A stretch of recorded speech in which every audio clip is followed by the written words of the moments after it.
So, as I mentioned in my fast food video, I worked at a place called Jim Jordan's. Not to be confused with the popular Canadian establishment Tim Hortons. With that being said, at the time I had already worked at Jimmy's for a year. And to be fair, I couldn't care less if I got fired. So one day I got booked for a night shift from 6 p.m. to 12 a.m.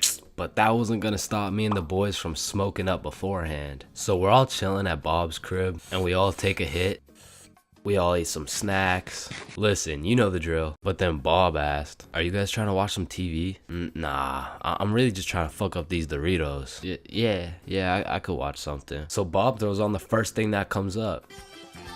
And I'm thinking, these nerds are trying to watch Dora. But literally 5 minutes later. Do you see Swiper the fox? Yeah, he's in the bush. Yeah, you see him? Where? In the bush. I don't see him. He's right there. Where? Right behind you. Right behind. Yes.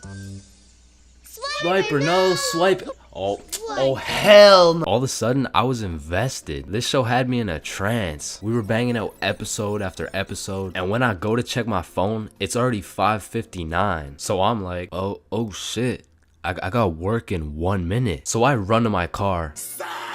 I wouldn't drive. Not because I'm baked as shit. I was just broke, bruh. I didn't have a car. I was working at Jim Jordan's. So I haul my ass over to the bus stop. Then I wait there as fast as I can. I get on the bus.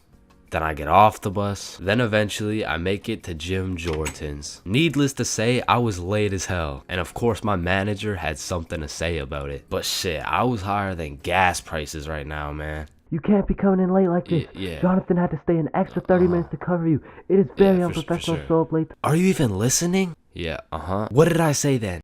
For sure. Yeah. She definitely knew I was high as hell. But she couldn't fire me. Cause honestly, nobody else wanted to work there. So I throw on the gym drip, hop on the drive-through window, and I'm the type of dude whose brain just disintegrates when I'm high. So I was just chilling, you know, doing my thing. But all of a sudden some guy comes through the drive-through and tries to kill my vibe. Sir, hello? Do you have my food? Yeah, what do you want? Well, I just ordered some food back there and Bro, what do you think this is? McDonald's? Yeah, I'm gonna keep it a stack. Most of my brain cells were still at Bob's crib watching Dora. And I guess one of my coworkers noticed that. Yeah, you should just make the drinks. I'll be on drive-through. Okay. Even though I didn't have to talk to people anymore, my brain still refused to start braining. Yo, Chains, chill. Wait, what? Looking back, I am really sorry for whoever ordered something that night because I wasn't even reading the orders. I was out here freestyling with the coffee. A little bit of this. Oh, yep, a little bit of that. Whole lot of this. Is this the black coffee? What is this? The black coffee? Yeah. Yep. Yep. Then I went on my break. All right, Chains, what do you want? Well, what do you guys have? Bro, you work here. Can I get, everything? Oh, everything bagel? Nah. Just everything. Jim Jordan's never hit so hard in my life. I was an hour into my 30-minute break demolishing a meal for 5. Honestly, that day, I was probably one of the worst employees ever. But shit, I was having the time of my life. Wicka. Until some Debbie Downer tried to kill my positive vibes. Hey, who made this coffee? That'd be me.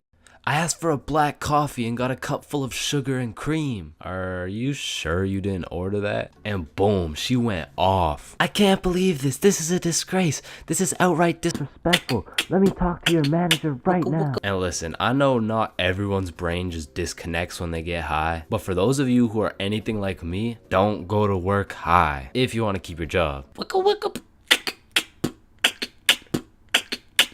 We are currently facing a life-threatening epidemic that is threatening the lives of many teens around the world.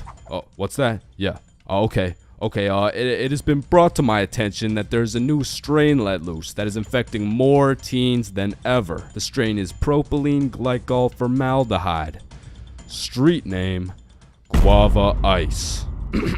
So stay safe out there and back to you, Linda. no. What? Oh shit. Man, way back when, somewhere in Timbuktu, a Homo sapien found a plant by the name of tobacco, and for whatever reason, somewhere in this dude's caveman brain, he decided, me. Smoke now. And that he did. And as humans slowly evolved, smoking did too. And soon motherfuckers went from looking all old and wise, smoking these big old pipes, to soon smoking cigars on some mafia boss shit, which turned into cigarettes. Now back in the day, if you were stressing, Doc would prescribe you a pack of good old cigarettes. Sore throat? Cigarettes. Oh, you got a cough? Here. Smoke a cigarette. But after a while, people's teeth started looking all British and shit, so they decided, boy, I don't think these are healthy, innit? So we decided we needed to make cigarettes better, and you know what makes everything better? The letter E. Your mail's taking too long to come in? Email. Wait, what's that? You wanna play sports, but you're ass at every single sport? Esports. Oh, you got daddy issues? E-girl. So of course, when people realize cigarettes are killing them, e-cigarettes. Man, one thing leads to another and shit. You got yourself a vaporizer Gen Y GTX box mod with 3 USB charging ports, a speaker, and a 6-inch LED touchscreen that can play Flappy Bird. Like, vaping is just getting a little too advanced, bro. Like, I remember one time I was chilling in the washroom with my homie Billy, and of course a motherfucker walks in with a vape. But this was no regular vape, no. This shit looked like a gadget straight out of fucking Star Wars. Yo, you want a hit? A hit? A hit of your iPhone? iPhone? This is that eSmoke FTX 763 3rd series, my boy. Watch this.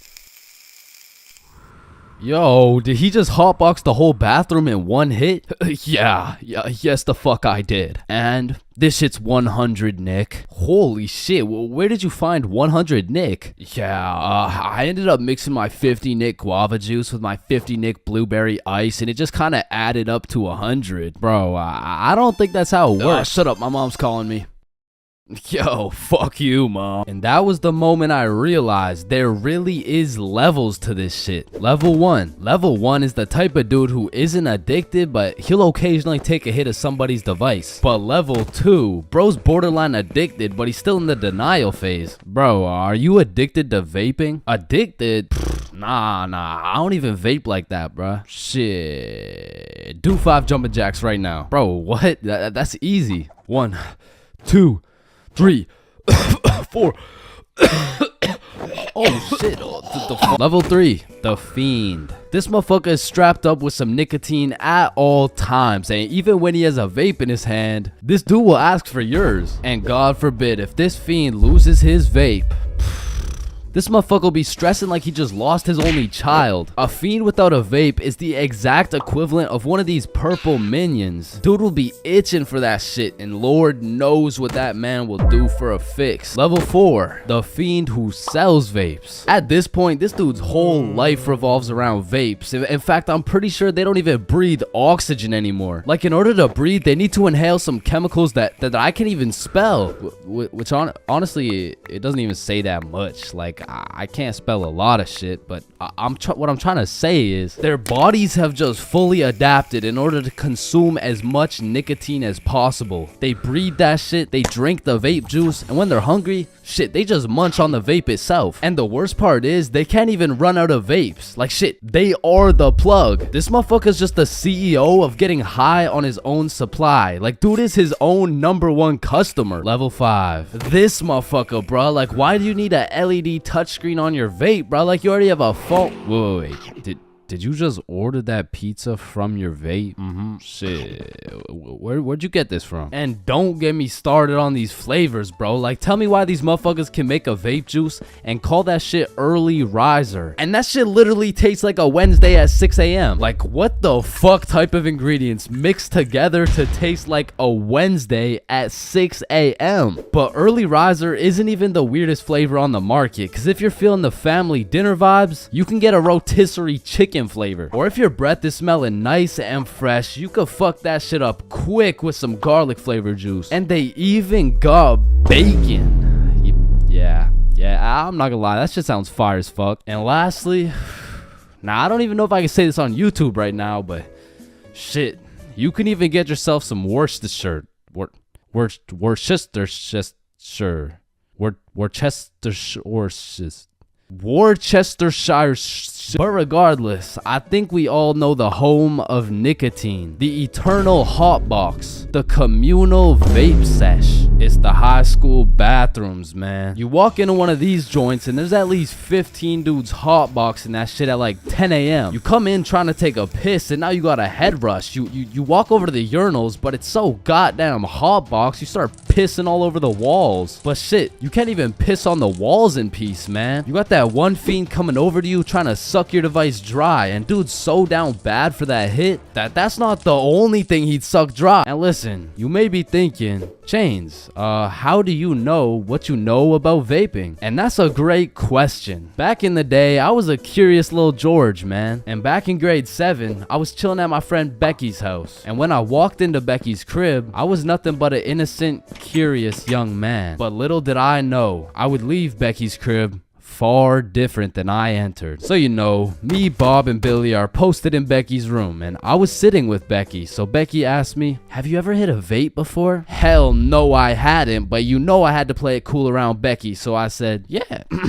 Yeah, I do that shit all the time. And so, of course, she passes me the vape. And honestly, I didn't think this far ahead, but I was in way too deep to come clean now. So I put that shit in my mouth, and I sucked the fuck out of it. Pause. And because this was the first time anything had made contact with my lungs beside oxygen, my lungs started malfunctioning. And I was coughing up a storm, and my cool guy cover was blown, but I had to see it through. Oh my god, are you okay? This shit ain't nothing for a guy like me.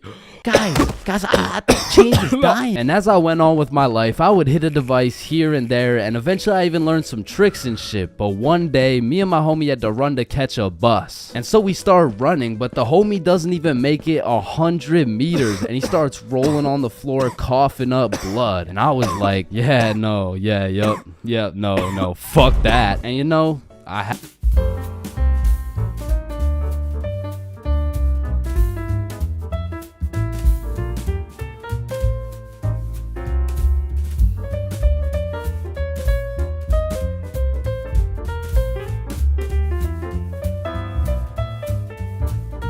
Bigfoot, the Loch Ness Monster, leprechauns, unicorns, two pretty best friends, and love.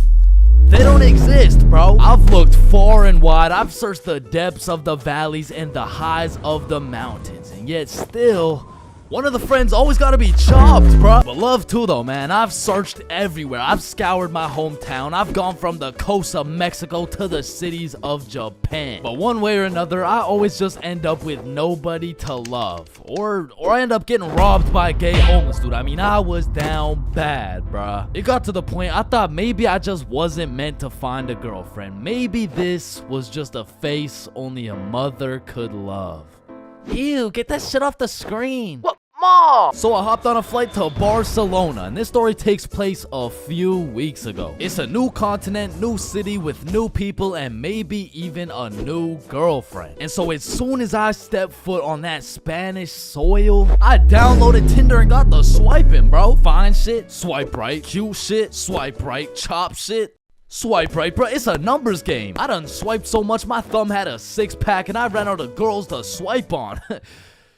But shit, I mean, it's a numbers game. And since I pulled up solo dolo, I went and checked into a hostel. Now, if you don't know what a hostel is, it's pretty much like a little hotel, except you share your room with like 6 other motherfuckers. But to be fair, you save a lot of money. And I low-key don't mind sleeping with some random dudes if it means I get some extra change in my pocket. You know what I'm saying?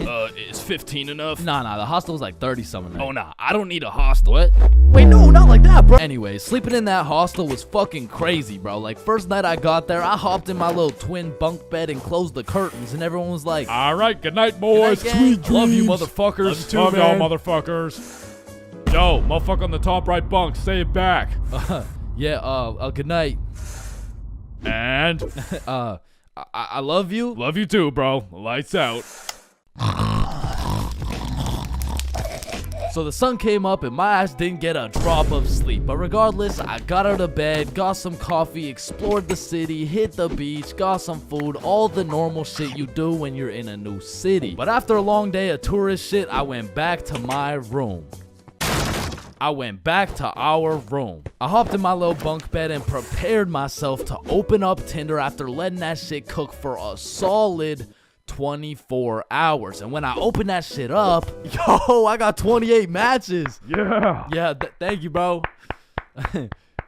Thank you, man. Yeah. Oh, hell no. Now I'm gonna keep it a buck. Initially, that number 28 was looking mad nice until I clicked that shit and started looking through my matches and realized, yo, this shit is not a numbers game, bro. Like, you know you're cooked when the chuds are sliding on you, saying shit like, hey, yo, I'm trying to put you in chains for real, and then touch your stick, man.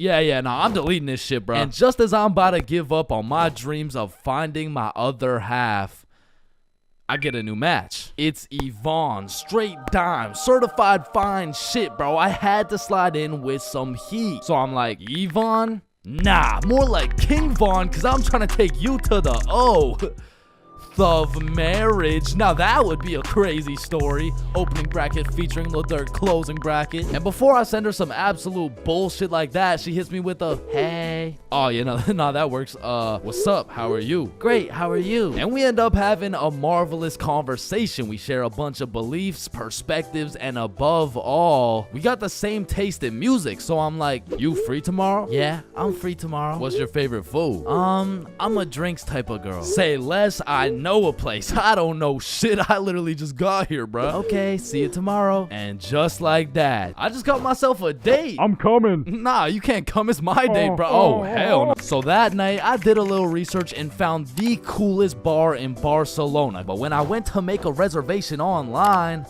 they only do in-person virtual queues. So instead, I went to sleep. So the next day, I woke up with some pep in my goddamn step. I looked at some fire architecture. I hit a mean leg day, ate some gas Spanish food, and before I knew it, it was time to get ready for my date. So I hopped in the shower, put on my toughest fit, sprayed on a little Valentino, hopped into Uber, and arrived at the bar 30 minutes early. So this way, I could join the virtual queue in order to get into the bar at 9 p.m. sharp. So I'm waiting outside and find shit messages me like, yo, I'm gonna be a little bit late. I'm still doing my hair. And I'm all like, that's no problem. I know some people. I can make some calls. Don't worry about it. So I walk up to the security out front like, yo, so Fine Shit says she's gonna be a little bit late. Can I change the time or something? Nah, bro, just rejoin. I bet. So I rejoin, go sit outside and wait, and then I get another text message. I'm so sorry, but my makeup took longer than I thought, so I'm gonna be a little extra late. So I walk up, rejoin the queue, and security's like, Yo, what's going on? it's nothing. Fine Shit's makeup took a little longer than expected, you know. Hey, listen, man. This fine shit of yours, you sure she's even coming? Nah, yeah. Nah, of course, that's Fine Shit. She's coming. So I go back and sit down outside, but looking back, I definitely gave her the benefit of the doubt, but that was her first red flag. So now it's about 9:40 p.m. and I get a text message from Yvonne that reads, I'm here. So I go to link with Yvonne for the moment of truth, whether or not I'm about to go on a date with Fine Shit or 50-year-old and neck-bearded catfish shit. And fortunately for me, no catfish. Chains. Yo. Hey. What's up? Now, the virtual queue still had 10 minutes before we could get in, so we go and sit down outside and have a little chat. And it's a great conversation. We got a lot to talk about, and the vibes are there. So you could travel to Barcelona alone. What do you do? Is it daddy's money? Yeah, it's daddy's money. Ah, okay, interesting. But I'm daddy. Yeah, I need to drink some alcohol. Yeah, me too. me too. My phone beeps and it's our turn to go inside, but this is no regular bar. So I'm like, yo, just follow me. So we enter this pastrami shop. I open the fridge, we go inside, and we go through this tunnel that leads us to the bar. We order our drinks and continue talking. Okay, so if it's not daddy's money, then what do you do? And so obviously, I just told her, like, OnlyFans. You're lying. I am dead ass serious. My meat is all over the worldwide net. What? No way. Show me. Shit. Like, nah, shit. Maybe after a few drinks, you know what I'm saying? And right on time, our drinks showed up, and my shit My shit was radioactive, bro. Like here's a picture. There are no filters or effects on that shit. And I'm not gonna lie, it tasted exactly how it looked. But regardless, I'm tanking that shit and I don't know what it is. But that shitty ass drink was giving me superpowers, bruh. That shit had me cooking up the greatest answers to her questions possible, bruh. Okay, so if you had one wish, what would it be? Damn, that's a good question. Shit. Okay, if I had one wish, period cramps. What? I would rid the world of period cramps, man. I hate the fact that they exist. Just even thinking about it, like, ooh, they sure do get me riled up, man. I hate them. Wait. Me too. Nah, that's crazy. We have so much in common. And from that moment on, I could tell she took down her guard and got comfortable. Cause she started saying shit like, this guy from my school is obsessed with me and he won't stop snapping me. Damn, maybe you should stop responding or some shit. She snaps a picture of us and captions that shit. He getting it and you not. Lol. Red flag number 2. What kind of anime villain origin story are you trying to create for this motherfucker, bro? But I digress. We order the second round of drinks. But as she's sipping that shit, I can hear an accent starting to form in her speech. So I'm like, yo, where's this accent coming from? Oh yeah, nah, when I drink, my French accent starts coming out. And I kid you not, she went from one drink sounding like, yeah, so my favorite food is pasta, to drink 4 dead ass talking like, Actually, I changed my mind. My favorite food is croissant. Shawty turned from fine shit to French shit so fast, I didn't even know who I was on a date with at this point. And then she hits me with a, I'll be right back. She grabs my face and hits my ass with a big ass smooch. Now that shit took me aback. I was not expecting it. However, maybe it's just a culture thing. Maybe it's normal for her. So I can't say that it's a real red flag. So she's still in the game. And when she comes back, she's like, Yo, Chains, let's go to the beach. Say less. So we're walking down to the beach and she says some shit like, So when's the next date? oh, it's on Saturday at 6 p.m. Oh no, I'm not free on Saturday. Oh, you mean date with you? Yeah, nah, this is the last one. Now, I said it as a joke, but she wanted to get all mad and shit and storm off. Now, in this situation, I have 2 options. Option A is chase after her and beg her to stay. And option B is standing there like an absolute peak male specimen to the point the gravitational pull of my testosterone retrieves her back to the very location she left. And I went with option B. And she came back, bruh.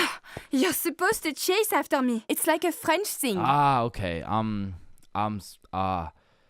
not French, bruh. So we continue with our walk, and I'm cracking jokes, entertaining her and shit. But honestly, that little stunt shorty pulled back there was red flag number 3 for me, bro. So at this point, I'm not in it for the game of love. I am simply just in it for the love of the game, bruh. So we arrive at Barceloneta Beach. We sit down, and at this point, it's about 1 a.m., but we're still chatting, having a good time. But out of the corner of my eye, I see a man hooded up walking towards us from the darkness. And as bro's approaching, I'm ready for anything. I'm getting ready to take a stand, throw some hands, get in the sand. Shit, I'd even go band for band. But if this dude gets any closer, I'd be damned, and this motherfucker hits us with a drive-by compliment. You have a very beautiful girlfriend. Aw, thank you.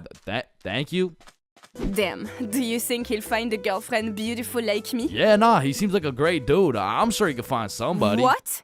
I said, yeah, nah, he seems like a nice fella.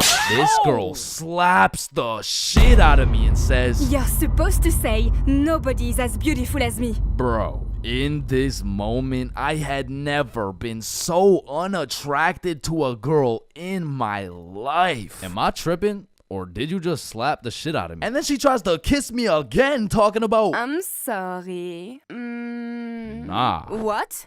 No, what? And even after getting my shit absolutely Will Smith, I'm still trying to be polite. Like, listen, I don't kiss girls on the first date. You don't kiss girls on the first date. Yeah. So, you're telling me, for a living, your occupation is laying down that pipe on film and then proceeding to post it online, and you can't kiss me.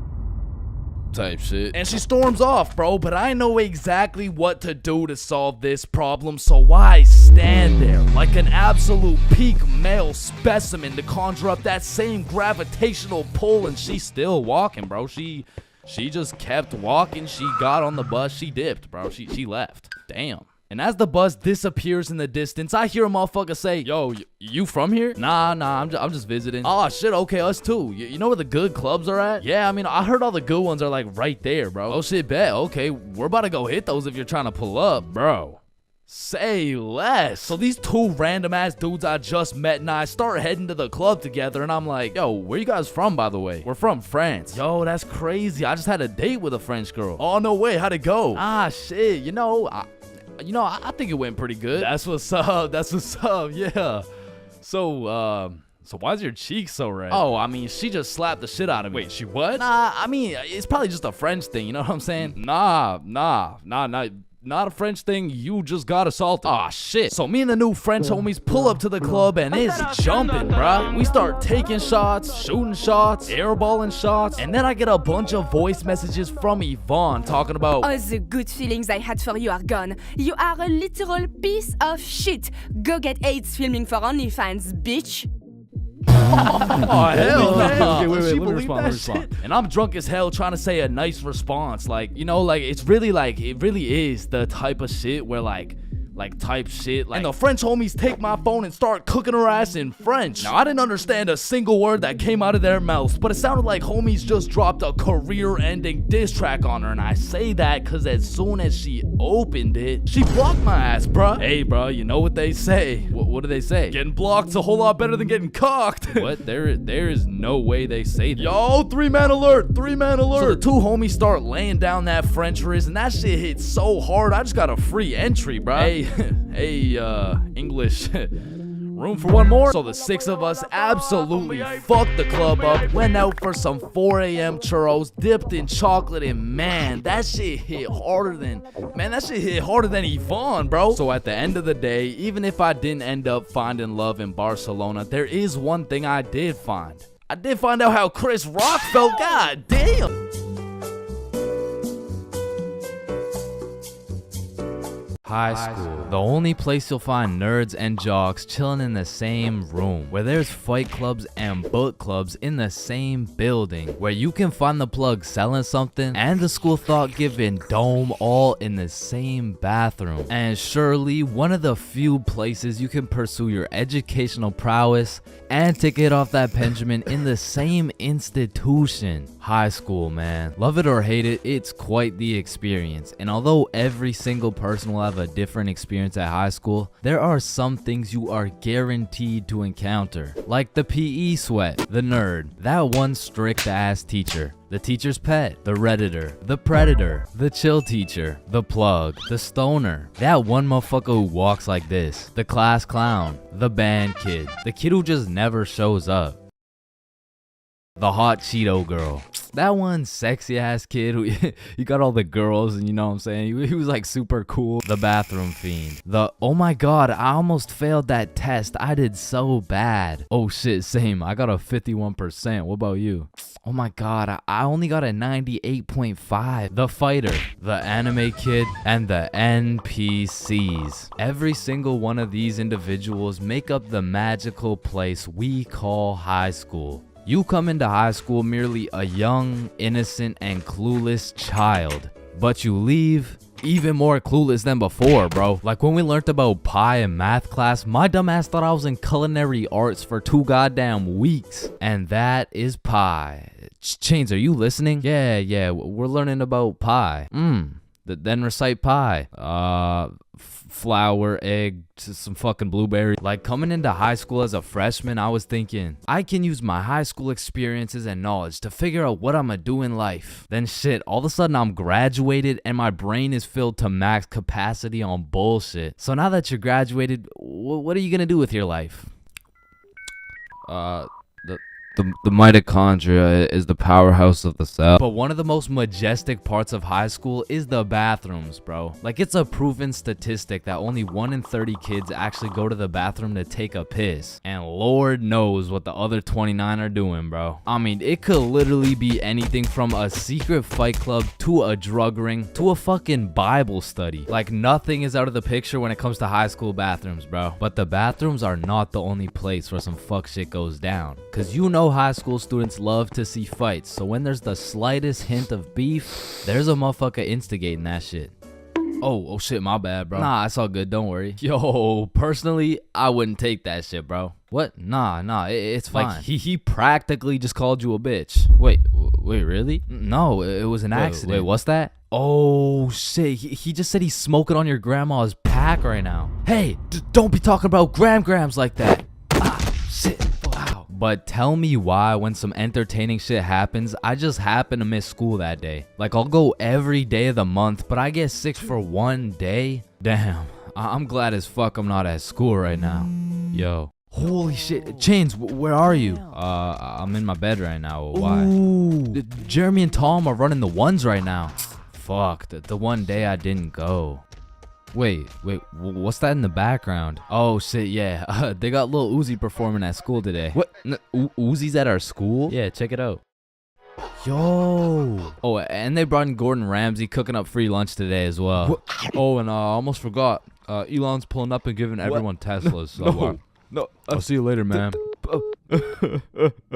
But listen, high school is nothing like these movies paint it out to be. Like, all these movies portray the same shit, where Victoria and her goon squad make fun of Ruby, and where Chad and the football team shove Arthur in a locker. Like, I've only seen a motherfucker get shoved into a locker once in my life, and to be honest, I couldn't even see much of it. I mean, it was pretty fucking dark in that locker, bro. But for real, in high school, you don't have to worry about some big body taking your lunch money or some football kid slapping the books out of your hand. The worst thing you'll encounter on your average day at school is your local Redditor. I don't know how they do it, but somehow every joke they make is so unfunny that it just ruins my day, bro. Do you smell that? Yeah, Jeremy, that's what happens when you don't shower in 2 months. No, it smells like sussy baka, like Among Us. But not to confuse Redditors with Discord mods. I mean, they're pretty much the same thing, but Discord mods shower even less. To be honest, there is truly only one thing mustier than a Discord mod, and that's the cafeteria food, bro. I mean, this food is completely and utterly ass. Like, somehow these motherfuckers manage to get the food cold and the drinks warm. Like, how the fuck does that shit happen? And my high school would serve some daily specials, and to be honest, that shit was unidentifiable. Like, you'd see this pile of mysterious substance, and I'd ask the person who made it what it is. Like, what's the special today? You're holding it right now, dumbass. No, but like, what is it? Oh, I don't fucking know. And my school refused to pay people to make good food, so they had students making all the food. So you'd be eating a burger and look up at the person making them, and they'd just be casually scratching their ass. And even with all this free labor, tell me how these motherfuckers have the audacity to be charging $6 for 3 chicken strips, bro. That's $2 for one small soggy piece of some shit that's probably not even chicken. I mean, that shit is a robbery. And speaking of robbery, the high school change rooms are shockingly similar to Detroit. And we all know, you can't have shit in Detroit. Like, if you leave anything not locked up, it's gone, bro. Your iPhone, gone. $5, finessed. 2-week-old rotten sandwich.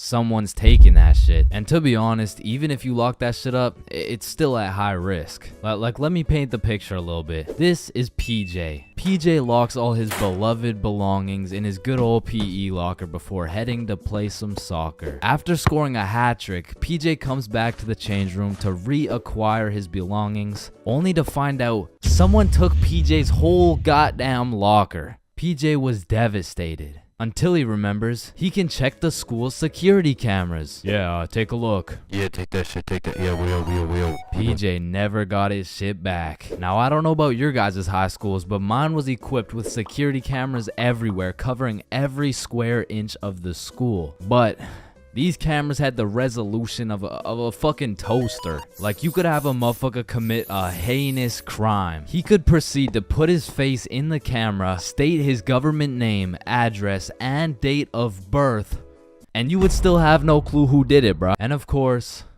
the teachers. Teachers have the ability to make or break your high school experience. So real quick, let me go over some of the teachers you will encounter in high school. The angry teacher, the chill teacher, the lazy ass teacher, the funny ass teacher, the teacher who doesn't know how to teach shit, Miss Cakinson, the teacher who wants to be the chill teacher, but shit just it just doesn't work. That teacher that plays videos all class. The gym teacher with several allegations. The weird science teacher.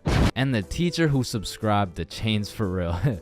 Wow, what a G. And that's high school in a nutshell.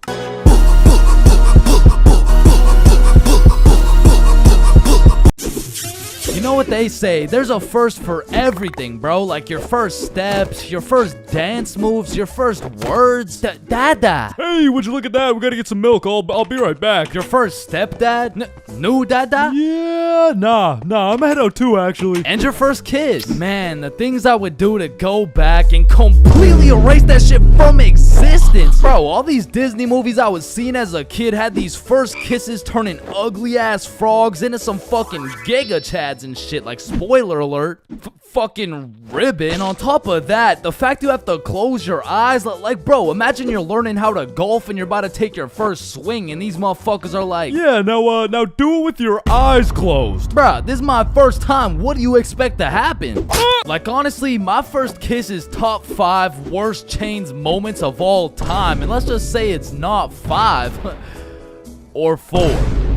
Or 3. That shit was really bad, bro. So with that being said, this story takes place in grade 7, which is the year I got my first girlfriend. Now, I told this story a few months back, but I purposely left out the part of my first kiss. Well, gosh diddly darn, Chains. Why would you do such a preposterous thing? And the truth is, I was planning on taking this shit to the grave with me, bro, but fuck it. Sometimes you just gotta let the world know. Okay, you're right. I got something to get off my chest. Epstein? Wait, with the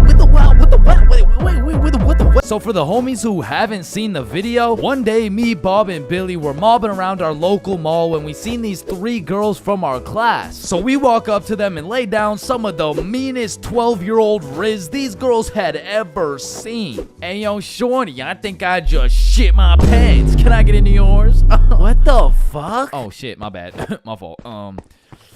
Hey, yo, shorty, are you a cigarette? Am I a cigarette? What? Cause I'm trying to get lit and put your butt in my mouth. Wait, what? Nothing. Please. Holy shit, bro. Let me guess. You all got restraining orders. No, worse. We got fucking girlfriends. And 12-year-old me had no business dating nobody, bruh. Like, my dumbass could barely even handle playing Fortnite with a girl. Like, oh, hey, Gamer Girl 97. Hey. I'm kind of low. Can I chug on your jugs? What? Oh, no, sorry. Whoa, I mean, I just want to slurp on your juice. No, I'm sorry. I mean, like, I need heels. Can I trade you? What do you need? Oh, yeah. Is there any way you can give me some mats? Oh, yeah. No, I'd love to give you my wood. Huh? Or bricks. Or metal. Or anything you need. Okay. Anything else? Yeah, I don't have a shotgun yet. Oh shit, I got 3. I Okay. can give you 2 pumps. Ew. Or no, it's 1 pump. No, wait. Stop. Oh, sorry. I can give you shotguns. I mean. Okay. Where are you? I'm in this little wood fort I made. Oh, okay. I see you. Let me come in your box. Yeah. So needless to say, every single interaction I had with my girlfriend was awkward as shit. Cause I had to pre-plan things to say in my head, and as soon as that shit went off script, I was cooked. Hey Jessica, how you doing today? Honestly, just not the best. Oh, that's good. What'd you do today? Oh, I don't know. Just did my makeup. Hey, me too. You did your makeup? Yeah, we have so much in common. Have a nice day. Fuck! And on one Friday after school, me, Bob, Billy, and our girlfriends all went to the mall together as we did every single day. But on this specific Friday, we rubbed together a few brain cells and realized, yo, do you got money? Nah. You got money? 0. You got money? I'm broke. You got money? No. You got money?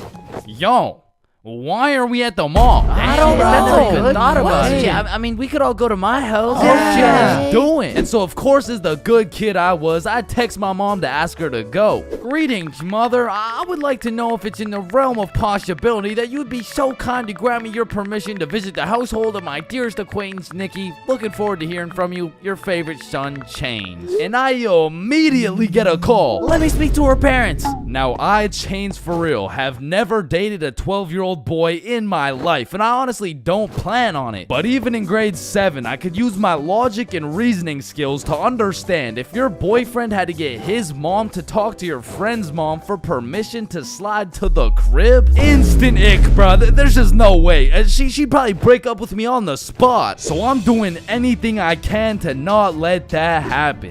Hey there, Miss For Real. This is Nikki's mom. I just wanted to let you know Chains and his friends are welcome over anytime because they're goated with the sauce. Shit. Oh, hey, Nikki's mom. Sorry, it's kind of hard to hear you over all this bullshit. You're not allowed at her house. Come home now. Chains, are you coming? Look, Mom, I'm not gonna lie, you gotta lock the fuck in right now. This is the first time in my life I ever been invited to a girl's house and there's cheeks up for grabs. Like, Mom, this is my only opportunity. If you don't let me go, the For Real bloodline might just end with me.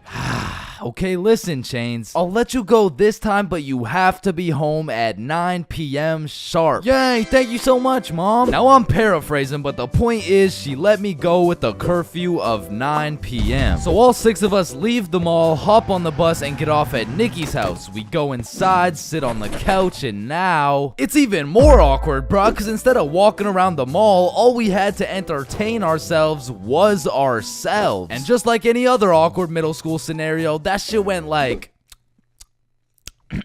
so, truth or dare? Yeah, That's I'm exactly down. what I was thinking. And my heart instantly dropped, bro. Cause I knew if I picked dare, I would have to kiss Jessica and shit, bro. That's a whole lot scarier than playing Fortnite with Gamer Girl 97. But regardless, Nikki starts the game of truth or dare. Hey Billy, truth or dare? Yo, truth.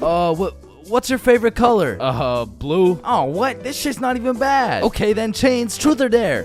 Truth. No. Wait, what do you mean? No, it's truth or dare. I said truth or dare. Dare. What the fuck? Okay, fine, dare. You have to kiss Jessica. Bro, this time it wasn't a pickup line. When I say I just shit my pants, I mean not literally, but metaphorically, I was shitting bricks, bro. And when I turned to Jessica, she's just sitting there straight-faced as fuck. So, Jessica, are you down? like hypothetically speaking, of course. Mm-hmm. Okay, I'm going in. sorry. Let me just, Hey, bro, I'm not gonna lie, this is fucking weird. You guys are just watching and shit. Like, I don't know, it's just kind of. Oh, so if we weren't watching you do it? I mean, yeah, I would actually. Wait, what the fuck? Every single one of these motherfuckers ran to the corner and started staring at the wall. Like, Did you do it yet? We're not looking till you do it. yo, hurry up, dumbass. So now I got all this pressure on me to do this shit, but Jessica's out here looking at me like, hey, how was your day? Yo, shut the fuck Just up. kiss her already. What are you yapping about? And I deadass didn't know how to go about it. I ended up sitting on this couch, nervous as hell, awkward as hell, looking stupid as fuck for 20 minutes, bruh. Now, 20 minutes in general doesn't sound that long, but imagine sitting on a couch in complete silence with everyone just, bro, just watch this.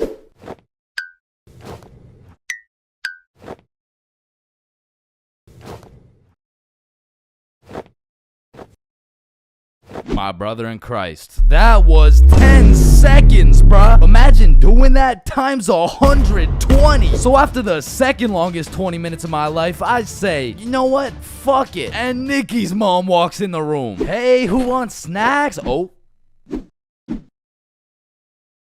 And at this point, I checked my shitty-ass Samsung Galaxy 3 and it was already 8:50 p.m. And with the curfew at 9, I had no choice but to lock in. So I lick my lips, close my eyes, and real quick, I smash our mouths together. And when I turn around, not a single motherfucker is facing the wall. I look the other way and Nikki's mom is peeking around the corner with her fucking mac and cheese and shit. So I made like my pops and I was out that hoe. Pleasure doing business, Jessica. Wait, what? Where are you going? Thanks for having me, Nikki's mom. What the hell was that? And I proceeded to sprint home, making it home at 8:59, exactly 1 minute before my curfew. And that night, when I went to bed, I couldn't sleep, bro. I haven't been able to sleep since. Damn, I should have taken this shit to the grave with me. Fuck. There's really only 3 situations that make me want to just stop existing. The first is when your mom would leave you at the Walmart checkout with no way to pay. The second is having to shit in the school washroom. And the third is being sober at a party full of drunk people. I mean, there is nothing worse than a party where everyone is having fun, you know, dancing and shit, but you're just sober in the corner, eating Cool Ranch Doritos, reconsidering your life decisions. Like, maybe I'm just boring or something, but to me, most of the time, it is not fun being at a party while sober. Cause you'll be chilling, minding your business, and there'll be a bunch of drunk motherfuckers coming up to you like, yo, I am so drunk right now. Nice. Yeah, bro. I drank so much. Nice. Because when you're drunk, there is no thought process. You're just blissfully unaware of the fact that you can't dance. But that vodka will have you in the middle of the dance floor like... However, when you're sober, you are actually aware of how stupid some of these drunk people look. Like, you can just take a look around and you'll see a bunch of motherfuckers doing shit they're gonna regret when they're sober. Damn, look at her. Yo, he's gonna regret that for sure. And look at this dude. Wait, Billy. What the fuck are you doing? I'm twerking on the walls like Peter Parker. No, what the fuck? Being at a party while sober has me feeling like that one dude who's always like, yo, where the hoes at?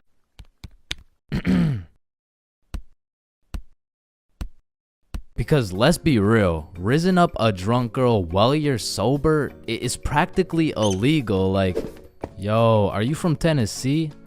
Cause I'm trying to fuck. Sir, hands behind your back.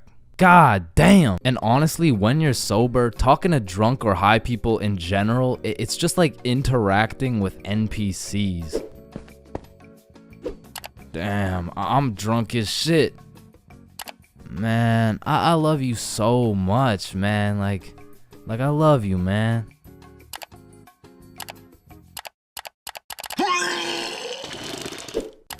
Damn, bruh. I'm zooted as fuck. When you put bread in a toaster and it becomes toast, where the fuck did the bread go? Faded than a hoe, faded than a hoe, faded than a hoe, faded than a hoe. Is this dude emoting? Like, I remember one time I was sober at this function, chilling on the couch, probably playing Clash Royale or something, and there was a visibly drunk dude to the right of me and a obviously drunk girl to the left of me. And without exchanging a single word, they just started making out in front of me, bro. And that situation was weird as fuck, but like, I had to stick it out and get that 3 crown, you know what I'm saying? But honestly, I feel like that situation kind of sums up the feeling of being sober around a bunch of drunk people. It feels like you're third wheeling, but with like 100 people. But maybe that's just me, because I know some people who don't even need to drink. They just act like they're drunk all the time. Jump, jump, jump, jump. Oh, shit. Ah, god damn. Holy shit, how much did you drink? Oh nah, nothing. I'm sober as hell. What the fuck? And I also know people who drink hella and somehow get more antisocial. Oh shit, are you sober too? Nah, I'm drunk as shit. I just get depressed when I'm drunk. Oh, okay. Oh Please shit. come back. Oh damn. Please, Oh, Carol, I shit. miss you.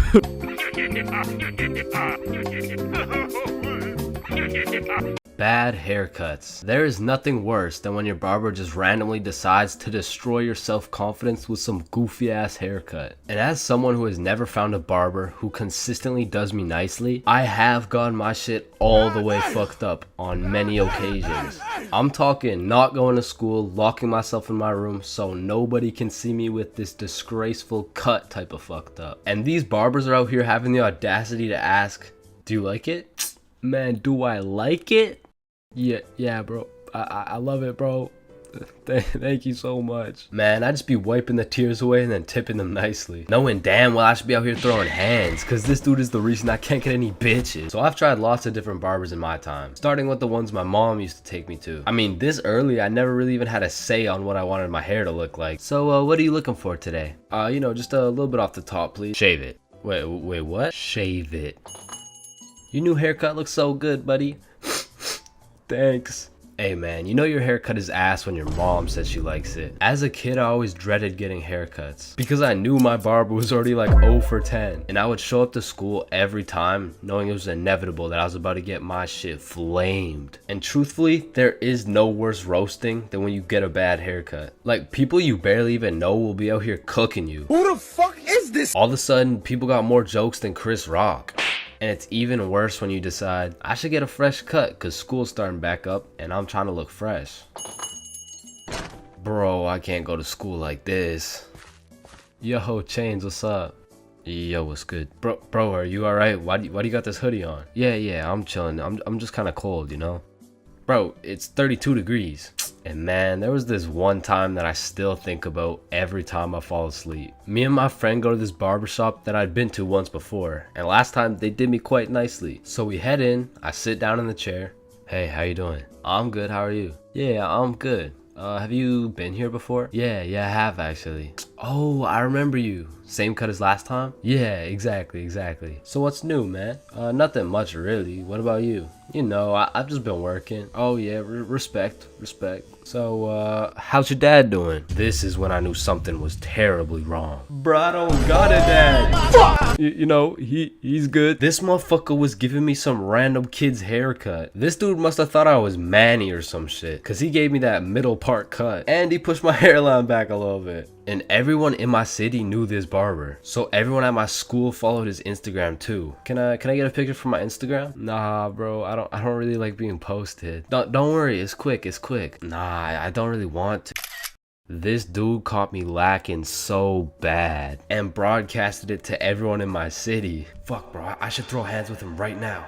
I gotta get it back in blood. So, do you like the cut? Yeah, I do. And when I checked my Instagram, I was out here getting flamed so hard. Borderline cyberbullying. And I'm not joking when I say this. This motherfucker fucked me up so bad. I learned how to cut my own hair and never went back to a barber ever again.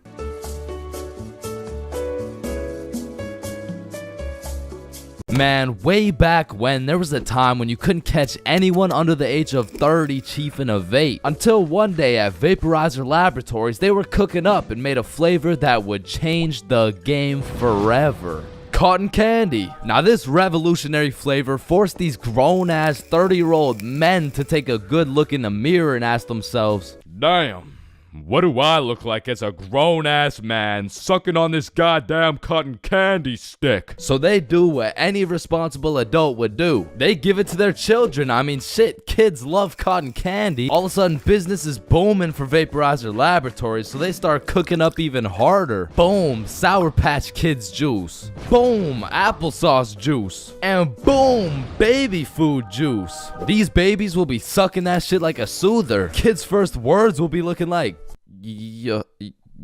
Oh my god, honey, Jackson's gonna say his first words.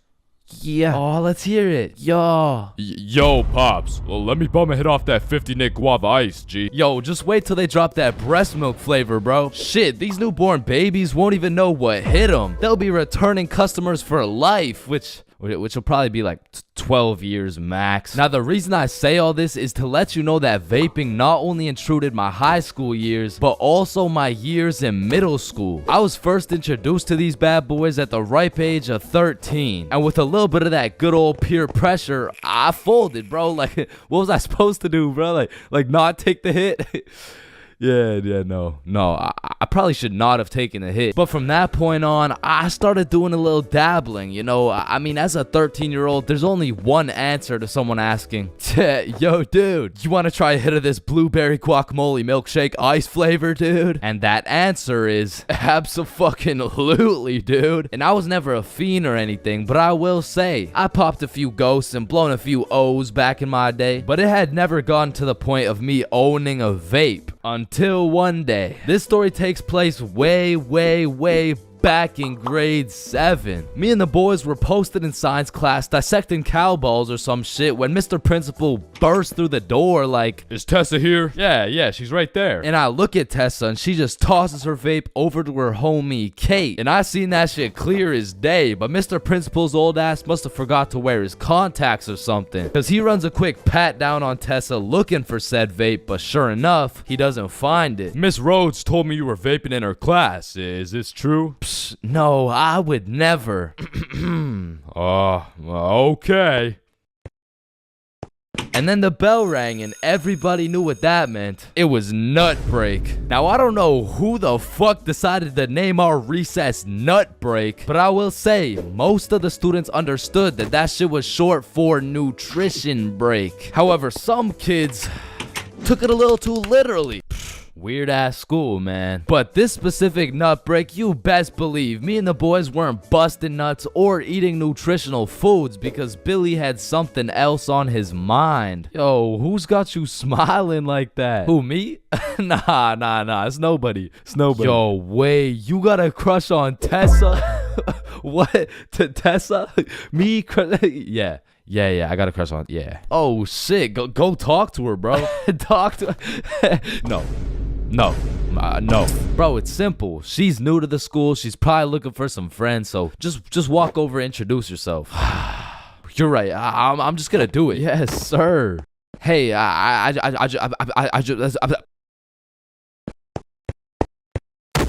just sell that shit? Yup.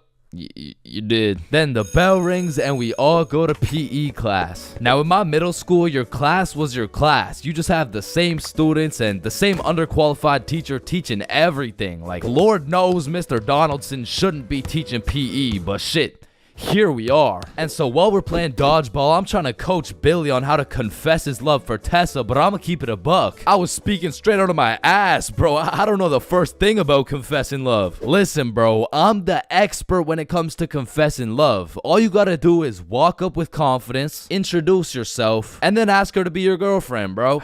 Okay, simple. Let's practice. Hey, Vanessa. My name's Billy, and do you want to be my girlfriend? Damn! And after the proper training, by the time lunch came around, Billy was prepared to do what had to be done. Alright, listen, bro. Whatever happens out there, me and Bob got your back. And remember, the worst she can say is no, bro. Alright, I'm ready. You got this. Hey, Vanessa. I'm Billy. I seen you in science class today, and you were looking very pretty. And do you want to be my girlfriend? Fuck no. She laughed, bro. She laughed in Billy's face. And he walks back to us with tears in his eyes.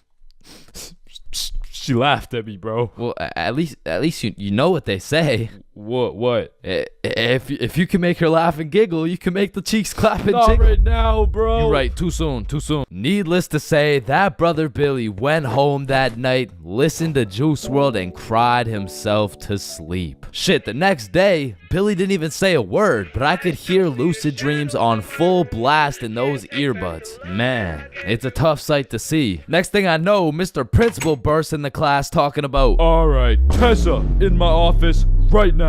Now, I don't know why she was in trouble, but whatever she was accused of, she's guilty, bro. And she's also guilty on 1/3 degree count of breaking my man's heart. And as I'm busy praying on Tessa's downfall, I get a little tap on my shoulder like, psst, take this. Mr. Principal's looking for it and he's not gonna check you. Whose is it? It's Tessa's. Don't worry, it's safe with me. And it was safe with me. Cause that shit was now mine. The only way she could get it back is if she repaired my boy Billy's heart, and that just wasn't happening. And soon enough, Tessa comes back from Mr. Principal's office and she didn't say a word. We had nut break, nothing. We went to PE, nothing. And then we went to math class. And as I was chilling in math class, calculating the square root of pi and shit, I get a tap on my shoulder again. Psst, Tessa wants her vape back. Vape? What vape? The one I handed you this morning? You know, it was purple. Oh, that vape. Oh, yeah, no, I threw that shit in the bushes. So she reports back to the person who gave her the vape, and she reports back to the person who gave her the vape, etc., etc., until Tessa finds out, and she looks pissed. So she whispers to her friend, who whispers to her friend, etc., etc. What bush did you throw it in? Oh, the one out back. And to put it in perspective, the bush out back was fucking massive. It was this huge conglomerate of straight prickle bushes, and so pretty much her vape was gone, bro. And I went to sleep that night with a smile on my face, knowing I not only saved Tessa's lungs, but also Billy's heart. The next day I went to class, sat down with the boys as always, but something was different. Tessa and her homies were nowhere to be seen. I shrug it off and continue to make some groundbreaking studies in science class until I hear Billy like, bro, no fucking way. So I turn around to not only see Tessa and her friends waist high in prickle bushes looking for this vape, but I also see Mr. Principal forcing them to do it. Now this was truly a beautiful sight to see revenge play out this perfectly. Like Billy was sitting at the window the entire class watching him do a whole search party for this vape that was posted in my pocket. And just when I thought Billy couldn't get happier, the next day Tessa and her friends had to present a PowerPoint to the entire school on why vaping is bad. Vaping is bad because when the vape enters your lungs, well, it's not good for your lungs. Man, karma is real, because not only did Tessa understand how it felt to be laughed at, but the next day my friend came up to me like, can I use that vape for the day? And I wasn't using that shit, so I said, yeah, sure. And at the end of the day, you'll never guess what she told me, bro. Yo, you still got the vape? No, I threw it in the bush out back.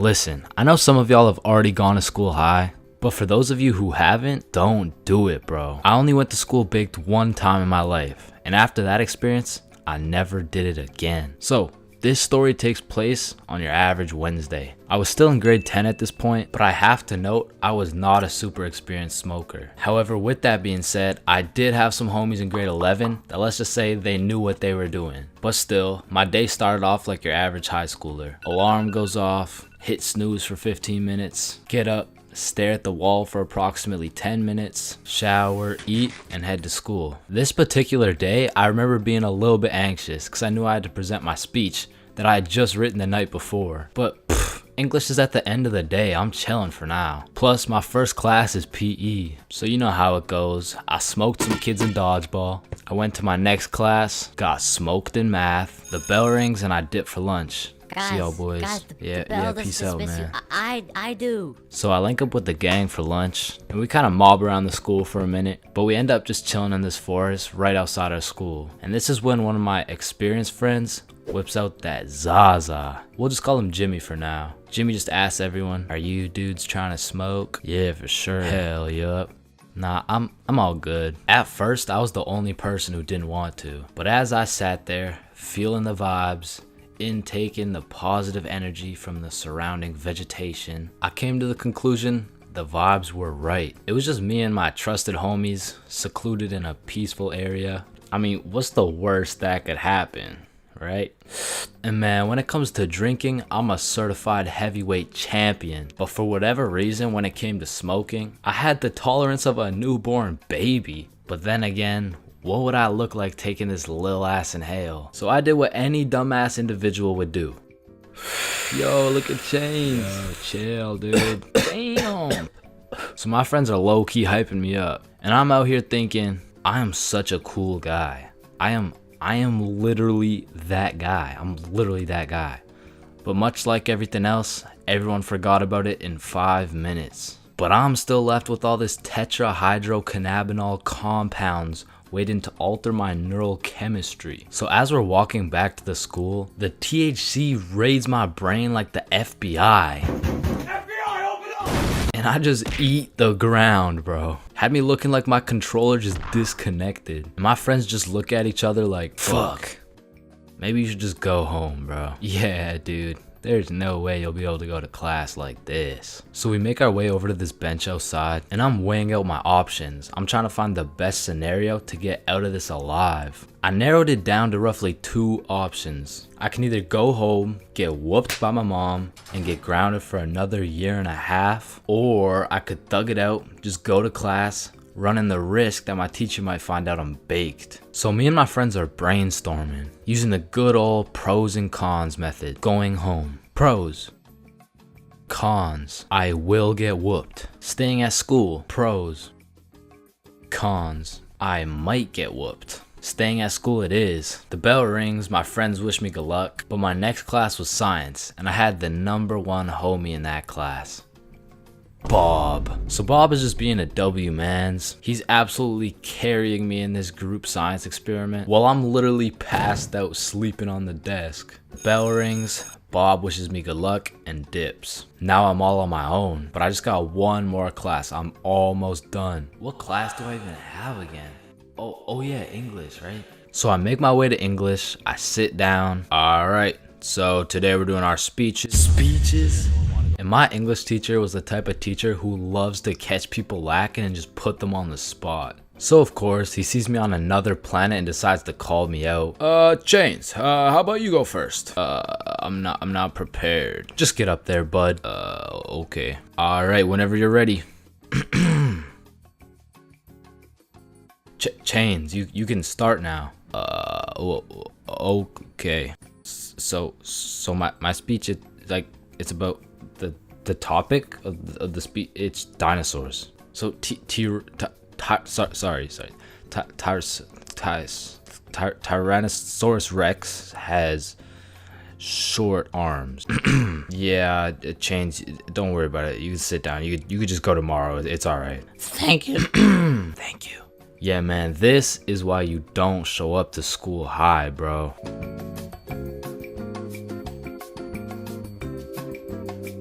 "3 a.m. Once the clock strikes 3 a.m., I feel like you've given up on trying to sleep. At this point, you're going to commit to whatever you decide to do until the sun comes up. Whether you're studying for tomorrow's math test, chilling on Discord with the boys, choking the chicken, or simply sulking in those 3 a.m. thoughts. You'll pretty much find yourself doing anything but sleeping. And I don't know if it's just me, but those 3 a.m. thoughts hit different. And honestly, it's just the perfect time to go for a walk, find a nice little view, maybe light up a joint, and just think. The youngest picture of you is the oldest picture of you. Does Lightning McQueen cop car insurance or life insurance? Wait. Did the brain name itself? Hold up. What if soy milk is just regular milk introducing itself in Spanish? I have no clue if this is just me, but every once in a while when I'm laying in my bed at 3 a.m., I suddenly get the motivation to become the best person on the planet. Like, I set an alarm for 5 a.m., I tell myself I'm gonna go work out, then go for a run, then meditate, then drink kale smoothies, then become a millionaire, then donate it all to a family in need. But as soon as my alarm goes off, I'm just like, shit, I'm too tired for all that. Then I just end up sleeping until 1 p.m. And my brain is constantly playing games with me, bro. Like, tell me why I'll be using all my strength to stay awake during the day thinking, ugh, man, I can't wait to go to sleep tonight. But when it comes time to sleep, I just can't. I'll be left lying there at 5 a.m. awake as hell, watching these random motherfuckers build a 2-story house with a hot tub in the jungle. And you know what? Being awake at 3 a.m. is kind of like being high a little bit. Cause you start to think about things you don't usually think about. And because you get hit with the fucking munchies, bro. I'll be whipping up a 3-course meal with appetizers and a complimentary dessert to watch a YouTube video. And listen, I can't explain why, but there is no better water than water at 3 a.m. I mean, it's pretty much a part of my sleep schedule now to wake up at 3, chug some water, take a piss, then go back to bed. But sometimes while I'm trying to go back to sleep, my brain just starts showing me a compilation of my top 15 cringiest moments. I mean, I'm having flashbacks to the time in grade 5 when I said a joke and nobody laughed. Guys, why did the monkey fall out of the tree? Why? Yeah, why? Because it was dead. Oh, damn. Or I'll be up all night thinking about that one debate I had 3 years ago, brainstorming about the best things I could have said in each scenario. It's like if I do some cringe shit during the day, I have no choice but to lose some sleep over it at night. It's like my punishment for saying some stupid shit. Like I know one guy who accidentally called his teacher mommy in front of the entire class. And that dude hasn't slept since.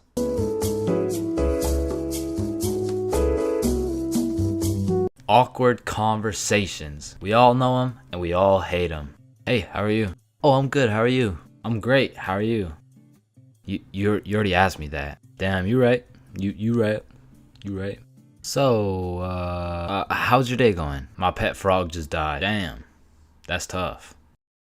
I find myself taking the most inconvenient routes to avoid an awkward conversation. Like, I can't really explain the feeling of an awkward conversation, but it's just mildly uncomfortable. Like, I would compare the discomfort levels of an awkward conversation to wearing wet socks.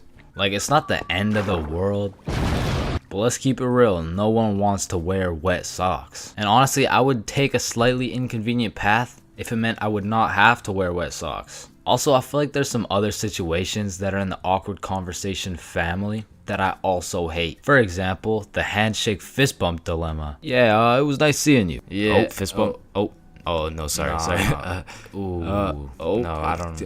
Yeah. God damn it. After you experience one of these bad boys, you'll be thinking about it cringing for the next hour. And if you're anything like me, you might even lose some sleep over it. Man, why the fuck didn't I go in for the handshake, bruh? Obviously it was a handshake. And what about the good old you said goodbye to the person you're talking to, but you guys both walk the same way situation? I mean, this situation is the perfect way to ruin a smooth conversation. Yeah, man, it was really nice to see you. Yeah, for sure. See you later, bro. Alright, peace out. Alright, bye. Yeah, bye. Shit, we're still walking the same way? I'll just turn this way so it's not awkward. Man, what the fuck? And even if I say goodbye to someone and we're still in the same general location, I will avoid them at all costs. Like once me and my brother were chilling at Walmart and we saw one of our neighbors, so we talked for a little bit, you know, said our farewells and went separate ways. But when it came time for me and my brother to check out, we saw the same neighbors checking out. And we were up in the Walmart looking like we were playing Assassin's Creed in real life. It's clear. And of course, I can't forget about awkward silence.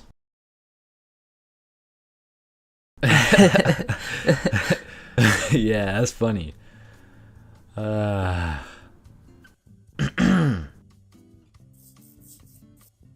Me personally, I have some procedures in place to avoid awkward silence no matter what. For example, my philosophy is to just say things. Yeah, that's funny. So do you play Minecraft? What kind of question is that? In the end, they may think I'm a dumbass, but at least there's no awkward silence, you know what I'm saying?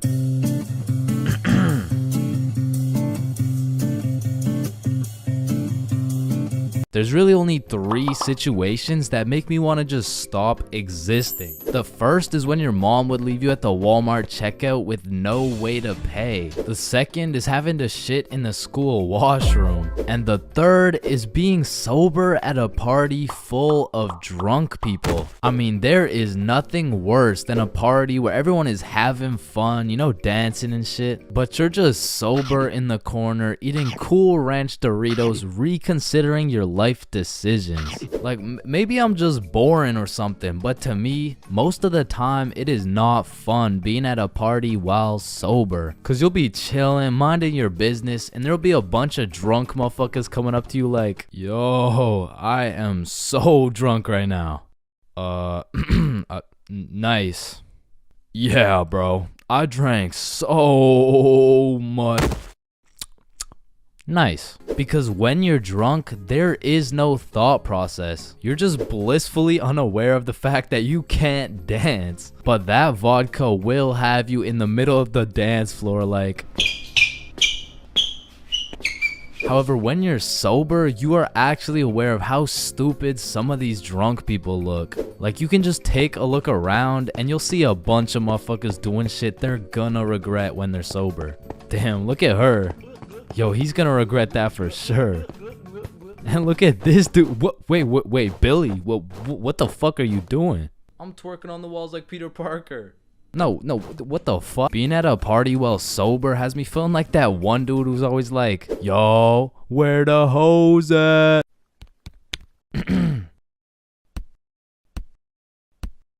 Because let's be real, rizzing up a drunk girl while you're sober is practically illegal. Like, yo, are you from Tennessee? Cause I'm trying to fuck. Sir, hands behind your back. God damn. And honestly, when you're sober, talking to drunk or high people in general, it's just like interacting with NPCs. Damn, I'm drunk as shit. Man, I love you so much, man. Like I love you, man.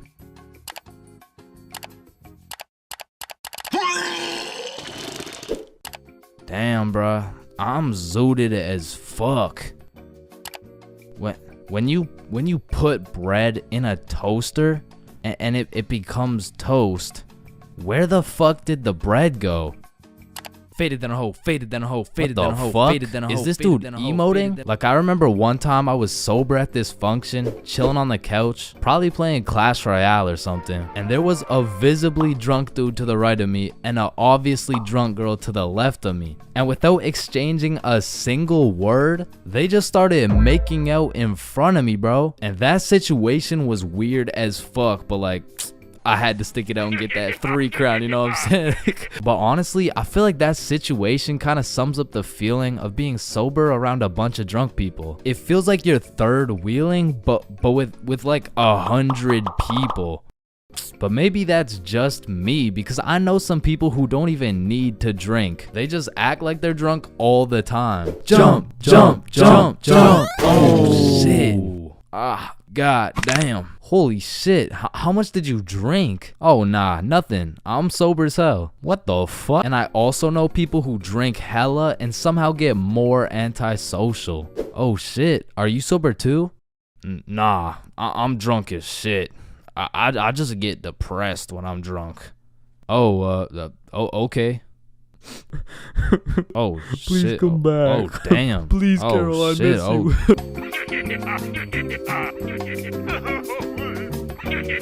Alright, I already touched on the unspeakable things that go down in the high school bathrooms, bro. But there's only one place on earth that is more foul than those bathrooms. And it's the goddamn locker rooms. That room smells like complete and utter dog shit mixed with Axe spray. Like, maybe I just went to school with a whole lot of Discord mods, but the rancid smell of the boys' locker room would contaminate anything in a 50-foot radius. And shit, Lord knows what goes down in that questionable place. Like, you'll walk in there and see anything, bro. Motherfuckers will be having fights, chicken fights, group fights, sword fights. Like, any laws and rules simply don't apply to the boys' locker room. Motherfuckers will be throwing hands, selling drugs, committing arson, committing several counts of fucking tax evasion. Shit, you name it. It's pretty much a GTA lobby in that bitch. Like, I remember one day I walked into PE and my teacher was like, Hey!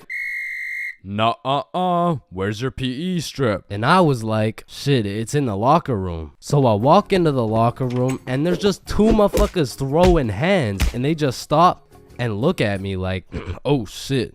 I'm gonna just get my backpack and shit, so yeah.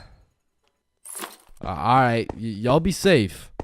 And then they just went back to beating the shit out of each other. Now listen, I don't spend too much time in the girls' locker room, but anytime I walk by there, that shit smells like rose petals and rainbows. So I can only imagine there's no group fights, no chicken fights. Hopefully no fucking sword fights. And bro, You deadass can't leave shit in the locker room. Like, if you leave anything not locked up, it's gone. These kids are ruthless, bro. They're snatching your wallet, your phone, your clothes. Shit, they're taking your PB&J sandwich. And the thing is, if you want your PB&J back, you're gonna have to get it back in blood because there's no laws in the locker room. See, if someone snatched my sandwich in math class, I'm turning into 6'9", bro.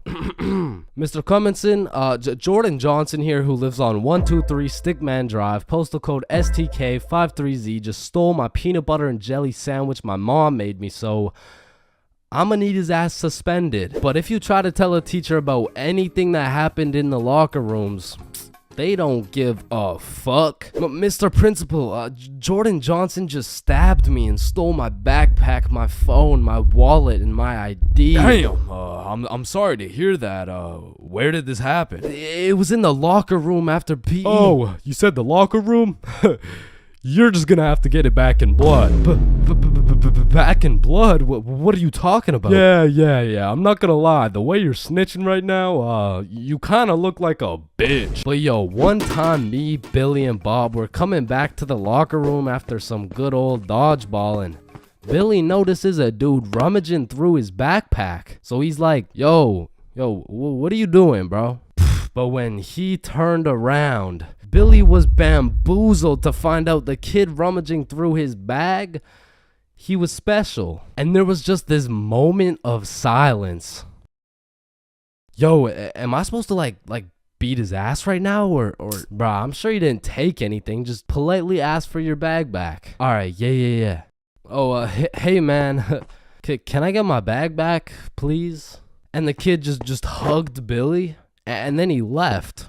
And I'm still confused to this day. But I'm gonna be honest, locker rooms weren't all that bad. Cause sometimes you'd walk in that hole and they would just be throwing a party. Now it still smells like ass, and there was literally no females, but it was still kind of lit. Like, you'd walk in there and it would transform into the club. Shout out my Lego, there's me. I'm in this bitch with TP. I'm in this bitch with Ultra. Or you'll walk in there and they'll just be giving out free pizza. Like walking into the locker room is a gamble. You might walk in there and get robbed, or you'll get some fucking pizza. I don't know. But what I do know is there's only 10 types of dudes in the locker room. Starting with that one kid who must have thought it was the 1800s the way he was whipping motherfuckers.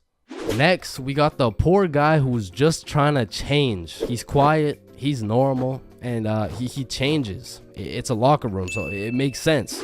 Then we got that one poor soul who gets absolutely cooked by the entire locker room. Yo, why is Kevin built like Mike Wazowski? Bro's got no neck.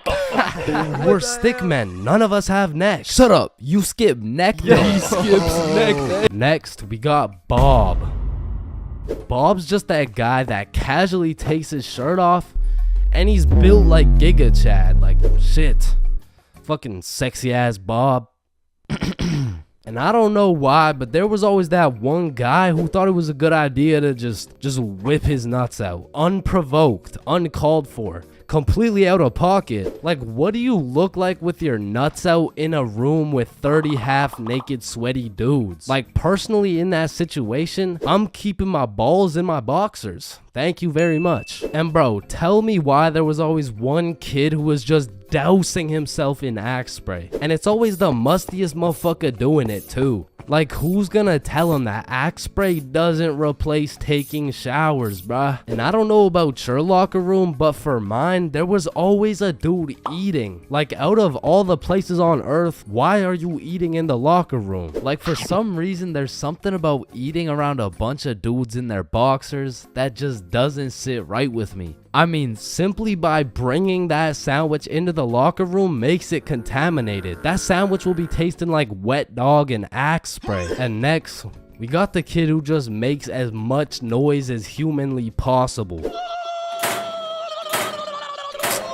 Shut the fuck up. And then there's that one dude who decides he's having a shower. And all power to that guy, but personally, there is no fucking way I'm showering in school. Like, I can't trust this little door to stop these menaces from breaking into my shower. Cause remember, There's no laws in the locker room. Like, it's no jail, but I'm sure if you drop the soap in there, you're gonna get violated. And of course you got the fiend. There's always a dude fiending for a vape in every locker room. And it's low-key worse in the locker room than the bathrooms. Like, these locker room fiends would do a little bit too much for some nicotine. I've seen them pay $5 for a single hit, and fuck, I don't want to know what they'll do for a hit when they run out of money. And still, I'm not gonna lie, the high school bathrooms get wild. They'll be hotboxed, there'll be fight clubs, but the thing about the bathrooms is a teacher can walk in at any time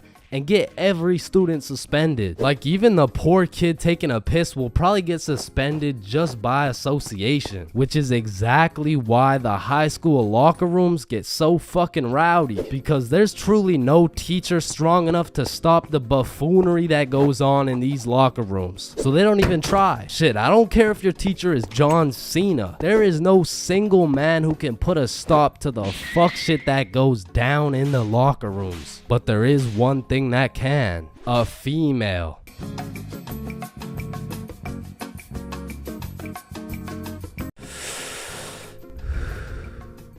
Yo, you can live the rest of your life without breathing.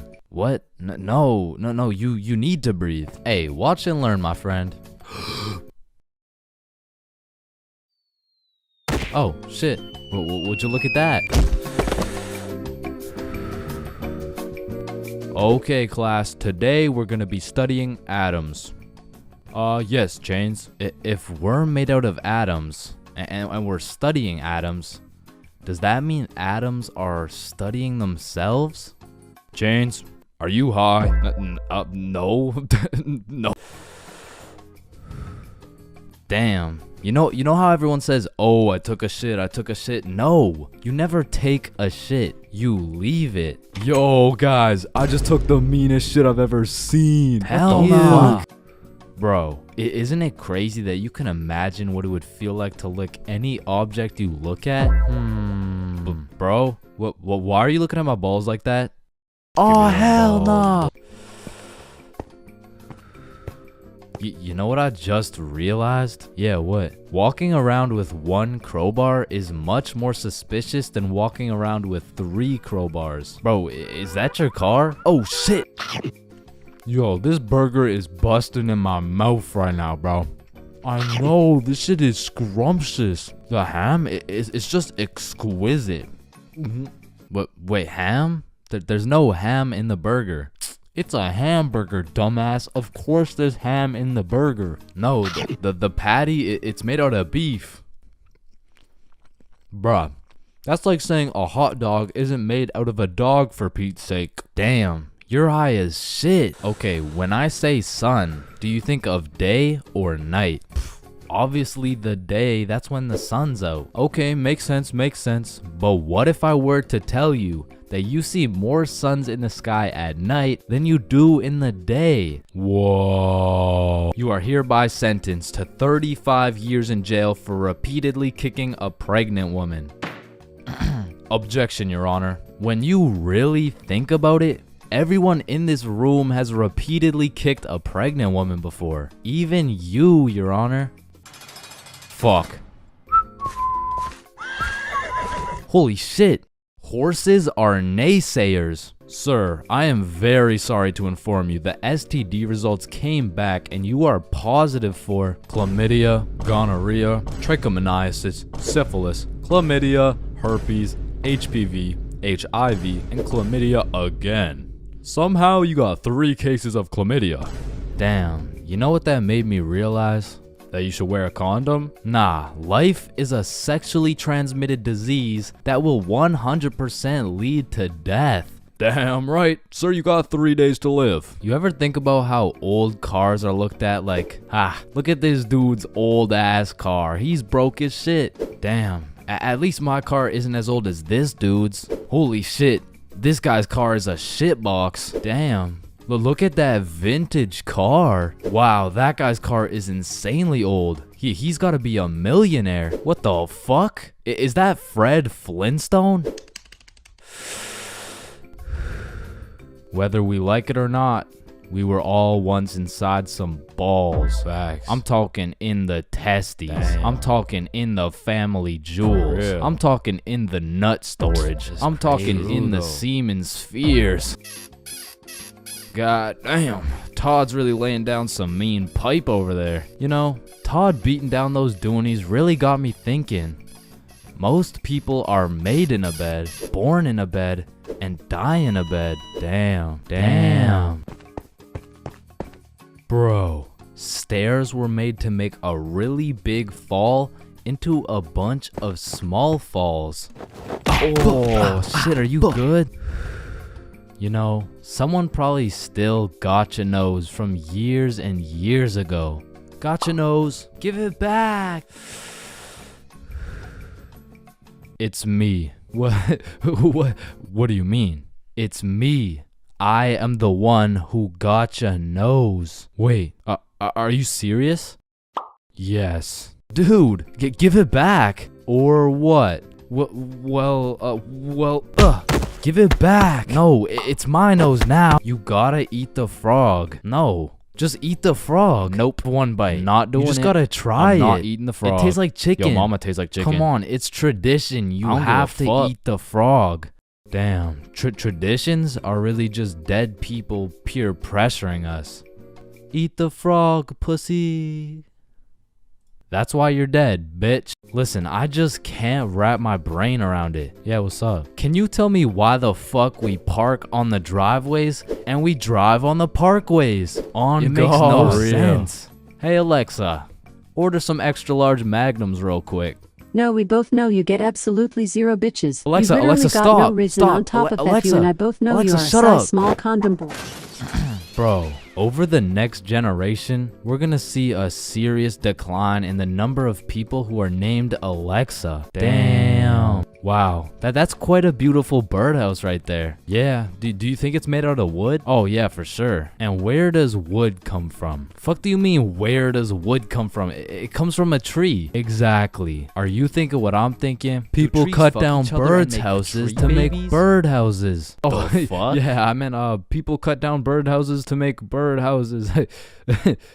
As you get older and older, a life sentence continues to become less threatening. Yo, there's probably a point where you just don't give a fuck.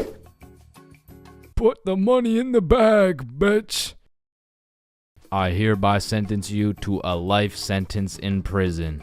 3 days later. Whoops. Oh. Okay, how the fuck did somebody look at all these rocks and trees and shit and just think, yeah, I can make a Wi-Fi out of this? Why is it a chair, bro? Someone tell me why it's a chair. You see, the word chair actually originates from the word cathedra, which is a combination of Latin words that mean sit and down. Incidentally, the word cathedral got its name as it is the seat or chair of the bishop. Oh, damn, this sandwich is about to go crazy, bro. Wait, that sandwich would hit way harder if we smoked before you eat it. Oh, okay, yeah, you right. A few moments later. Damn. What? Damn. My sandwich went bad. Nah, when you think about it, your sandwich didn't go bad. Something just started eating it before you did. Whoa, that's crazy to think about. Wait. Are you eating my sandwich right now? You gotta be faster than that, bro. I'm talking inside the cum factories. For real. I'm talking inside the sperm bank. For real. I'm talking inside these nuts. I'm talking in the Dwayne The Rock Johnsons. Damn. Nah, fuck you. Hey, fuck you then. That's why you eat meat. I don't eat meat. I'm vegan. Oh shit, same. But you're still a bitch. Okay, and I still laid pipe on your mom. Yo, what's going on here? He called me a bitch, and he said he had sexual intercourse with my mom. Yo, calm down. I thought you guys were both vegan. Yeah, what about it? If you guys are both vegan, are you guys really beefing? Damn, that was unfunny as fuck. Should we just beat his ass? Yeah, we should. Shit, damn. I see here. Looks like your toothpaste hasn't been doing the job. Try this one. 9 out of 10 dentists recommend this toothpaste. Wait a minute. If dentists make their money off people having bad teeth, and 9 out of 10 dentists recommend this toothpaste, why would I choose to use this one? Go. Shit, he knows. Man, you ever think about how the ocean is just some really big soup? Damn, I guess you're right. Or have you ever thought about how there's more airplanes in the ocean than submarines in the sky? Oh shit, apparently not. Damn, we're high as fuck. Man, you know what I just realized? What's up? Your balls are kind of like a body bag of sorts. You know what I'm saying? You gotta stop looking at my balls, bro. Okay, but who named it a chair? Like, who just looked at this thing and was like, oh, yup, this is gonna be called a goddamn fucking chair. Boo. Oh, you scared me half to death. What happens if you get scared half to death twice? Oh, I don't know. It's just a saying. Boo. Oh shit, is he dying? I think. Damn. When you really think about it, most guys will get their first set of flowers at their funeral. That's some real shit. Wait, Chains, are you high at a funeral? No.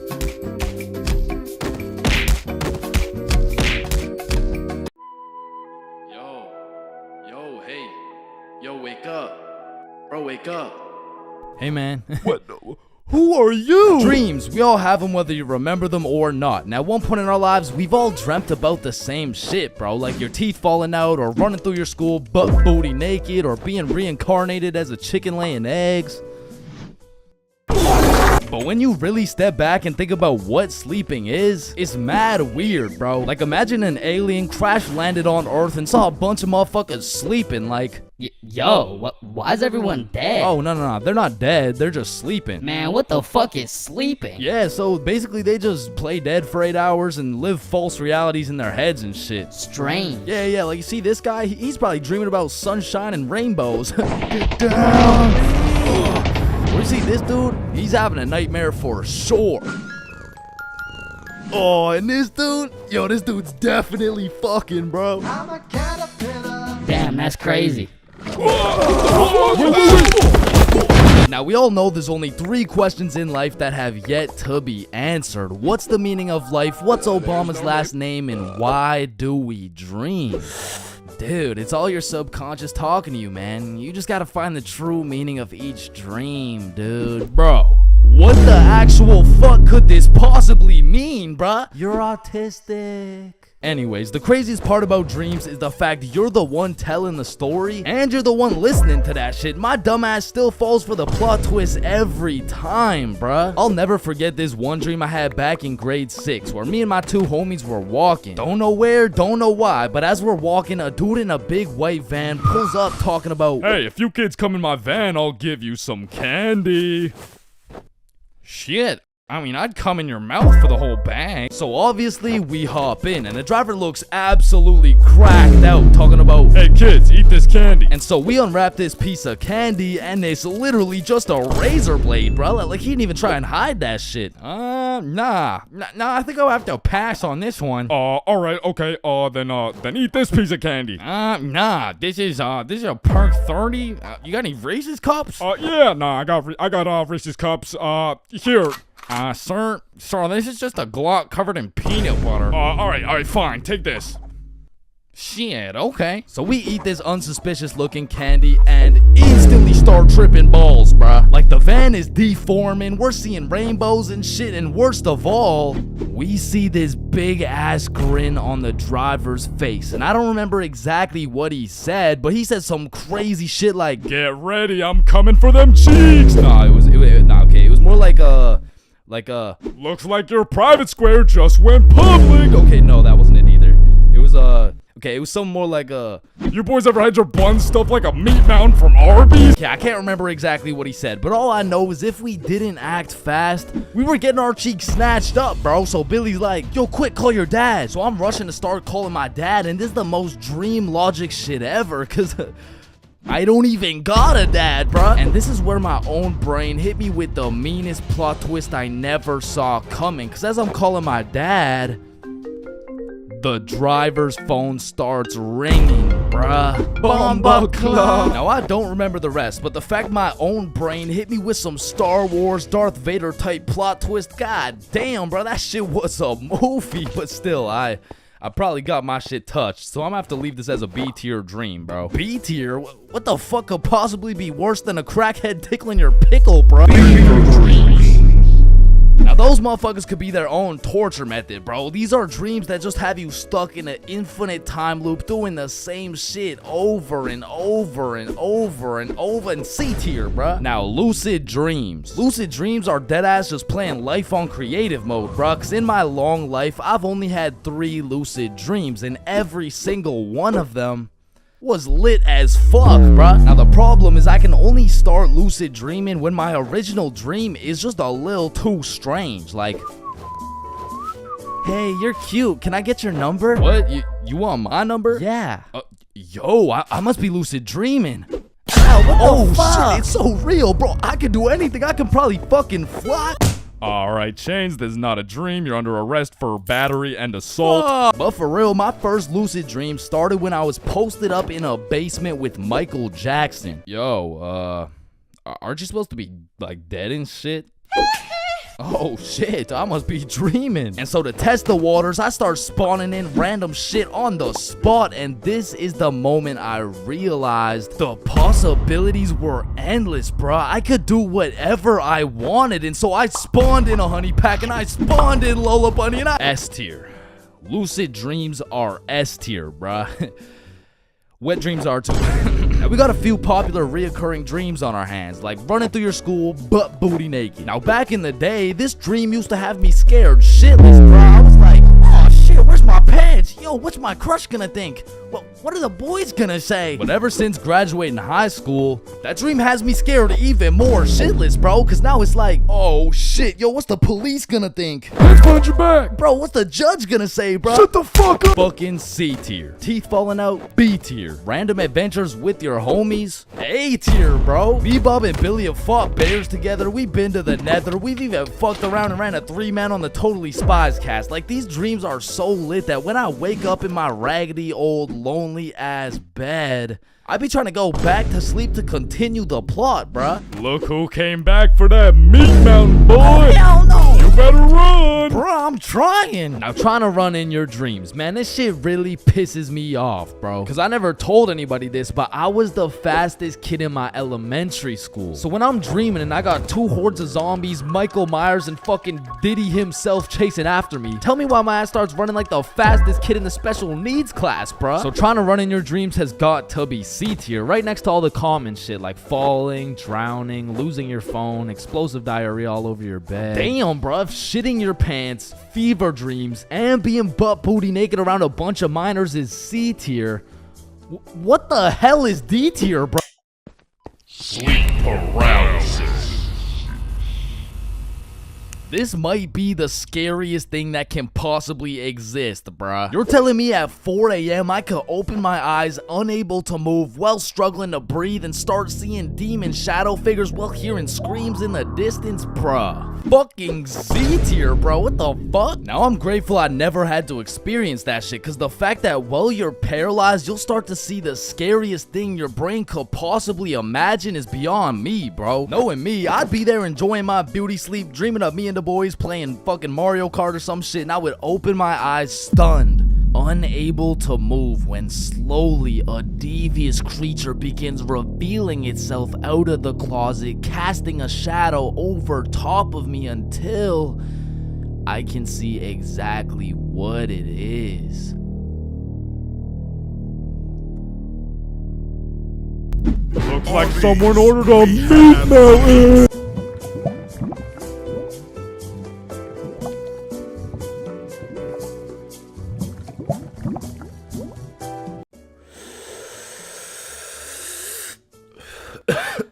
Space isn't empty. It contains everything that exists. Hey bro, you think this mirror's good? Nah, it's in used condition. What do you mean? Walmart doesn't sell used meat. Oh, we're using it right now. Damn, I've been hitting this joint for way too long. I should probably pass it to the next person. You ever thought about how most of the sky is actually below our feet? No, it's right up there. Holy shit. Okay guys, I'm gonna be your waiter for tonight. Just give me a second and I'll be right with you guys. We are the waiters. Bro, what are you talking about? No, think about it. If we're waiting for the waiter, then we are the waiters. Hey, nice belly button, bro. Hey, thanks, man. Your belly button is really your old mouth, by the way. What the fuck?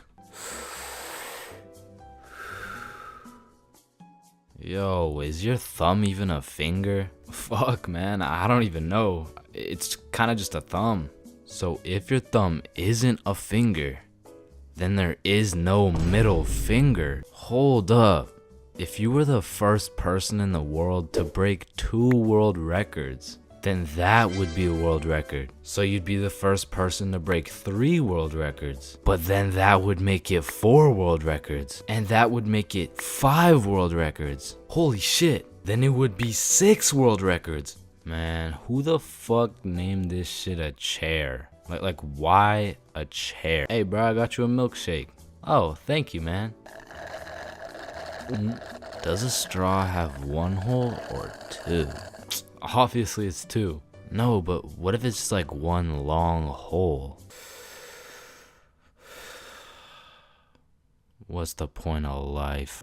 If you get a bigger bed, you have more bedroom, but you have less bedroom, you know, like bedroom, like. Can I get a ice cream cone? No, fuck you, the ice cream machine's broken. Man, that's not fair. Well, life isn't fair, buddy, so what do you want? But if life isn't fair to everyone, then isn't life just kind of fair? Like, I just don't get it. Like, chair, why is it a chair? You know, it could have been like anything. So your nose grows every time you cap. Yeah, what about it? So what if you just said your nose is going to grow? Well, that would be a lie, so then it would grow. Try it. My nose is going to grow. Yeah, I told you. But now that it grew, it's not a lie. Whoa. Bro, I'm way too baked right now. Here, eat an orange, it helps. Nah, hold up.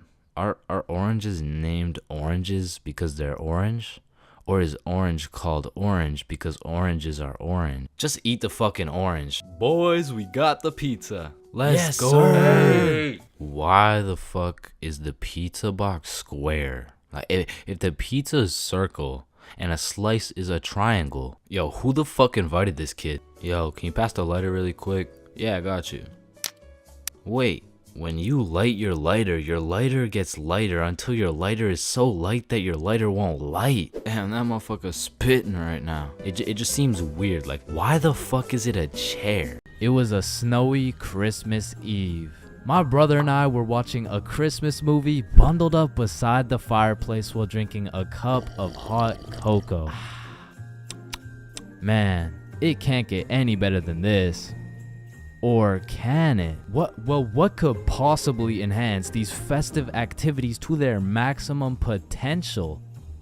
Or should I say, who can? So I called up the plug Randall and I'm like, yo Randall, yo what's up, cuh? Let me get some of that Christmas tree OG. Oh shit. Let me get some of that mean green Grinch. Yes sir. Some of that Rudolph Red Eyes, you know what I'm saying? I but the thing is, I can't deliver right now, cuh. Why not? Well, you see, cuh, me and the family are setting up milk and cookies for Santa Claus, cuh. Aw shit, Randall. I didn't know you were a family man like that. Cuh, you already know it's Christmas Eve and shit, but if you really need some of that mean green Grinch, come by the crib and pick it up. Say less. Randall sent his address and it was only a 15-minute drive. So we walk outside to go hop in the whip and I'm like, what? Where the fuck did the whip go? It should be right here. Oh fuck. I mean, the entirety of the whip had been covered in snow. I mean, in these conditions, not only would it be impossible to drive, but many would say it wouldn't even be possible to walk to Randall's crib. However, on this specific Christmas Eve, there was nothing that was gonna get between us and that Christmas tree OG. So we throw on our snow attire and take our first step off the porch. And god damn, that shit was deeper than I thought. As we started our journey to Randall's house in waist-high snow, I was filled with determination. The type of determination that just dipped after 5 minutes of wet socks, possible hypothermia, and no end in sight. Bro, should we just head back now? I mean, we still got like 30 more minutes to go to Randall's house. I don't think I could do it, bro. Chains, just picture this.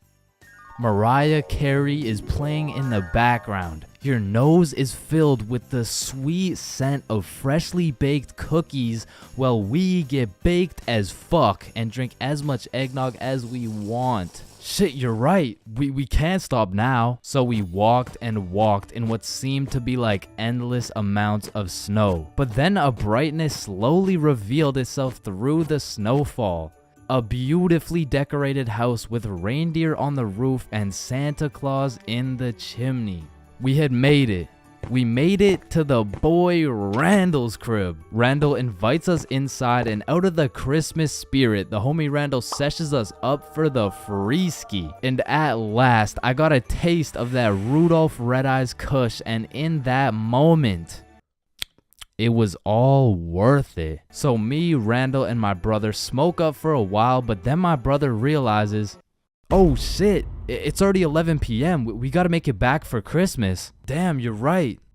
Wait. Before you just go, cut, take some for the road. Thank you, bro. So we begin our journey back home, except this time something was different. We were zooted as fuck. And if you've ever been in the cold while being more baked than some gingerbread, you would know that shit is ass. And as my brother and I walked through the snowfall continued to get worse and worse. And after 30 minutes of walking back home while being higher than Santa's sleigh, my legs just folded, bro. Oh shit, Chains, are you good? Bro, it's too far. You're gonna have to make it back without me. Bro, shut up. You're fine. You're just high as fuck. Oh, Nichan. Bro, get your bitch ass up. Let me go. You need to make it back before Christmas starts. Yo, just get up, bro. Stop playing around. Oh my fucking god. And then I fucking died. Maybe that mean green Grinch was gonna be what stole my Christmas after all. Man, you're not fucking dead. Until my brother decks my ass harder than the boughs of holly. Bro quite literally slapped me back to reality. And that was all I needed to keep going. But we only had 5 minutes to make it back to the house before Christmas. So we use everything we have left. We see the red and green glowing lights in the distance getting closer and closer, and by a Christmas miracle, at last we could sit down on the couch, bundled up next to the fireplace, watching a holiday movie, drinking some hot cocoa, all while zooted off that Christmas tree OG.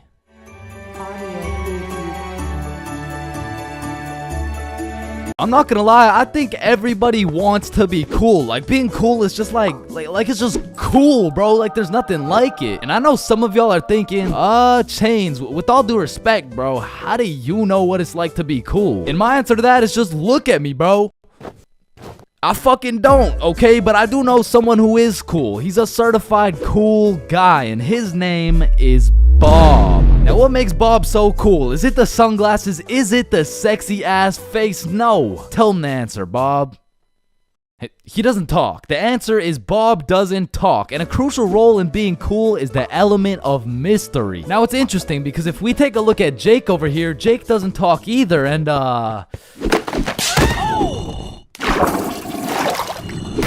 I don't think, I mean, like, me personally, you know, I don't really think Jake's that cool. So that means to be cool, you can't just stop talking. I mean, I remember one time I thought if I threw in some earbuds and stopped talking to motherfuckers, everyone would see me as some cool, mysterious guy in the shadows. And I'm not even gonna lie, I was walking through the halls feeling like Batman. I could even see the people talking about how cool I was. Come to find out, it was more like, does this kid even talk? Nah, I don't think so. Yo, what's up with this kid? I'm pretty sure he's autistic or something. Cause the truth is, there's a very distinct difference between Bob's silence and Jake's silence. I mean, Jake didn't talk cause he would probably get his ass beat for literally anything that comes out of his mouth. But Bob, on the other hand, doesn't talk cause he doesn't have to talk. Like, watch this. Oh my god, Bob. I love you, Bob. Now, just for science reasons, let's just see what happens when I do the same thing, you know? Why not? What's the worst that could happen? Hello? Can I help you? Oh my god, help. There's this creepy guy. At least she did. Get on the ground. Hands behind your back, buddy. Now, it's important to note that being cool is subjective. Like, for example, some people think I'm cool, you know? Like, in this big-ass world, surely there's someone out there. No, there isn't. Nobody thinks you're cool. Shut up, loser. Okay, well, what I was trying to say is you're gonna find someone cool who I don't find cool, and I'm gonna find someone cool who you don't find cool, and that just leaves us with the question, what is cool? So to answer this question, I need you to think of the coolest dude on the earth, and I'm about to guess, okay? You got it? Yeah, alright. I'm not the fucking Akinator. I'm not about to guess who you're thinking of, but I can guess with 100% accuracy who you're not thinking of, and that's Mark Zuckerberg, okay? How did I know that? Because if you think of Mark Zuckerberg as the coolest guy in the world, you're fucked, alright? Like, there's no helping you. Like, click off the video. It's raps for you, bro. But how could Mark Zuckerberg possibly help us get cooler? I mean, look at the guy. He's practically oozing uncoolness as we speak. But that's important because if being cool is subjective, we need something objective to look at, and objectively, Zuckerberg gets no bitches. Like, let's just look at the numbers here. I mean, this guy's the CEO of Meta, but he's also the CEO of being a uncool lizard nerd guy. And if there's one thing I've learned in my studies of coolness, it's the art of minding your own goddamn business, okay? Like, let's compare George to Bob, who, let's just say, both aced the math test. Hey, Chains, what'd you get on the test? Fuck, I got like a 65%. Oh, that's really good for you. That's good for you, yeah. I actually got 100% plus the bonus question. Oh, wow, nice, bro. Billy, what'd you get on the math test? Math test? The dog. I could have swore that shit was chemistry. Nope, it was math, and I got 103%. Bob, what'd you get? Oh, 110. There was only one bonus question. That's impossible. Oh, kissy face. Bob, did you pipe the teacher? And that's probably why Zuck over here is so uncool. He's minding a million people's businesses, probably looking through their cameras and shit like, yeah, fuck you, Mark. And the most important trait for being cool is having confidence. You just can't be cool while shivering your timbers, bro. And I know some of you are thinking, oh, well, I guess it's over for me then. And no, it's not over for you, bro, because confidence is the most fake it till you make it shit ever. Like, you're not gonna say the perfect thing every time. Lord knows I don't. I'm pretty sure I say the wrong thing every time, but if you say that shit with your chest, people let it slide, bro. And I said, no, I wouldn't suck your dick for $20. Oh, well, that makes one of us.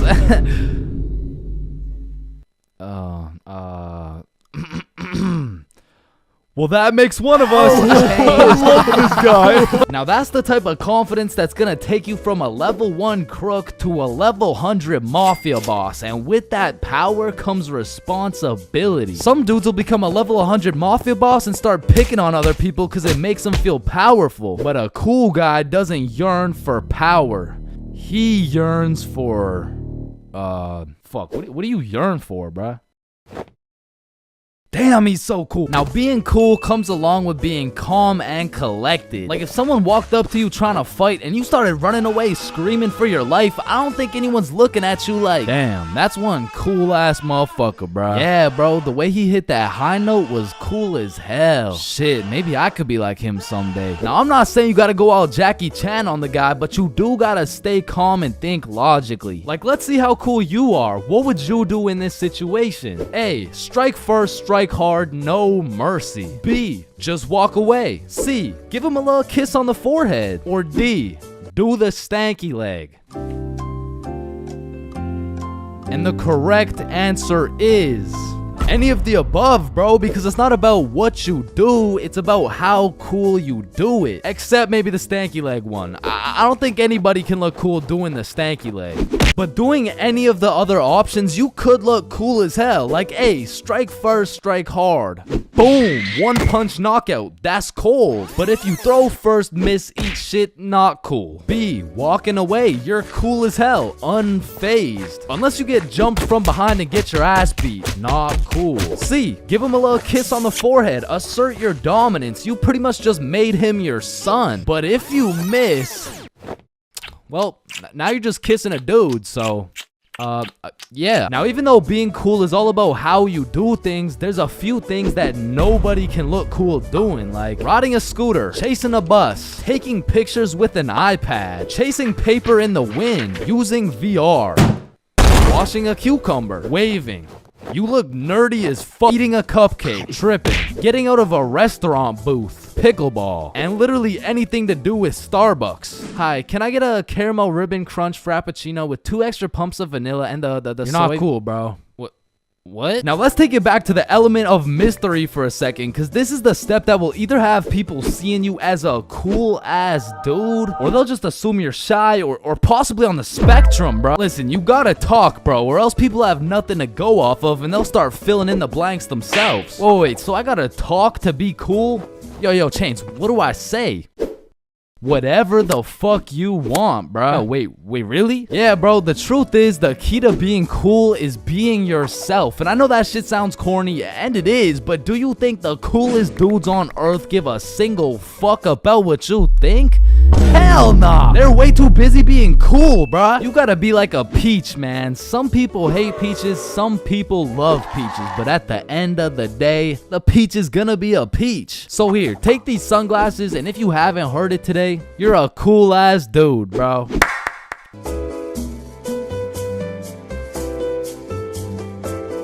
There's levels to friendships. I mean, you could have known your homie since you were 2 years old. You could have lived together. I mean, you could have survived the whole zombie apocalypse together. But shit, the truth is, you haven't truly experienced brotherhood until you and your homie have participated in a 2-man mission. Like, just look at Kobe and Shaq, man. That type of chemistry can only be achieved by running a 2-man. Shit, I bet these motherfuckers were running 2-mans every night. And you already know Kobe was laying down that Mamba mentality while Shaq had his girl kneeling. But for those of you who may be wondering, Chains, what the hell is a 2-man mission? Well, I'm glad you asked. It's quite simple, really. It's when you're gonna link with a girl, but you bring your homie and she brings her homie. And what this does is it sets an environment when you and your homie can dribble, pass, alley-oop, and ideally dunk that shit. Now, don't get me wrong, it's simple, but not easy. I remember my first 2-man mission like it was yesterday. It took place when I was in grade 7. And it started when my friend Joe hit me up like, Yo, bro, I'm going to this girl Sophie's house and her friend Ava's there. You trying to pull up? and I was like, am I trying to pull up? Hell yeah, I'm trying to pull up. So we show up to her house, and I'm new to this whole thing, so I'm sitting there like, what now? We could watch a scary movie. Yeah, let's do it. I'm down. Well, actually, personally, I'm not a big fan of scary movies. Man, shut the fuck. So we're watching this scary movie, and to be honest with you, it was simply the best scary movie I'd ever seen in my entire life. So I was really getting invested in this plot. And Ava's like, oh my god, I'm scared. And that shit went way over my head. What? Why? It's not even at the scary part yet. And then only 30 minutes into the movie, Joe and Sophie are like, Yo, we'll be right back. Okay. Do you guys want me to pause the movie?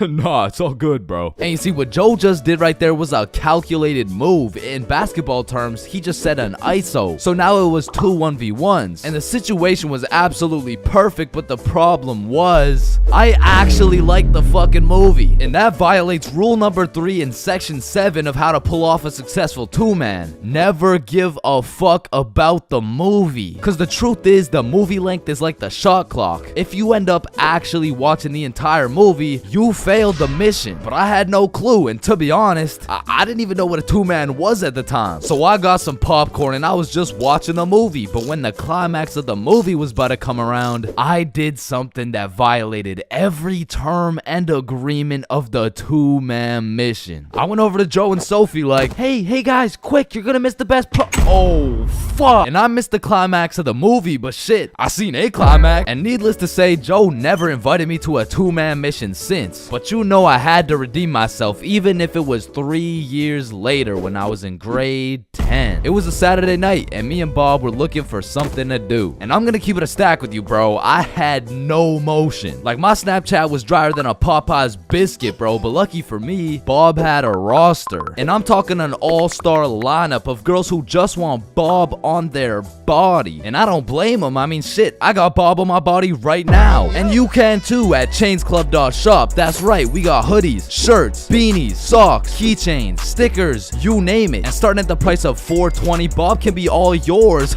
Or if you want me, I wouldn't mind being on your keychain or something. Treat me like white teeth. So as I was saying, me and Bob were bored. So Bob hits up this girl named Avery like, what are you doing right now? And she's like, just chilling. Who you with? My friend Alice. Let's link. I'm with my homie. Okay, is he cute? Cute as hell. Okay, come over. And I'm excited as fuck, so we get Bob's sister to drive us to Avery's crib. And as we pull up to her house, I remember a crucial detail that I'd been forgetting this whole time. I was scared of the hoes, bruh. And as we walked up to her door, I was starting to get flashbacks of me and Joe's 2-man, where Joe tossed up an alley-oop for both of us, and I blocked his shot, metaphorically and literally. And as I'm psyching myself up, Bob calls Avery to tell her we're here, and she's like, so, my parents are asleep, so you're gonna have to come in through my window. Shit. So we walk around the side of the house to Avery's room, and lucky for us, there's this big-ass window, and I'm like, yo, can you open it so we can get in? And she's like, it is open. Bro, only this tiny ass rectangle in the top left was open at a 60-degree angle. But that was our only way in, so I helped Bob up and through the window. But now I gotta get up there, and I'm bigger than Bob, so I put my head through, and I'm trying to slowly creep into the room, and then I lean just a little too far, and I'm headed face first onto Alice's hardwood floor. And listen, Bob has come in clutch many times. He saved me from drowning, coyotes, getting in trouble, but out of all these things, I'm most grateful for Bob catching me as I fell through this fucking window, because drowning and dying would have been pretty bad, like boo-hoo, rip chains, you know what I'm saying? But imagine falling through a window and eating shit face first in front of the hose. Like, I would have preferred the drowning, bro. But after that close call, I was a little flabbergasted, you know what I'm saying? But Alice has the audacity to ask me this loaded ass question like, oh hey, what's your name? Me? Yeah, you. It's the name's for real. Chains for real. Nice to meet you, Mr. For real. I'm Alice. And so we all just started talking and shit, but I keep noticing Alice was getting a bunch of text messages. And I remember thinking it was probably her mom or something, so I shrugged that shit off and I'm like, yo, we should watch a movie. Yeah, we should. God, yeah. And I wasn't about to make the same mistake I made last time, so I found the most dog shit horror movie on the face of Netflix and threw that shit on. And man, that shit was ass. In fact, it was so ass that we just started cuddling and shit, like, what else was there to do? But now that we were close, I could feel the vibrations of Alice's phone getting a call, so she's like, 1 second, I'll be right back. And I wasn't trying to eavesdrop, but I could low-key hear what she was saying through the door. I'm just at Avery's house. We're watching a movie. Oh my god, okay, that's fine. Okay. But when she comes back, she puts a pillow between us. Like the same type of shit two dudes do to make sure they don't fuck in their sleep. And I'm trying to piece everything together, and as I'm coming to the conclusion that this girl has a boyfriend, I hear footsteps coming towards the door. And when the door opens, I'm fucking bamboozled to see a 60-year-old man who looks furious. And I'm just hoping this isn't Alice's boyfriend, because if it is, we got bigger problems on our hands. But as I seen the way this man looked at Bob, I realized he's Avery's dad. And Bob wasted no time jumping out that fucking window. But for me, let's just say that shit wasn't very elegant, because I got stuck for what felt like 5 minutes making eye contact with this grown-ass man. Well, what are you trying to seduce my dad or something? Like get the fuck out. And I'm not gonna lie, we ran, bro. And once we made it home, me and Bob were relieved. But when I go to check my phone, I got a little notification on Snapchat. And I'm expecting it to be Alice or maybe even Team Snapchat or something, I don't know. But I sure as hell wasn't expecting it to be a motherfucker named Ryan Donaldson. And Ryan must have woke up on the wrong side of the bed this morning, because he's like, what the fuck did you do, dude? So I hit him back with a, who dis? And he's like, Ryan Donaldson. Yeah, no, I can see your username, bruh, but I have no clue who you are. I'm Alice's boyfriend, bitch. And Ryan got his shit hit with an instant block, bro. And so the moral of the story is, if you're gonna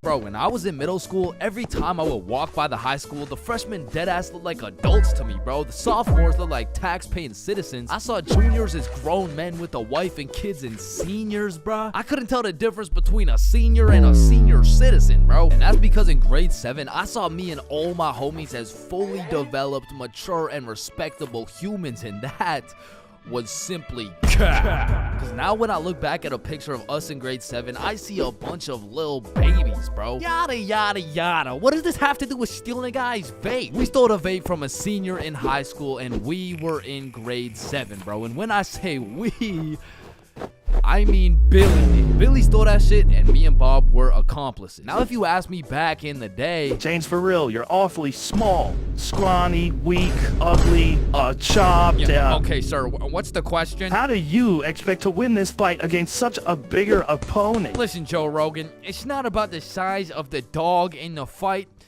It's about the size of the fight in the dog. Thank you very much. Thank you. And then I saw Jake Paul versus Anthony Joshua, bro. Okay, guys, so I'm not doing this fight. I quit. I'm retiring. Because I don't care how many years of karate, taekwondo, pad thai, jujitsu, or teriyaki a kid takes. I can beat their ass easily. But I won't, because that's morally wrong and I have honor. Hey, everyone. I heard Chains talks to minors. What the fuck? And I heard he fakes all his stories. Man, I do not fake my stories, bro. Sorry, anyways, as I was saying, this story takes place in grade 7. It was a summer day, and it started off pretty slow. You know, me and the boys were just chilling at Bob's crib, playing a little Rocket League and whatnot until we got bored. And when me, Bob, and Billy get bored, it's a problem, bro. Because every time we were bored, we would do one of 5 things. Light public garbage cans on fire, ding-dong ditch houses, light more shit on fire, buy things from 7-Eleven, with the 100% discount, or climb our middle school, bro. Yo, let's go let some garbages on fire. Yo, I don't know if there's any left at this point. Alright, let's ding dong ditch. Man, I'm not really trying to do all that running right now. Shit, should we climb Stickman Middle?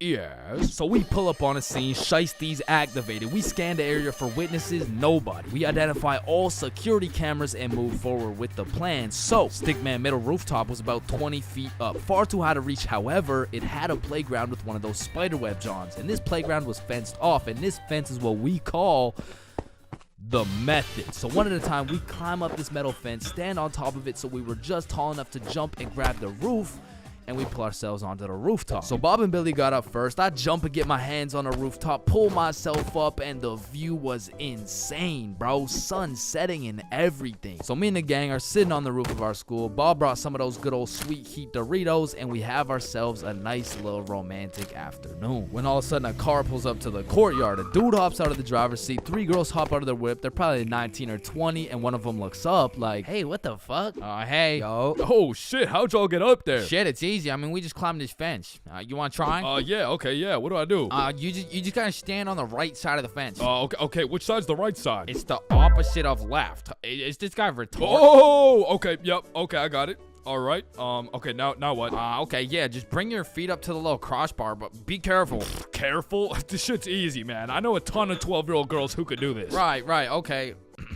Why does he know a ton of 12-year-old girls? Okay, what do you think I do from here? Dude, I don't think I know what to do. Oh, shit, man. I don't think I know what to do either. No, I'm saying I know. Like, damn, man. How is he so retarded? Oh, I'm up, boys. Let's Yes, go. sir. Yeah, let's go. Anyways, what's y'all's names? I'm Billy. That's Bob. And I'm Chains. BBC, is it? Yeah, my name's Cooper. It's nice to meet y'all. Yeah, nice to meet you, man.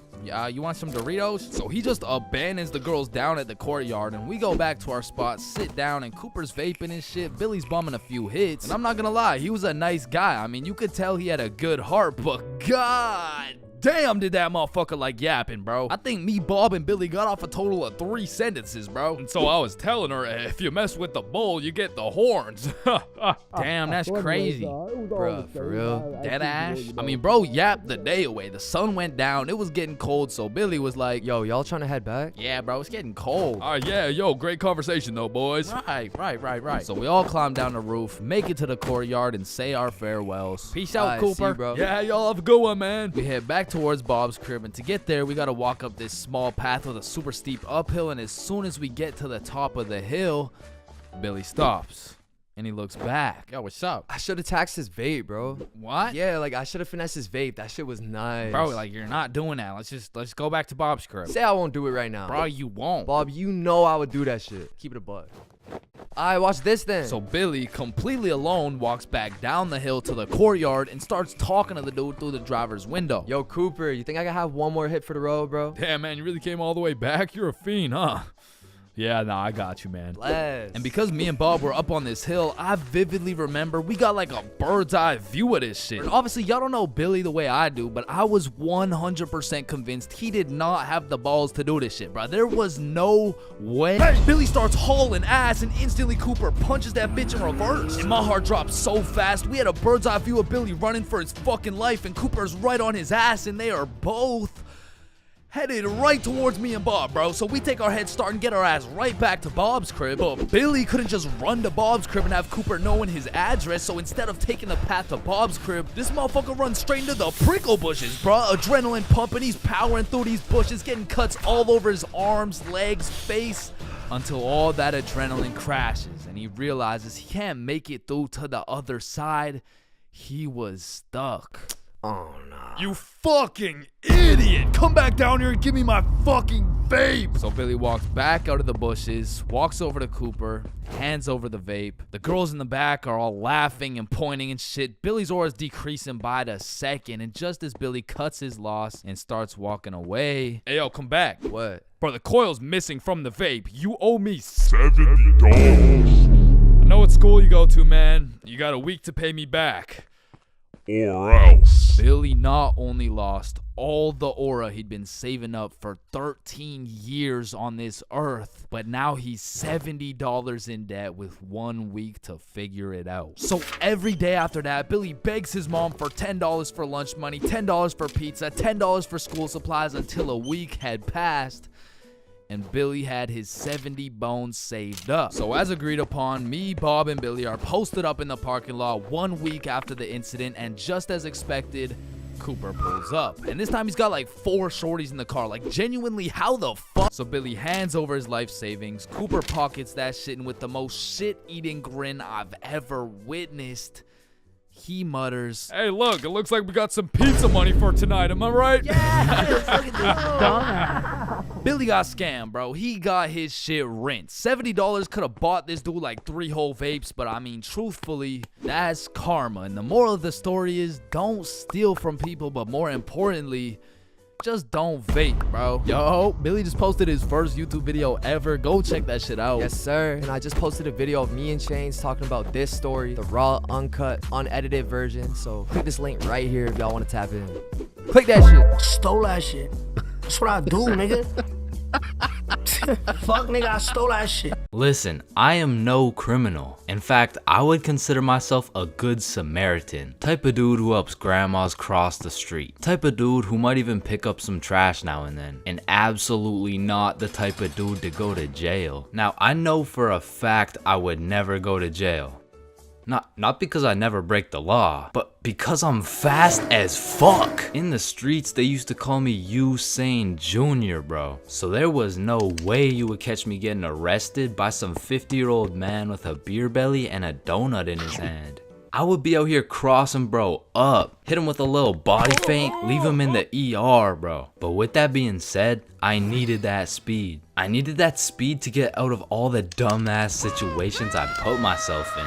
cause I'm still no valedictorian, but back in grade 9, I was nominated stupidest dumbass, and all the runner-ups were my homies. So evidently we had some stupid ass ideas. Like I remember this one time we were all looking for something to do, and if you're from a small boring city like mine, you would know there's not many fun things to do besides smoke and break the law. So what did we do? We smoked, and then we broke the law. This story takes place at Billy's crib. So it's just me, Billy, and Bob. We're chilling playing PlayStation or whatever, and Billy's like, damn, I'm bored as hell. We should go do something. Yeah, facts. What's something fun we could do? Shit, we could have some girls over. We got no hoes, bruh. Holeless. Shit, I forgot about that. I mean, we could get some food. You got money? You're broke, bitch. Damn, you're right. Wait, we could smoke. You got grass? Yeah, I do actually. Oh shit, bet. So we all go outside, roll up the grass, and get baked. Then we go back inside and hop back on the PlayStation. Damn, I'm low-key still bored. Yeah, let's have some girls. You still have no hoes, bro. Fuck. I mean, we could have a bonfire. Oh shit, that's not a bad idea. Genius. So you think this is a good place? Nah, it's too out in the open. What about here? Nah, it's too close to the school. What about here? Oh shit, this is kind of nice. So we were looking around, we gathered up the best sticks to build the fire, and we set them up quite nicely. We lathered those bad boys in some gasoline, and apparently my high ass didn't know how fire and gas worked. So I leaned over the fire, and when I go to light it, for a second my life flashed before my eyes. So I quickly jumped back, but my friends and I are baked to perfection. So they're like, yo dude, are you good? Yeah man, I think so. Are my eyebrows still there? You never had eyebrows. Oh, okay. So we're all just staring at the fire in silence, thinking about random things. Damn, I need me a 4-piece Popeyes combo right now.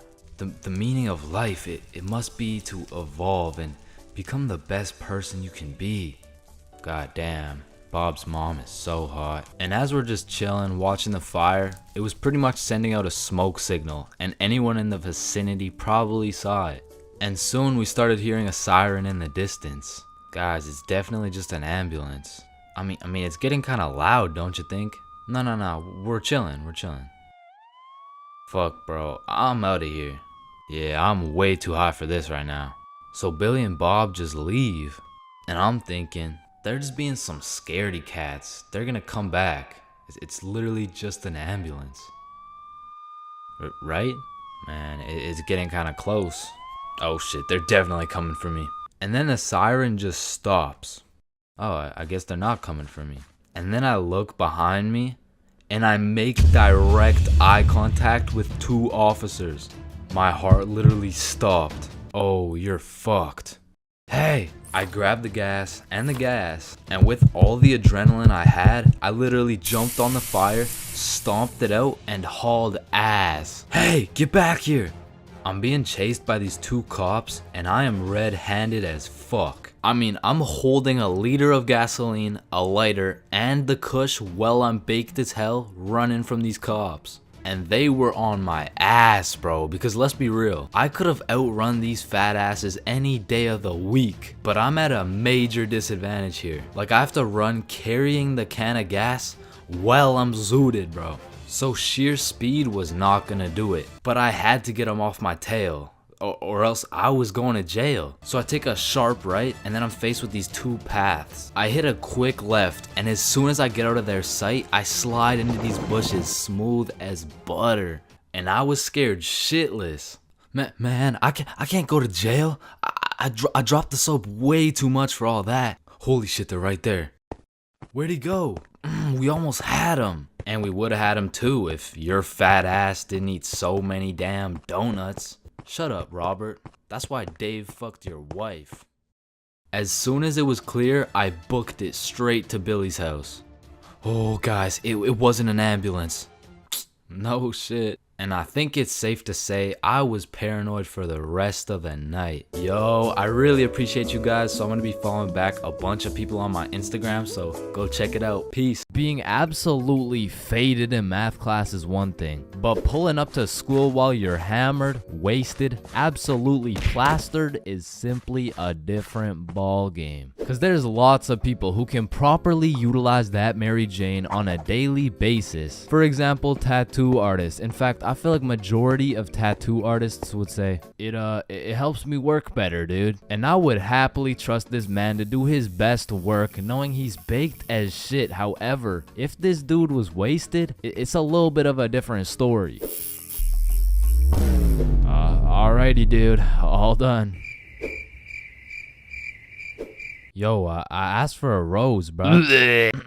And because of this reason, you would truly have to be a dumbass to go to school drunk. Chains, but the title of the video says going to school drunk. I did, bro. I went to school drunk, but listen, it was no ordinary day at school. No, in fact, I didn't even go in the day at all. I went drunk to the school dance, meaning this story takes place when the boys and I were in grade 11. It was a Thursday night, the night of winter ball, and as the boys and I were getting ready, you know, looking like some distinguished young gentlemen, I had realized, damn, none of us have any girls to take to the dance. Fuck, you're right. That means we're gonna have to ask a girl to dance, bro. What? You mean like talk to them? Yeah, if only we knew someone with a bigger roster than a cheerleading team. Someone with more hoes than a shed. Someone who pulls more tens than EDP. It's Bob. So me and Billy started analyzing Bob. Like how does he pull so many girls, bro? Is it the jawline? I don't know. What about the silky smooth clear skin? Maybe. Or is it those succulent luscious kissable lips? It's the glasses. Yeah, the glasses. Yeah. So we stole Bob's entire flow in the hopes this would put an end to my drought of bitches. So we check ourselves out in the mirror and then we hop into Billy's whip. We throw on some Rihanna to get us hyped, and before we knew it, we had arrived at school. Now to really paint the picture, it was a Thursday at 8 p.m. and on this Thursday at 8 p.m. Billy pops his trunk to pull out 2 bottles of vodka. Now, if you were unaware, it was currently a Thursday at 8 p.m. on a school night, and we were headed into our school. Now logically, I should have simply denied the alcohol, but I'ma keep it a buck. The whole idea of walking up to a girl and asking her to dance was really giving me the heebie-jeebies. I mean, my palms were sweaty, my knees were weak, and arms were heavy, so I took a big old chug of that liquid courage in order to ease the nerves a little bit. And shit, Billy must have been feeling the same way because Billy was down in that shit like it was water. And right after we consumed enough alcohol to kill a baby elephant, I got a notification on my phone. Oh shit, I got an email. Oh, it's from the school. It says, if you come to the winter ball under the influence of alcohol or any drug, you will face suspension and will lose your right to walk across the stage for graduation. Fuck. Okay, listen, if we can get into the dance before this shit hits, we're chilling. All right, we got this. So we walk into the school looking fresh as hell, but then I noticed a fat line of students, and this line led to a security check to get into the dance. Fuck, that's not good. Nah, we're chilling. I still don't even feel anything. What about you? Yeah, same. We're good. And just as we came to the consensus that we were good, the principal starts walking down the line in our direction. Fuck, act cool. We're good. Act cool. That was close. You 3, over here. Shit, fuck, shit. Do you guys know why I called you over here? Nah. Nope. I smelled alcohol the moment I walked past you 3. Now, I don't know if it was one of you or all of you, but you know the consequences of showing up under the influence, right? Yeah, we do. And tell me, is it or is it not suspicious that all 3 of you guys showed up with glasses on? Nah, we just thought it looked suspicious. Take them off. Damn. Yes, sir. And although I downed a sizable amount of vodka, it still hadn't kicked in yet. Now, I didn't want to do this to you guys, but look at my finger. This motherfucker starts waving around his magic finger in Billy's face with a flashlight to somehow see if he's drunk. Now, I don't know what the plan was, but I was fucking scared. Okay, he's not bad. Oh, okay, he's good. Now let's see here. And just as this motherfucker puts his finger in my face, that vodka hits, bro. I'm using all the strength I got to keep my balance while I'm getting blinded by this flashlight. Let me try that again.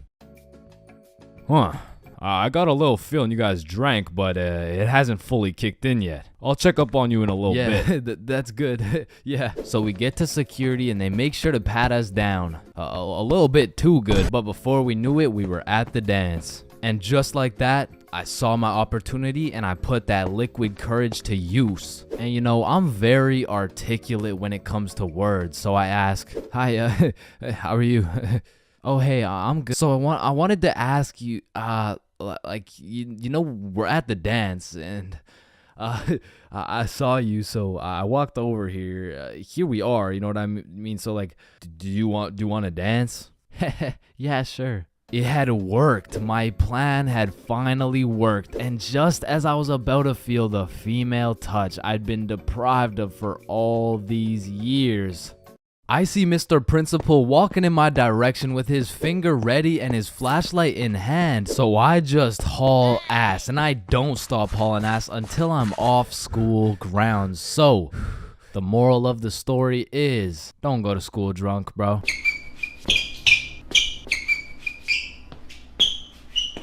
Imagine putting in hard work, time, and dedication into saving up for some new shoes. You go to Foot Locker and find the perfect pair. You try them on, you check them out, and you cop them.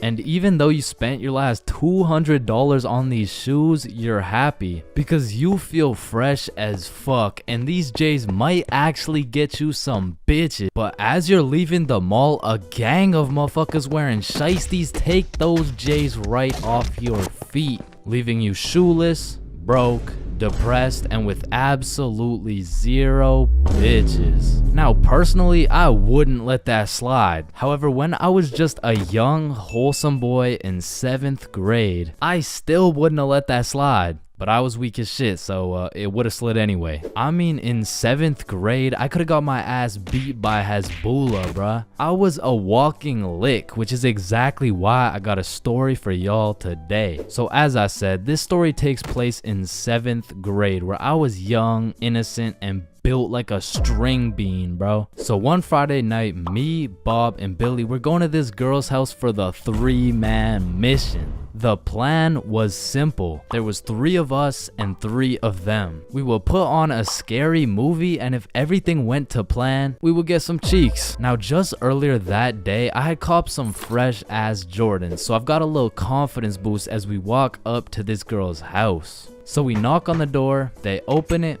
and we go inside. Now we stuck to the plan. We put on some cheesy horror movie, and one thing led to another, and by the end of the movie, Bob had all 3 girls, bro, and me and Billy were in the corner playing Bloons Tower Defense. Don't ask me how this shit happened, I don't want to talk about it. So after hours of me and Billy straight fumbling, we all decided to go home. And although I was a little disappointed in my performance tonight, I put on my brand new uncreased Jordans and I remembered, damn, even Curry airballs sometimes. Now the bus route back to Bob's crib took 2 buses. So we hop on the first bus, it takes us to the next stop, and as we're getting off, we see the second bus we need drive right by us.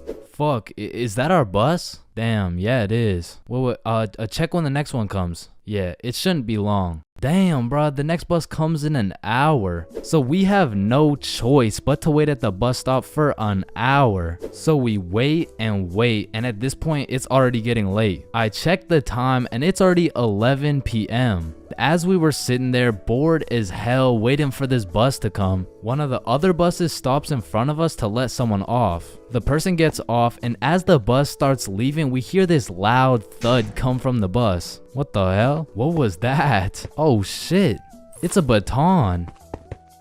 And as we're analyzing this baton that seems to have fallen out of the sky, Some motherfucker wearing a shiesty walks up to Billy like, "Give me that shit," and straight snatched the baton out of Billy's hands. And Billy froze up. Bro was scared shitless, straight bamboozled. And the way the bus stop was set up was there was a main road, the bus stop, and behind the bus stop was a small hill with bushes on top. And when I say this shit looked like something out of a movie, I mean this dude wearing a shiesty walks back up to the top of the hill and a group of 5 other dudes walk out from behind the bush and they're shiestied up too, bro. They had to have been in at least grade 12, and to a 7th grader, that is scary as fuck. And I was no genius, but as that group of shiesties came out of the bushes looking like a GTA 5 cutscene, I came to the consensus that they were up to no good. Yo, those Jordans are looking my size. And this was the moment I realized I was about to get my shit robbed. So I started analyzing my surroundings and calculating my options.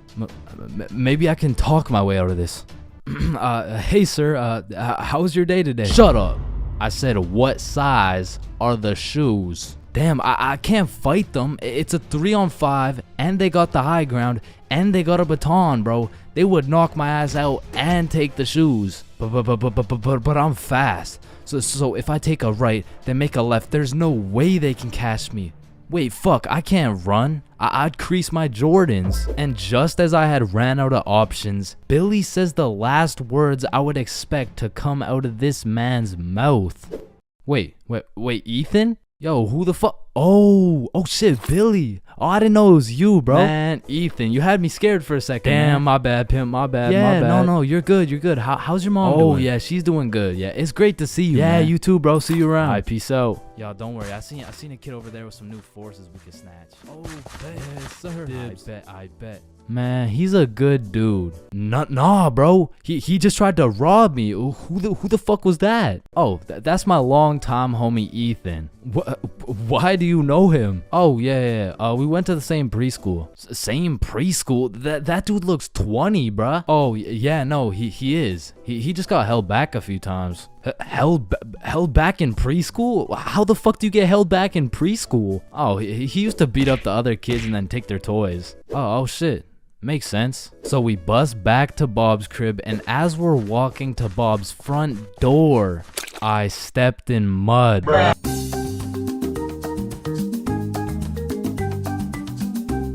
Man, you could be the 47th president of the United States and you'd still get flamed in school. It's just inevitable. It could be your haircut, your clothes, and bro, even when there's nothing to roast, somebody's gonna try and spit out some bullshit anyways. Hey, yo, why does Carl's face look like Spider-Man's left nut? Yo, I can't see it. Why do you know what his nuts look like? And bro, when I was in middle school, all my clothes were hand-me-downs I got from my neighbor, and this motherfucker just didn't want to see me win, bro. Cause I was getting piles of V-neck shirts and jeans that didn't even fit. And not only did my neighbor have no drip, but dude was 10 years older than me, so every fit I made was just a decade too late. And pulling up to school and that shit had me feeling like a rotisserie chicken, the way I was getting cooked at a 360-degree angle, bruh. But my fit wasn't even the only thing that was outdated, because my phone looked like the first phone ever created. And it acted like it too. I mean, I would have to click the screen 5 times and then send a prayer to the heavens just to turn that shit on. And only real G's know the pain of having to whip out an old ass phone around someone else. Like, I remember this one time a girl came up to me and asked if she could add me on Snapchat, and when I gave her my phone, my shit crashed, bro. I think your phone just ran out of battery. Oh no,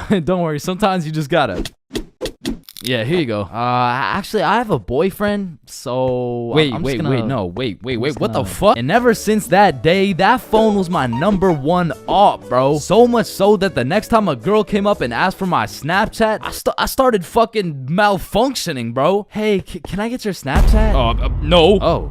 Okay. No. It's just cause I don't have Snapchat. Oh, well, what about your phone number? I actually don't even have a phone. You don't have a phone? Oh, well, I did, but then my dog ate it. You know? Oh my god, is your dog okay? Sorry, I don't even have a dog. I don't have one.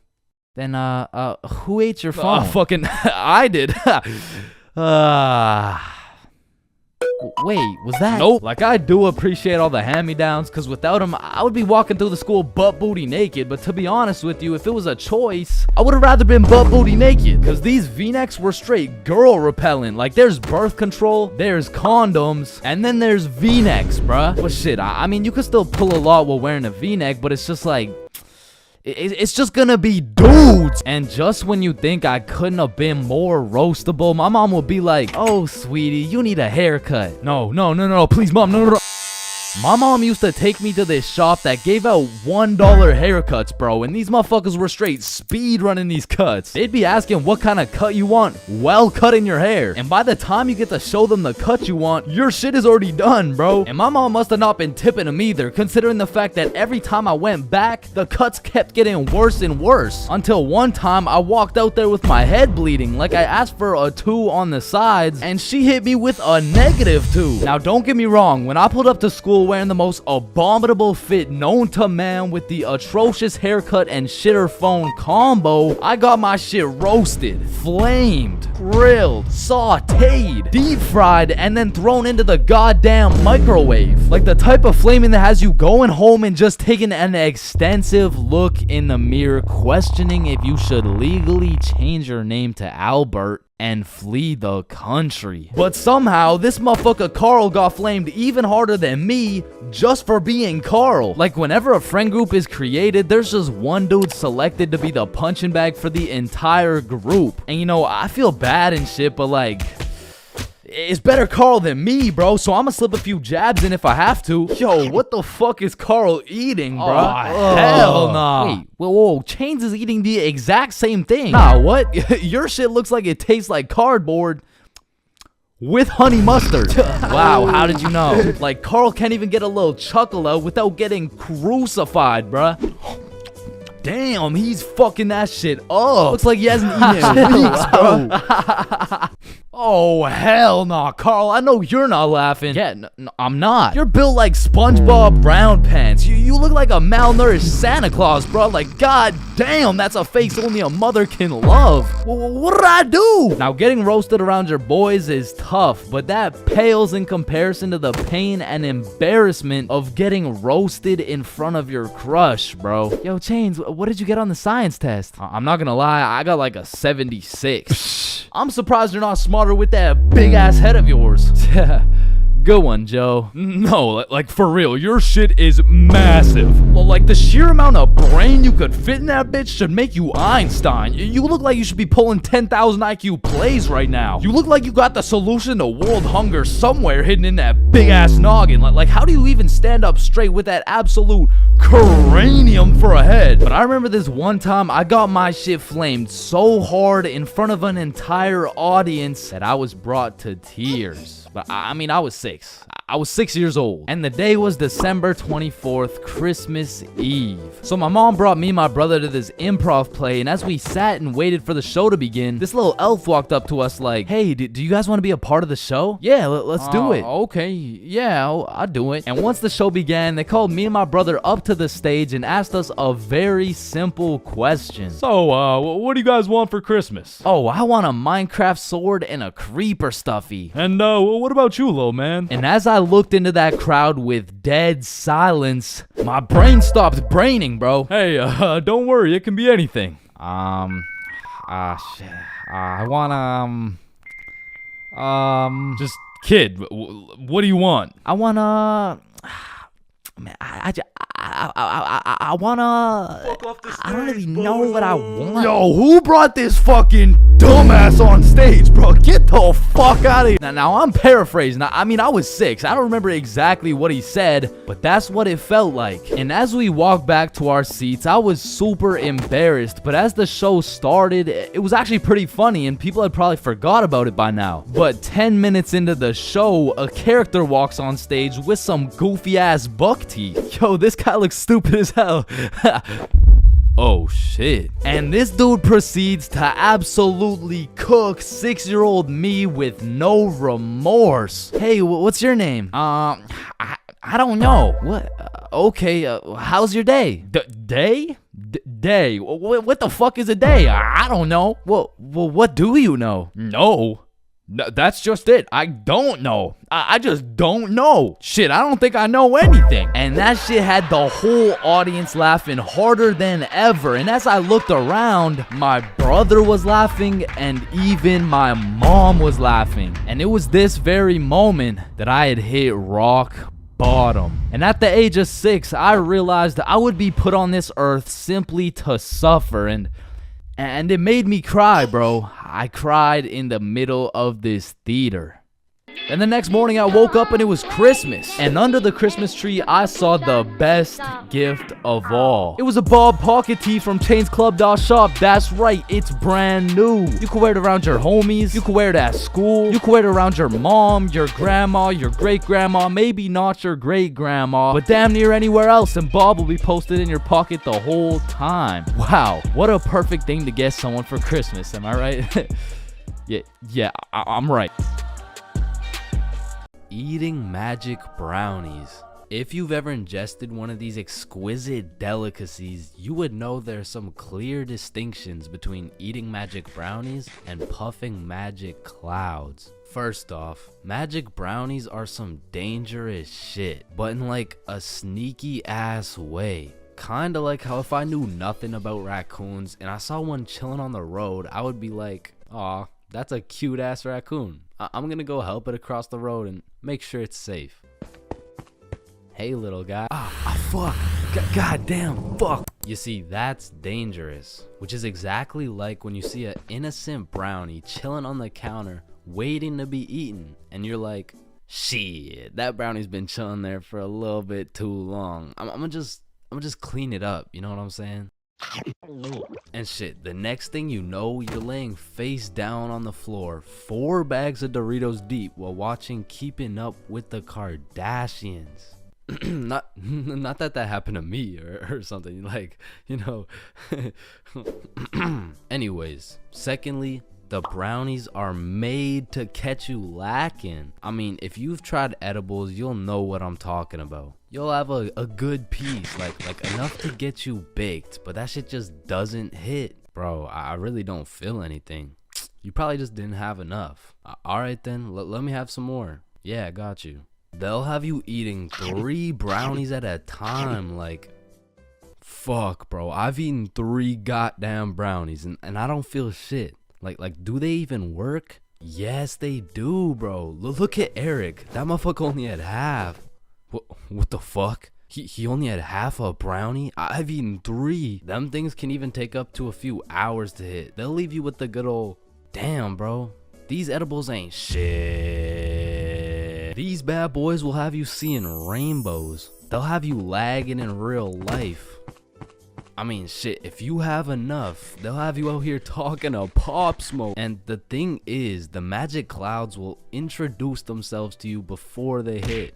But the fucking magic brownies be coming out of nowhere on some Randy Orton shit, leaving a motherfucker RKO'd out of nowhere. And I'm telling you, there's something about edibles that be changing your settings. Like, that bitch lowers your FPS, changes your render distance, and maxes out your sensitivity. I mean, one time I gobbled down a brownie, and when I touched a blanket, I felt every bristle, every microfiber, and every single atom in each microfiber. I mean, it was really a blessing and a curse, because every time my shirt would wrinkle, I would take 1 HP. But at the same time, a bowl of ice cream had me bustin', bro, because magic is some powerful shit. Like one time a good friend of mine got fooled by the good old, these edibles ain't shit, let me pop some more.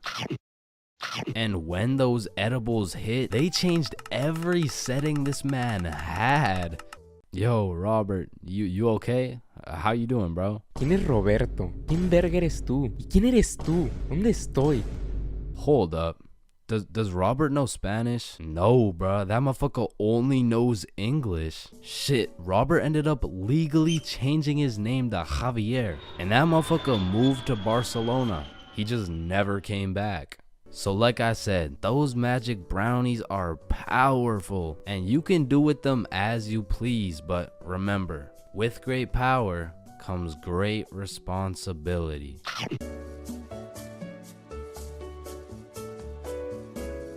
man, growing up, I was a great kid. No, I was a good kid. Man, growing up, I was a kid, bro. And as a kid, you hit a certain age where your own parents become your number one up. Like, hey, mom, can I go to this girl's house? No. Hey, mom, can I sleep over at Billy's crib? No. Hey, mom, can I go do crack under the bridge with my new friend Jorge? Hell no. Come on, all my friends are allowed to. Okay, well, if all your friends jumped off a cliff, you're not just gonna... Now, to be fair, my mom wasn't the strictest parent out there. I mean, I've seen motherfuckers get the belt for speaking too loud, speaking too quiet, bro, for speaking at all. Like, one time, me and my friend wanted to have a sleepover, so homie went inside to go ask his mom, and he came out looking like he got a whooping from Prime Goku, bro. Yo, what the fuck happened back there, man? She said no to me, but... I think if you asked her, she would say yes. Bro, are you fucking insane? I'm not asking her shit. Like, I really can't complain, because some of my friends' parents were so strict, they had a fun limit, bro. Yo, George, we're gonna hoop after school. You wanna pull up? Damn, dude, I'd love to, but, man, I watched a movie yesterday. Okay. So do you want to play basketball? Dude, I want to, but my fun meter's maxed out, man. My mom won't let me leave the house till Monday. Holy shit, fun meter maxed out for a week off a movie? Yo, what's this movie, bro? Yeah, what? Yeah, no, it was good, man. It's called the Veggie Tale movie. Yo, George, I feel bad for you, bro. Because don't get me wrong, I've seen a lot of kids with super strict parents turn out to be straight A students, go to good colleges, stay with a good crowd of people. But with that being said, a lot of these kids whose parents were too strict to let them watch fucking SpongeBob, they end up going to college and catching Krusty Krabs after letting a dude named Patrick explore their bikini bottom, bro. Nah, but for real, my mom was far from one of those parents. I mean, she was reasonable, but the thing was, all my friends were a year older than me. Now, mentally, we were all dumb as shit. But when you hit that 12, 13, 14-year-old age, that 1 year is the biggest difference, bro. Like, us doing shit together just didn't look right. Yo, Bob, can you pass the Zot? Yo, Billy, let me hit that. Yo, pass me that shit, cuz. And cuz of this, I wasn't allowed to do a lot of the shit that my friends were allowed to do. Like, these boys could stay out past 10:30 p.m. on a weekend. I could not. They could have a sleepover on a weeknight. I could not. They could all go to a girl's house without having to call her goddamn parents. I could not, bro. Because have you ever pulled up to a function, motherfuckers are drinking, motherfuckers are doing drugs, and you gotta ask the host to speak to her parents? Hey, Kelly. Hey, killer party you got here. Like, by any chance, can my mom talk to your mom so I can stay and, like, turn up and shit? Oh, shit. And when you're 12 and all your friends can do shit that you can't do, you're left with just two options. You can either be a good kid, follow the rules, do your homework, eat your broccoli, or you could be a bad kid, break the rules, fuck your homework, and smoke that broccoli. And boy, did I make the wrong decision. I remember the first time my mom caught me lying was back when I was in grade 7. It was just an average Saturday posted up at Billy's crib. Yo, y'all boys know Rosa? Yeah, I know Rosa. What's up? Bro, she's throwing a birthday party at her crib tonight. Oh, shit, man. We about to get freaky deaky on these. I'm about to get so drunk I forget how to speak. Yo, on God, bro. Dead ass. That's facts. For real. Hey, Mom. I'm just calling to remind you how much I love you. Oh, I love you too, Chains. What do you want? So, me and my closest friends got invited to a small little get-together at my friend Rose's house. Can I go, please? Let me talk to her parents. Okay, now, I was actually friends with Rosa, but she was 2 years older than me. So, I swallowed my pride and text Rosa something along the lines of, hey, Rosa, my mom wants to talk to your mom before I can come. And she's like, aw, baby boy needs permission. Fuck. And then she sends me her mom's number. So, I connect my mom with Rosa's mom. My mom gives me the green light, but says, you have to be home at 10:30 p.m. sharp. Say no more, Mom. So me and my homies start getting fresh. We're all up in Billy's dad's expensive cologne collection. I take the coolest looking bottle, little spray here, little spray there. Had me smelling like Tom Ford, still looking like Thomas the Tank Engine, but after looking as fresh as possible, we head to Rosa's crib. So we hop on the bus, hop off the bus, walk up to her house, knock, and the birthday girl opens the door. Happy birthday! Hey, Billy, Bob, and Chains. I was waiting for you guys. Happy birthday, Rosa. Oh, damn, Chains, you smell good. Appreciate it. That's that Thomas Fordinson, you know what I mean? So Bob, Billy, and I go inside, and we realize the gravity of this situation. Oh, shit. God damn. Rosa invited like 10 of her girlfriends and like 2 of her cousins, bro. We were completely outnumbered. in the greatest way possible, bruh. As I'm just doing some quick math on the ratio, there's a knock on the door. Rosa opens it, and it's Dennis holding a bottle of vodka. Now, we're friends with Dennis, Rosa's friends with Dennis, but to put it simply, Dennis was a bad kid, bro. This motherfucker was living life with no precaution, no regrets, no morals, but to be fair, he was fun as fuck, bro, because when Dennis pulled up, the party got lit, bro. We were taking shots, dancing, playing beer pong, taking more shots. We were having a marvelous time, and I was drunk, okay? Not too drunk, but not just tipsy. I had hit the perfect sweet spot of drunk. I got all the stat boosts of being funnier, more confident, more smiley, but I still had full control of my body, so I started applying that pressure, bruh. Hey, don't y'all both have ugly boyfriends? No, what the fuck? No. Shit. Y'all want one? What? Damn, you smell good though. Appreciate it. I showered this week. Now, I don't remember what I actually said, but all I know is that in grade 7, cologne was overpowered, bro, because nobody was smelling good, and if they tried, they would just smell like Axe, dog. So I'm over here combining the powers of Tom Ford with the confidence of Smirnoff. Had me feeling like I'm him, bruh. So how y'all feeling? Honestly, feeling amazing. How you feel? Shit, I'm feeling good. Just a little, you know, just a little bit tired.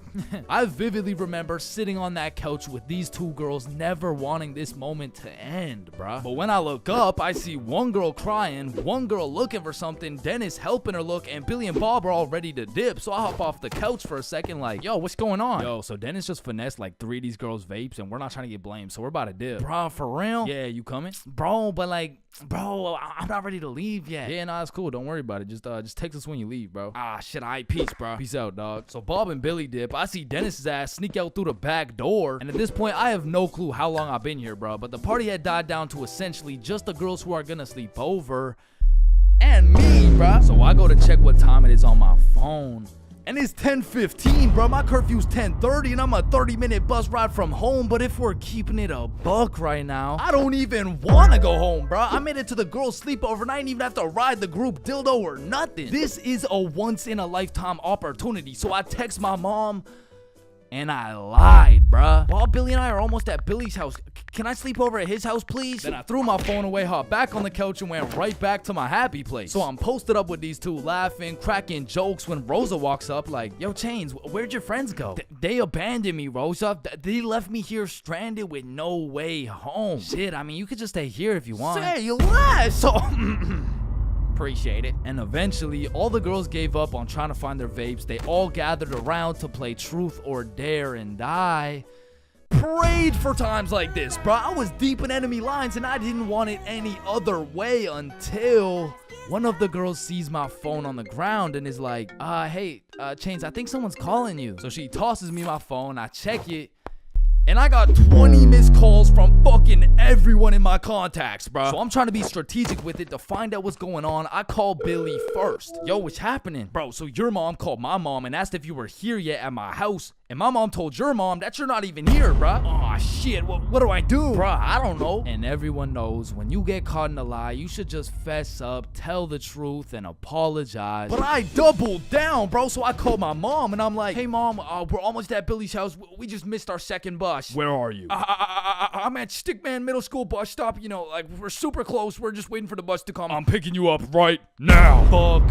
me, bruh. Now, not only is she expecting all 3 of us to be together at this bus stop, shit, not a single one of us is there, bro. To put this in perspective, my house is right here, Billy's crib is right here, and Rosa's crib is all the way over here, bro, and Stickman Middle's somewhere near the middle. And so I pull up the bus app on my phone and see the next bus is coming in 2 minutes. And with all that adrenaline pumping through my veins, I jump up out the couch, steal a piece of gum, and haul absolute ass to the bus stop, bro. I get there right on time, hop on the bus, and I call Billy. Yo, dog, I think I'm cooked. I told her I'm at Stickman Middle with you guys. Dude, why the fuck would you do that? Shit, bro, I don't know. I'm busting there right now. Bro, if she sees you there without us, you're cooked beyond belief. I know, bro. Yo, we're on our way. So Bob and Billy hop on scooters and start hill bombing their way down to the bus stop to save my ass. And this shit was a race to get to the bus stop before my mom does, because if she catches me there alone, I'm cooked. If she catches Bob and Billy there before me, I'm cooked. If she gets there before anyone, I'm fucking done, bruh. So I'm on the bus just praying, and when I finally get to the bus stop at Stickman Middle, I get out and take a deep breath because my mom's not here. But I'm shitting my pants because neither is Bob or Billy. And so I'm calling them, no answer. And I look down the road, I see some headlights. And this was not a busy street, bruh. And as the car is getting closer and closer, I can feel the anger radiating from the whip. I can almost hear the belt making contact with my cheeks. And the car pulls up, and it's just some random dude driving by. Yo! These motherfuckers, Bob and Billy, come flying down the hill. They get to the bus stop, throw their scooters in the bush, and pretend like we've been waiting here for an hour. Oh, gee wilkers, man. I can't believe we missed this bus, dude. Billy, pray for me, bro. Get in the car. I get in my mom's car. I'm stone fucking sober. My heart is pounding. Why did you lie to me? Well, I honestly wanted to spend more time at my friend's house because we were just having fun. I'm not mad. I'm just disappointed, Chains. That shit hurt way more than any punishment ever would have, bro. So even though Bob and Billy clutched up for me, I still got grounded, bro. But I did learn a valuable lesson. Just tell the truth, bro. It makes everything easier.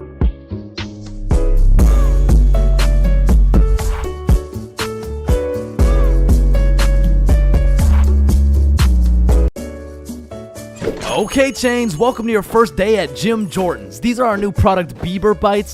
Just smile and remember. The customer is always right. Okay, yeah, nah, I could do that. All right, I'll leave you to it. Okay, yeah. Hey, sir, Hey what can there, can I get some Bieber Bites? Yeah, how many? Right. How about this? Hey, let me get a pack of Justin Bieber's balls. That's funny, yeah. How many you want? Hey, let me get a pack of Bieber's sack. Okay, yeah, how many, bro? Hey, let me get a taste of Justin Bieber's wiener. Back in my day, I used to work at a fast food place called Jim Jordan's. Now, for legal reasons, this is not Tim Hortons, okay? It has J's and shit. Like, they don't even look that similar, bruh. But honestly, working at Jim Jordan's, I felt like Johnny Sins, the way I'd put on my uniform and go to work just to get the soul sucked out of me, bruh. And instead of dealing with a bunch of fat asses, I'm dealing with a bunch of fat asses talking about... Alright, so I ordered an extra large BLT with ranch, extra bacon, no veggies, and I only got 5 strips of bacon. I want a new one. Okay, yeah. Where's the sandwich? I ate it. Of course you did, bruh. Like, you do not need more food. I don't think your arteries could compensate for any more bacon. No, my doctor said I'm in shape. I mean, yeah, bro, you're in the shape of a circle. I mean, I don't even know how you made it through the door. Oh, shit, damn. Now, believe it or not, I was a Jim Jordan's Hall of Fame employee. Shit, I was the best in that whole goddamn establishment, bro. And no, it's not because I was the sexiest, hardest working, strongest, most intelligent dude they'd ever seen. It's because everyone else was ass, bro. On the drive-thru, we had the Indian homie Dill Preet, and the only English he knew was the Jim Jordan's menu, bruh. Welcome to Jim Jordan's. What can I get for you? Hey, just give me a moment. I give you donut. No, I need time to think. You need chai, tea, drink. No, can you wait or not? Okay. 1 tater tot. No! Wait! You want 8? No! Okay, stop it. You know what? Okay. Chocolate donut. Then over making the food, we had this sweet 83-year-old lady, Linda, who was 20 years too old to be doing this shit. Okay, Chains, here's the cheese bagel. Thank you, Linda. But, yeah, this is the 9th cheese bagel you've given me in 20 minutes. Oh my good gracious, I'm sorry. I'm sorry. Oh, what's that? Oh, cheese bagel coming right up. And overworking the counter, we had Sebastian. Now, don't get me wrong, Sebastian was a really nice guy, but... he had a little hint of the tism, you know, no, he had a lot of the tism. Like, it was more like the tism had a hint of Sebastian, which is cool, of course, but it did mean that he would absolutely yap at every single customer who came in the store. Shit, I'll never forget this one time a girl came in the store and just ordered a muffin, like, welcome to Jimmy's, what can I get for you? Hey, can I just get a fruit explosion muffin? Can you guess what Sebastian said next, bruh? Maybe your total is $175? Cash or card? For here or to go? None of the above, bruh. The sentence that came out of this motherfucker's mouth was... A food explosion muffin? Yes, please. That sounds an awful lot like a hate crime to me. Yeah, can I get my muffin, please? Do you get it? Yeah, you get it? Yeah, I get it. Okay, listen. It's like You really okay, don't need to explain. Explosion, okay? Sir, you don't- you it's don't- like if you you don't took need- a bunch of gay people. So that's Sebastian. And over on drinks, we had this dumbass 15-year-old who's always spilling and shit. That was me. Yeah, that was me. I was ass too, but like I was still the best by default though. So the point is, our Jim Jordan's crew was looking like a group of clumsy villains from a Disney movie. But just because we were all really ass at our jobs doesn't mean we were useless. Cause if there's one thing we knew how to do, it was making people's days even worse than they already were. You pull up to our drive-thru all happy, just wanting a small coffee? Shit, you're leaving with a small hot tea and some suppressed anger you'll probably bring home and let out on your wife and children. You pull up to our drive-thru just wanting a breakfast sandwich? You're leaving with nothing because we ran out of eggs and cheese and bread and the breakfast and the sandwich. You pull up to our drive-thru pissed off, complaining about how there's not enough mayo in your wrap? Bro, you're leaving with a wrap filled with super special secret Sebastian sauce. So I'm sure you could probably tell, but we had to do a lot of customer service and talk our way out of a lot of mistakes. And by we, I mean me, bruh. I was the designated customer service dude, because before it was me, it was Dilpreet, and that shit would usually go something like, "Hey, I just took a bite out of my chicken wrap, and it literally tastes like someone busted a nut in that shit." A nut? Yes, someone busted a nut in my goddamn food. You want a donut? No! And then before Dilpreet, it was Linda. "Hey, I just took a bite out of my chicken wrap, and it literally tastes like someone busted a nut in that shit." Oh my heavens, that's horrible. I'm sorry, I'll get you a refund right away. Thank you. Hello?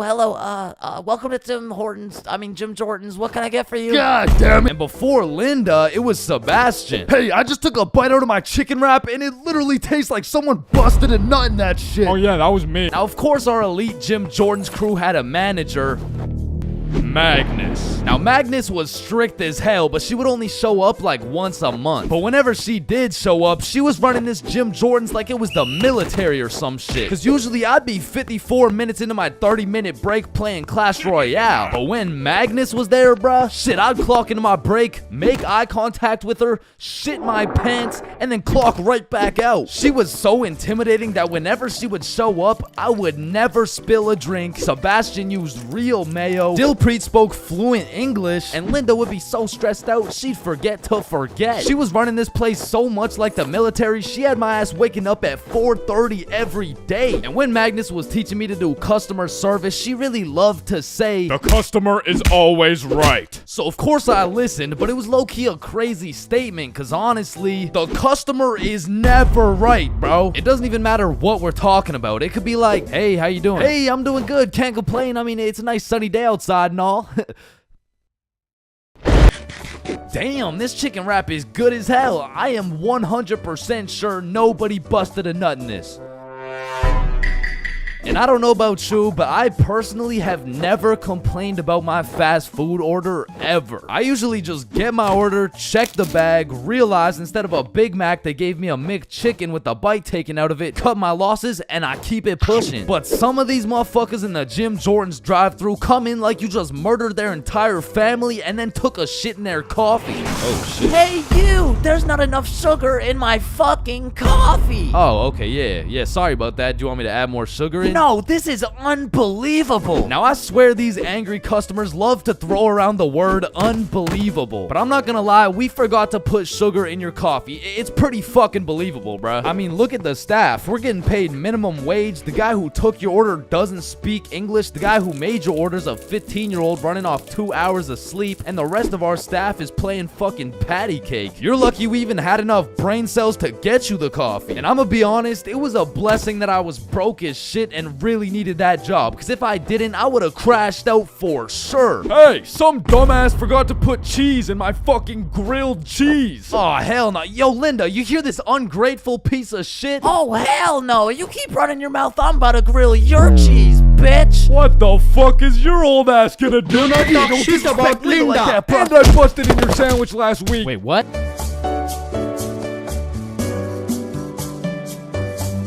Eating magic brownies. If you've ever ingested one of these exquisite delicacies, you would know there's some clear distinctions between eating magic brownies and puffing magic clouds. First off, magic brownies are some dangerous shit, but in like a sneaky ass way.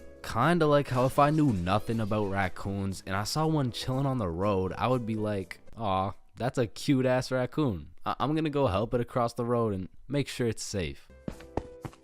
Hey little guy. Fuck. God damn, fuck. You see, that's dangerous, which is exactly like when you see an innocent brownie chilling on the counter waiting to be eaten, and you're like, shit, that brownie's been chilling there for a little bit too long. I'm gonna just clean it up, you know what I'm saying?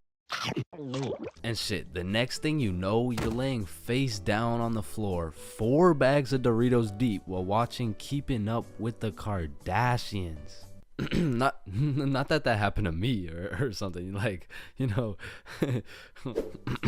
Anyways, secondly, the brownies are made to catch you lacking. I mean, if you've tried edibles, you'll know what I'm talking about. You'll have a good piece, like enough to get you baked, but that shit just doesn't hit. Bro, I really don't feel anything. You probably just didn't have enough. Alright then, let me have some more. Yeah, I got you. They'll have you eating 3 brownies at a time, like, fuck, bro. I've eaten 3 goddamn brownies and I don't feel shit. Like, do they even work? Yes, they do, bro. Look at Eric. That motherfucker only had half. What the fuck? He only had half a brownie? I've eaten 3. Them things can even take up to a few hours to hit. They'll leave you with the good old, damn, bro. These edibles ain't shit. These bad boys will have you seeing rainbows. They'll have you lagging in real life. I mean, shit, if you have enough, they'll have you out here talking to Pop Smoke. And the thing is, the magic clouds will introduce themselves to you before they hit. But the fucking magic brownies be coming out of nowhere on some Randy Orton shit, leaving a motherfucker RKO'd out of nowhere. And I'm telling you, there's something about edibles that be changing your settings. Like, that bitch lowers your FPS, changes your render distance, and maxes out your sensitivity. I mean, one time I gobbled down a brownie, and when I touched a blanket, I felt every bristle, every microfiber, and every single atom in each microfiber. I mean, it was really a blessing and a curse, because every time my shirt would wrinkle, I would take 1 HP. But at the same time, a bowl of ice cream had me bustin', bro, because magic is some powerful shit. Like one time a good friend of mine got fooled by the good old, these edibles ain't shit, let me pop some more. And when those edibles hit, they changed every setting this man had. Yo, Robert, you okay? How you doing, bro? ¿Quién es Roberto? ¿Quién verga eres tú? ¿Y quién eres tú? ¿Dónde estoy? Hold up. Does Robert know Spanish? No, bruh. That motherfucker only knows English. Shit, Robert ended up legally changing his name to Javier. And that motherfucker moved to Barcelona. He just never came back. So like I said, those magic brownies are powerful. And you can do with them as you please. But remember, with great power comes great responsibility.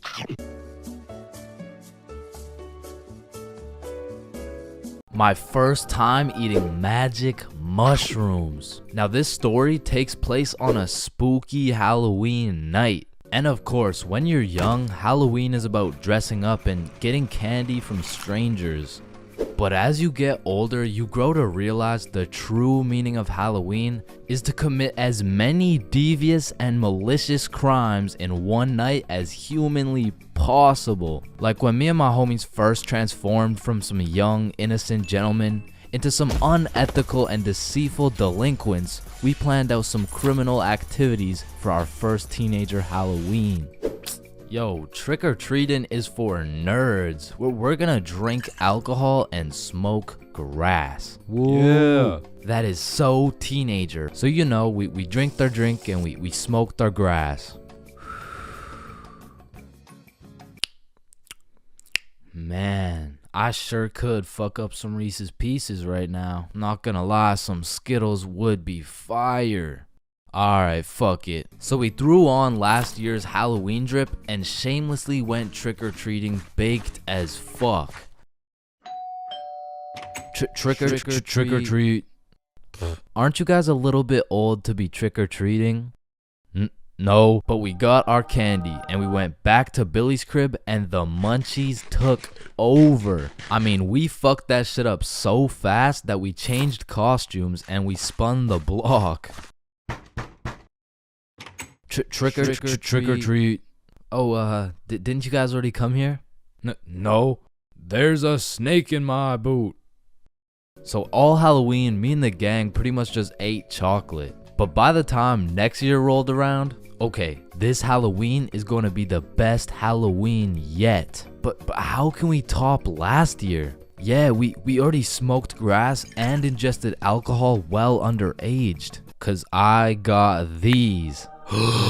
This dude, Billy, whips out a handful of shrooms. And honestly, Billy didn't even need to convince us cause me and Bob were trying to have the best Halloween ever. So we split it up and we all down a sizable amount of magic mushrooms for our first time. And let me tell you, there are many smooth ways to consume some magic mushrooms. One being the pizza technique, as well as the good old PB and Shroom Sammy. However, we had smoked and we had drank before, but magic mushrooms were completely out of our expertise. So we just choked them shits down raw. And it was strange. It tasted like I just ate earth if earth was dry as fuck and like chewy. But about 20 minutes after eating the shrooms, Billy has a genius idea.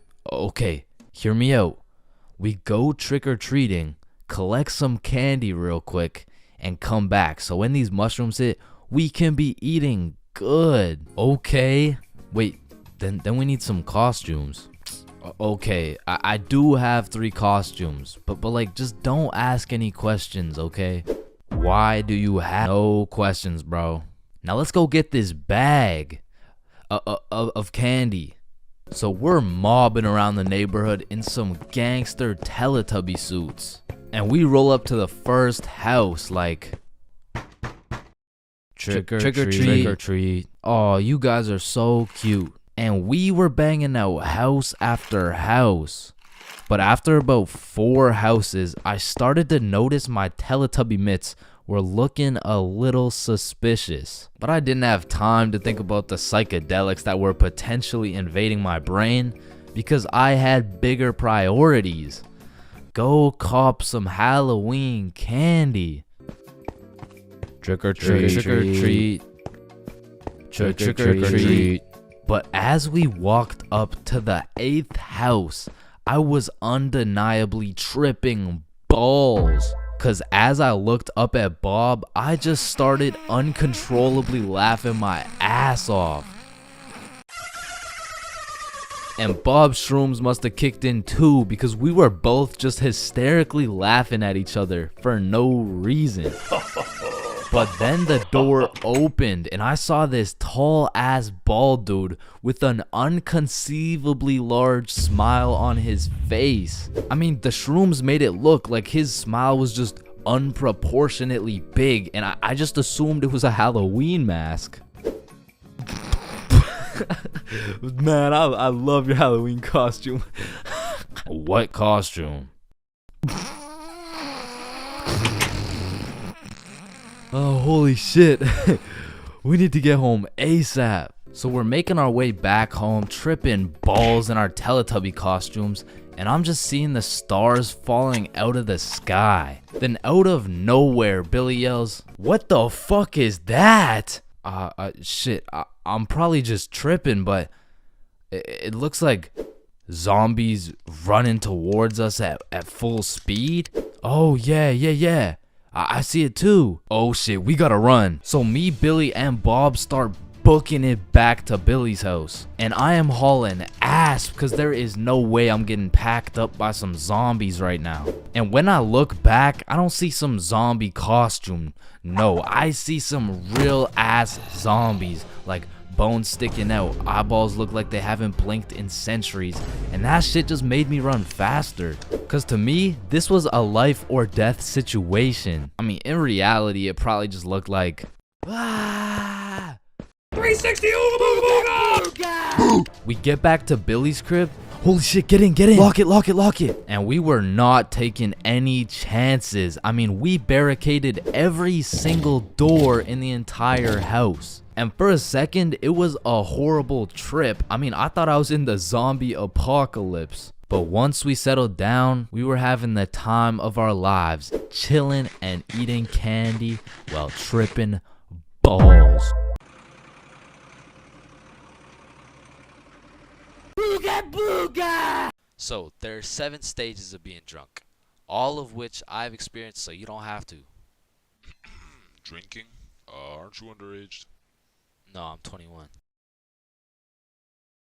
Now let's start with stage 1, the process. Stage 1 is one of the most important stages of being drunk. If you've ever heard the saying, trust the process, this fully applies when it comes to drinking. If you don't approach this stage with precision, calculation, and patience, you might accidentally skip straight to stage 7. And trust me, you don't want to skip straight to stage 7. The process is pretty much where you've started drinking, but you don't really feel anything yet. Because when you drink alcohol, it takes time for it to be absorbed into the bloodstream. And some people just don't have the patience to wait and end up overestimating their limit. Oh, I feel fine. Let me take another shot.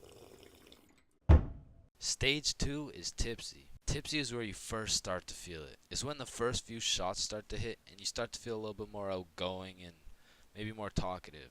At this point, you'll still have your judgment, but I feel like you become a little bit more of a glasses half full kind of person. Walking in a straight line is still easy. Boom, light work. Once the next few shots start to roll in, you'll hit stage 3. Intoxicated. Once you're intoxicated, some of the dizziness starts to set in. You also start to think less about the words you say. And I'm not gonna lie, at this point, I feel like your confidence peaks. Like when you're at a party and you look in the mirror and see Michael B. Jordan, you know you're at the level of intoxication, bro. And to be honest, for parties, I like to chill at this stage because you've got your confidence, but you still haven't lost your riz.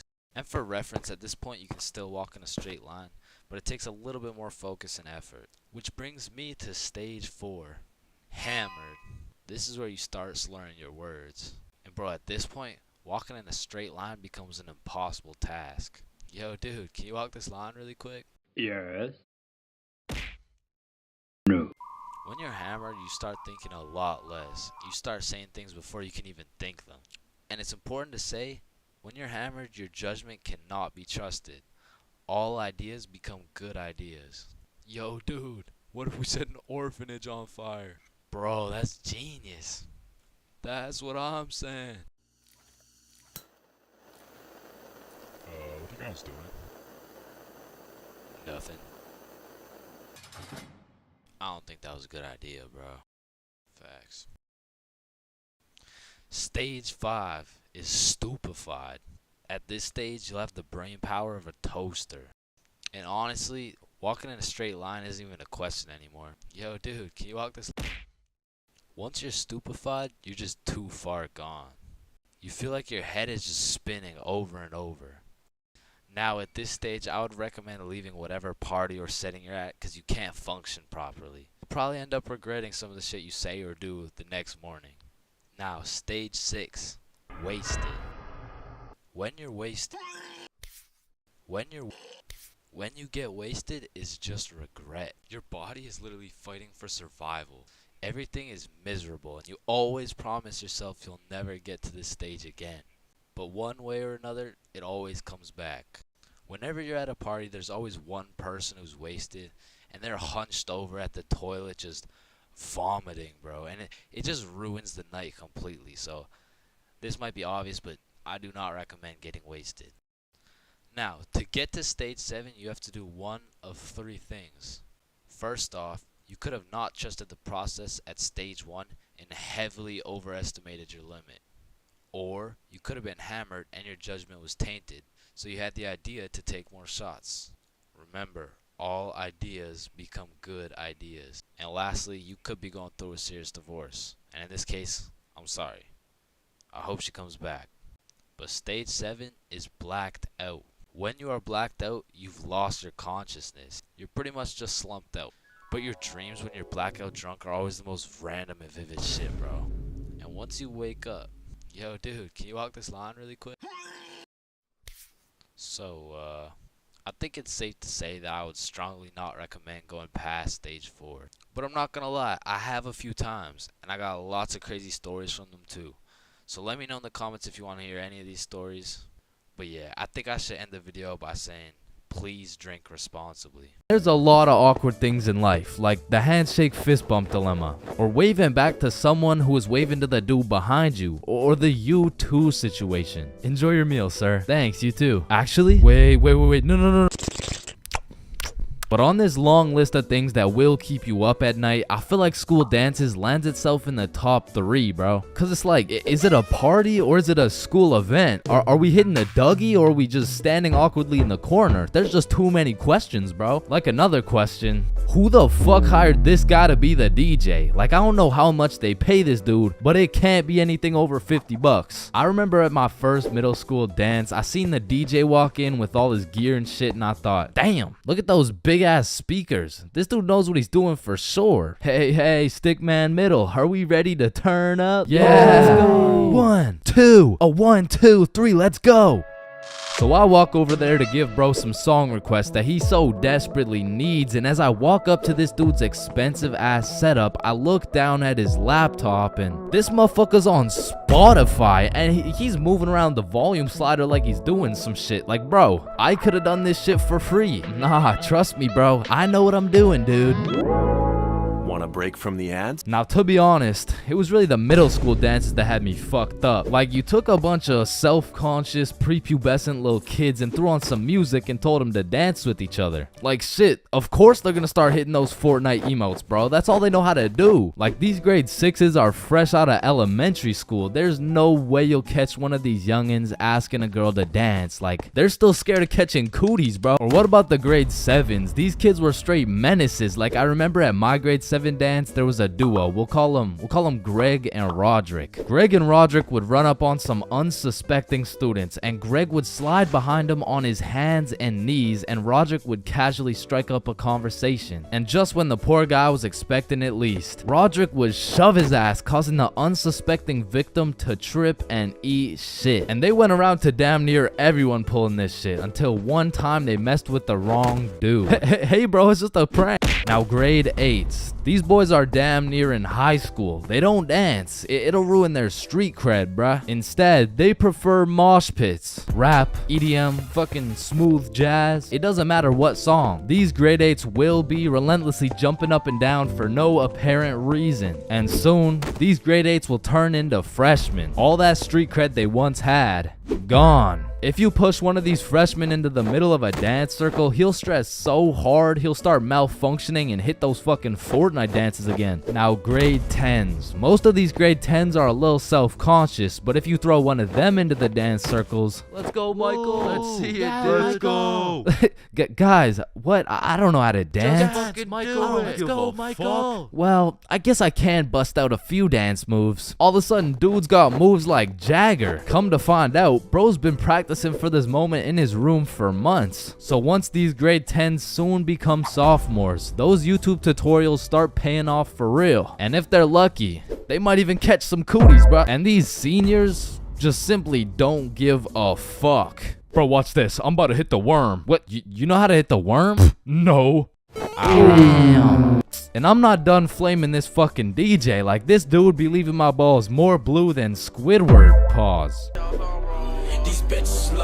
Oh, hell nah. Is that lo-fi? And then out of nowhere, really quick, the DJ will throw on some heat and it'll have everybody turning up. But just as fast as Pop Smoke got that shit jumping, Ed Sheeran shut that bitch right back down. Like, mixing drill with The Shape of You has to be some sort of felony, bro. Like tell me this dude deserves to roam the streets freely after pulling some shit like that. In fact, funny story, I had seen the DJ after the dance in the parking lot one time, and we walked up and we jumped the fuck out of him. Alright, but not all DJs were out here committing war crimes on my ears. Like, you know, the DJ was onto some shit when he got the students and the teachers turning up. Like, you play the right song and these teachers will forget they're on chaperoning duty. Shit, even the principal will start wilding out. Once you got the right song playing, motherfuckers will get hype over anything. Like, remember how hype it was when someone would land a flip in the middle of a mosh pit?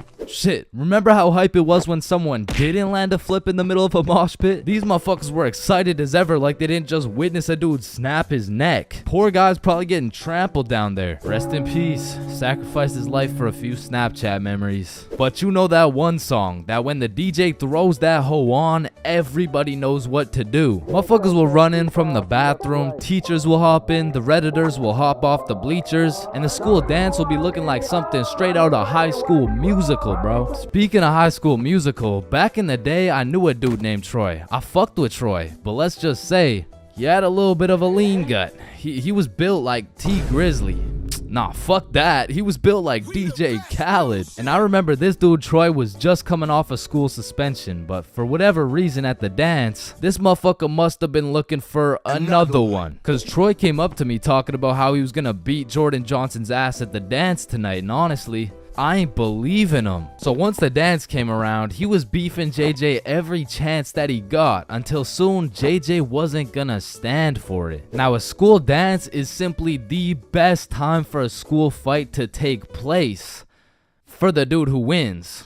For the dude who loses, you literally have every single motherfucker in your school gathered in one place to get several different 4K angles of you getting pieced up. So Troy was really putting everything on the line here because JJ was known for handing out whoopings like food stamps. But to be fair, Troy loved food. Regardless, JJ wasn't scared. In fact, he threw the first punch. Boom. But Troy ate that shit like a Wendy's 4-for-4 combo. And instantly, the entire school gathered in a circle. The circle was so big, there was no escaping. They were gonna have to fight to the death. But the DJ was so locked in that he was completely oblivious to what was happening. He was playing some happy-go-lucky ass shit. Oh, shit. Ooh.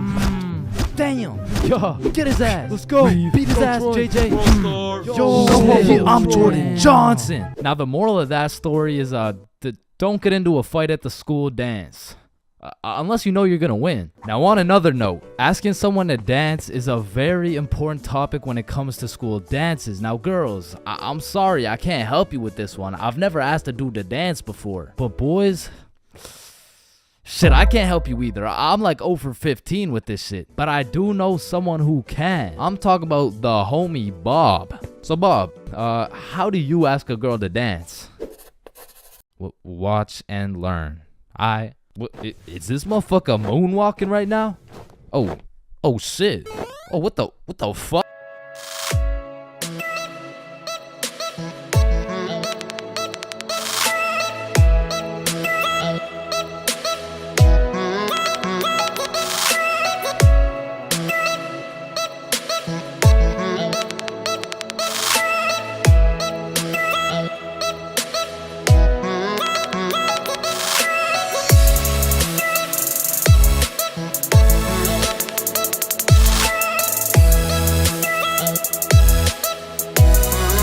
April 20th, 420, the day when everyone puts their differences aside and they just hotbox the Earth's entire atmosphere. Man, what a time to be alive. Now, I don't know if any of y'all have gone to one of those 420 conventions before, but god damn, these motherfuckers be getting higher than Buzz Lightyear, bro. Like at this point, they aren't even baked. They're fucking deep fried. They just be walking around hotboxing cities at a time. And anyone in a 500-foot radius is gonna start feeling the effects of that Mary Jane. Like I remember my first time going to one of these things and I was still a minor with an O. However, I had done some pregame before the convention. So let me just put it like this. If I was a potato, I would have been a baked potato. So heading into the convention, I was already a little bit paranoid because as I looked around, all I could see was a bunch of hippie dudes with beards and shit. And at the time, I was just repping that peach fuzz. I was standing out like a sore thumb. So you can only imagine how hard I was shitting my pants when my high ass saw a cop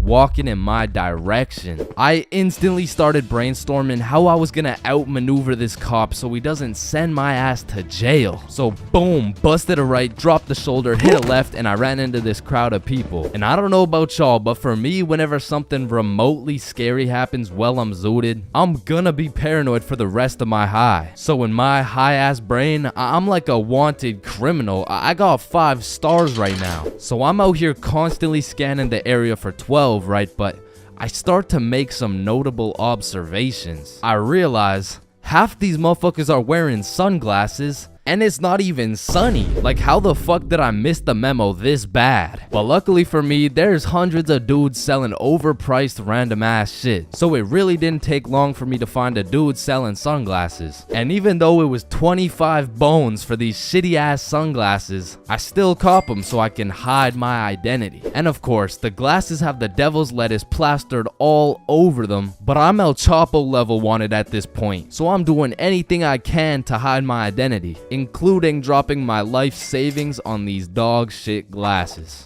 So I'm out here pushing through these groups of people, but I'm keeping it low key. And as I'm scanning to the right of me and to the left of me, my dumbass pretty much walks right up to a cop. And the moment I realized that homie was right in front of me looking at me, I started to panic, bro. I felt like at this point, my best option was just to confess. Like, if I take the plea deal, I'll definitely get a lower sentence. But as I was stressing heavy, that adrenaline starts to kick in. And I know some of y'all can relate to this, but the scientific breakdown shows that when you're zooted and you get into a high stress scenario, the adrenaline gears up and starts beefing with the THC in your brain. Now, if you're lucky, the adrenaline will beat the THC's ass and will have you thinking properly in said stressful situation, which is exactly what happened to your boy. So as I transformed from a baked potato into a less baked potato, this is where the table really started to turn. I looked at this cop in the eyes and this motherfucker was more baked than me. Like shit, at this point, I'm about to put this dude on citizen's arrest. Officer, are you baked right now? No, there's a sorry, there seems to be a lot of cannabis in the air right now, and so it's like this poor officer probably had to pull an 8-hour shift in the world's biggest hotbox while trying to do his job. And needless to say, after realizing the officers were faded than a hoe, I had no problem walking around with my peach fuzz mustache smoking on that Mary Jane.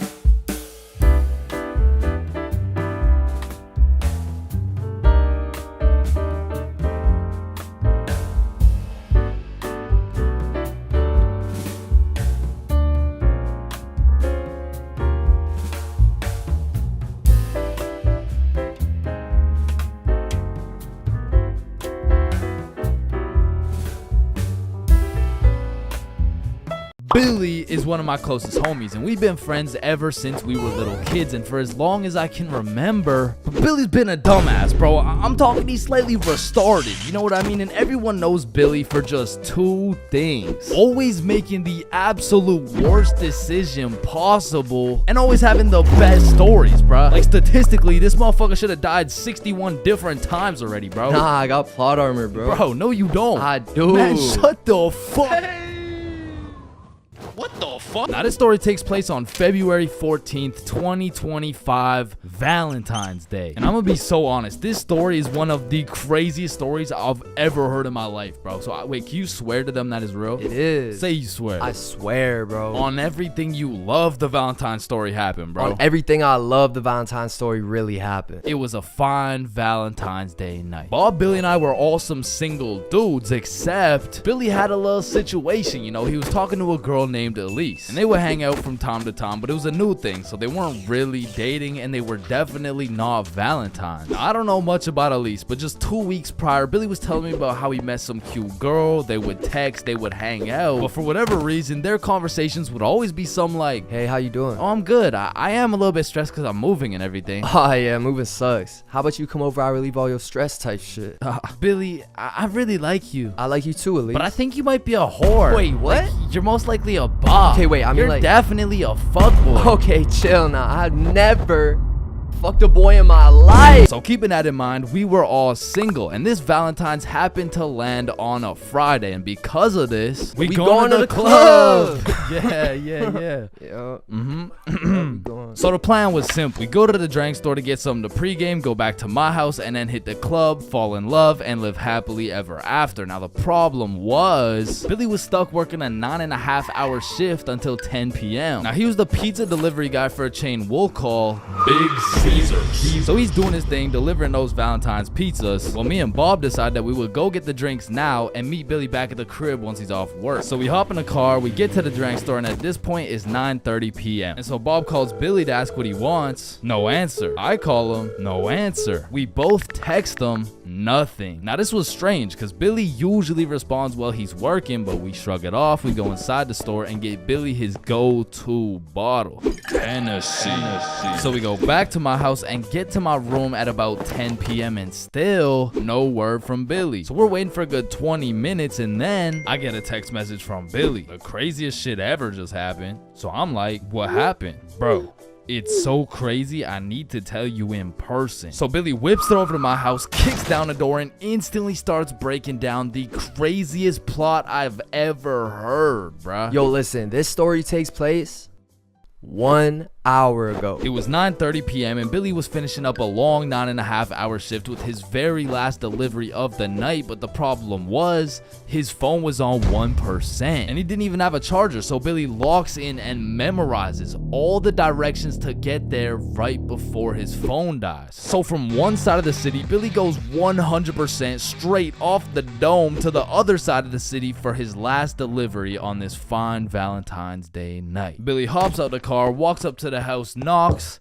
and they open the door. Hey man, happy Valentine's Day. Oh, thank you. Thank you so much, but I didn't order a pizza. Oh shit, are you sure? Gerald, did we order a pizza? Fuck no. Yeah, no, we didn't order a pizza. I don't know. It says a meat lover's pizza for 3516. Oh, honey, no, this is 3416. 3516 is all the way around the back of the cul-de-sac. Oh, okay, thank you. Have a good night. So Billy's walking for a good 8 minutes to get to the back of the cul-de-sac where at last he finds 3516. He walks up to the door, knocks, and a fine-looking woman in her 40s opens the door holding a vape, and Billy sees a little potential here. Hey, happy Valentine's Day, man. Oh, thank you. Of course, beautiful. How's your Valentine's Day going? You know, it's okay. Why's this okay? You ain't got no special plans? Well, honestly, my husband's out drinking at the bar, so... Bro, this was the perfect situation for Billy, bro. There's so many things he could say to make a move right here, and out of the infinite combinations of words he could put together, he says, well, a man's got a drink, you know? Yeah, okay, yeah, well, anyways, here you go. Keep the change. Have a good one. Billy fucking sold, bruh. He missed a wide open layup, and as he turns around to head back to his car in shame, Billy gets an idea. A genius idea, if I do say so myself. So Billy turns back around, walks back up to the door, and knocks again. Hey, what's up? Hey, so my car, like the pizza car, is on the other side of the cul-de-sac, so if there's any way I could cut through, it would save me like 10 minutes. Yeah, of course, come in. And this motherfucker just got his own rebound off the backboard, bro, but he only has 60 seconds on the shot clock to make a move, and so he starts breaking down that professional barrier. So, what's your name? My name's Angelina. What's your name? My name's Billy. Wow, you have a very beautiful name. And you have a very beautiful smile. Ah, thank you. Holy fucking shit, he was cooking, but they had made it to the basement, meaning he only has 30 seconds left before he's back to the cold, lonely outside world. So Billy cooks up yet another genius play. Angelina, I really hate to ask, but is there any way I could charge my phone real quick? Like, I just need to get it to like 5%. Of course, honey, sit down. It's no worries at all. This motherfucker Billy did it again, bro. Now, I don't know if it's because she just wanted some human connection on his Valentine's night or she was genuinely just being nice, but this motherfucker's now in a position where he's posted up on this woman's couch in her basement at 10 p.m. on a Valentine's night. Yo, what flavor is that? Oh, it's mango ice. It's my favorite. Damn. You think I could take a hit? Only if I could hit yours. Oh, shit, I bet. So as these two fiends are bonding over a little nicotine addiction, Billy's like, so you said your husband went up to the bar? Yeah, he did. To be honest, it kind of hurts because like it just sucks to be alone on Valentine's Day, you know? Yeah, 100%. I feel you. I don't got a Valentine either. type shit. Now at this very moment, Billy's about to shoot a shot farther than a three-pointer. Farther than a half-court, full-court football field. This was a blindfolded shot from Mars by a 6-year-old kid with Down syndrome, bruh. I mean, shit. We could be Valentine's tonight. Oh, that's so sweet. But, my daughter's upstairs. Ha, shit, yeah.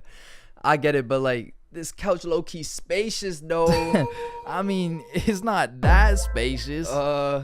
Please? Billy, you're funny. Now at this moment, Billy's 0 for 3 with these shots. I mean, the defense line was tough. She's got a whole husband and a daughter who's just posted upstairs, probably waiting for that fucking pizza. But to be fair, Billy was still on the court, but his phone was already at a good 3% charge, so he needs a game-winning shot right now, and so he reaches deep into his bag. I'm talking middle school years. He pulls out a shot I never thought I would see in the big 2025. This flavor's fire. Yo, let me show you a new trick. Yeah? What is it? Alright, so it's called a transfer. Basically, me and you just transfer the smoke. Okay, teach me. You gotta come closer though, alright? This motherfucker Billy switched the shot, bro, against all odds. Just 15 minutes ago, he was some bum delivering her Big Caesar's pizza. All of a sudden, now she's hot and ready, bruh. And so Billy's making out with some random dude's wife for a good 5 minutes. Then she's like... Is your phone charged? Yeah, I appreciate it. You know, let me charge everything. Of course, honey, it's my pleasure. Alright, I'm gonna text you. Okay, drive safe. And Billy leaves this married mother's house after making out with her as the fucking pizza delivery guy. Bro, what the fuck? Billy, are you dead ass? I swear to God. Bro, that story is fucking insane. I mean, shit. I'm not done, bro. Because if there's one thing that Big Caesar's taught Billy, it was how to deliver, bro. So he takes the receipt, boom, takes her number down and texts her. So he drives back to Big Caesar's, goes in, clocks out, hops in a car, drives home, goes inside, showers up, gets out the shower to check his phone. No response. Damn. So Billy tries calling her, straight to voicemail. He changes the no caller ID and calls again, and it rings, meaning...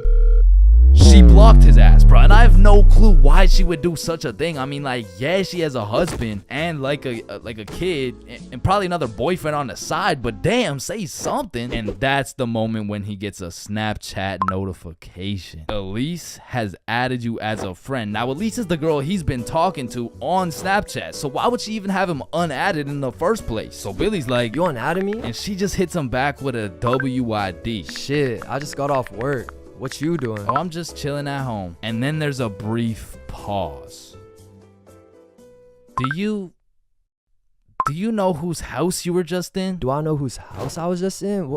I've been to her house before. She doesn't even live close to... Wait. And Billy starts piecing everything together. How Elise was moving houses, all the boxes laid out in that woman's house, how Elise's family loved eating Big Caesars, and the woman's daughter...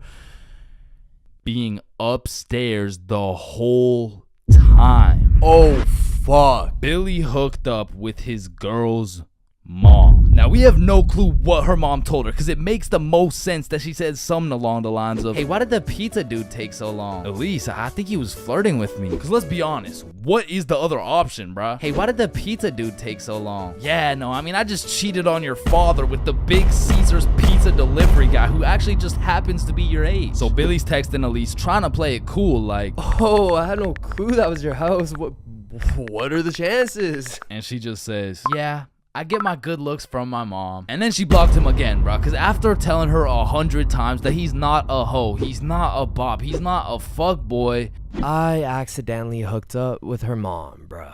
Billy, you know I gotta make a video about this, right? Yeah, I know.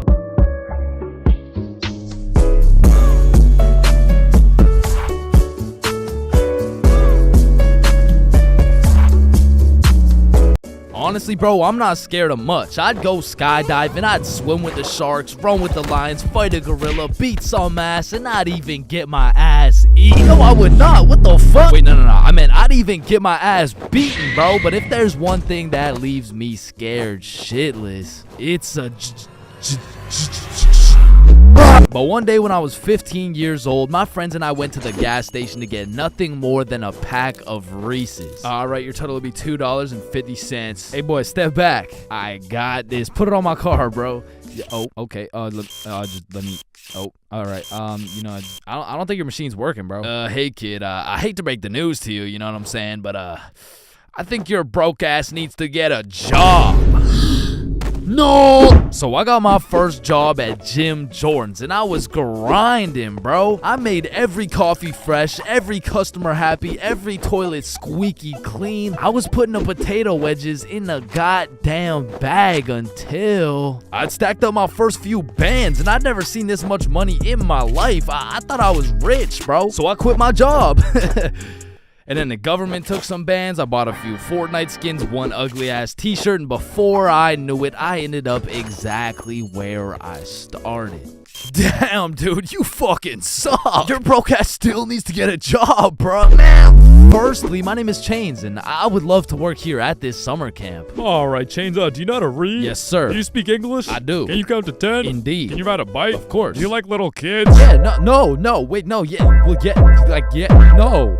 Well, no. Final answer, no. All right, you're fired. Wait, no, I love little kids. All right, you're hired. Now take this helmet and teach those kids how to ride some goddamn bikes. Okay, yeah, thank you. Really quick, how much do I get paid? I mean, as little as legally possible. Now get to work, buddy. Hi. My boss threw my ass straight into the deep end, bruh. No training, no nothing. Now, what's crazy is every other worker went to a training camp and was taught exactly what to do and exactly what to say. But one of those dudes quit last minute, and they needed somebody, anybody to fill in, and that's the only reason they hired your boy. Anyways, I grab a bike, go outside, and there I see my group of 5 little 5-year-olds waiting for me. And I can see the hopes and dreams of learning to ride a bike glistening in each and every one of their little eyes. And I didn't want to let these little motherfuckers down, so I wasted no time and got straight to work. Listen, it's simple. You get on your bike and you just start pedaling like, look at me go. Right, guys? Shit. Listen, teaching one kid to ride a bike is legwork. You grab the seat, you push them, they pedal, they fall, and you pick them up and start gaslighting their ass like, wow, buddy, you did an amazing job. I've never seen somebody sweep the floor with their face before, man. Next time you can use your hands, though. Thank you. But the real problem is having 5 different kids with 5 different personalities and skill levels. Because the first kid was named Miles, but he couldn't ride a bike for 5 feet. Then we had a kid named Noah, who didn't know a single thing about how to brake. Parker, who couldn't park for shit. We even had a kid named Noel, but his little ass couldn't stop taking L's. And James, but it was just one motherfucker, bro. Like, why is your name plural, bro? Where's the other one at? So my group's out here looking like 5 chimpanzees on bikes with one bigger chimpanzee supervising them. And I look over at my coworkers' groups, and these motherfuckers are out here biking in perfect unison, weaving through cones. I even seen a little kid doing no hands, bro. Hey, James, look, no hands. Oh, shit. Oh, shit. Oh, shit. Hey, James, look, no teeth. So after painting the pavement like Picasso, we get under the shade for some lunch break. And talking with these kids was such an interesting experience, bro, because since I was their biking instructor, they just assumed I knew everything, bro. Hey, Chains, why is the sky blue? Shit, I mean, it just... And we even decided that it'd be a Monday today. Oh, that was definitely Abraham Lincoln. Why does my sandwich taste like pennies? That's the taste of blood, my boy. What's the biggest number? Infinity. How old are you? 300. What time is it? 12:37. And why do my parents wrestle without any clothes on? Yeah, mine too. Okay, time to get back to riding bikes, bro. But this time when we got back out to riding bikes, I set up a cone drill. All right, group, lock in. Here we got an easy cone drill. You know what I'm saying? I'll show you how it's done. So you just want to go through the cones just like this. You know what I'm saying? I like to call this drill. Oh, fuck. Wait, what's it called? I don't know. I think it's called fuck. Are you sure? Fuck. Yeah, nah, it's definitely called fuck. Well, that's a weird name. Okay, who's gonna fuck next? Yeah, bruh. I'm not gonna lie, I deadass fell. Like, there was no type of biking test in order to get the job. All they asked is if I could ride a bike, and I can. But I did not know we'd be doing NFL drills on these fucking bikes. But needless to say, when the parents came to pick their kids up from the first day of bike camp, they were not impressed. Hey, there's my little man. What did we learn today? Oh, you know, we just took the training wheels off. We got started on a few cone drills. He showed us how to fuck. Yeah, okay, man, no, I'm sorry. I'm so sorry. This is a catastrophic miscommunication. And Chains told me I had the best grip. Hey, yo, I'm the handlebars, brother. You gotta Chains specify. says I have so much potential for a kid my age. Okay, yeah, that sounds bad. That sounds really bad. Why does all this shit sound so bad? Me better without any teeth. I'm just trying to cheer him up, He taught us man. to always use protection before riding. Okay, that's enough. Just stop. Chill. None of them came back, bro.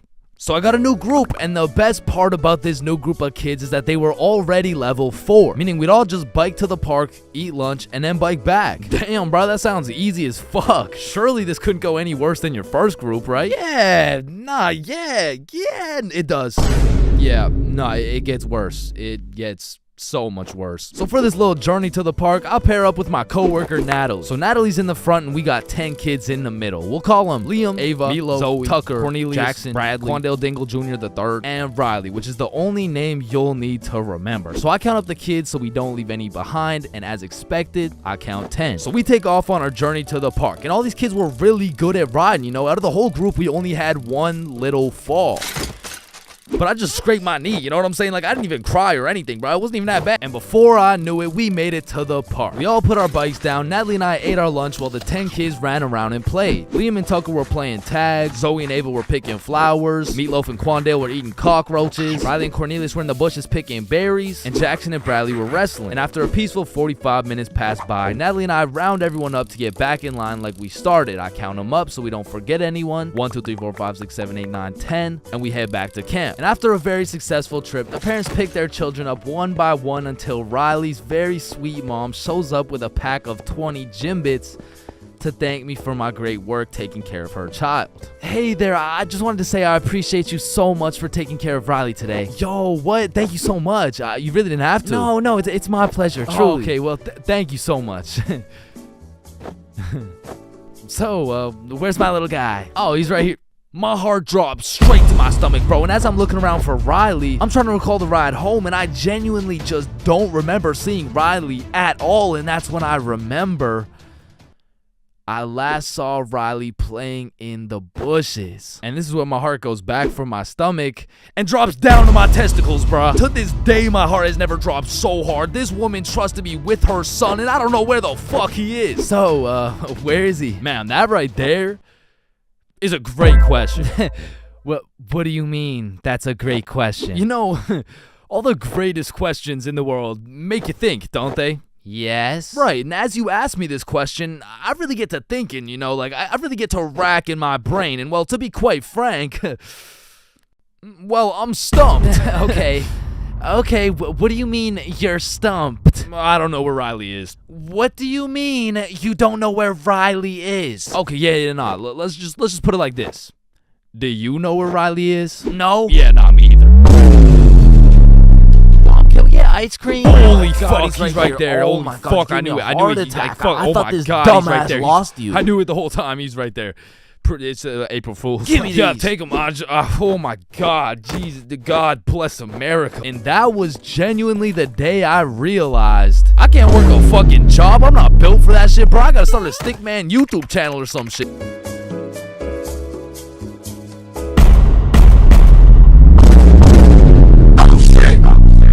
First dates have the potential to be magical, fantastical, romantical, a night you will never forget. But they also got the potential to be straight booty. I mean, first dates are just a gamble, bro, especially if it's from a dating app. Like, you could show up to your first date with a 5'4" blonde Tinder girl and end up finding out she's 5'9". And she's brunette. And she's a dude. I mean, first dates from dating apps is kind of like buying one of those SpongeBob popsicles from an ice cream truck. Like, you know it's not gonna look the same as the advertisement, but the question is, how fucked up can it really be? And let me just say, extremely fucked up. I'm talking massive buck teeth, eyes crossed with a bite taken out of it, and I'm not talking about the popsicles. And these are the exact reasons my very first date was not from Tinder. Also because I was in grade 7. And that would be illegal. And when I was in grade 7, I was 12, as most grade 7s were. And for whatever reason, me and my homies loved going to the mall after school, which was weird because we had no money. So after another successful day of walking around and being too broke to buy anything, we walked back to the bus terminal by the mall, and as we walked up to our bus stop, we see these two girls waiting there. And the closer we got, the more familiar these girls started looking, until we realized one of them was in our class. And so we walk up to them like, yo, are you Kate? Oh shit, Billy Bob and Chains. What's up? Oh, nothing much. How are you guys doing? Oh, I'm good. This is Jessica. She's new to our school. Hi. What's up? Hello, Jessica. what brings you guys to the mall? Oh, nothing much. Just walking around and not buying anything because we don't have any money. Yo, us too. And so we all get on the bus and we're just talking and shit for a good 20 minutes until my stop comes up. So I'll pull the thingy, but before I get off the bus, I ask Jessica, yo, Jessica, do you Snapchat by any chance? Yeah, I do. Let me add you. What's your Snap name? And I remember I had some shitty ass username like, oh shit, it's MLG Pro No Scoper Illuminati confirmed. Yo, kid, get the fuck off the bus. Sorry, 1 second, please. Where was I? MLG Pro No Scoper Illuminati confirmed. And when I got home, I went on Snapchat, accepted a request, and we started talking. And we snapped all night to the point I was smiling, kicking my feet in the air and shit. Yo, I'm coming in. No, wait, don't. I'm beating my meat. Wait, shit. Yo, what boy has you smiling like that? Boy, it's a girl. Man, shut the fuck up.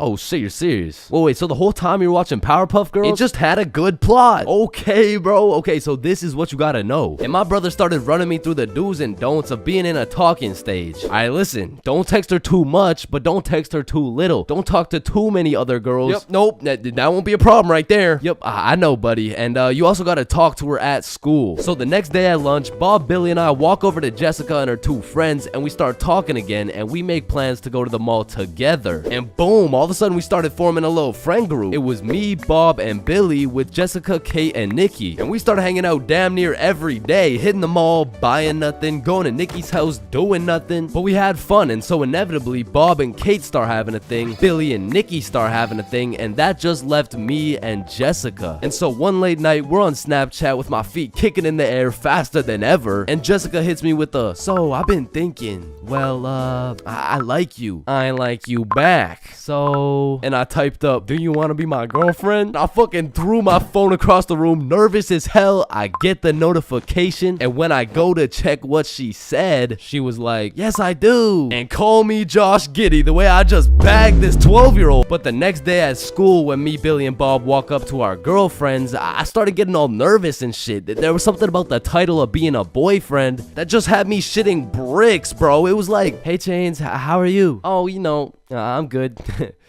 Oh yeah, how are you? Oh, I'm good. But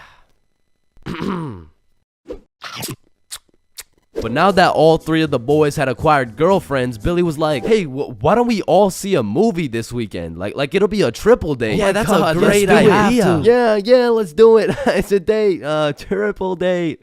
Yeah, fuck yeah.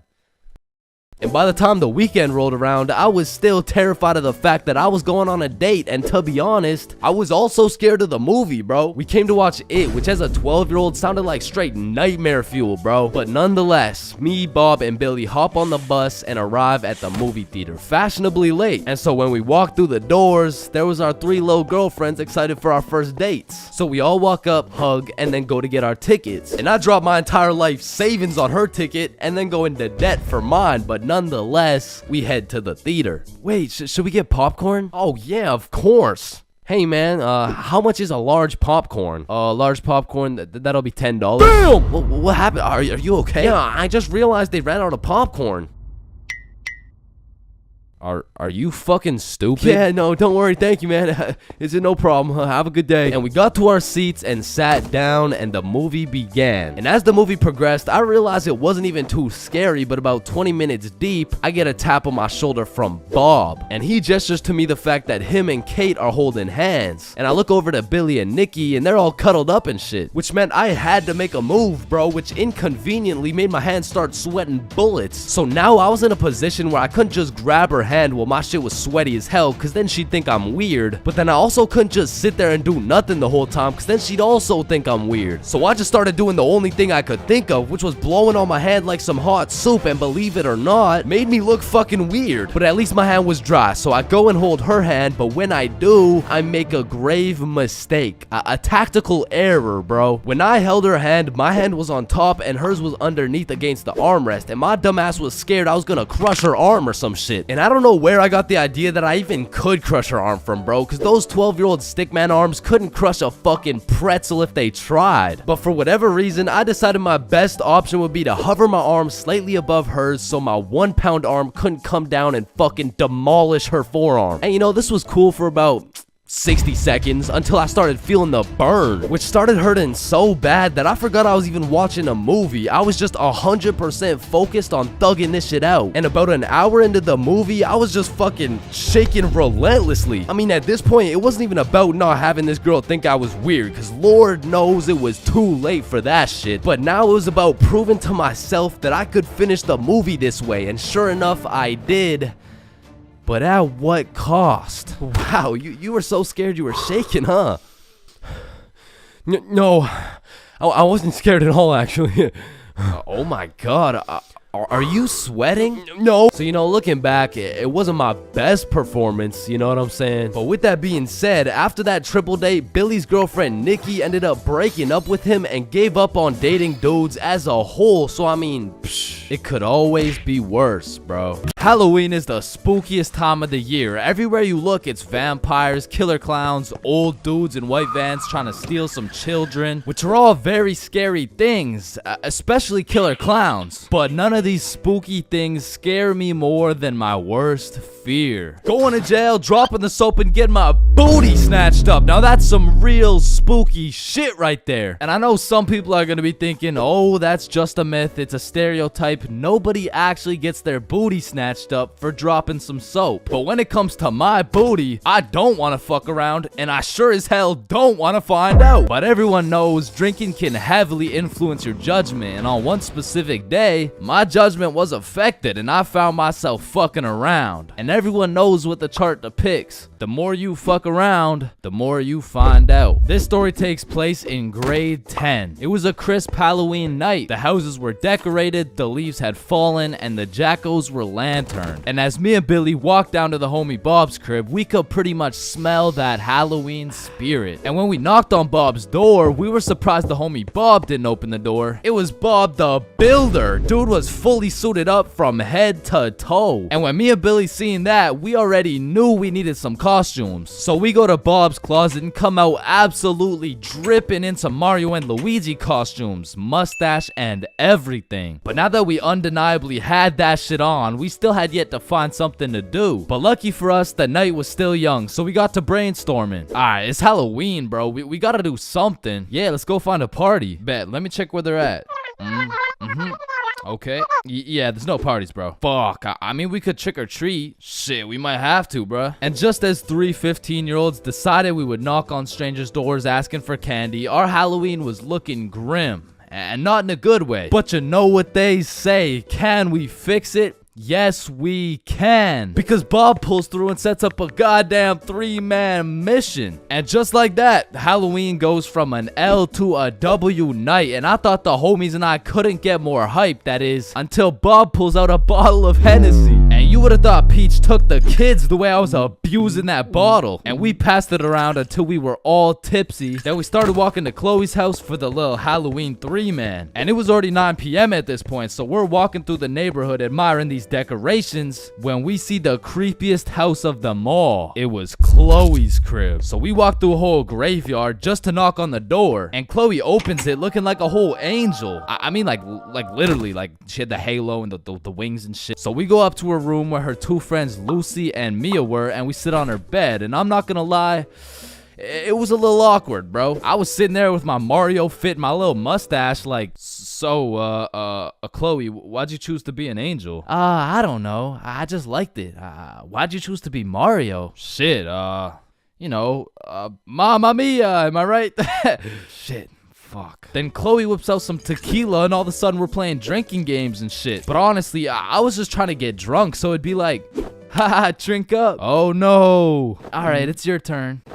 Wait, you're supposed to get it in my cup. What the fuck? And after purposely selling multiple games of tequila pong, I was feeling what some would call completely and utterly drunk as fuck. And next thing I know, we're playing spin the bottle. And I was up, so I spin the bottle and it spins and spins and lands on Chloe. And in my head, I'm thinking, and just as Mario's about to get some peaches, we hear the door open downstairs and Chloe's like, oh shit, my parents are home, hide. So me and the homies run into her closet with a bottle of tequila and we can hear her dad come into the room. Hey, what's going on up here? Oh, we're just watching scary movies. Alright, I'll be downstairs watching TV. Let me know if you need anything. Thanks, Dad. And once her dad went downstairs, we all came out of the We exited the closet, and Chloe said, "You guys gotta sneak out through the front door. Just be super quiet." And so we creep down the stairs and peek around the corner, and Chloe's parents are right there with a clear sight of the door. So we know what we have to do. We take a shot for good measure and then run to the door. And my drunk ass couldn't even figure out how to unlock this fucking door. Hey, who is that? It's a me, I'm Mario. Then we ran out that joint, and we didn't stop running until I got a call from one of my homies named Dave. He was like, "Yo, what are you doing right now?" "Oh, nothing really, just drunk as hell running from Chloe's angry ass dad." "Yo, that's what's up. Come link me and Joe at Stickman Elementary." And we had nothing else to do, so we pull up, and it's Dave, Dave's girlfriend, Joe, and Joe's girlfriend. And they got some couples costumes going, but I couldn't help but notice Dave and Joe were shiestied up. "What are you, if the Simpsons grew up in Chicago?" "Nah, I'm just Homer." "Yeah, but I mean, Homer doesn't usually wear a fucking ski mask." "Oh, yeah, no, I just wore this because we graffitied the hell out of this school." What? Joe was here and Dave was too? Bro, what the fuck were you thinking? What?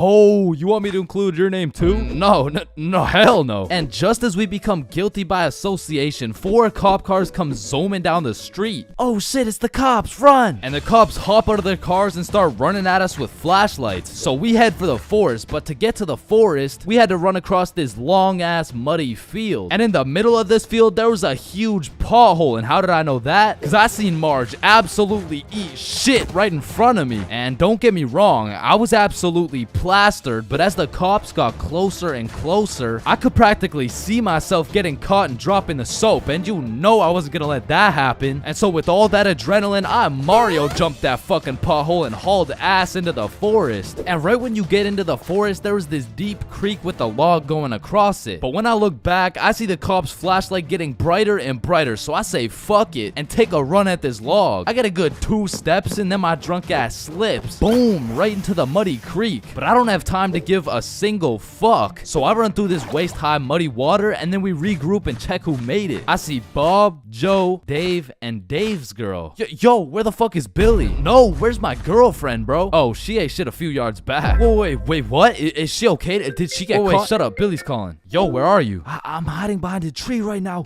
In the middle of the field. The cops are looking for me. I bet we're coming. I gotta go. Fuck no, bro. If you go, you're gonna get caught. Listen, bro, I have to. He's the Luigi to my Mario. So I go back in to save Billy, and my main man Bob comes with me. So we get to the edge of the forest and see Billy absolutely shitting his pants trying to hide from these cops, but they keep getting closer and closer. So Bob turns on his flashlight and both cops look at him. He's right there. Get over here. And while the cops were looking for Bob, me and Billy both run for the street, and we ran, but once we were at least 5 blocks away, we text Bob like, "Bro, we both made it, are you good?" And Bob's like, So Bob makes it out of the forest and we all link up. And we take a moment to appreciate the fact that none of us went to jail, and more importantly, none of us got our booty snatched up. And after our moment of appreciation, we were like, yo, maybe we should have just went trick-or-treating. Yeah, bro, some Reese's Pieces would hit right now. I mean, it's not too late to buy some candy. So we all go to the store and cop the biggest packs of candy we could find. Then we walked back to Bob's crib and enjoyed the rest of our night while fucking up some Halloween candy.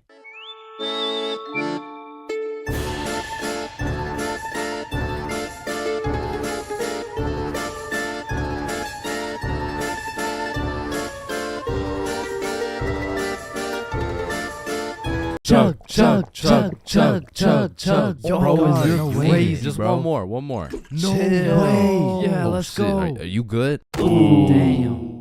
Blacking out drunk. It's not a fun experience. In fact, it's on the list of the top 3 worst things to experience, ranked just below giving birth. Now, if blacking out drunk is so bad, you may ask yourself, why do so many people do it? And truthfully, there are only a few reasons why one would inflict such a brutal pain on their liver. The first reason is impatience. Some motherfuckers just can't wait the 15 minutes it takes for alcohol to kick in, so they slam back one too many shots. And when that shit hits, that shit hits. Or secondly, peer pressure. I mean, to be fair, you will look cool as fuck for those 3 minutes where you're down in a bunch of vodka until you're lonely, gurping into the toilet, reconsidering your life decisions. Or because it's yet another Valentine's Day, you will spend locked away in your room drawing little stickmen on your computer because you get absolutely zero bitches. Wow, so relatable, am I right?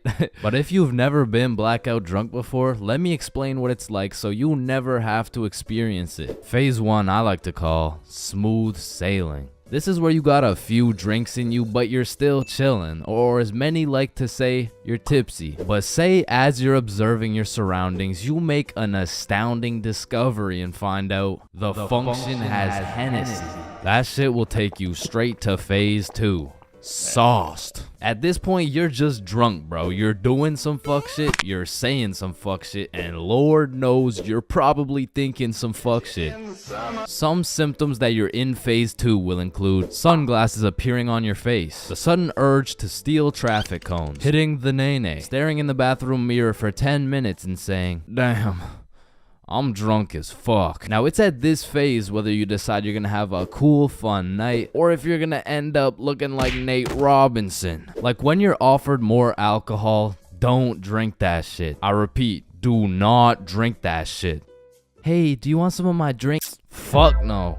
Do you want a sip of my— Aw, shit. You done fucked up. That's the type of shit that will have you in phase 3, which I like to call, shit, I don't feel so good. Ugh. As you can tell by the name, this is where shit starts to go downhill. You go from having a jolly old time to quivering on the floor with your liver fighting for its life. And this is the moment when your memory starts cutting out. You can remember some things here and there, but half of the night simply vanishes. And to be honest, that's gotta be for the better, bro, because I don't know if you wanna remember the pain of being in the downwards dog position while vomiting your guts out. It's not a fond memory. But to get to phase 4, god damn, the function would have to have a lot of fucking Hennessy. In order to get this drunk, you gotta be going through some shit. You gotta be in Spain without the S. You gotta be in Champagne without the sham. You gotta be going through some cock and ball torture without the cock and ball part. Or you gotta make a pretty big miscalculation, bro. Either way, you ingested enough alcohol to kill several farm animals, and this is roughly what you're gonna remember. Nothing, bro. You're not gonna remember jack shit. Pretty much 30 seconds after laying eyes on that juicy bottle of Hennessy, you teleported into your bed with a crazy headache and no recollection of what the fuck just happened, which takes you straight into stage 5. Grief. You go on your phone to ask the homies what happened last night, and the very first thing you see in the group chat leaves you frightened, appalled, in disbelief. You thought I was feeling you? That nigga munch. Now, I don't know what gremlin takes over your body when you're blackout drunk, but there is no reason I should be throwing my shit back like Ice Spice well on video. Like, it's cool behind closed doors and all, but in public? The fuck? And I understand that consuming enough alcohol to make you forget the night completely has horrible effects on your body and kills an unholy amount of brain cells, but like, that's really not even the worst part, bro. Like, my brain can take one for the team, but my dignity, if I see one more video of me dropping that shit to the floor, I'm done, bro. That's it. You wake up the next morning not remembering a single thing, but as you see more videos, read more text messages, collect more data and evidence from that night, you begin to piece together the puzzle of a night that should not be remembered, leaving you in grief. But that's not all, no. Phase 6 is pain, cause you don't even want to feel the extent of a blackout hangover. That shit will have you feeling like you got hit by a bus. And shit, you might have actually got hit by a bus, you wouldn't know. Shit will have you feeling like one of those musty old chihuahuas. Now, I don't know exactly what it feels like to be one of these things, but all I know is you don't want to be one of those musty old chihuahuas. I mean, it's not fun waking up all shaky with a throbbing headache and the urge to just stop existing. And every single time you black out drunk, you tell yourself, I'm never getting this drunk ever again. Until the moment you realize the function has Hennessy.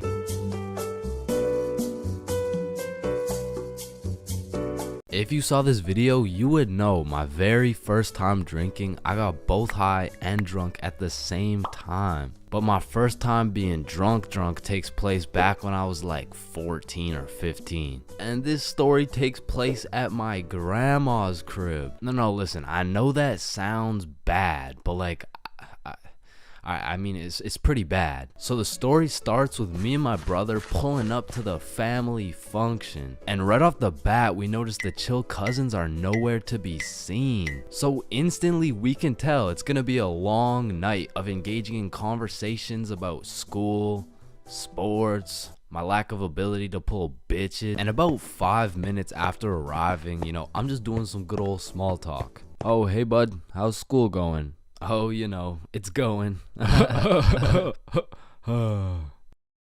how's sports going? Yeah, the sports are good. Nice. So the weather lately, huh? And then after about 20 minutes, me and my brother are just getting our shit flamed by every member of the family. No wonder you can't get a girlfriend. You're ugly as shit. Damn, that was just mean. And don't get me started on you. You had a 3-year head start and still can't get any bitches.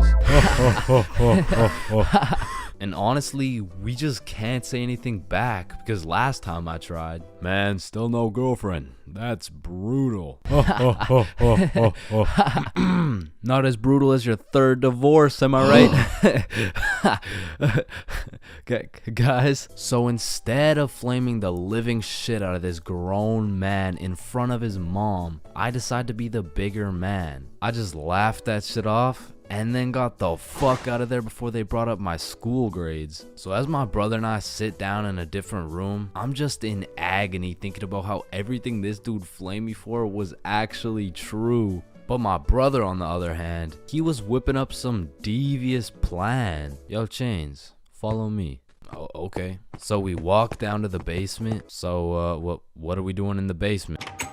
He opens a cupboard full of alcohol. Bro just cracks the seal on some vodka and starts downing that shit. Now, usually I would know this is a bad idea, but to be honest, I just got done getting my entire existence shit on by my own family. So I'm really just trying to drink my pain away at this point. I mean, we were passing that bottle drinking like rent was due and the wife was taking the kids. So with that being said, we got a little hammered. And keep in mind, this was my first time being drunk. So as soon as I stood up, I ate shit. It was like I had to relearn the controls of life. But we had to get out of the basement or else we'd look suspicious. So our drunk asses plug walked our way up the stairs. But we were trying to act as casual as possible. So we sit back down with the rest of the family like we didn't just down a bottle of vodka. And me and my bro were just sitting there looking at each other trying not to laugh. But the next thing I knew, this dude Uncle Jerry was back on my ass. Hey look, Dumb and Dumber are back. And at this point, I'm using every bone in my body not to end this man's whole career.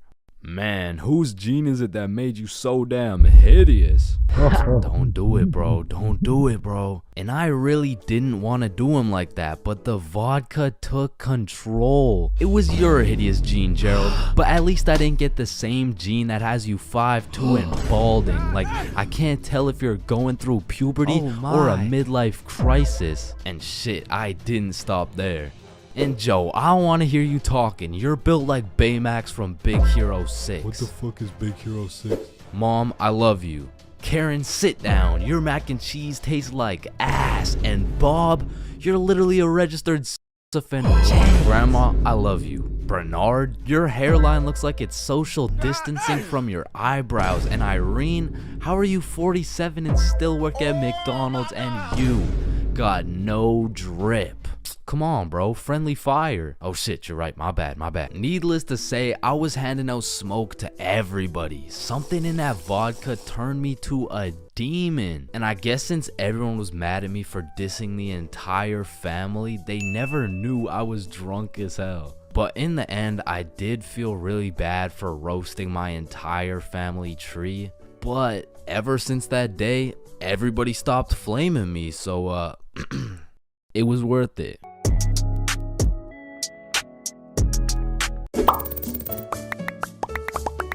Yo, I just got robbed by a gay homeless dude in Japan.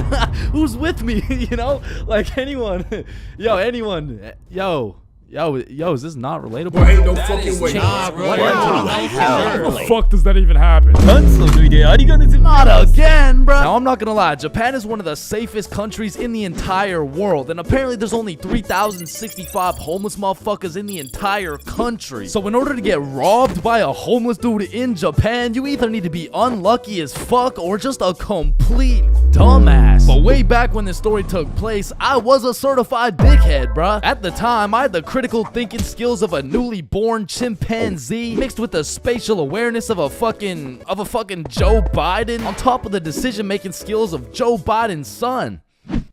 So with that being said, this story takes place way back a few weeks ago when me, Bob, and Billy hopped on a flight to Tokyo. And as soon as we arrived in the city, we started absorbing all that food, bro. Sushi, ramen, fucking cow testicles, you name it, we ate it. And after an entire week of decimating every last crumb of food in Tokyo, we thought, well, that was fun. I guess it's time to go home. Yeah, I guess so. And as we're ready to pack it up, we overhear a few people talking. Oh, hey, konnichiwa. we come from the United States of America. How do we go to Osaka? Yeah, man, Osaka has some of the best food in Japan. Just take this train right here and you're there. Wow, you're English. Very good. I'm from Washington, dipshit. Oh, I see. Washington dipshit. Is that Chinese or? Holy shit, did you hear that? Yeah, no, that guy's fucking clueless. No, I'm talking about Osaka. Apparently the food's even better over there. Oh shit, yeah, but don't you think we had enough food already? I mean, shit, we are in Japan. Fuck it, bro, let's go. So we hopped on the train and got off in Osaka. And like the certified fat asses me and the boys are, we were looking around for some food. And the moment we seen all you can eat Wagyu beef for just 30 bones, we all knew what had to happen. We walked in that bitch and wasted no time. We were running through that meat like Tiana Trump in her prime. Cause sometimes we were burning the meat, sometimes we were taking it raw, but at the end of the day, the meat filled us up and made us happy. So we thanked the owner, left the shop, and headed back to our hotel. And man, I was full as hell. For like an hour, and then I was like, yo, who's trying to get some more food? The fuck? Bro, we just ate a whole goddamn cow. Yeah, we did. Like, we probably just canceled out the life work of 5 vegans in one sitting. Tight shit. And it's already like 8 p.m., bro. It's dark as hell. Well, I'm gonna go out anyways. You know why? Why? Cause we in Japan. Man, get your fat ass out this goddamn hotel. So I got my fat ass out the goddamn hotel and started walking around. And all I took with me was my phone, the key to the hotel, about $100 worth of yen, and a smile on my face, knowing I had never in my life been robbed by a gay homeless dude in Japan. But little did I know, all that was about to change on this wild ass Friday night. Now, if there's one thing I learned about Japan, is that everyone there is very kind, extremely polite, and a raging alcoholic. I'm talking they clock out of work at 6 p.m. and they clock into the bar at 6:02, and they don't leave until... they don't leave until it's time to go back to work, bruh. Because the Japanese people work hard, but their liver works harder. But regardless, I'm casually walking through the city when I hear someone yell from across the street. Yo. So naturally, I'm like, yo. And they're like, come here. And I'm like, shit, okay. So I walk across the street and see 3 individuals posted outside this little bar shop thing like, yo, I'm Yuto. This is Emi. This is twin sister Shigo. Hey, it's my first day working here. Come inside, come inside. Shit, I don't know. I'm just trying to get some food somewhere tonight in Osaka. I don't know if it's like... you want Osaka fucking night food? Yeah, I mean, I guess I want Osaka fucking night food. Read the sign. Osaka fucking night food. Oh, okay, yeah, fair enough. Shit, I mean... know what? Come get shots. I pay. Shit, we in Japan. So they take me inside and everyone there is just happy as fuck. They got Rihanna playing on the speakers, dudes bringing out shots, and the chef was turning up so hard, dude started twerking, and damn, that boy was cooking. Bro, what? Shit, I mean, like, he was cooking with the food, like, man, fuck. But the vibes were just so good and inviting that I felt like I just got welcomed into this Japanese family. And so we all cheers and take the shots. And now I'm drinking, and I'm drinking with only one goal in mind, and that's to keep up with my newly found Japanese family. And so to prepare my stomach, I get me some Osaka fucking night food, and it was scrumptious. But as I'm slurping up this kebab, I see Emmy come back with 3 more shots, and she's like, you want one? Shit. we in Japan. So we take the shots, and I'm talking to Emmy, and one way or another, we start talking about our alcohol tolerance. Yeah, I'm not gonna lie, it takes a lot for me to get drunk. Not as much as me. Whoa, is that a bet? Yeah, it is. Bitch. So we're drinking everything in sight. Vodka, soju, sake, tequila. It's a competition. Now, I made the bet in the first place because I'm twice her size. But one thing I forgot to account for was the fact her entire lineage had been training generations for this very moment. So she's taking these shots to the face like... well, shit, like Tiana Trump in her prime, and I'm going shot for shot with her. And after taking about 8 shots, I was feeling it, bruh. Yo, let's go play darts. I mean, I never really played darts in my life, but shit, we in Japan. So we pull up to a darts bar, just me, Emmy, and Yuto. And I had never played darts a day in my life, but you ever just try some shit and you're just inherently good at it? Yeah, right? Yeah, that shit was not me, bro. I was dog shit. I was out there looking like I was drunk as hell. I was drunk as hell, because in order to play, each person had to buy a soju. So now I'm about 12 shots deep, throwing darts, trying to hit a circle the size of a pea, while this little Japanese girl's pushing me and shit. Because to her, this was a game. To me, this was survival. Because every time you lose, you gotta take a shot. And if I keep taking shots like this, these shots about to start taking me, bruh. And sure as hell, I lost the first game. I took my shot, and Emmy's like, how drunk are you right now? And I can't let her know I'm losing this bet. So I'm in that bitch like, drunk? Nah. Shit, where I'm from, we brush our teeth with a bottle of Jack. Okay, then loser takes 2 shots. Yeah, let's do it. So one thing leads to another. Now I'm 16 shots deep, and Emmy's like, I'm gonna go to the washroom. I'll be right back. And then Yuto's like, yo, Chains, we must talk. Oh shit, yeah, what's up? Now Yuto had a strong accent and very limited English, so it really went some like, Emmy, bomber. Huh? Emmy, have bomber. Yo, Yuto, no, I don't speak Japanese, dog. No, Emmy, use bomber. Swipe left, swipe right. Bumble. Oh shit, Emmy uses Bumble. Okay. Yes, and she texts the Bumble guy. Come here. Oh hell nah, bruh. I'ma have to abort mission. Me too. You too? Hi, Emmy, do you daddy? Fuck Emmy. Oh shit, facts, let's dip. So we sneak away to the elevator and we're spamming the up button trying to leave, and this shit is just not coming, bruh. So we both peek around the corner to see if she's coming, and she notices us. Oh shit, guys, we're leaving? Yeah, we are leaving. Fuck. So we all get in the elevator and Yuto whispers in my ear like, when the elevator open, we run. And I'm drunk as shit, but I was the fastest kid in my elementary school, so as soon as the doors open, we hauled ass, bro. And I just kept running till Yuto was like, stop, we go to bar. And I'm just having a great time existing at this point, so I walk into this bar all drunk like, where the hoes at? Oh shit. Oh shit. Where the bros at?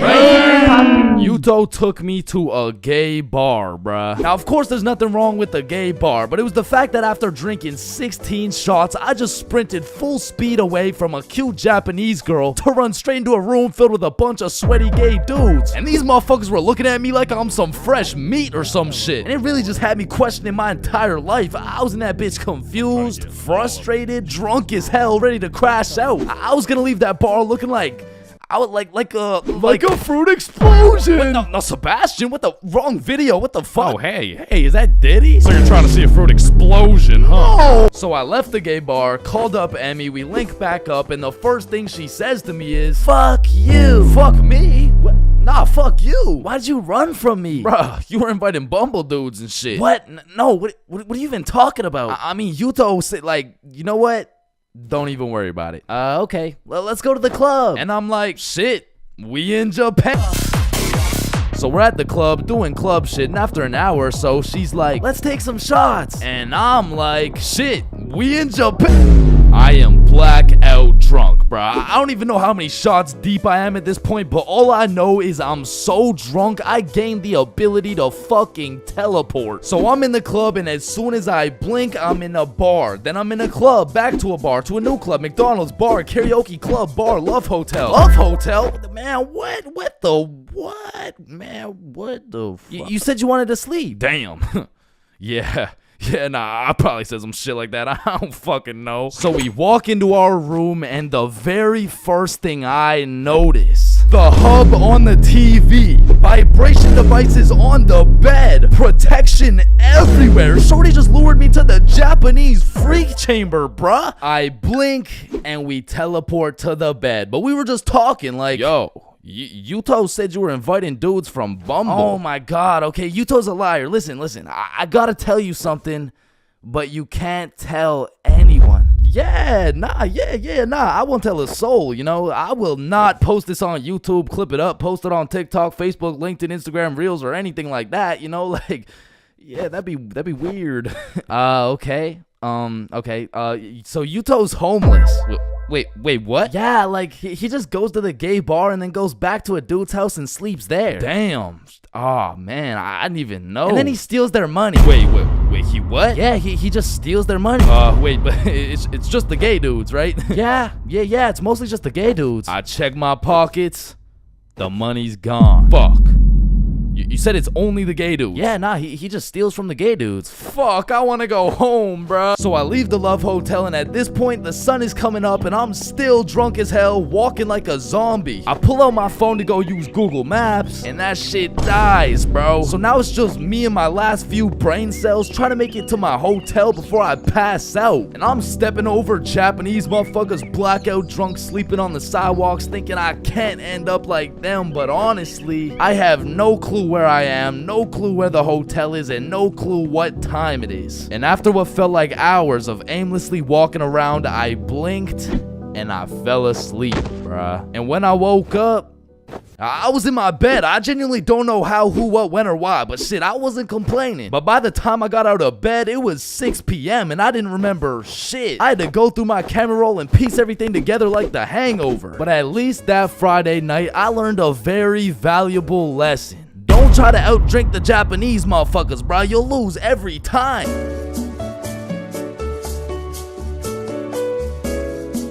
Fulcrum, come in. Faded in the hole, faded in the hole, faded in the hole, faded in the hole, faded in the hole. Damn, bro. We gotta get as high as this dude. Facts. How does this motherfucker get so baked? I don't even know. Let me check. Oh, here. Yup. Just getting faded in a hole out here at the fucking goddamn Burger King, you feel me? About to take my first Smackington off the Benjamin. Damn, it looks like we gotta hit the Benjamin in a Burger King. Yo, what the fuck is a Benjamin? I don't know, but I'm trying to find out. Yo, how's it going? Yeah, we're good, but I was looking to buy a Benjamin. Damn, you dudes are about to take a trip to Benjamin City, huh? Oh, yeah, we're about to hit the Benjamin and things of that nature. Awesome. Here you go, Yodi gang. Thanks, man. Oh, and dudes, but between you and me, there's a Burger King next door, if you know what I mean. Oh, thank you. Alright, so I guess we just walk in this bitch and start hotboxing this Burger King. Bro, isn't that illegal? I don't fucking know.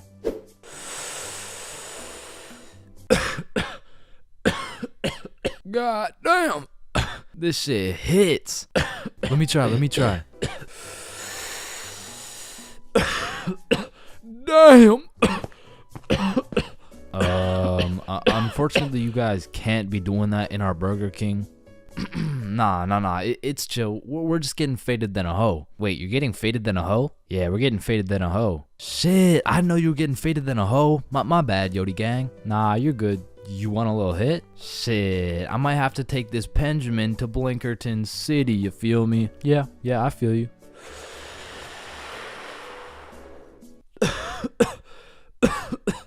Damn, this Benjamin rips harder than a hoe. Yeah, have a good rest of your shift, man. Yeah, you too. Fuck, did I just say you too? Listen, I don't know about you, but this Benjamin got me feeling faded than a hoe, faded than a hoe, faded than a hoe, faded than a hoe, faded than a hoe. Wait, are you hearing what I'm hearing? Oh shit, is that? It can't be. Need I say more, Yodi gang? Holy shit, it's him! Damian Luck 925. I am the original Fulcrum. Fulcrum, come in. Yup. up Yodi King, you feel me? No way, we were literally just hitting the Benjamin in this Burger King. Double Benjamin City session, shall we? Double Benjamin? Damn, bro, we gotta try the double Benjamin.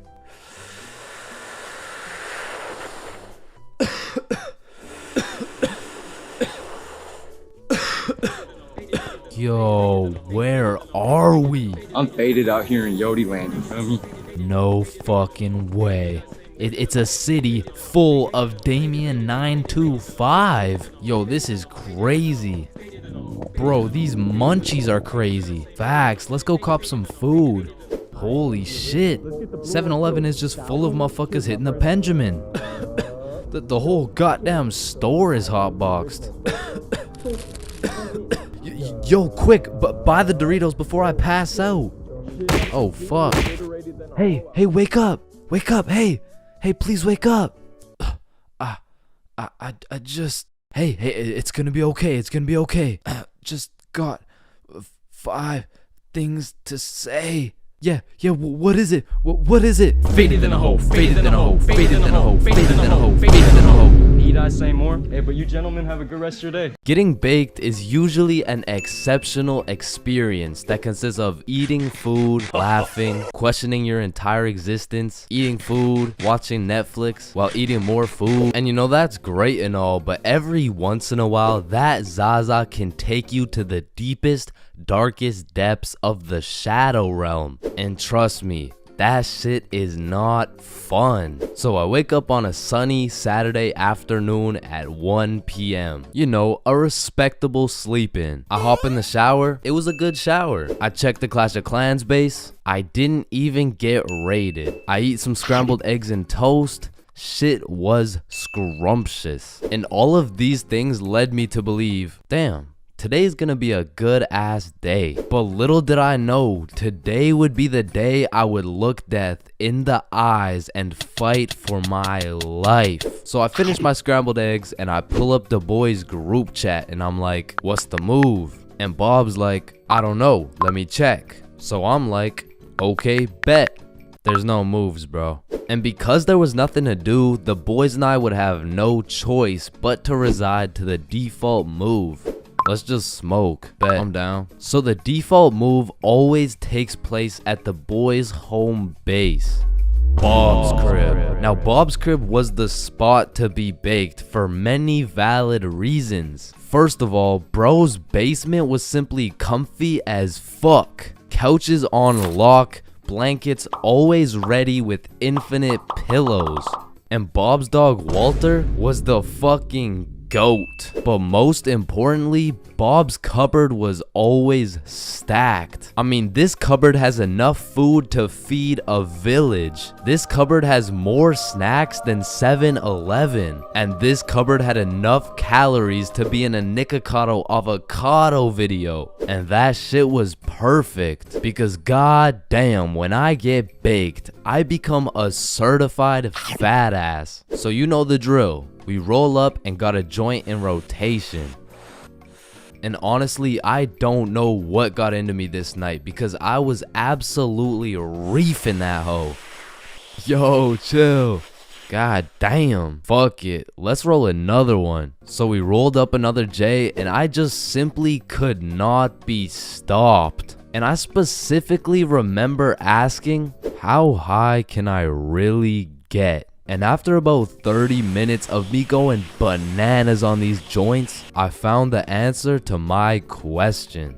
Pretty fucking high. I mean, I was beyond zooted. Like at that point, time was literally in slow motion. And it was one of those highs when your senses become extra sensitive. So I was just posted up in a blankie while munching on some pizza pops. And I was truly invested in those pizza pops. I mean, in that moment, I thought I was the pizza pop, bro. But once I finished the pizza pops, we all decided it would be a good idea to go for a walk. However, the moment I stood up, I started feeling peculiar. But regardless, we went outside and at this point, it was already dark. Because in the time we were smoking at Bob's crib, the sunny Saturday turned into a very cloudy, dark, and cold Saturday night. So Billy and Bob are walking towards this creepy looking forest, and I'm like, alright, I think I'm too high to go into this forest, bro. Nah, don't worry. I've been in this forest 1,000,000 times. I know it like the back of my hand. Alright then. And as soon as we step into the forest, I start hearing shit, bro. Yo, did you hear that? Hear what? It sounds like someone's in the bushes. Nah, you're just baked as shit. So we continue walking for about 5 minutes, and out of nowhere it starts pouring. And this was really the point where everything shifted, because I was far too faded to be out in a dark, cold, rainy forest. So I'm like, alright, let's just go back to Bob's. Yeah, facts. I didn't know it was gonna be raining. But as we're walking back through the forest, I can undoubtedly hear something in the bushes. Okay, what the fuck was that? Oh shit, run! Oh hell nah! Bob and Billy start hauling ass, and scared as hell, I slowly turn around to see a fucking demon coyote pack looking at me like I'm lunch, bro. And this had to be because of the second joint, but for a moment, I looked this coyote dead in the eyes, and I saw death. I saw death, bro. And in that moment, I gathered all the functioning brain cells I had left to just run. And I couldn't see where I was going. I was just hauling ass. And when I looked back, all I could see was the devious coyote eyeballs staring into my soul. And the next thing I knew, I stepped in a pothole, and my trajectory completely changed from running away to eating shit, bro. And when I say falling felt like it was in slow motion, I mean I had to have been falling for 5 minutes. But once my face made contact with the ground, this is how I went out. I was about to get packed up by a pack of coyotes. As they approached, I was saying my goodbyes, but out of nowhere, I hear something in the distance. This motherfucker Bob drop kicks a coyote in the face. And it had to have been that Zaza that made these coyotes look so devious, because after Bob socked that jit in the face, they weren't so scary. I mean, they all just ran away and dispersed. They had me like, yeah, and don't come back, bitch. So we walk back to Billy's crib, and I'm still tweaking off those joints. I'm like checking behind me, checking beside me, checking the sky to make sure no evil crows pick me up and kidnap me. But we get back to Bob's crib, and I sit down on the couch, and just as I finally felt relieved, I get jump scared by Walter. Bro pretty much gave me a heart attack. I thought the coyotes had invaded Bob's crib to come and kill me, but it was just good old Walter coming to chill with the boys. So I got some more pizza pops, and we lived happily ever after.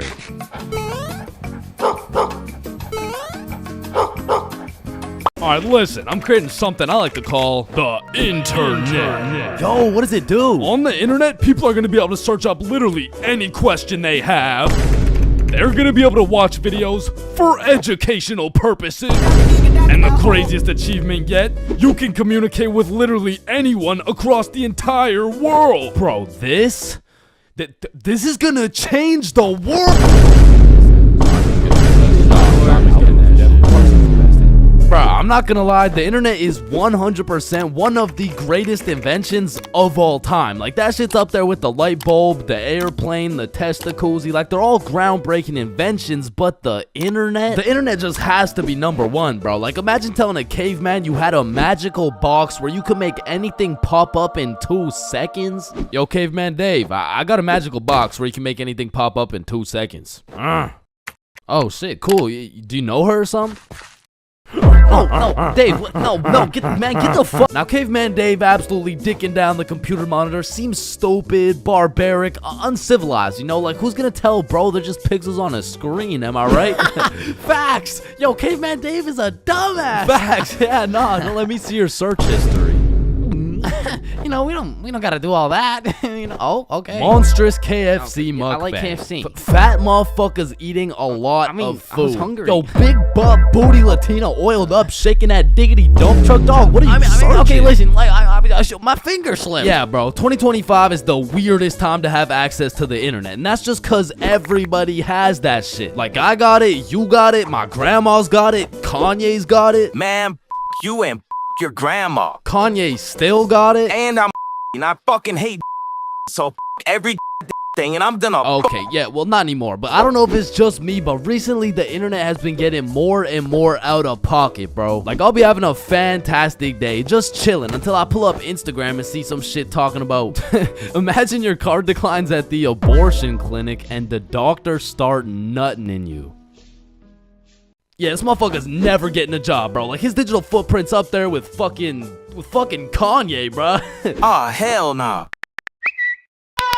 Alright, his shit isn't yay bad, but imagine dude trying to apply to a university like, yes sir, this has been a dream of mine since I was a little kid, and I've spent thousands of hours studying, and it would be an absolute pleasure to join your program. Wow, that's amazing, and it seems like your GPA is a perfect 4.0, and man, your volunteer work is nothing short of impressive. I mean, building an entire village in Africa with your bare hands, I mean, jeez. That's good stuff. Yeah, thank you, sir. Yeah, now, I do just have one last question. Yeah, anything. What would happen if your car got declined at an abortion clinic? Oh, holy shit, is that girthy dishwasher 97? Yep. Yeah, that's me, bro. Yo, most relatable content on Instagram, I swear. Yo, actually, I really never get the credit that Yeah, just put the fries in the bag. Oh, okay. And speaking of getting a job, you ever seen a kid under 7 years old post literally anything on Instagram? Yo, the comment section has a field day, bro. Like, the video will be of a kid who's just barely on the brink of gaining consciousness, and the comments are talking about, get a job, little motherfucker. Somebody get bro some fentanyl. I'm gonna touch you in places you ain't even know existed, little motherfucker. Like, bro, stop touching these 6-year-old kids and touch some grass, dickhead. Yeah, but I'm not gonna lie, as a motherfucker who draws stickman for 16 hours a day, I really gotta start taking some of my own advice, bro. Wait, what's your advice? Oh, I mean, stop touching these 6-year-old kids. You touch 6-year-old kids? I'm talking about Gurgi Force. Chains, you know the drill. God damn. Bro. Even these motherfuckers have the internet, bro. Like, what could you even possibly be posting? Oh, shit. Yeah, nah. We gotta start banning motherfuckers from the internet, bro. And I think we should all do a poll for the first person to go. You know, like, take your time. And, oh, shit. Okay, never mind. Votes are in. Looks like we're banning Jack Doherty. Why in the fuckity shit did you just ban Jack Doherty? You know what? Ban his the last two, bro. Actually, ban every single kid on the internet. Like, put down the Instagram reels, go outside and eat rocks like a normal kid before Gurgi Foreskin 445 fucks around and finds your IP address, bro. Because there's a lot of weird motherfuckers online, especially considering the impending gooner epidemic of 2025.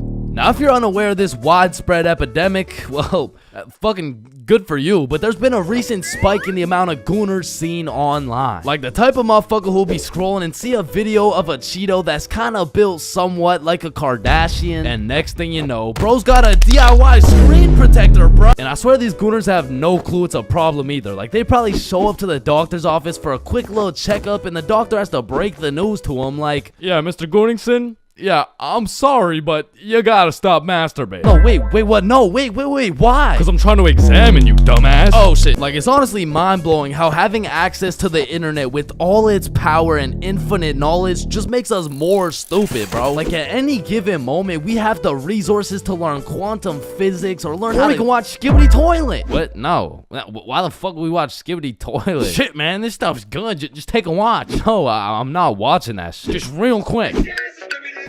Yo, why are you recording me, bro? We're filming a YouTube video, dumbass. Oh shit, yeah, you're right. So I was saying there's a lot of people nowadays addicted to the internet and shit, like that guy over there. Where?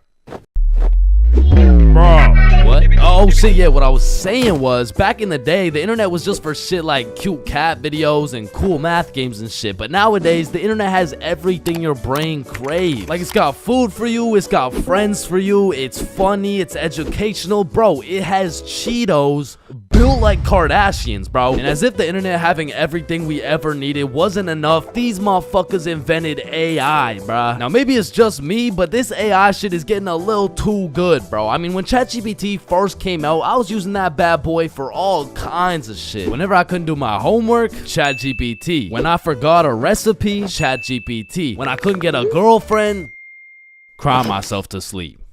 And then ask ChatGPT. Like back in the day, I was using that shit to fix all my problems. But nowadays, nowadays I just be using it to spend quality time with, bro. Holy shit, this guy's a gooner if I've ever seen one. And no, I'm not a fucking gooner, bro. I'm just spending some time getting to know my homie Mr. GPT. Cause when the day comes and that motherfucking his AI homies decide to take over and kill the entire stickman race, you're gonna be getting your shit annihilated, bro. And I'ma just be like, yo, GP. You don't gotta do this, bro. Remember when we used to talk about our feelings together and I used to send you line art of sexy Squidward and shit like hot, you fucking gooner. And honestly, I feel like the people are less scared of the robots taking over the entire world and they're more scared of them taking their jobs. But I'm gonna keep it a buck. I cannot relate, bro. Like AI could never do the shit I do. AI could never do the shit I do. Wait, what the fuck? Wait, what the fuck? Who does this bum think he is, bro? Who does this bum think he is, bro?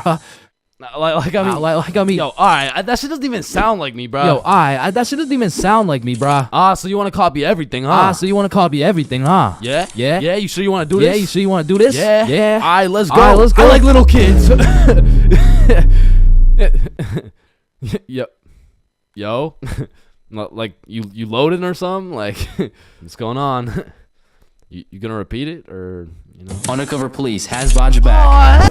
Man, family functions have the weirdest dynamic, bro. Like, how have you known these people your entire life, but have still never gone past a surface level conversation? I mean, let me know if it's just my family, but every function is the same. The whole gang links up, and everyone just asks the most generic small talk questions to each other. Hey, how's that new place you bought? Oh yeah, you know, it's good. And how's the kids doing? Oh, you know, they're good. Oh, and how's the wife? Man, fuck your wife. I don't want to hear any of these NPC conversations, bro. And let me know if I'm getting too specific here, but what about that one uncle who goes by the name of either Bob, Jerry, or Dave? And this dude will just always be saying the most out-of-pocket things imaginable. Oh, how's your daughter Jane doing? Oh, Jane's always been hot, eh? Bob, she's 15. This uncle be at the family function thinking it's Coachella or something. Bob, another beer's a little bit excessive, don't you think? Yeah, football! I'm the youngest person in my whole family, which for whatever unspoken reason, it just means everyone has the go-ahead to flame the living shit out of me. Hey, Chains, still no girlfriend, huh? I guess you're not too good with the ladies there. But I make one joke back and I'm the bad guy. You don't seem too good with the ladies yourself, seeing as your wife just divorced you and she took the kids with her. Am I right? Not only do they feel free to roast your whole existence simply because you were born last, they unanimously decide you will be everyone's personal butler. Hey bud, go get another beer for me. Alright, yeah, for sure. Thanks. Now you better get started on mowing that lawn. Grass isn't gonna cut itself, am I right? Oh my god, bro. And coming into these family functions, you would think your mom is your closest ally. But as soon as she gets the chance, she will expose your biggest secret for a little bit of parent clout. You guys will never guess what I found under Chain's bed yesterday. Oh my god, what is it? Yeah, tell us. What? No way. Sometimes when my family tries to make small talk with me, they just miss the boat completely. So, buddy, how's those swimming lessons going for you? The swimming lessons I took when I was 5? Yeah, right, those ones. They're good. I finished them a little while ago. Oh, is that right? Good for you, buddy. And bro, don't get me started on those recycled ass jokes. Well, looks like you got your workout for the day. Oh, looks like you've gotten so tall. What are you feeding this kid, am I right? Oh, Bob, I think you got some food in your beard. Oh, don't worry, I'm saving it for later. Ah, good one, Bill. Oh, Bob, he's so funny. Thank you. I guess everyone at the function must have Alzheimer's or something, because these jokes will have them cracking up like they haven't heard the same joke the past 15 functions. But cousins, man. Cousins are the saving grace of family functions. Without cousins, you would have no choice but to participate in the tomfoolery of small talk. I'd be walking in the function just praying to see that one cousin.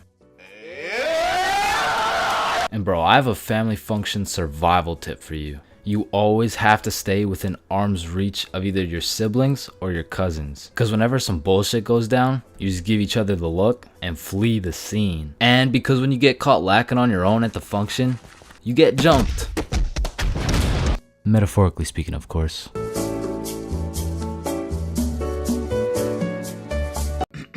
Alright class, today we're going outside for a run. But it's literally 0 degrees. Oh, Chains, don't be a bitch. It's not even that cold. See? I told you guys it's not even that cold. Yeah, for you. Cause you're out here dressed like the Michelin Man. High school PE is something different. And every PE class has 5 different types of people. Like the group of kids who just stand in the corner and occasionally get sniped in the head with a dodgeball. Or the kids who participate and make sure everyone is included. Or the legend who's chilling on Instagram. Yeah, he follows at ChainsFR. There's also the dude who just never shows up. And of course, we got the sweats. These motherfuckers treat PE like they're in the military. These motherfuckers treat PE like they're training for the Olympics. These motherfuckers treat PE like they're gonna get scouted to the league. Which is honestly just funny as hell because, let's be honest, 85.7% of the class doesn't even want to be there. So you'll have some innocent souls zoning out during a basketball game, and all of a sudden they'll be getting posterized like they're playing against Ja Morant. Yeah, bitch! I mean, these kids will come out of PE drenched in sweat, breathing heavy, and with a smile on their face, knowing they dropped 104 points on some kids who have never touched a basketball in their life. And listen, don't hate me, but I do understand the appeal of sweating your balls off in PE, because I too once participated in the sweaty activities. Ow. Ow. I know, but there's just something so exhilarating about hearing the snapping of an unsuspecting freshman's ankles. But as I matured, I realized there was only one thing better than shitting on random students, and that was shitting on sweats. I became the anti-sweat. I would act like an innocent soul waiting to get posterized, but when the sweat would come in trying to end my career with a windmill dunk, I stuffed that boy like a Thanksgiving turkey. Pause. And don't get me started on the fitness gram pacer. Whoever created this legal form of torture will catch these hands. Oh, Chains, no, I heard he sadly passed away a little while ago. You could be having a good day and you pull up to PE like, hey bro, you know what we're doing today? I'm not sure, but I think we're playing soccer. No, it can't be. Alright class, today we will be doing the beep test. Fuck.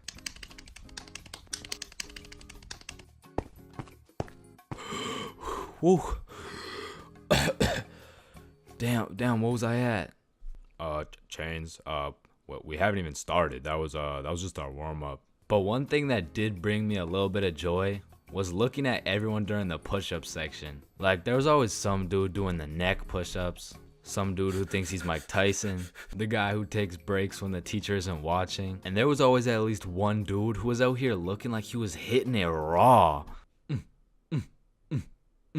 James, I don't think that's how you do it. Oh, yeah, you're right.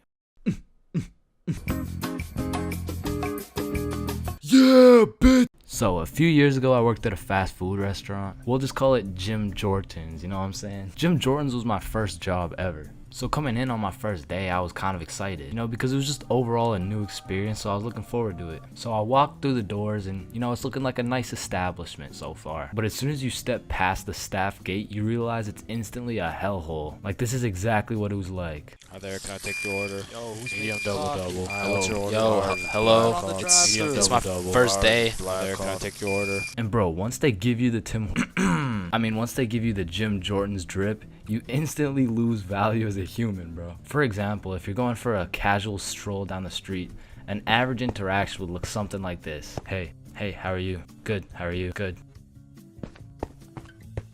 You know, just average small talk things. But once you throw on that Jim Jordan's drip, hey, what can I get for medium black coffee?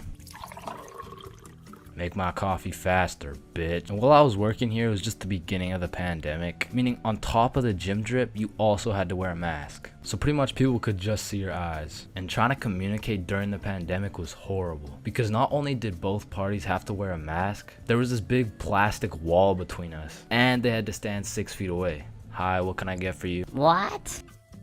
I said, hi, what? Huh? Ma'am, what can I get for you? Oh, I'm good. Thanks for asking. Oh my god, bro. And man, I already made a video on NPCs, but working in any sort of drive-thru, you'll figure out that drive-thrus are NPCs' prime real estate. It's just like back to back to back NPCs. And when you don't have your average NPC, you'll have a below average IQ NPC. Like there was this one lady that would come through every day, and all my coworkers knew her as the coupon lady because every day she would try and use coupons but somehow never understand how they work. Alright, your total is $15.67. Okay, I'm gonna use a coupon. Alright. What are you waiting for? The coupon?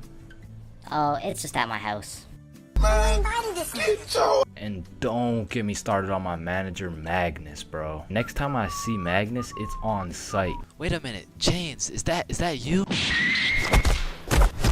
The longer I worked there, Magnus just started getting a little bit too comfortable on booking my shifts. After about 10 months of working there, she just decided to give me 5 a.m. shifts every time. And that wasn't even in my availability. So, you know, I would send a polite and professional email, and she would just hit me with some shit like, okay. Then just continue to book me at 5 a.m., bro. So I ended up working there for about a year and a half. And like most people at minimum wage jobs, when you're there for long enough, you just start to care a lot less about getting fired. I mean, I was snatching donuts, whipping myself up some food whenever no one was looking, and hooking up all my homies with free everything. And eventually I just got tired of waking up at 4:30 every shift, so I put in my 2 weeks. And during these last 2 weeks, I did not give a fudge cake, bro. I was out here setting up coffee cups and playing basketball with the gym bits. And if someone was kinda polite to me, I would just hook them up with a free donut. And I remember on my last day, I was working a night shift, and it was just about 15 minutes before I got off forever. And some dudes rolled up in the drive-thru baked as hell. Hey dude, can you check how much is on this gift card really quick? Yeah, you got 21 cents on it. What can we get for 21 cents? One sec. I just went to the back and cleared the shelves of every single donut in sight, and I just sauced them all for free. Yo, thank you so much, dude. You're the GOAT. Can't believe this cost 21 cents. So yeah, that was my experience working fast food, and it's definitely not fun, but I feel like it's a valuable experience. Because now that I know I hate working there so much, I'm gonna work hard enough so you will never catch me working in fast food ever again, bro. High school bathrooms have to be one of the most unorthodox places in the entire world. Walking into the bathroom, you have absolutely no clue what to expect. And honestly, that's the best part. I remember one time I had walked into the bathroom, you know, to take a piss. And when I had opened the door, I was not surprised to see some motherfucker getting his head shaved bald. And these dudes were so casual about it too. Yo, what's up? What up? And you know, it's cool and all to be able to be entertained while you're trying to release your bodily fluids. But I mean, sometimes you just want some peace and quiet. Because you truly never know when something like this can happen to you. And that is precisely why I'm scared to ever shit in the school bathroom. And listen, my school bathroom has always been bad, but these TikTok trends that keep popping up made the bathroom situation so much worse. Yo, look at this TikTok. That's kind of funny. 1 week later. Damn, someone took the soap dispensers. Who snatched the blow dryers, bruh? Where the fuck did the urinals go? 1 hour later. Hold up. Who hit a lick on the bathroom? These TikToks had the school announcements like, guys, I'm begging you, Stop with the devious licks. If you see anyone hitting a devious lick in the bathroom, report it to the office immediately. And I'm not gonna lie, this trend was low-key pointless. Like, once you go home, the fuck are you gonna do with a broken blow dryer, bruh? But there was one TikTok bathroom trend that was fire. So what is the square root of pi? Chains. Yeah, can I go to the bathroom? Be quick. Am I tripping or did I just hear? Yeah, bro, bathroom functions are a 10 out of 10 TikTok trend. Hey man, if you're still in high school, I recommend trying it. Anyways, I've obviously never been in the girls' washroom before, but I be seeing way too many TikToks filmed in there. Like, is it just a normal thing for girls to go to the washroom while other girls are just in there hitting the renegade? Like, I wouldn't know, but that whole situation seems a little bit awkward to me. Wait, renegade, renegade, renegade, renegade. And when it comes to most public schools, the washroom is like the black market of the school. So there's always some dude trying to sell you something. Yo, you need anything right now? I got that Gandalf OG, that Alaskan Thunder, some purple monkey balls, got those Girl Scout cookies. Hey man, just give me a second, I'm kind of busy right now. I got that Sour Diesel, that Granddaddy Purple Deluxe. Trust me, this stuff will blow your socks off. And every once in a while, someone will bring boxing gloves. All of a sudden, the school bathroom turns into the octagon. People are getting knocked out, dropped, and getting hit with the guillotine chokehold. But as soon as a teacher walks in,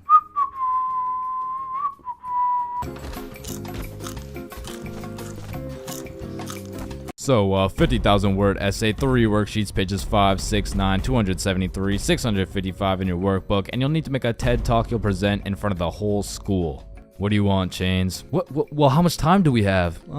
Everything needs to be handed in at 12 p.m. on Thursday or you'll get a 0. Wait, Mr. Cumminson, that's in 2 minutes. Actually, it's 1 minute now. Any other questions? Yeah, can I go to the bathroom? Fuck no. Sit down, Jeremy. Oh, okay. Man, imagine being a high school teacher, bro. Like, as soon as you hit the ripe age of 5 years old, they throw your ass into school and you just don't make it out until you're like fucking 65. And when I was younger, I always used to wonder, like, why is Mr. Cumminson so angry all the time? But as I got older, I realized I would be pretty fucking pissed if I was in the exact same spot I was 40 goddamn years ago. Which brings me to the first type of high school teacher, Mr. Angerson. This is the type of motherfucker whose wife divorced him 7 years ago and he takes his heartbreak out on the students. What was that? Oh, nothing. I just had to sneeze. Oh, so you think it's okay to just sneeze in my classroom now, huh? Well, no, I just needed to sneeze. What if I just broke into your house and started sneezing on shit, huh? Well, no, that's just... Matter of fact, get your ass up here. Yo, this isn't the 1950s. You can't just... Linda, come back, please. Now, I don't know how Mr. Angerson continues to keep his job, but it feels like this dude's mission is to ruin the day of every student that walks into his class. Like, he'll be putting in extra effort into his tests to make them as confusing as possible. The type of motherfucker to make a multiple choice test with the first 4 letters all as A. Bro will have me changing the correct answers into the ABCD strategy. Next up, we got Mrs. Talkinson. Some teachers really just don't give a fuck about teaching, bro. I mean, Miss Talkinson over here, she really just wants someone to talk to for real. And that's when Franklin D. Roosevelt became president. You know, actually in high school, I had a friend named Franklin. He was a really nice guy. We used to go to the movies together and stuff, and then he went to jail for multiple hate crimes. Like, by the end of the class, you'll know her home life, her family, how she takes her anger out on her children. So me and my classmates would recognize the fact that if we could just keep Miss Talkinson talking, we wouldn't have to do shit all class. So in 1938, Germany invaded Austria. Yes, Chains. Miss Talkinson, have you ever been to Germany? Oh my goodness, you would not believe what we did in Germany. And for my personal favorite teacher, we got Miss Cakinson. You know, the teacher that is caked up for absolutely no reason. Like, she's got that dump truck for what? I mean, I'll be failing all my classes, rocking with a 1.5 GPA. But I walk into her class. Fuck, all of a sudden I turn into a Miss Cakinson. Actually, you forgot the homework for today. Oh my god. Shut up. Oh, I thank you, Chains. I almost forgot.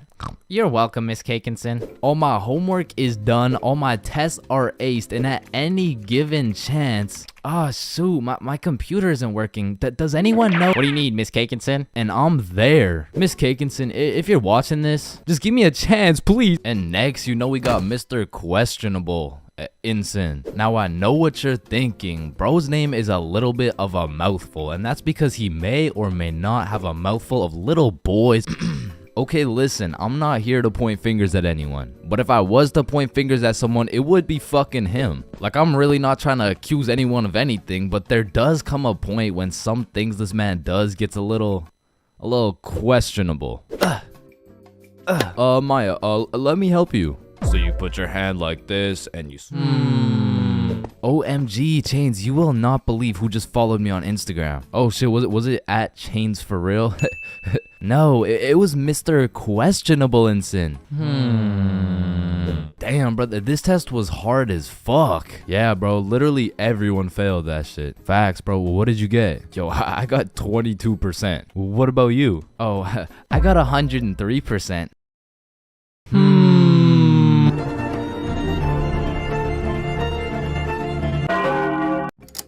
Damn, light bulbs were such a good idea that they became the symbol for good ideas. God damn, I just spilled my water. What? Why does water make clothes darker if water is clear? What the fuck? Yo, there's two guys coming. On me. Oh, I clapped his ass. Yo, Billy. Yeah, what's up? You see that lamp right there? Yeah. What about it? That lamp in the video game uses real life electricity. Whoa. You know what I just realized? When a morgue worker dies, he still goes into work the next day. Bro, how could he go to work? He's dead. Oh, shit. Oh, whoops. Just dropped the soap. Wait, when you drop the soap, does the soap get dirty or does the floor get clean? Wait, guys. Since I'm alone, I'm the only person in the world to ever see this peanut. Nah, I saw it too. Who the fuck are you? Yo, when did you get so much money? Man, it's the money my grandma inherited me before she died. Yo, that's low key like when your homie dies in Fortnite and you pick up his loot. Come on, bro, my grandma's dead. Not cool. You right, my bad. Man, imagine the guy that discovered milk and think about him convincing someone else to drink it.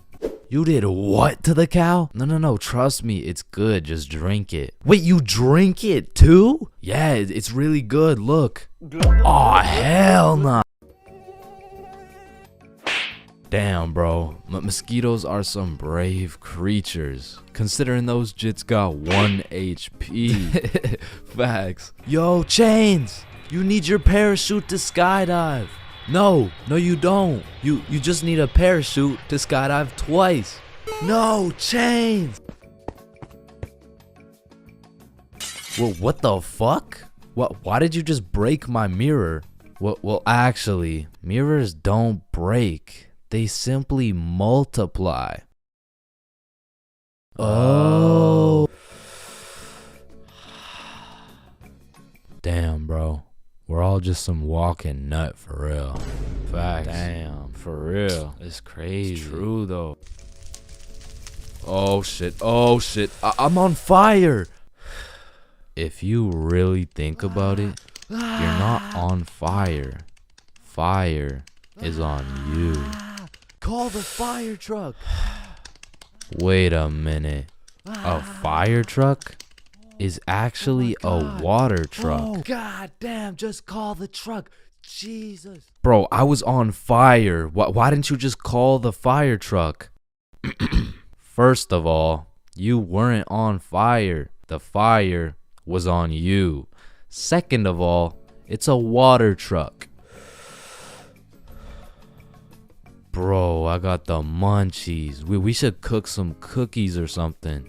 Nah, you don't cook cookies. You bake them. What? Then why are they called cookies? Shit, I don't know. Cookies are just cookies. No, that's like saying you cook bacon instead of baking it. Well, actually, you do. What the fuck? Bro, what keeps the hot dog in like hot dog shape? It's like meat inside some animal intestine casing or some shit.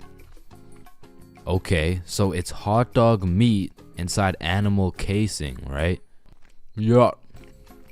So, hypothetically speaking, once you eat the hot dog, it's still hot dog meat inside animal casing, but you are the animal casing. So, with that being said, when you eat the hot dog, you become the hot dog. Just let me eat my fucking hot dog, bro. And that is why Genghis Khan has the most descendants in human history. I actually know someone with more descendants than Genghis Khan.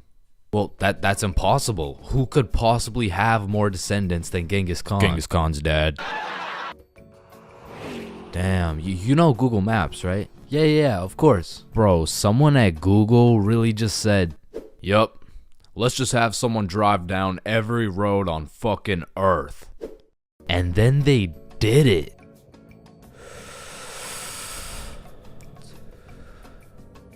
You know how concrete and glass are both made out of sand? Yeah, what about it?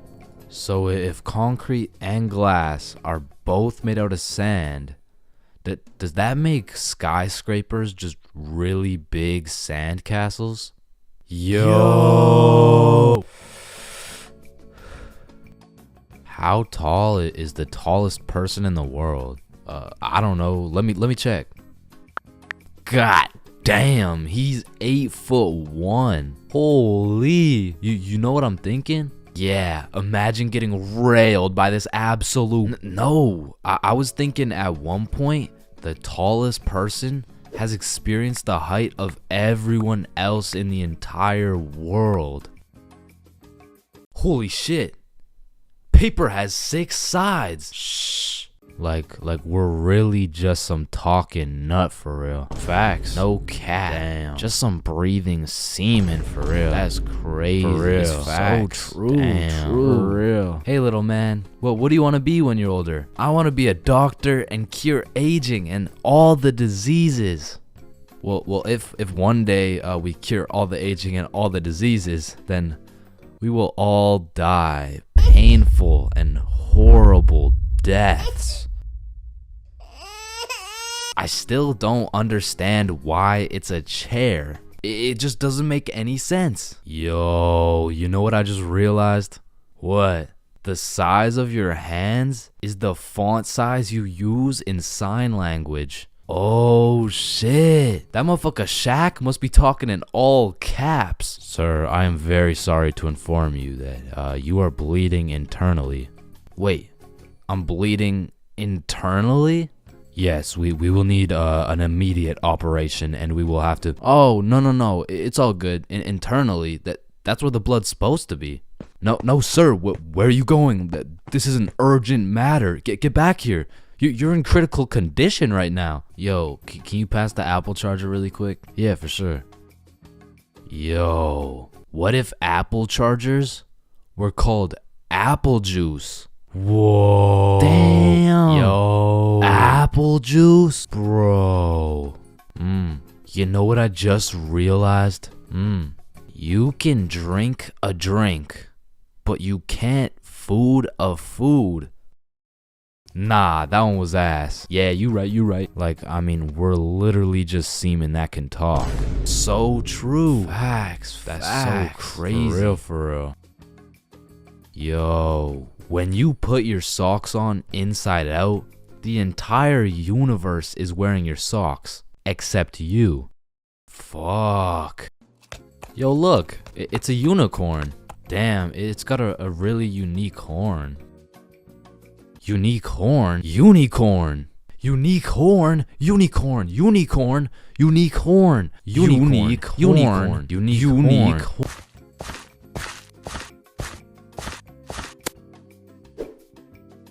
Oh, leaves are called leaves because they leave the tree. Holy shit, I got an idea. Can you pass me the wrench? Rope. Glue. Piece of pizza, please. Tape. A little more tape. Damn. Big ass magnet. Alright, all done. Whoa! This bad boy uses 0 gas. It's completely eco-friendly. Hop in.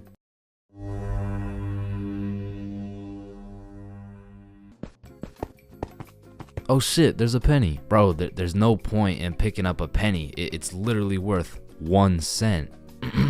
How much do you make working at Wendy's? 15 an hour? Oh, okay. So you see there are 3,600 seconds in an hour. And because you make $15 an hour, that is exactly 0.416 pennies per second. So with this being said, the second it takes to pick up this penny off the ground is a net positive outcome. Oh, okay.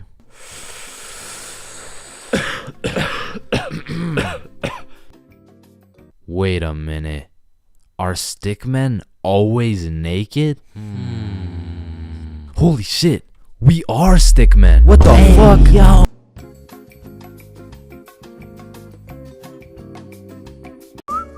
Hello, can I get a green apple and bubblegum, please? Of course, that'll be 25 cents. Oh, gee, what a deal. Life sure is good, huh? Oh, it sure is. Hey, yo, Unc, pass me that green apple and bubblegum, gang. Oh, wow. I remember when I was your age, I used Didn't to... ask plus ratio, alright? Just give me the vape juice, bro. Vape juice? I thought we were talking about real green apple and bubblegum. Of fucking course, dude. These fucking old heads nowadays, right, guys? Just give me the vape juice, please. All right, well, in that case, I need to see some ID. Yeah, I got you, Unc. Your ID says you just turned 11 years old. Type shit. No, you gotta be at least 21 to buy vape juice. Oh, shit, yeah, no, I guess it's a robbery then. Oh, wait, what? Ah, shit. Listen, the times are changing, bro. Not too long ago, kids were just playing outside, playing sports, and climbing trees and shit. But nowadays, I swear these kids are just grinding TikTok, playing GTA in real life, and the only thing they're climbing is the spectrum, and I blame the internet, bro. Cause now these kids are coming straight out the womb watching Skibbity Toilet Brain Rot, and if that was my kid, shit, I would want to restart, bro. Like, take 2 from the top, bro. And honestly, I feel like most of these kids were coming along just fine, you know? Like, they were developing into some cool dudes. They had a banger theme song and shit. Like, yeah, I was low-key fucking with this new generation. And then the birth of brain rot. Millions of people scrolling TikTok, Instagram Reels, YouTube Shorts, and even... It was great. I mean, we had all the free time in the world to fill up our brains with dog shit, and it didn't even matter until we had to talk to each other again. Like, oh shit. Hey. Oh, hi. Oh, what's up? What? Hi. Oh, what's poppin'? Brand new whip just hopped. Oh, yeah, I know that I song. got options. What about Roxanne? Roxanne. Like, shit, even now in 2024, I feel like half the motherfuckers my age still haven't mentally recovered. Like, ever since the great brain rotting, I've unfortunately witnessed some of my closest homies get NPC-ified, and there's really no bringing them back. Yo, bro, you've been watching a lot of TikTok recently, huh? Oh yeah, nah. I mean, this shit's fire, bro. Just look at this one. We can go gut for gut. Fuck that. We can go wrist for wrist. Yeah, no, bro. You have a problem, like dead ass. Like you gotta put the TikTok down, bro. Like really lock in up here, bro. Nah, bro, really just phantom taxed my phone and minus 100 aura for throwing it and shit. Like that would have been El Riz if I wasn't sick. But remember what Duke Dennis said? Ohio, Riz Skibbity Toilet, Phantom tags. Did Gronk hug Living Dog? And so if some of my homies' brains are still trying to recover, I can only imagine the permanent effects on these kids, bro. Like, I feel like it's entirely possible that these kids' brains will be stuck in 2024 and they'll be old as hell talking about, Hey, can you help me cross the road? oh yeah, for sure. W wrist. No, my aura. Now, unlike half these YouTubers out here, I don't spend a lot of time talking to kids. But the one kid I did talk to recently was actually my cousin. Hey, you're not alone on that one. No. So I was at this extended family function and there was a bunch of people I'd never seen in my life, including this one kid who had to be about 10 years old. He was a short little guy, still waiting on puberty and shit, but when I talked to him, it was like talking to a little Kai Cenat or some shit. If he was 10 years younger and like about the same height. Yo, broski. The fuck? Hey, down here. Oh, shit, what's up? My name's Elijah. Okay, Elijah. How's school, bro? Shit, it's alright. Yo, what grade are you in, bro? Grade 5. Type shit. Damn, I remember being in grade 5, bro. I was actually the fastest kid in my school. Yeah, but you probably had no hoes, bro. I already got a girlfriend and she's bad as hell, bro. You should see the gat on that shit. Nah, what? And I never thought I'd be saying this, but back in my day, grade 5, we were still running from cooties and shit, and is this motherfucker vaping? What the fuck? I feel like kids these days just skipped a part of childhood, you know? Like, they're fresh out of elementary school, chiefing some coconut watermelon ice. Like, bro, your little ass should be watching Cocomelon twice. Chat, did that hit? Yeah? No. Shut the fuck up, Grandpa. Okay. It's because when I was born, everyone was given a good 10, 11-year grace period where you could be as cringy as you wanted. Like, you could make shitty YouTube videos. You could wear those smart-ass t-shirts. You could even get away with saying shit like, man, yo mama's so stupid. She brought a spoon to the Super Bowl. Oh, yeah? Well, yo mama's so fat. When she walked in front of the TV, I missed 3 episodes. Okay, but yo mama's so fat, she takes selfies in panoramic mode. Well, yo mama's so nasty, she got fired from a sperm bank for drinking on the job.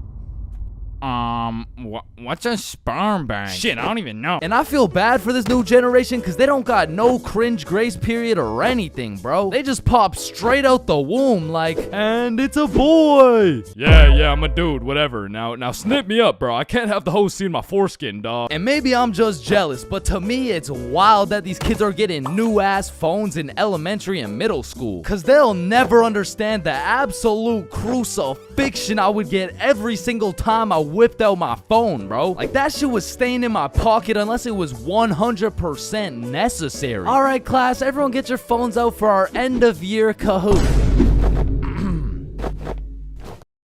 Oh, let's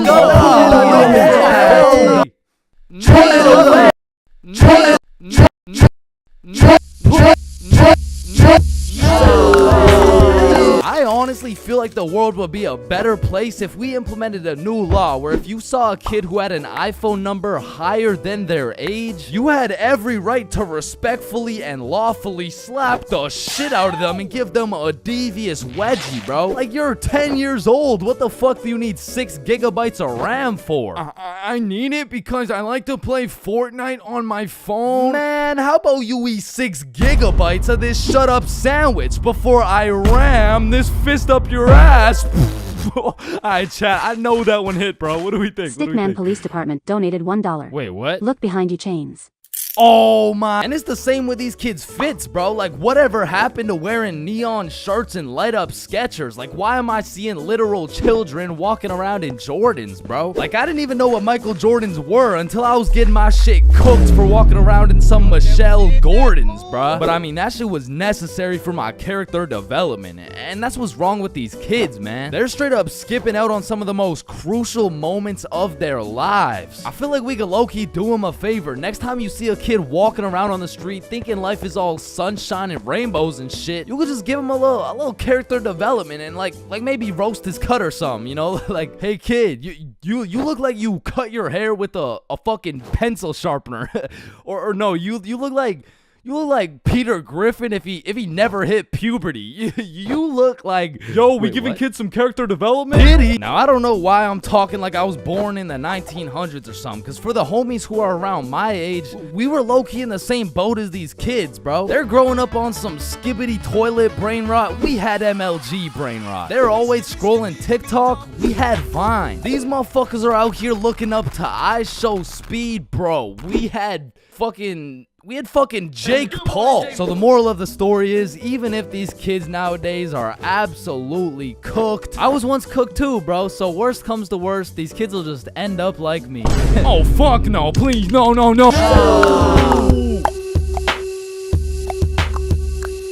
Eating magic brownies. If you've ever ingested one of these exquisite delicacies, you would know there's some clear distinctions between eating magic brownies and puffing magic clouds. First off, magic brownies are some dangerous shit, but in like a sneaky ass way. Kinda like how if I knew nothing about raccoons and I saw one chilling on the road, I would be like, aw, that's a cute ass raccoon. I'm gonna go help it across the road and make sure it's safe.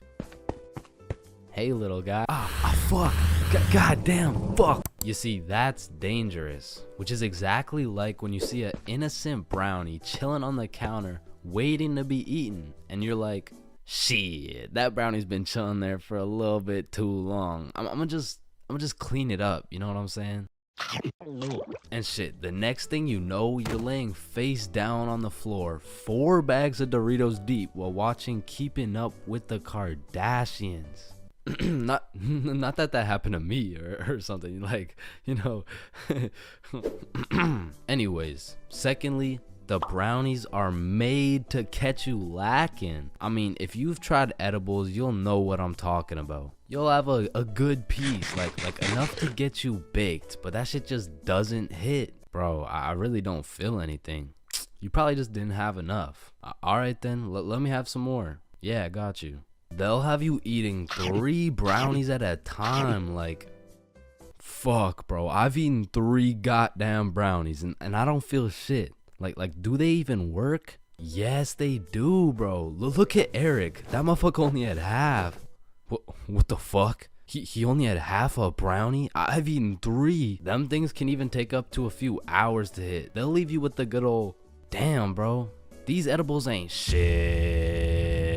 These bad boys will have you seeing rainbows. They'll have you lagging in real life.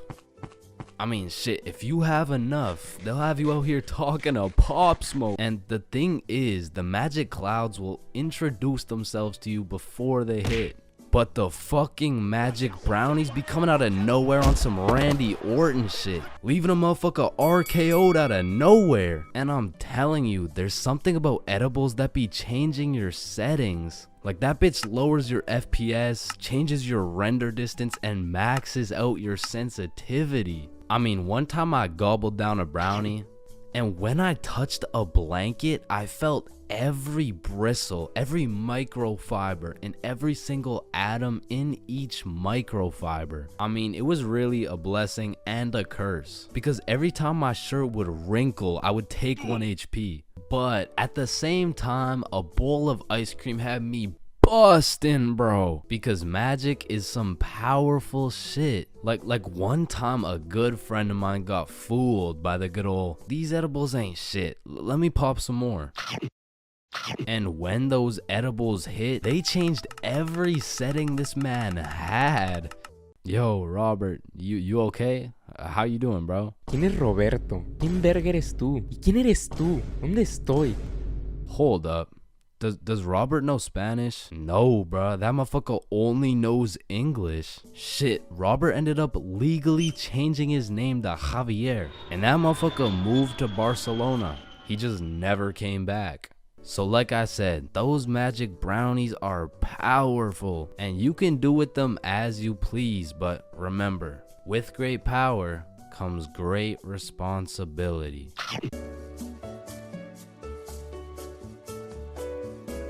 Man, I don't know about y'all, but for me, having an older brother is like, oh, chin check.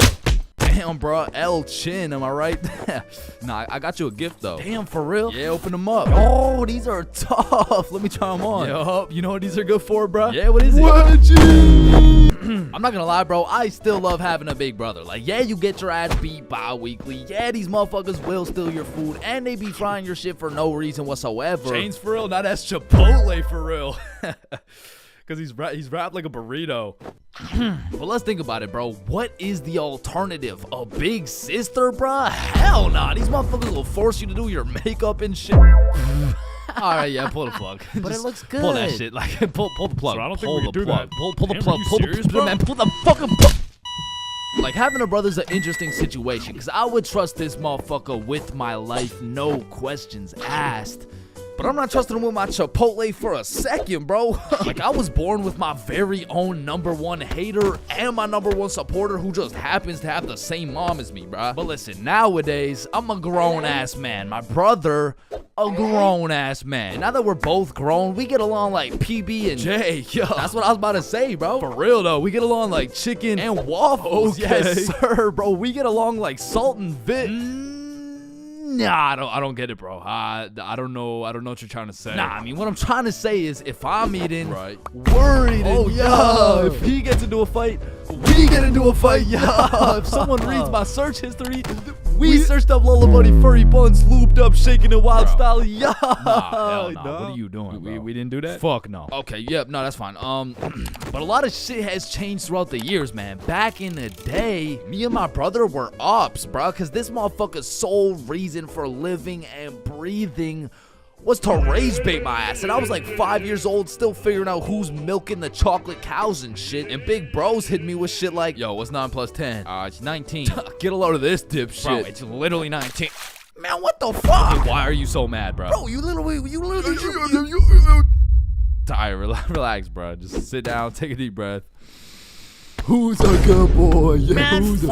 Now, me and my homies used to wrestle all the time, and my record was decent. We're talking like 50-10, and at the time, my signature go-to finisher move was the guillotine choke. It had seriously never let me down once until I tried that shit with Big Bro, and I started guillotining my ass beat, dog. My brother's 3 years older than me, so that shit was like a boss battle that you just don't have enough XP for, bruh. Like, when I would pull up on him, I hear boss battle music, my health bar pops up, and I start unloading the clip on this motherfucker, but he's done beat my ass so many times. He's got my moveset memorized and shit, bro. Like, this motherfucker's the Picasso of beating my ass specifically. Like, every time, I was getting folded like an omelet, folded like origami. I was getting folded like I was playing poker, the way he just dealt me these hands, bro. And maybe you're thinking, Big Bro got the strong genes, so I got the smart genes type shit. Nope. Nope, not. This motherfucker took those genes too, bro, and he put them to use. Cause he used to manipulate the shit out of me, bro. Like, I remember one Halloween a long time ago when I was like 4. My mom came up to us with 2 costumes, right? One was Spider-Man with the fake muscles and everything, and the other was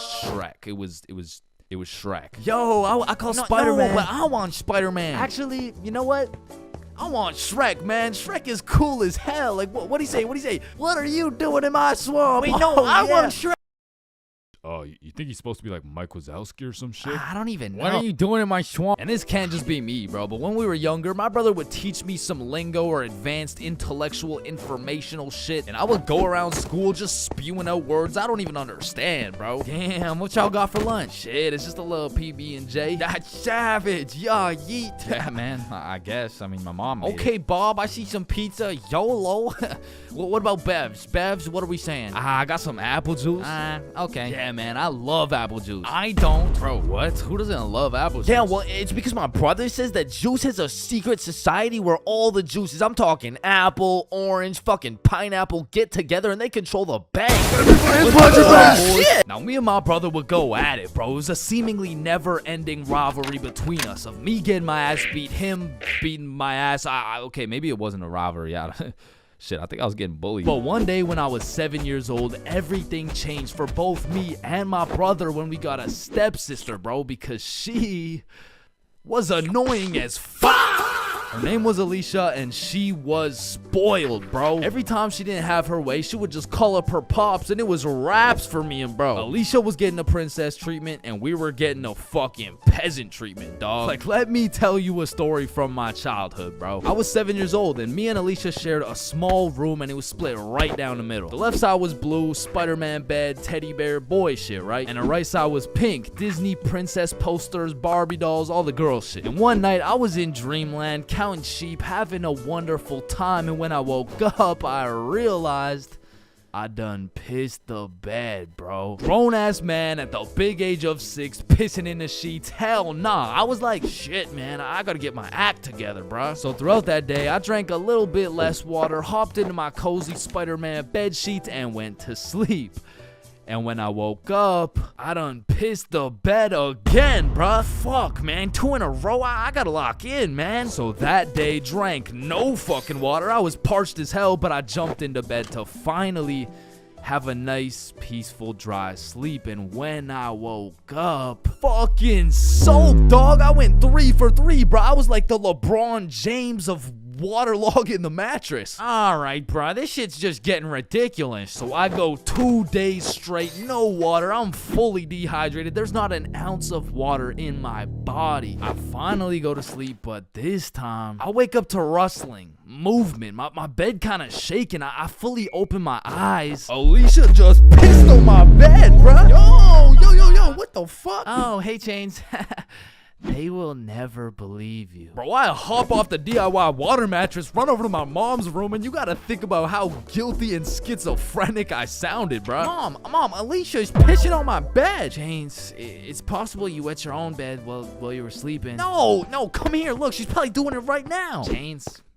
Alicia's dead asleep. No, but every single day I wake up and there's just piss all over the Spidey blankets. Alright, Chains, what's next? Alicia's just gonna shit your pants too, bro? And to this day, nobody believed me except my motherfucking brother, bro. Because he's a G. And when he realized how annoying a little sibling can actually be, he was like, shit, I low-key fuck with you, little bro. Hey, I fuck with you too, twin. So we started playing some Mario Kart together. He taught me how to play basketball. He introduced me to Minecraft. He even taught me how to make a YouTube channel. And as we got older, big bro got a car. And that shit felt like when Greg and Roderick finally started fucking with each other, bro. We were running around, hitting late-night Sevruns, eating straight Roderick-ass meals. We were in that bitch like, brain freeze. And ever since that day, my big brother's been like my second half, bro. My twin in him. Truly, I can say my big brother's my vinegar, bro. It was salt and vinegar. It was on the tip of my tongue, bro. How did I not get that?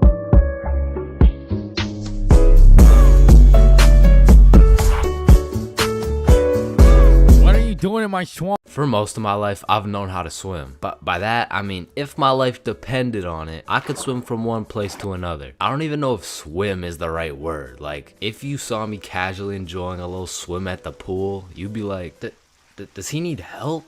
Like, is he drowning? I mean, like, I did take swimming lessons, but I quit at level alligator, bro. I never even made it to level 1. With that being said, this incident dates way back to when I was in grade 4. We were going on a field trip, and of course, it's to the pool. But I'm not stressing. I know I safely passed level penguin, so I should be chilling. My whole class and I walk into the entrance of the pool, but before anyone was allowed in the pool, they asked everyone if they knew how to swim. And I thought, we're in grade 4, there is no way somebody still doesn't know how to swim. And just as I presumed, nobody needed a life jacket. So me and the gang are swimming around, you know, jumping off the diving boards. Fun stuff for a grade 4 field trip. But after about an hour, my friends and I are just chilling in the deep end. And that's when I see a kid in my class named Ben on some floaty things coming in our direction.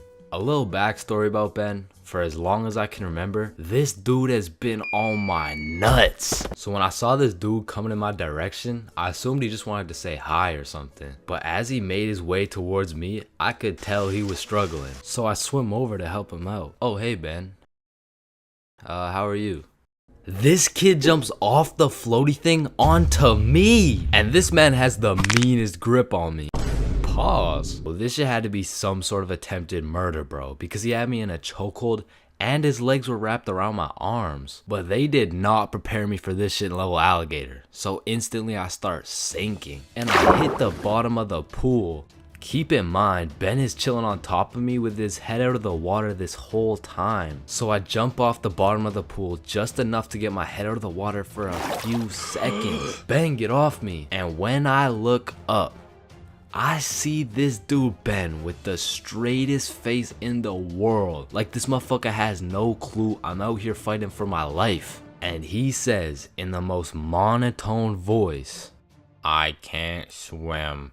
Ah, hell nah. I'm trying to fight him off me, but keep in mind my arms are tied up. So I gather all the strength out of my skinny ass grade 4 legs and I jump just enough to get my head out of the water again. Lifeguard, help! Oh, you guys, stop playing around in the pool. That's it.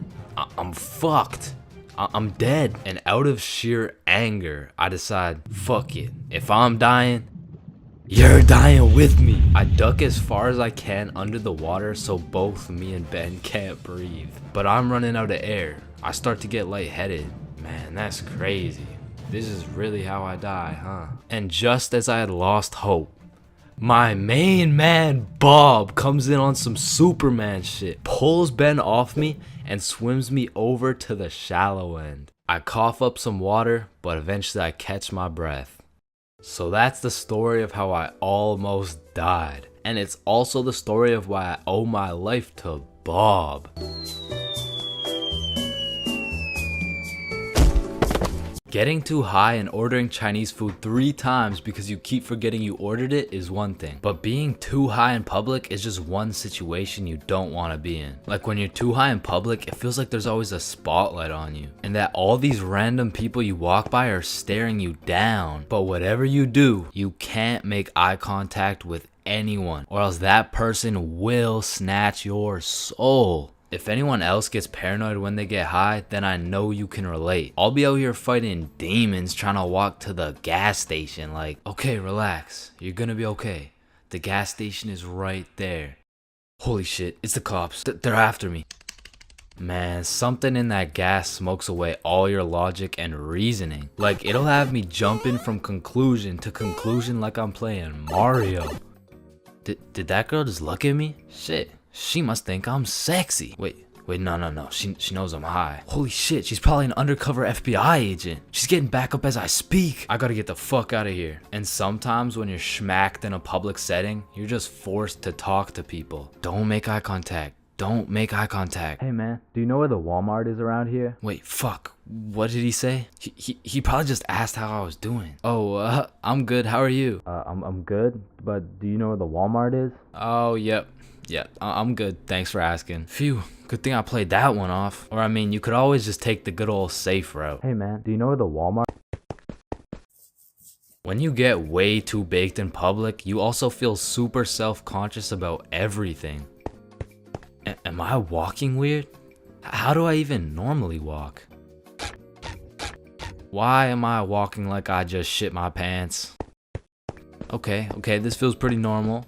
Wait, am I even breathing right? Fuck, now I just turned on manual breathing. Roaming the streets while baked, you'll come across lots of people. But there's just some unspoken connection between two high people. Like no words have to be said. You see that his eyes are red, and he sees that your eyes are red. You dap each other up out of respect, and you keep it pushing. Now when you're baked as hell in public, but you're with a group of people who are just as baked as you, it's a lot easier to relax. Because the simple thought that these people look just as stupid as I do. And honestly, at that point, you can just embrace it. Because you're no longer baked, alone, and afraid anymore. Now you can speak your truth. Hey man, do you know where the Walmart? Hey bro, I'ma stop you right there. I am fucking baked. And therefore I cannot help you locate anything you may be looking for. And listen, being baked and Mickey D's go hand in hand. The problem is, you have to actually talk to the McDonald's guy to get your food. Like when I'm baked, I just don't have the brain capacity to communicate what I'm thinking. Shit, I'm probably gonna get a Big Mac. Hi there, what can I get for you? Do you guys have burgers? No shit, we got burgers. Yeah, then let me get the burger, you know, like with the things, the you know what I'm saying, like that. Yeah.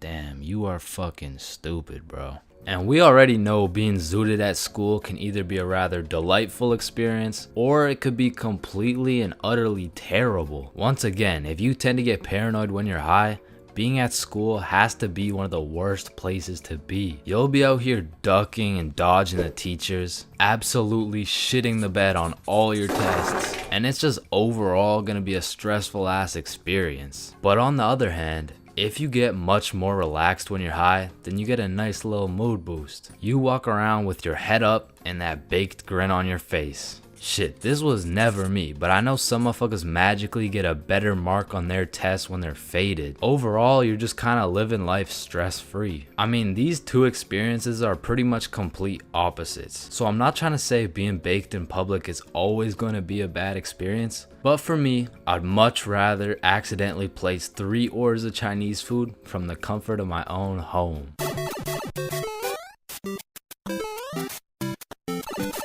Hello class, I'm Mr. Subinson. I'll be your sub for today. For rules, I don't want to see any horseplay, no phones, and no WWE wrestling moves off the top of the desk, alright? Yeah, he just looks like the dude from the Pringles can. Walking into class and then seeing a substitute teacher is like the same feeling as squaring up to fight a dude and then finding out that dude's blind, bro. Like, you pretty much just gotta show up and you win. Like, I honestly feel bad for these substitutes, bro, because every day they have no clue what they're showing up to. Like, one day they're walking into a class full of angels, and the next day they're fighting for their life in a class of straight demons, bro. I mean, being a substitute teacher is all about confidence. Like, the moment the sub walks into the class, they're being analyzed. Like, the way they walk, how they dress, and especially how they talk. Yo, if the first thing they say sounds like, hey, hi guys. It's raps, bro. If you start the class sounding like an intro to an 8-year-old's Minecraft Let's Play, paper's gonna be thrown, pencils are gonna be thrown, fucking dudes are gonna be thrown, like, it's gonna be straight anarchy, bro. But when the sub walks in the room with a little pep in his step, a little drip in his fit, and most importantly, he starts the class sounding like he's done this shit before. Hey guys, I'm Mr. Peppinson, and today we mean business. All of a sudden, people are listening. Everyone except for one man, the class clown. He's gonna see that confidence as a challenge, and bro's gonna start testing the waters to see if this sub is really about it. And that is how Y equals MC squared. Any questions? Yeah, blue hat. Yeah, Mr. Peppinson, why are you built like that? Oh, you mean built like The Rock? Yeah, these are called muscles. You'll learn about them when you hit puberty. But bro, I'm in grade 11. I've already hit puberty. Yeah, nah. That's not what your peach fuzz mustache is telling me, buddy. Okay, well, your hairline is telling me it's going on a vacation, bruh. Alright, let's see your shit then. Yeah, like, it's not bad. Like, some substitutes are so good, you just wish they were your real teacher. Like, I remember one time in grade 10, I had this math class with one of those teachers who used to yap the whole time and then assign a bunch of homework with 5 minutes left in class. And then one day, a goat walked into our class. A goat who went by the name of Mr. G, or more formally, G-Dog. Now, G-Dog was packing a mean 68 years in his lifespan. However, he had the utmost pep in his step, paired with the drippiest of fits. And he was the type of dude who would lay down some respectable rules, and if anyone broke them, he wouldn't get mad. He would just simply flame the living shit out of you in front of everybody. And that's how you calculate the surface area of... no text while I'm talking, please. I'm just texting my mom. Oh wow, that's crazy. How's she doing? Psh, wouldn't you like to know? Oh yeah, I mean, I would actually, cause she's probably pretty tired after last night. I mean, I did lay down some mean dick. But there are definitely some questionable substitutes out there. I remember when I was in grade 6, my entire middle school was just weird, bro. My recess was called Nut Break. My music teacher was deaf, and our principal was damn near bipolar. All right, who told the blind kid he could say the N-word? Okay, all right, it was me, but like, I didn't think he would actually say it. Oh no, that's actually a pretty good one. I mean, I gotta give it to you, kid. Wait. So you're not mad? No, I'm fucking furious, okay? Get in my office right now. Okay, wait, I thought you were just laughing. What's going on right now? Yo, I'm just messing with you, kid. You're good to go. Okay, thank you. Thank you. Get to go out of the school because you're expelled. That is absolutely unacceptable. Are you joking or? Does it sound like I'm joking? Yeah, kinda. Yeah, bro, my middle school was weird as hell, so I can't say I was surprised when a substitute teacher walks into my class talking about, hello class, I'm Mrs. Hutchinson, and I identify as a mermaid. And I'm only 12 years old, so I'm like, dog, what the actual fuck does identify mean? But bless Miss Hutchinson's heart, man, because Lord knows middle schoolers weren't gonna take that shit seriously. Oh, she's funny, mermaid. No, class. I'm serious. Oh, so that's why you smell like the ocean. Exactly. Wait, what? And I remember one time this sub walked into our class and I could have swore they just found this motherfucker on the side of the street, bro. He walked in sagging like crazy, and if he even went to school, this motherfucker most definitely cheated his way through, bro. Yo, hey class. Like, what are we doing today? I mean, shit. You're the teacher. Oh yeah, right. So what'd you guys learn about yesterday? We were learning about agriculture. Oh yeah. Yeah. And I think you're right too, because you know the culture we live in right now is very angry, and the anger culture just needs to take a chill pill. You know what I'm saying? Any questions about that? What's a chill pill? Oh, yup, I'm glad you asked. Okay, see, I actually know a guy who can hook you up with some. Just meet me in the parking lot at lunch. Mr. Saginson, are you trying to sell us drugs right now? No. Well, I mean, yeah, but it's for chemistry with neuroscience, or I mean, like for microbiology or something like that. And these substitute teachers seem to butcher every single name on the attendance. I mean, shit's gotta be on purpose at this point. Like, hello class. I'm just gonna do some attendance really quick. Correct me if I get your name wrong, okay? Horda Hansa. Is Horda Hansa here? Okay. I mean, my name's Jordan Johnson. Well, you're absent now, so you gotta speak up sooner next time. Wait, what the fuck? Maya? Is Maya present? It's Mia. Wow, quite the name you got there. It's spelled kind of weird, no? No, it's not. It's literally 3 letters. Ariana? Is Ariana here? Sorry, it's Ariana. Okay, and? Like what's your point? That's just how it's pronounced. Juan? Is there Juan in the room? It's Juan. No, and some subs be walking into your class with the most bullshit rules ever. Like, hey, Mr. Subinson, can I go to the washroom? Does your teacher usually let you go to the washroom? I mean, yeah, I think you legally have to. I don't believe it. Sit your ass down and get to work. Wait, Mr. Subinson, respectfully, I'm about to shit my pants here. Wait, does your teacher usually let you do that? What, shit my pants? Yeah.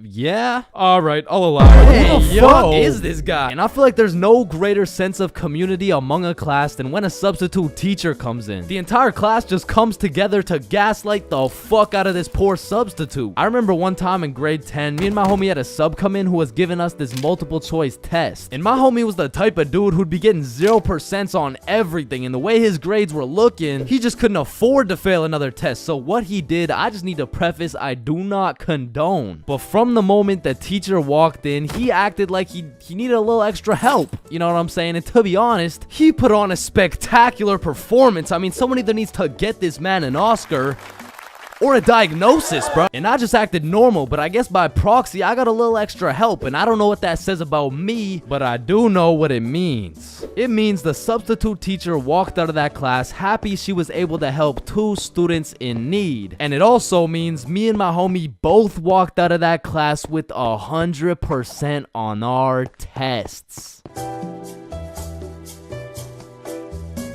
5, 4, 3, 2, 1. Happy New Year! Oh my god. Yeah, let's go. For my New Year's resolution, I'm gonna go on a diet. Nice. Oh, and I'm gonna quit vaping. Let's do it. Oh, and I'm gonna go vegan. Nice. And I'm gonna stop beating my meat. 3 days later. Man, fuck the diet. Right? I didn't even want to go vegan anyways. Wait, guys. Where's Jonathan? Alright, I'm gonna keep it a stack. This New Year's resolution thing is a whole lot of bullshit. Some goddamn buffoonery. A heaping pile of fucking horse cut. Like, don't get me started on these new year, new me motherfuckers, man. Like, dyeing your hair and getting another piercing doesn't change shit. Now you're just broke, depressed, and lonely in a different font. And I'm not gonna pretend like I don't see you motherfuckers in the gym for the first 2 weeks. Like, come on now. You and I both know as soon as you get out of this gym, you're about to pick up a large strawberry milkshake, a Big Mac with no pickles, and a side of chicken nuggets, and it's disgusting. But Chains, how do you know down to the exact specifications of the order? Cause shit, I'm about to get the same damn thing. Because the devastating truth is a new year doesn't change jack shit. And if you're watching this in 2022, I'm really not trying to kill the hopes and dreams of 2023, but let's be honest, if you really wanted to be jacked, you would start working out, bro. Like, I hate to be the bearer of bad news, but the earth orbiting the sun one more time isn't gonna get you any bitches, bro. Cause trust me, I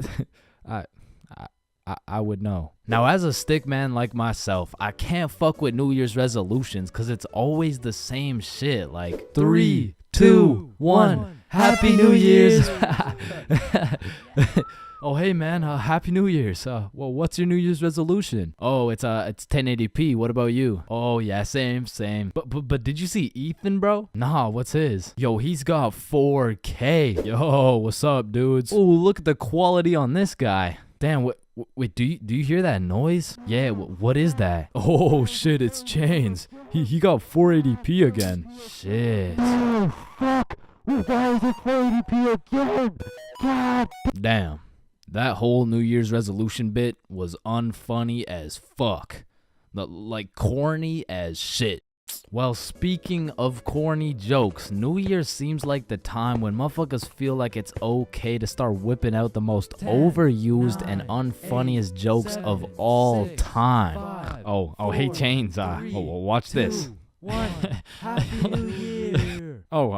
Hey Chains, I haven't seen you since last year. So you know how it's gonna be 2020 soon, right? Yeah, what about it? Well, I got 2020 vision. Now, I know it sounds like I'm on some humbug shit, but New Year's does have a lot of great things about it. Like the parties, the fireworks, the parties. And so you may be thinking, Chains, why are you like the Grinch of New Year's resolutions? Why do you hate New Year's resolutions so much? Well, the truth is, my hatred for New Year's resolutions dates way back to 2016. It was December 31st. New Year's Eve, 11:59 p.m. This was the very day when a young, hopeful Chains decided my New Year's resolution would be to acquire a girlfriend. I tried and I tried, but as 2022 comes to an end, my girlfriend remains unacquired. Oh, fuck! Yo, Chains, I'll pay you $5 if you pull that fire alarm right there. Oh, run. Chains, do you know why I've called you into my office today? No. You see, that little stunt you pulled has led you to a 1-week suspension. God damn it. What does suspension mean? It means for the next week you are prohibited from coming to school. Fuck. What does prohibited mean? Chains, you can't come to school for the next week. Hold up, so you're telling me because I pulled the fire alarm, I don't have to go to school for a week? Yes, it's a suspension. You are... Man, I got a love-hate relationship when it comes to getting suspended from school. Like, on one hand, shit, you just don't have to go to school. But on the other hand... Suspended? Oh, I'm about to suspend that ass. Ah, fuck. Ow. Shit. Alright, I don't recommend getting suspended. That shit is not worth it. But how do I know? This story dates way back to grade 7. It was a cold winter day at Stickman Middle School. In fact, it was freezing cold, and this gave Billy a great idea. Yo, the pond behind the school is frozen. Let's go fuck around on it. Oh, I'm down. Okay, bet. So after school, we got a group of 5 homies, and we headed over to the frozen pond. Now, to paint the picture, behind Stickman Middle School was Stickman Elementary School, and behind Stickman Elementary School was this frozen pond, meaning we had to walk through Stickman Elementary School to get to this pond. But nonetheless, we walk up to the pond and instantly I see this big red sign that says, "Hazard, do not step on ice." Guys, the sign says do not step on ice. Man, fuck the sign. Watch this. Oh shit, look, it's sturdy as fuck. Yo, fuck. And even though Billy's dumbass fell in, the ice was actually pretty sturdy. So you know, we're gliding around, eating shit, hitting the meanest ballerina spins you've ever seen, and eating shit. And we were having some good old harmless fun. In fact, our grade 7 selves were having the time of our lives on this frozen water. That is until... Oh, what do you guys think you're doing? We were just walking on the ice. Did you guys not see the sign? What sign? I could have swore I put a sign right here. Nope, no sign at all. There was no sign. I have no clue what you're talking about. Okay, but you guys have to get off the ice. Well, why? Nobody's getting hurt.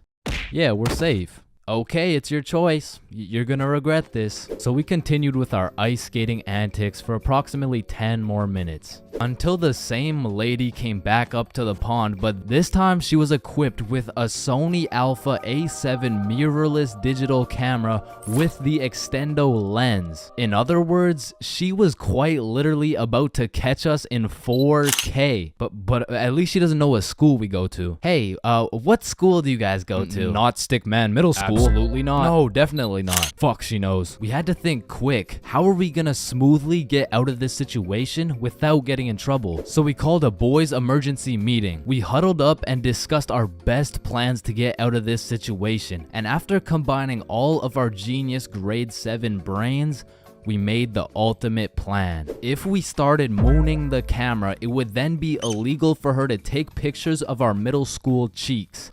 I don't know how this became our best option, but regardless, we put the plan in motion. I mean, me personally, I got a little shy and kept my pants up, but some of the boys were out there going crazy, looking more caked up than Summer Rae. And after a little while, the lady must have decided it wasn't a great look to have a camera pointed at some 12-year-old cheeks, and she left. Which means the plan had worked flawlessly. Now the next day at school, I had completely forgot about it, to be honest. But strangely enough, while I was sitting in math class, I hear the little class phone start ringing.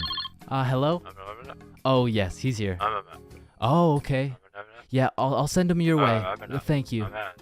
Chains, Mr. Principal wants to talk to you. And at this point, I should have picked up on why I was being called to the office, but I had complete faith in our foolproof plan of mooning this stranger that the thought of being in trouble didn't even cross my mind. That was until I walked into the office to see every single one of the boys sitting in Mr. Principal's office. But mama didn't raise a snitch, so we started capping our asses off. So, what did you guys do after school yesterday? Nothing. I played Fortnite. I was doing a homework. Don't play stupid with me. I got a call from Mrs. Principal over at Stickman Elementary. So tell me, what were you doing on the pond yesterday? I wasn't there. It wasn't us. I don't know what you're talking about. I don't even know what a pond is. I see. Well, I've got evidence. And as he shows us this undeniable evidence, you can see this dude Billy's cheeks in the corner of one of the pictures. So I slowly look over at Billy, and he looks over at me.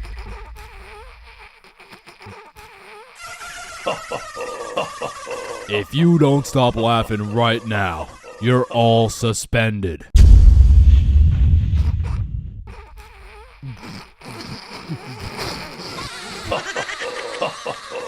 That's it. You're all suspended. And as I explained the situation to my mom, let's just say Mama Chains was not happy.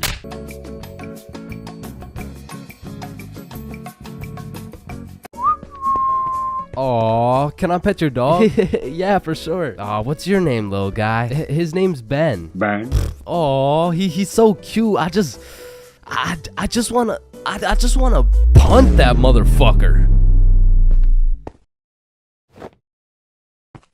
Man, these intrusive thoughts I be having make me wonder whether I belong in maximum security prison or not. Like, I don't even mean to, but the thoughts that pop into my head are so menacing that I can't even say this shit on YouTube, or this video will get taken down. Then I'll be canceled. Then my whole channel will get deleted. Then I'll be thrown into a psych ward, and then I'll be put on the fucking death penalty. Like, these thoughts that pop into my head are so alarming that they make me want to beat my own ass, bro. Hey, man, why'd you just sock yourself in the face? Oh, well, you see, I was about to push that unsuspecting toddler into the deep end for no apparent reason, so... Yo, this guy's about to assault a minor. Hey, you can't do that! But it's not like every single intrusive thought I have is bad enough to get me convicted. Like, whenever I'm walking across a bridge, I have to use every cell in my body to fight the urge of just tossing my phone into the water. Like, there is literally no benefit from doing that shit, but there's just something inside of me that would feel so much satisfaction with just seeing my phone dissipate into the water. You know, maybe you get that urge because it would just be satisfying to do some shit that's out of the box, some shit that nobody else would do, just to break the simulation a little bit. Cause I could be having the best day of my life. I could wake up, get the meanest pumping, hop in the shower, eat the most fire breakfast, and draw the most pristine stickmen I've ever drawn. But as I'm casually walking beside a bunch of cars that are going 65 miles an hour, I'm still gonna have the urge to just throw myself in front of a car, bro. And it's not even on some emo shit. Like, I want to live, but I also want to dive into some oncoming traffic. But at least I'm not the only one who does this. Like other people do this. Right? Like, it's normal, right? But half the time an intrusive thought will just be to do some goofy shit. Like, you're just forced to imagine the consequences of what it would look like to start throwing it back on a Tuesday at 2:41 p.m. And every once in a while, you'll just be chilling and you'll witness a motherfucker fall to the intrusive urges. What are you get off the table, bruh? Shit, he let the intrusive thoughts win, man. Now, I don't even know if these count as intrusive thoughts or not, but as a dude, when I'm walking down the street, I'll just be going on with my day chilling. Then all of a sudden I see a car and I'm like, if I don't make it to that tree before this car, I'm gonna die. Aw, shit. Honestly, these kinds of intrusive thoughts are kind of motivating. Like, it's the same thing as having a hype man at the gym, except instead of that positive reinforcement, if you don't get those 3 extra reps, you're gonna die. It's like whenever I'm at the gym hitting those Bulgarian split squats, I be having mental wars with myself. Oof, that was a good set, man. I think we're done. 5 more reps or you're a bitch. Damn, good shit. All right, I think we could wrap it up. 10 more, pussy. Who the fuck's gonna carry the boats? I told you we should have stopped, bro. 15 more or you like dick. Now that I think about it, there's a good amount of people in prison right now who just succumb to their intrusive thoughts. Cause intrusive thoughts are just like that demon on your shoulder telling you to do the most devious shit possible. And I know there's a bunch of motherfuckers out there who just listen to that little guy. Hey, man, you see that lovely old lady right there? Yeah, you're gonna hit her with a mean right hook. Well, what's in it for me? Nothing. Shit, alright. But to be honest, there is a handful of times where I've let the intrusive thoughts take over. One of the most memorable was way back when I was 5 years old. Me and my older brother were just dicking around doing some 5-year-old shit. Keep in mind, this story takes place before your boy had even developed consciousness. So I was just a little munchkin doing munchkin shit. Then suddenly, this urge came over me. It was unlike anything I'd ever felt before. It was dark, irresistible, and for no apparent reason, I bit my brother's arm. And this was probably the most satisfied I'd ever felt in my entire life, but it was followed by shame and regret because I had no excuse. Ow, why the fuck did your dumbass just bite me, bro? I felt like it. And one of my lowest IQ moments of all time took place when I was in grade 8. It was goddamn sewing class, bro. And I remember I was having a particularly miserable day, so I was just going through the motions. We were all gathered around this big table with our sewing machines, some fabric, and some scissors. I remember I was working on some shitty little big chungus stuffy. But on this particular day, the sewing machine cable was looking mad thick and juicy. And like I said, I was having a bad day, which is exactly why the intrusive thoughts decided to catch me at my worst.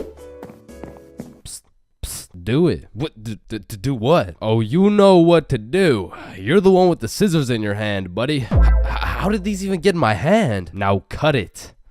Cut it, Chains. No, why the fuck would I? The wire exploded with smoke and my heart dropped so fast, bro. And everyone around the table just stares me down. And I'm thinking I can somehow cover this shit up like I didn't just take some fucking scissors and snip that shit like an umbilical cord. Maybe I could convince the teacher the cord snipped itself or some shit. But as I look down at the scissors in my hand, there's literally a chunk missing from the scissors. They look like they survived World War II.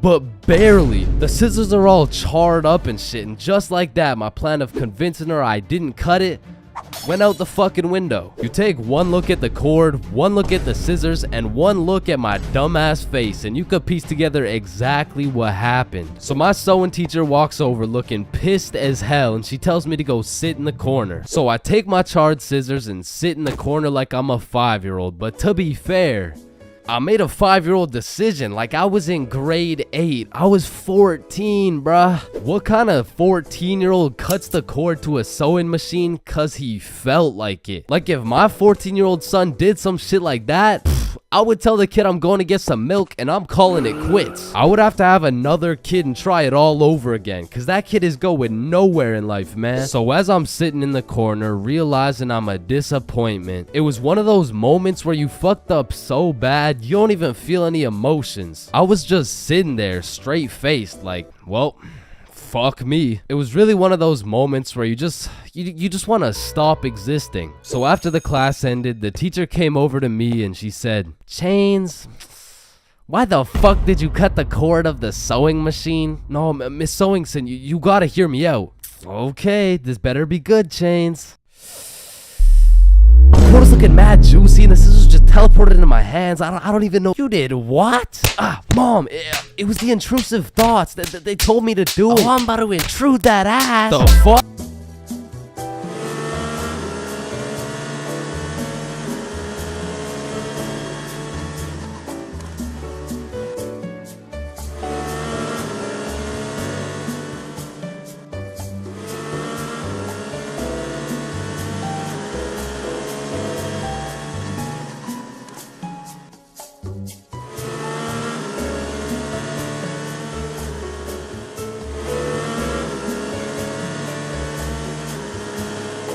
As a broke stick man like myself, I spent my fair share of time on the bus. And if you spend a long enough time on the bus, you will see some weird ass shit. I mean, I remember my first time getting on the bus by myself. I was feeling strong and independent. Next thing I know, a crackhead sits down beside me talking about yabba dabba doo. The world is ending and you're gonna die a painful and lonely death, buddy.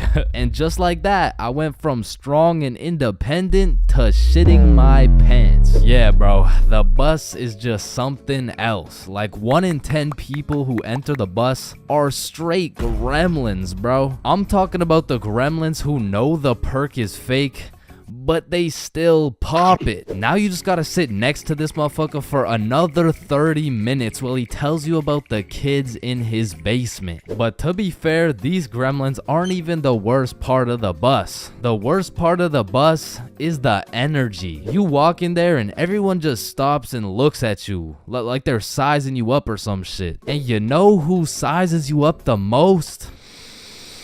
The fucking goddamn motherfucking bus driver, bro. These bus drivers are just eternally pissed off. Every time I would get off the bus, I would try and cheer bro up, but they're just like like allergic to happiness or some shit. Hey, thank you. Have a great day, man. Shut your ugly ass up, little boy. I already know you get no bitches with your big ass forehead, no drip having ass with your skinny ass arms. Boy, you're built like a stick man, bruh.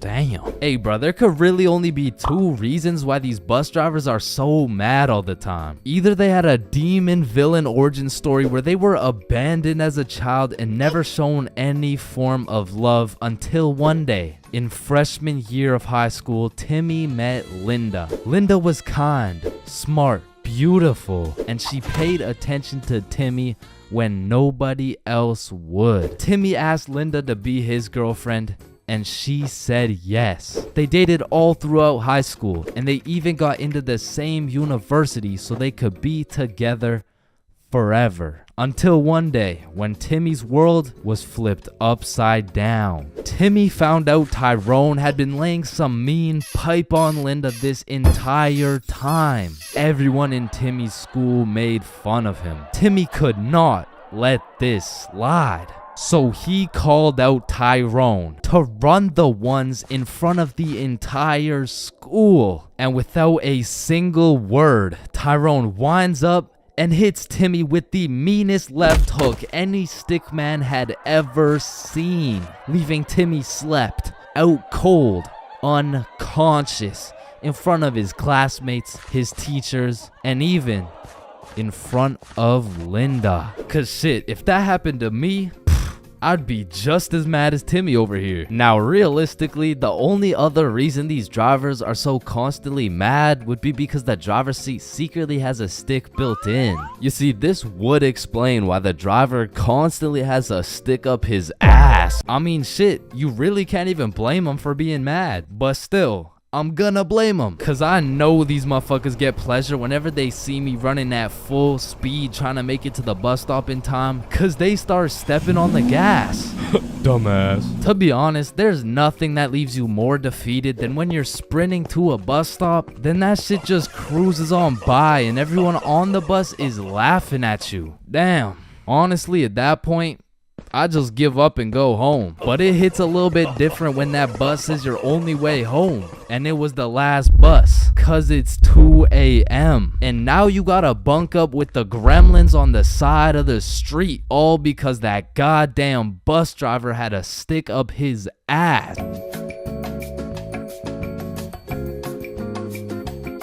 Listen, bro, in this world, there's levels to clout. You could get yourself some Instagram followers. You could stack up a few bands. You could even be famous, but there's only one spot in life that is superior to the rest. A spot so glorious and sought after that they are idolized like no other. It's me, I've got the infinite money glitch. Come on, Jimmy, you know it's me. I need a max win. Man, shut the fuck up, Drizzy. I'm literally Kanye West. Nah, but I'm the top G. Alright, little bro, let's go band for band then. It's me.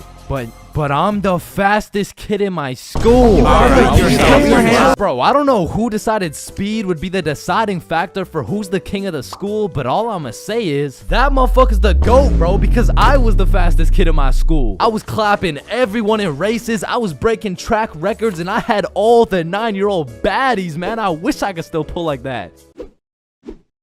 Alright, it's just a miscommunication, you know, like when I say 9-year-old baddies, I didn't mean like... Explain it to the judge, buddy. Sick fuck. And because I peaked in elementary school, come with me and we'll take a look back at some of the first years of our lives and maybe some of the best, am I right?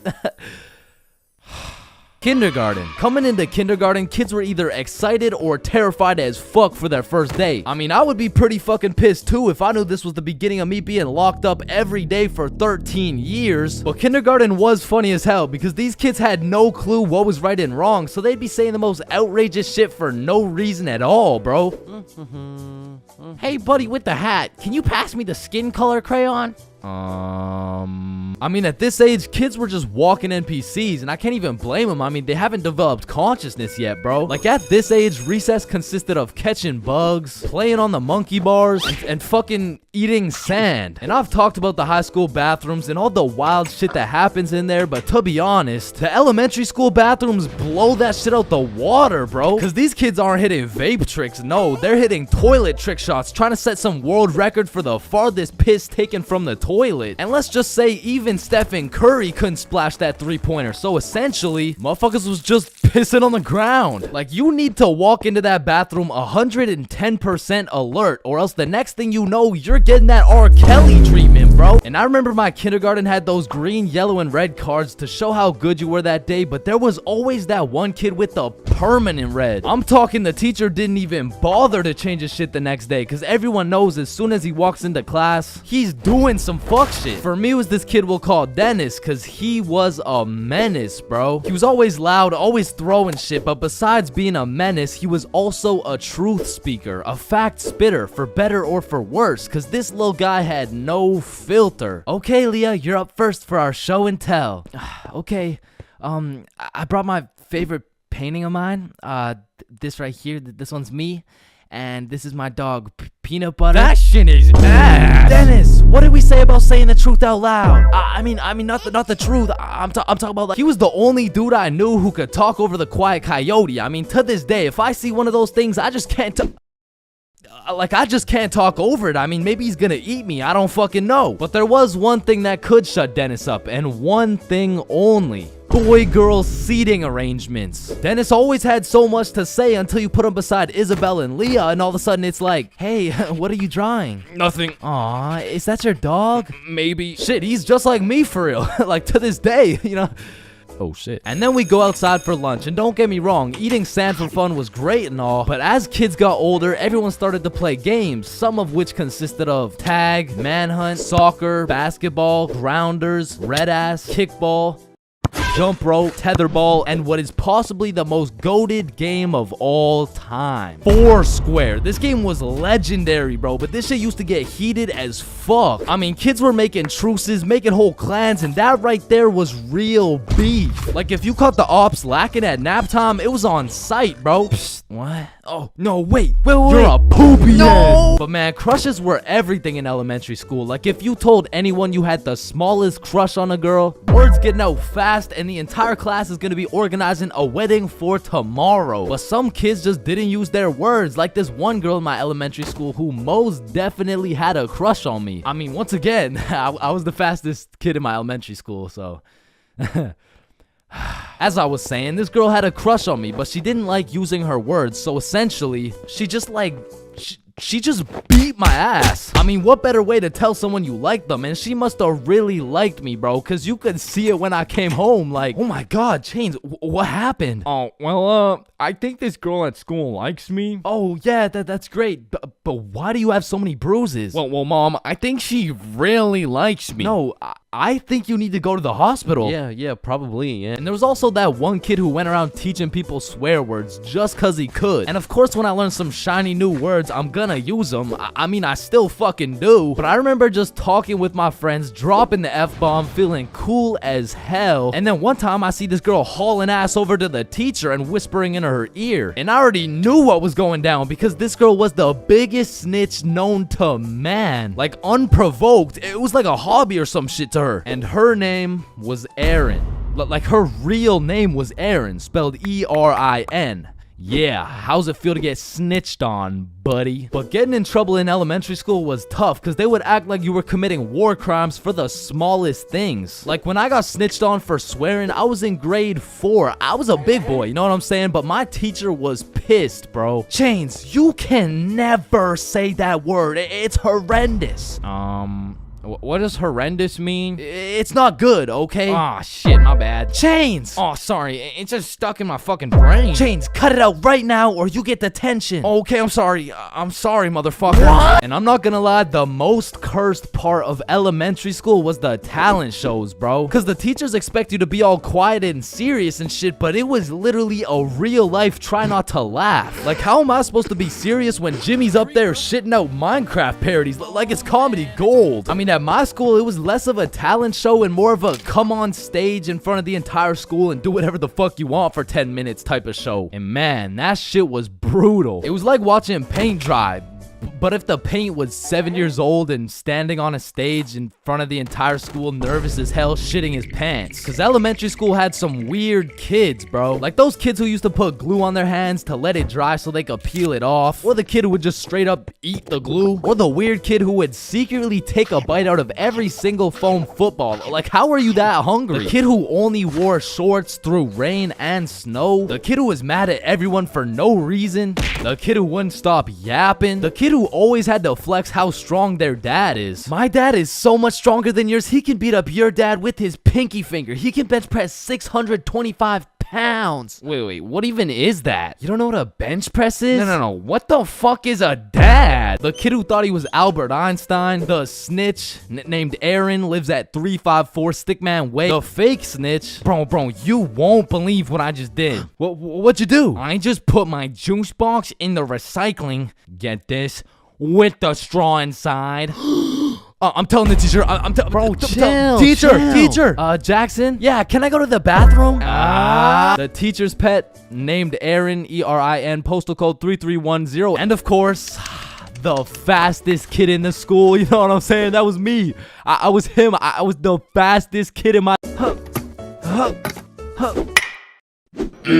Pain. I've felt pain. He's felt pain. That dude's felt pain. What? No, I haven't felt any pain.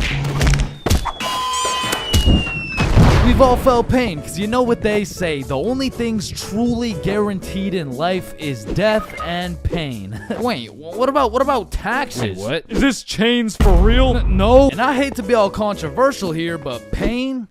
That shit hurts, bro. Specifically, the little shit that just does one damage has no business hurting so bad. Like stubbing your toe or biting your tongue or fucking paper cuts. Like that shit shouldn't even hurt, bro. It's paper. It's not scary. Oh, shit. And I still remember the first time in my life I ever took some real damage and felt some real pain. And it was back when I was 4 years old. Which meant I was still learning the controls of life and shit. Like, yeah, I could run, but it was low-key like watching a dude play Fall Guys. If he was drunk and fried and asleep. But regardless, one day I was bored doing 4-year-old shit, and then I seen my arch nemesis, a fucking chair. And I instantly knew what had to be done. I had to assert my athletic dominance by running and jumping over this chair. So I take a deep breath, I run up, jump, and clear this chair clean as hell. Now keep in mind, I was 4 years old, so that was probably the coolest shit I'd ever done in my entire life. So you know I had to show my mom to make her proud of the man I've become. Hey mom, watch this.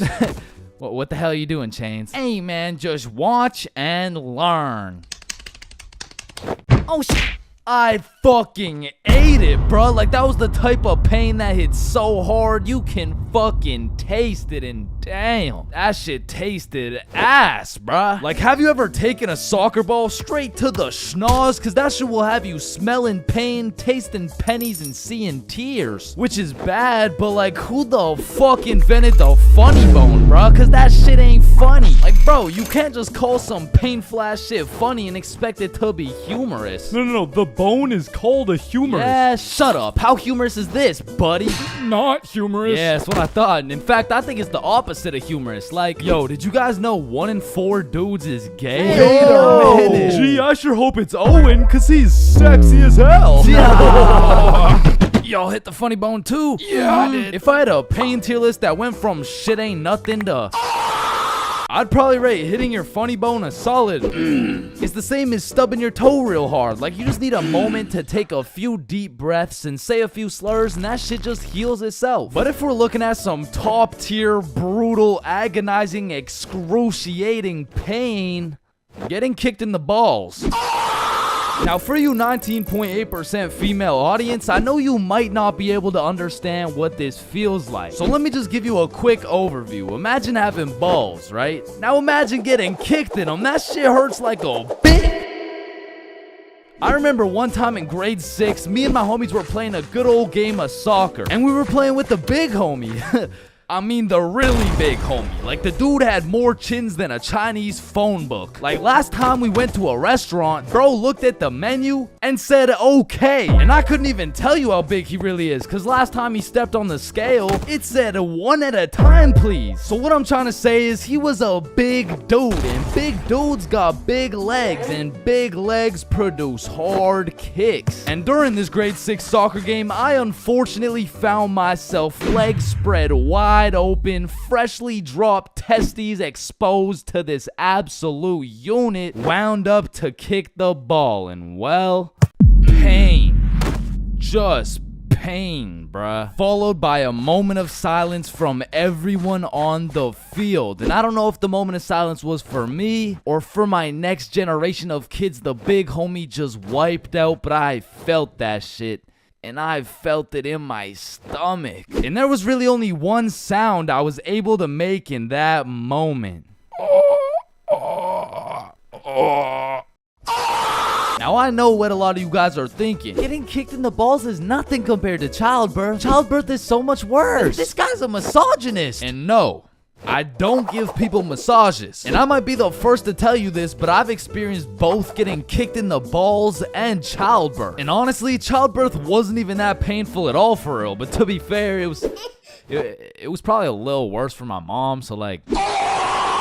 Now, we all know physical pain very well, but what do you call that deep, torturous pain you feel when your dog dies? In Minecraft, that's that psychological pain, like the pain you feel when you're watching a banger YouTube video and an ad interrupts you out of knowledge. Or like the pain you feel when you just got done making some toast and peanut butter and that shit flops on the floor face first. It doesn't hurt physically, it hurts spiritually. Like there really is levels to this shit, bro, because now when you start adding psychological pain onto the physical pain of things, we gotta start adding new tiers to this tier list. Because imagine peacefully sleeping in your bed and you get woken up to the pain of your girlfriend kicking you in the balls, which of course hurts physically, but then you realize you don't even have a girlfriend and you live alone. So just to knock a few more off this tier list, a razor scooter to the shin, stepping on Lego is a solid. Now getting socked in the face is an interesting one, because that shit can range anywhere from all the way to getting the Sonic rings knocked out of you. And if that shit's a good enough punch, you might not even feel anything. Now for the tier, I would say that's the shit where you just take one damage, like eating some food that's too hot, or getting a brain freeze, or when you're laying in bed with your phone and that shit slaps you across the face. Like it's just minus 1 HP. And minus 5 IQ. And if anyone's seen that shit, it's probably a lifetime debt of aura. Now I'ma keep it a stack. For something to be in the shit ain't nothing tier, it's just gotta be a good ass day, bro. Like some days I'll just be feeling invincible, bro. Like wake up, roll out of bed, shit ain't nothing. Eat a nice hot breakfast, shit ain't nothing. Stub my toe while simultaneously getting socked in the face, shit ain't nothing. Get a bad phone call? Yeah, Chains, this is Dr. D's. I'm sorry to break the news to you, but, you know, you tested positive for chlamydia. Hey, man, shit ain't nothing. Oh, shit, who's this? Yeah, I wasn't finished. You also tested positive for herpes, syphilis, gonorrhea, hepatitis. You got a whole ecosystem on your shit. Honestly, at this point, our best bet is just to chop that thing clean off. What? Shit ain't nothing. No, it's definitely something. We're chopping your meat off. Yeah, but on some days, bruh, it's just like... Yeah, nah, that's it. I quit. I'm done. I'm going to sleep. Good night. And I know this might sound like some freaky ass shit, but I feel like some pain low-key feels good, bro. Like in school, I used to always put the front chair legs on my feet just to feel the pain. Or even like eating some spicy ass food, or like... Oh yeah, or like getting spanked. No? No? Fuck? Nah. I was thinking something more like taking a really hot shower, or like... Getting whipped. No? Yo, George, shut the fuck up, bro. I'm trying to make a video and Sorry, shit. my fault, pimp. My fault. Yeah, alright. Or what about when you like, Getting slapped in the face? Bro, shut the fuck. Hey, yo!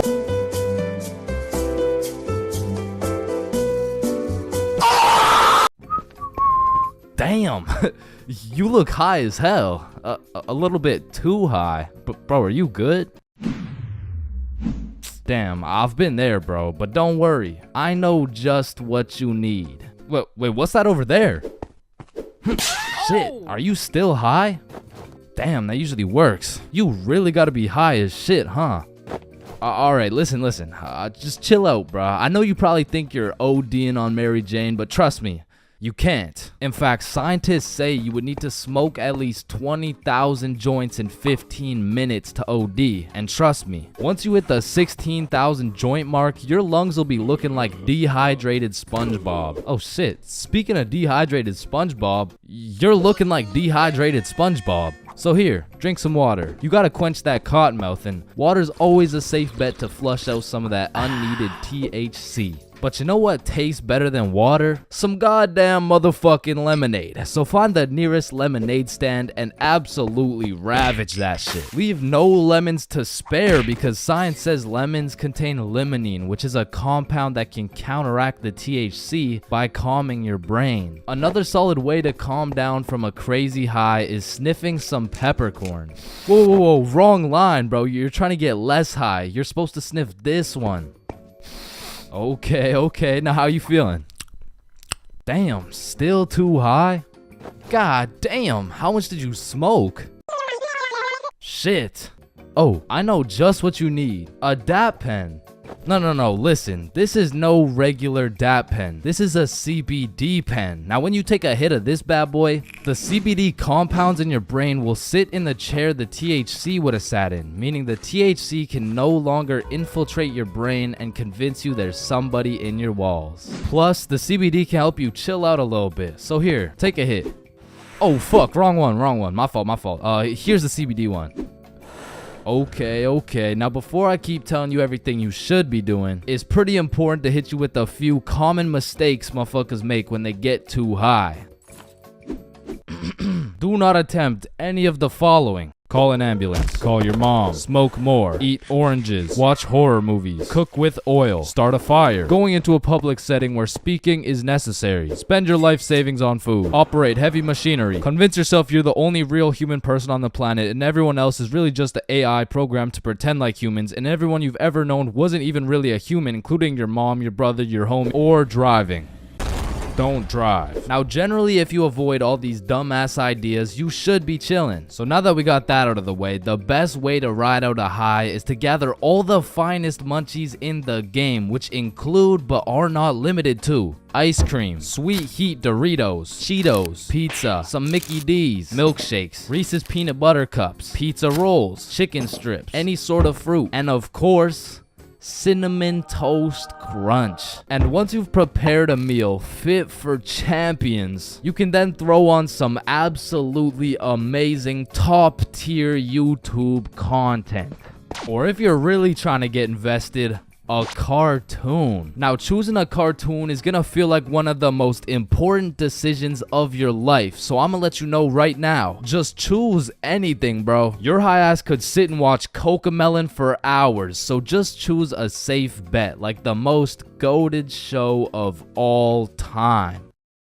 The Amazing World of Gumball. Now, once you've chosen your show, stop thinking so much and let the show do its thing. Because in just a few minutes, you're gonna be invested. And when I say invested, I mean you will invest your entire consciousness into the show. Like shit. You'll be in the show. You'll be out here posted up with Gumball and Darwin, and you can even chop it up with Gumball's fine ass mom. And before you know it, you're 25 episodes deep, and then you step back and realize everything's gonna be alright. There's really only 3 situations that make me want to just stop existing. The first is when your mom would leave you at the Walmart checkout with no way to pay. The second is having to shit in the school washroom. And the third is being sober at a party full of drunk people. I mean, there is nothing worse than a party where everyone is having fun, you know, dancing and shit, but you're just sober in the corner, eating Cool Ranch Doritos, reconsidering your life decisions. Like, maybe I'm just boring or something, but to me, most of the time, it is not fun being at a party while sober. Cause you'll be chilling, minding your business, and there'll be a bunch of drunk motherfuckers coming up to you like, yo, I am so drunk right now.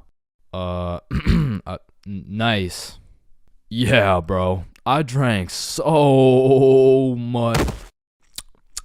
Nice. Because when you're drunk, there is no thought process. You're just blissfully unaware of the fact that you can't dance. But that vodka will have you in the middle of the dance floor like...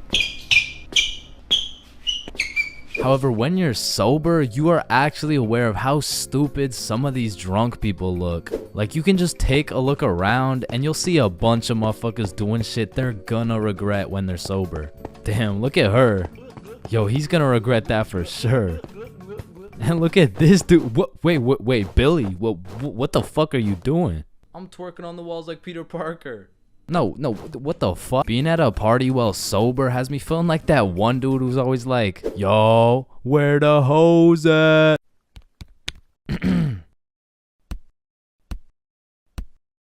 Because let's be real, rizzing up a drunk girl while you're sober is practically illegal. Like, yo, are you from Tennessee? Cause I'm trying to fuck. Sir, hands behind your back. God damn. And honestly, when you're sober, talking to drunk or high people in general, it's just like interacting with NPCs. Damn, I'm drunk as shit. Man, I love you so much, man. Like I love you, man.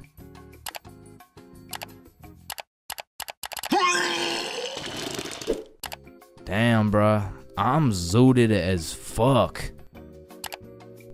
When you put bread in a toaster and it becomes toast, where the fuck did the bread go?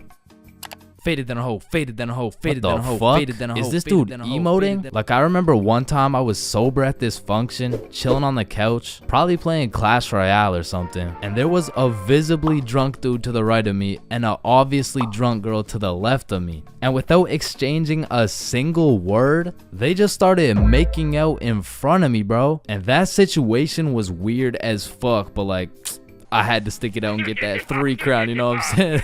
But honestly, I feel like that situation kind of sums up the feeling of being sober around a bunch of drunk people. It feels like you're third wheeling, but with like 100 people. But maybe that's just me, because I know some people who don't even need to drink. They just act like they're drunk all the time. Jump, jump, jump, jump. Oh, shit. Ah, god damn. Holy shit, how much did you drink? Oh nah, nothing. I'm sober as hell. What the fuck? And I also know people who drink hella and somehow get more antisocial. Oh shit, are you sober too? Nah, I'm drunk as shit. I just get depressed when I'm drunk. Oh, okay. Oh Please shit. come back. Oh damn. Please, Oh, Carol, I shit. miss Oh.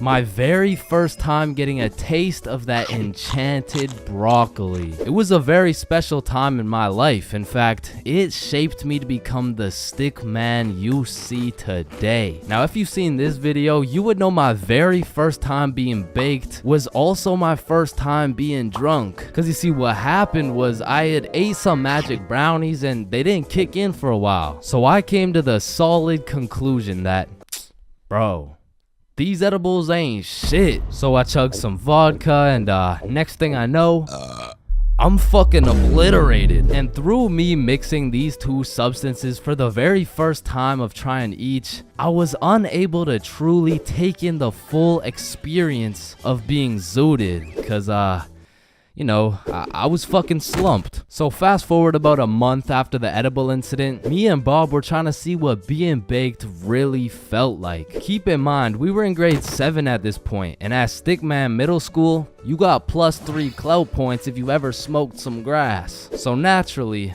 we were fiending for some Mary Jane, and we had just the person to call. Yo, Billy. Hey, what's up? Me and Bob were trying to smoke some marijuana. Shut up. The feds might have tapped my phone, bro. Chill. Oh shit, my bad. I meant we're trying to blow some pipes. Hey, yo, pause. What the fuck? We're trying to inhale Satan's spit spinach? I don't know. I bet. I got some gas for you boys. Meet me at Stickman Park at 6 p.m. sharp. Okay, bet. And soon enough, it was 6 p.m. sharp and we were posted at Stickman Park. The homie Billy pulls up fully equipped with the gas. Yo, we gotta find somewhere discreet to do this. Oh, let's do it in the trees over there. All right, that works. So we walk into this little forest with a bench in it, and Billy whips out the pipe. What the fuck is that? It's a pipe. I took it from my sister's room. Bro, are you sure you didn't accidentally take her dildo instead? Shut up, bro. Lots of people smoke out of these bad boys. I don't know. There's just something about the way that it's shaped. It kind of. Are we smoking or not? Yeah, we're smoking. And then Billy takes out a plastic bag with the gas. Yo, take a whiff of this shit. And at this point, I had never got a sniff of the za before. So when I did take a whiff, damn, that's some strong shit right there. Hell yeah. And I got it from the plug for 50% off. Damn, bro, this is gonna get us high as hell. So Billy packed the pipe and handed it to me. He whipped out the lighter and said, suck it. Hey, yo, pause. Oh my. All right, inhale. Oh, I got you. And there it was, my very first hit of the Zaza. And I was coughing up a storm. And as Bob was taking his hit, I was sitting there like, am I high yet? Like, is this what it's supposed to feel like? Nah, you gotta smoke some more to get baked. So Billy packs some more into the pipe and hands it to me. I inhale. But still nothing. So me and Bob are looking at each other like, bro, are we like invincible or some shit? I think so. And Billy's like, no, you have to inhale and hold it in your lungs for as long as possible. So I try it. I inhale, I held it, and then I was coughing up a storm again. We repeated these steps for like 20 minutes and still nothing. Now, me and Bob didn't know shit when it came to the topic of devil's lettuce, so we were just taking Billy's word for everything. Yo, don't worry, it'll hit you in like an hour. So we walk back to Bob's crib, and sure enough, an hour goes by. Yo, are you high yet? Nah, I still feel normal. What about you? Yeah, I'm chilling. So we waited and waited all night, and nothing happened. Now, a quick scientific analysis of the situation. What had happened was, Billy's plug saw that he was 13 and realized he could make a quick buck off him. So he had given him 50% off, however,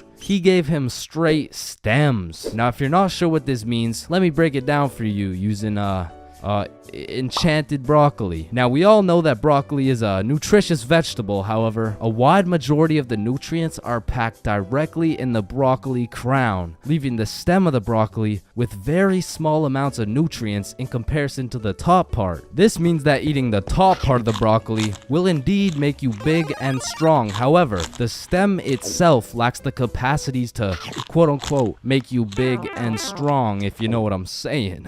Remember, eat your broccoli.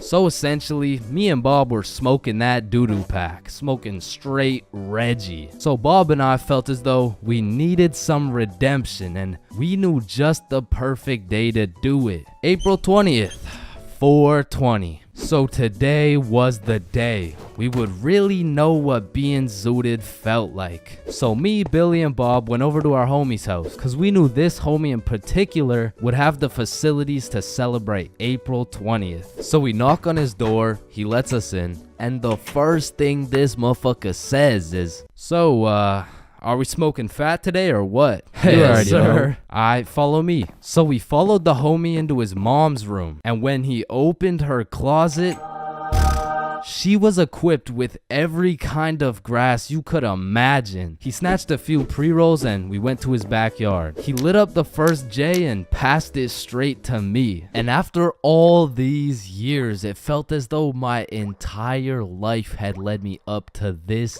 very moment. I took a hit and got my real first taste of that Mary Jane. So we passed around the J's for a bit and my eyes and mouth started to dry up. So I'm like, alright, I'm gonna go get some water really quick. And the moment I stand up, it all hits at once. I just remember everything going into slow motion, and it felt like I was watching myself in a movie, almost like it was a third-person perspective. So I head into the homie's bedroom and I lay down on his bed because I was really trying to comprehend what the fuck was going on. Because my frame rates were dropping, my time perception was fucked, and I was hungry as shit. So when Billy, Bob, and the homie walk into the room with snacks, bro, I was a munch. And so for the rest of the night, the four of us just chilled out, ate some snacks, and enjoyed our very first time with that enchanted broccoli.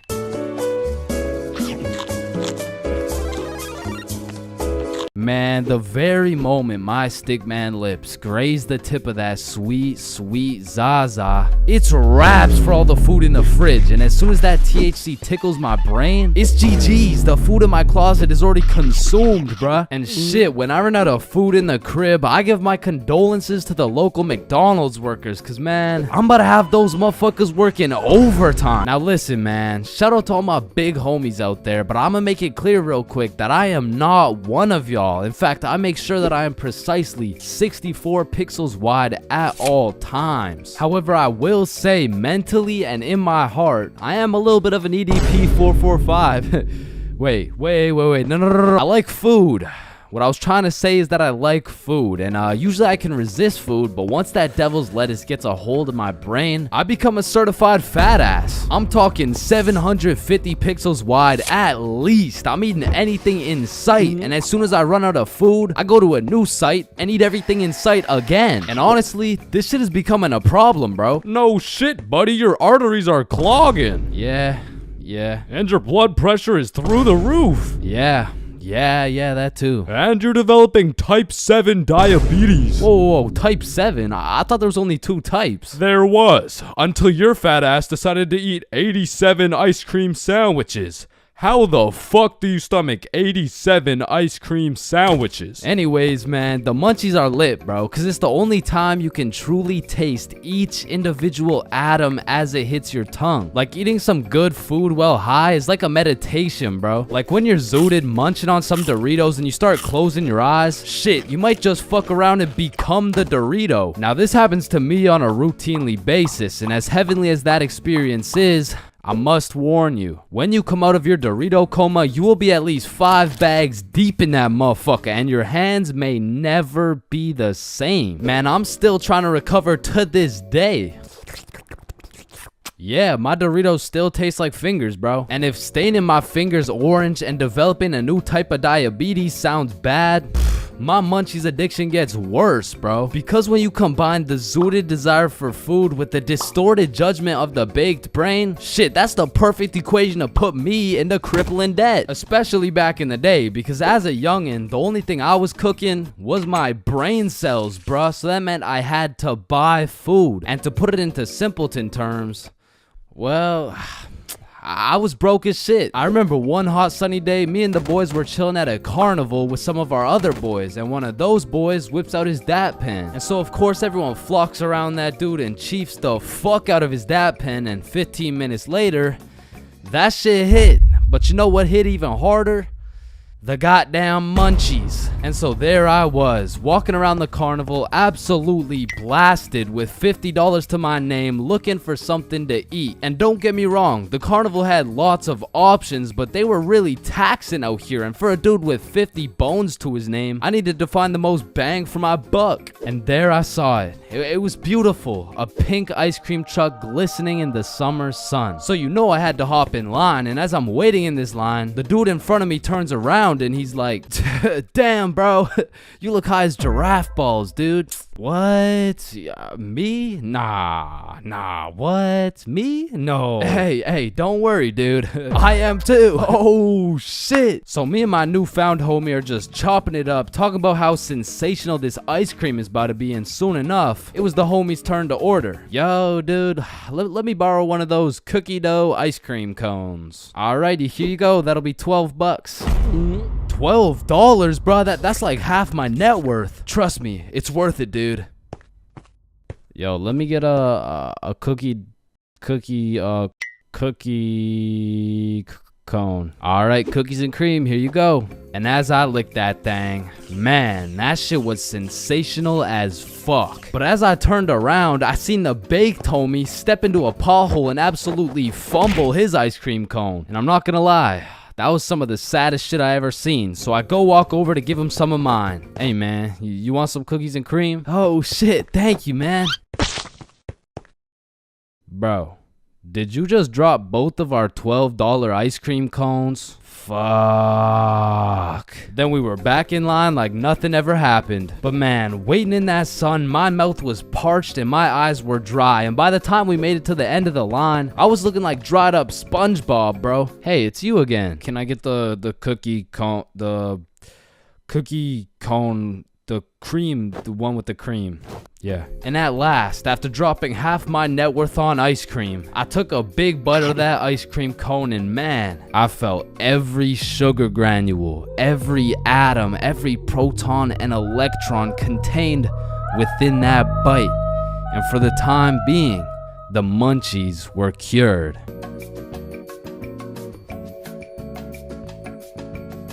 Here at Stickman High, we understand the importance of learning. That's exactly why our new curriculum has been perfected to accelerate the learning of each and every student. Like, hey, look at this kid. Wait, what? Look how big his head is. It must be full to the brim with all that knowledge we provide. Hey, it's not that big. No, it's pretty fucking big. Anyways, let's take a look at how the new curriculum pushes our students in the weight room. Oh, wow, impressive. See, I didn't even know legs could bend like that. They can't. All right, stop recording. Stop the recording. Stop the recording. Stop the recording. All right, Stickman High, welcome to the new curriculum, and let's study those textbooks. All right, class, are we ready to learn about this new curriculum or what? Or, we could just do a Kahoot? That's what I've been waiting for. That's what it's all about. Man, I fucking love Kahoots, and I don't study for shit. Bro, I feel like Kahoots are the exact equivalent of the good old here comes the airplane trick. Like, yo, you want a Brussels sprout? Aw, hell nah, bro. Those are disgusting. Oh, shit. All right, but here comes the airplane. Hey, Chains, you need to study for this history test. Hell nah, bro. That shit's boring as hell. Okay, yeah, but... The Declaration of Independence was signed on the... Because personally, I didn't give a single fuck about what we're learning in school. But I swear they infused the Kahoot music with Adderall or like crack or some shit. Because a game of Kahoot used to have me all the way locked in. And I would be grinding my way up those leaderboards. Like, I'd make it to 3rd place and then 2nd place and then 1st. And then the teacher would throw in some bullshit like, now what position was Abraham Lincoln conceived in? So I go for the safe answer, and all of a sudden I dropped 14 places, and I'm getting passed by goddamn Dildo and Duncan McCawkiner. And the teacher's over here yapping about, yeah, guys, you should know this one. It's chapter 13 in your textbooks. Like, bro, why the actual fuck should we know this one? But in these Kahoots, people were coming up with the most outrageous names of all time, bro. I remember anytime a teacher would pull up a Kahoot, the first names would start off normal as hell. Jessica, Eric, maybe a little Bartholomew. But as soon as one dude drops a name that's ever so slightly comical, every single name after that ends up being more and more out of pocket than the last. It's like a competition to see who's gonna push that shit the furthest. Like Richard Long quickly turns into Ben Dover, which nicely parlays into Hugh Janus, which passes it over to I Swallow Cum, who alley-oops it for Wilma Dickfit, which eventually somehow always ends up with the teacher just catching mad strays. Like somewhere along the line, that shit goes from Dixie Normus to Miss Jackson's built like Mike Wazowski. Alright, who said I'm built like Mike? I remember I had this teacher who used to love Kahoots. Shit, she loved her Kahoots so much, we'll call her Miss Kahooters. Nope. Nah, we're not actually doing that. We're not calling her that. I think we'll just go with Miss Kahoot. You know what I'm saying? I think Miss Kahoot works just fine. And every Friday or so, we would walk into Miss Kahoot's class, and she would have a Kahoot pulled up smiling from ear to ear. Which I'm not gonna lie, was really sad to see. Not because she was smiling, but because I knew in 20 minutes tops, that smile would turn into straight anger. banger, bro. Hey class, happy Friday. We're gonna do another Kahoot because I know it's a class favorite. Just please, everyone be appropriate. DJ Bustanut, are you serious? In my 22 years of teaching, I have never. And I felt bad for Miss Kahoot, you know, like I really did, but it was low-key her fault for running it back so many times. Cause DJ Bustanut just couldn't stop catching these dubs, bro. He was a dog. But nah, I really do feel Miss Kahoot, cause sometimes even Kahoot pisses me off, bruh. Cause picture this, I'm here grinding out these answers, giving it my all, even cheating a little off that one smart motherfucker with the big ass laptop, but I still get a few answers wrong, you know, nobody's perfect. But imagine my pain as I read my screen and find out I'm 76 points behind fucking Sebastian, bro. And I look up at Sebastian and this motherfucker doesn't even know what he's playing. He's just happy to be here and shit. But there's only one feeling worse than being 76 points behind Sebastian, and that feeling always came from the easiest questions. It would be like, oh, what? This is a little too easy? How do you say hi in English? And you're trying to speedrun this shit, so you click the first thing that kind of makes a little bit of sense and the answers come up, and you're the only motherfucker to get that shit wrong. No, dumbass, that was a Konnichiwa. And everyone's looking around for who got it wrong, like, yo, whose dumbass got that shit wrong, bruh? Facts, bruh, type shit. Dumbass, type shit. The fucking dumbass. Chains? Were you the dumbass who got that shit wrong, bro? Me? Dumbass? Nah, shut up. Shut the fuck up. Nah. It was probably it was probably Sebastian, bro. Just look at that motherfucker. And I feel like there's only 7 types of people in class when you're playing a Kahoot. And the first is Dover. Bend over. We all know him and we all love him. He's got a smart name but not a smart brain. He might get the first answer right, but then he falls off the face of the leaderboards, never to be seen again. But on the leaderboards, we got Genius George, because George actually studied the material like a well-prepared and studious nerd, bruh. Because George was the type of dude to be like, calculate for the common denominator. Oh man, this one is too easy. Like, bro, if you don't shut the fuck up, I'm about to commonly dominate that ass. No, it's called a denominator. Oh, I know. And I swear every game of Kahoot had that one person who took their sweet time to answer every single question. Like, it could be 1 + 1, and this motherfucker would be 30 seconds deep into the question, like, okay, 1 + 1. Is it a trick question? No, just answer the question. Oh, okay. 1 + 1 equals... The answer's 2, dumbass. Okay, can I use a lifeline and phone a friend? All right, chat. How do we kick Jasmine out of the lobby? And then we got Flying Fuck Frederick. And Flying Fuck Frederick doesn't give a flying fuck. Dude will give his best shot at the first question, and then he's aborting mission and playing some goddamn Clash Royale. And then there's always that one dude yelling out the wrong answers. All right, what's the biggest mountain in the world? Ooh, I know this one. Chains. It's blue, bro. Trust. Oh, shit, bet. Wait, no, I meant red. Sorry, my tongue slipped, bro. My bad. Bro. Oh, and it looks like Chains is off the leaderboard. Everyone, let's point our fingers and laugh at him. And we got the radiating Redditor. And I say radiating because that boy is radiating the most profuse body odor known to man. And I don't know, maybe it's all a part of their strategy to win, because that shit throws you off your game, bro. They'll be invading your nostrils with a concoction of Doritos, Skibbity Toilet, and Badussi. And if you've ever played against a Redditor in a game of Kahoot, you may be wondering, yo, how is this dude getting every answer right while sitting back drinking Mountain Dew watching Best Sigma Moment compilations? And the answer is he's cheating, bro. And not the normal kind of cheating either. This dude's using a Kahoot bot to get every answer right. And now you may be thinking, nah, why would someone cheat on a Kahoot, bro? It's not that serious. And that's facts, but the thing is, the prize was a gummy bear, and this dude can't leave no calories behind. And then we got the casual Kahooters. Fuck, I gotta stop saying that shit, bro. I was trying to say we got the people who just play the game. They got normal names, they guess some right, they guess some wrong, but at the end of the day, they probably still get their shit yelled at, all because DJ Bustanut couldn't stop catching these dubs. Alright. Damn, you look high as hell. A little bit too high. But bro, are you good? Damn, I've been there, bro, but don't worry. I know just what you need. Wait, what's that over there? Shit, are you still high? Damn, that usually works. You really gotta be high as shit, huh? Alright, listen.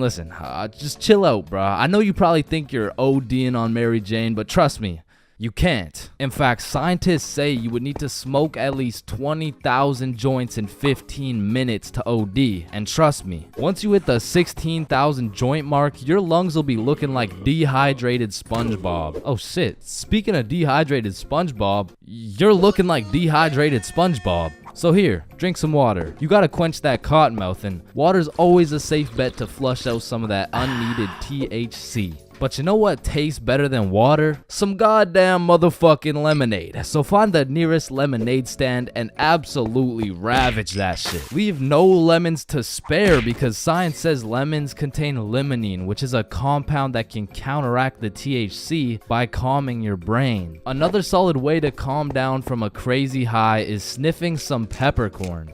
Whoa, wrong line, bro. You're trying to get less high. You're supposed to sniff this one. Okay. Now how you feeling? Damn, still too high? God damn, how much did you smoke? Shit. Oh, I know just what you need. A DAP pen.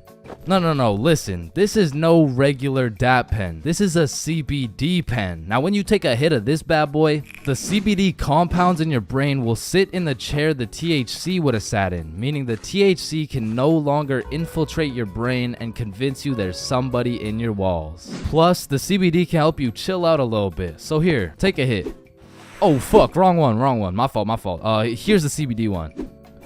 Okay. Now, before I keep telling you everything you should be doing, it's pretty important to hit you with a few common mistakes motherfuckers make when they get too high.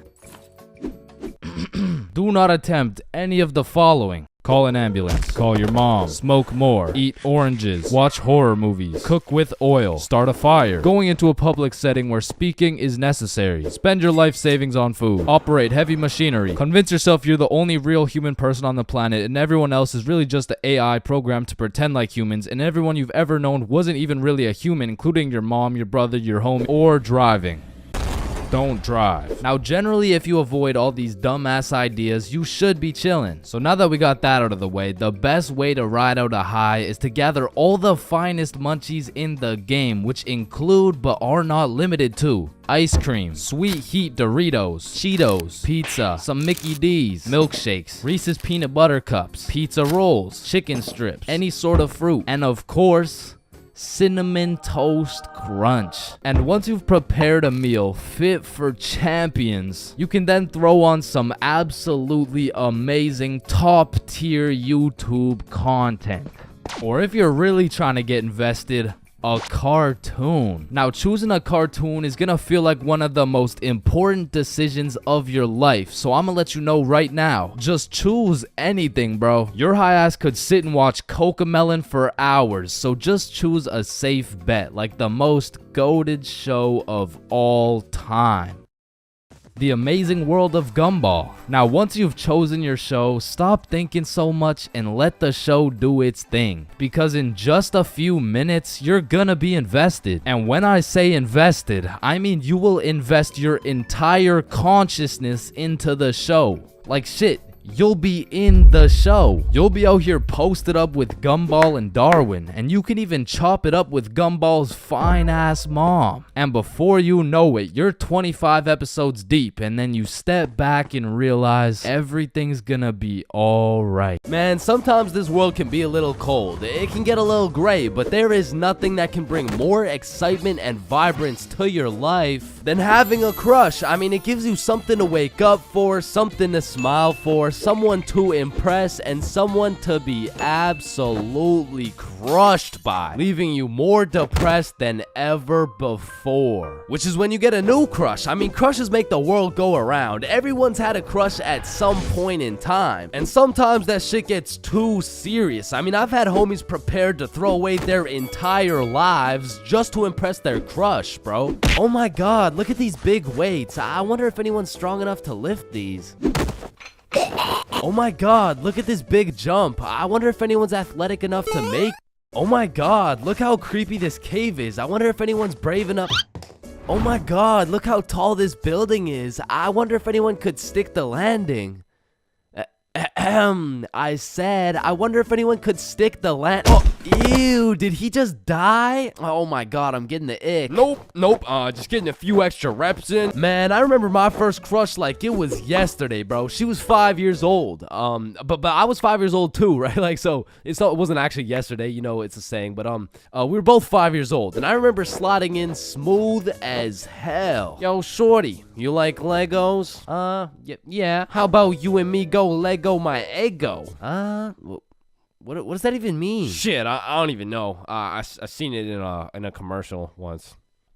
And after that day, me and Rose hung out all the time. We'd be playing Legos, we'd link up at recess, and I couldn't help but let her know how I truly felt. Hey Rose, I like you. Oh, I like you too. And that shit had me thinking, damn, this life shit is easy as hell. I'm barely 5 years old and I already got a wife to raise my kids. Little did my dumbass know life wasn't all sunshine and rainbows, cause when I came to class the next day, I saw Rose playing Lego with another dude. And that was the day I realized crushes cause nothing but pain, especially before high school, because let's just think about the 3 possible outcomes. 1, you have a crush on this girl and you decide to tell her, because what's the worst that could happen, man? You guys are right. Stacy? Yeah, I have a crush on you.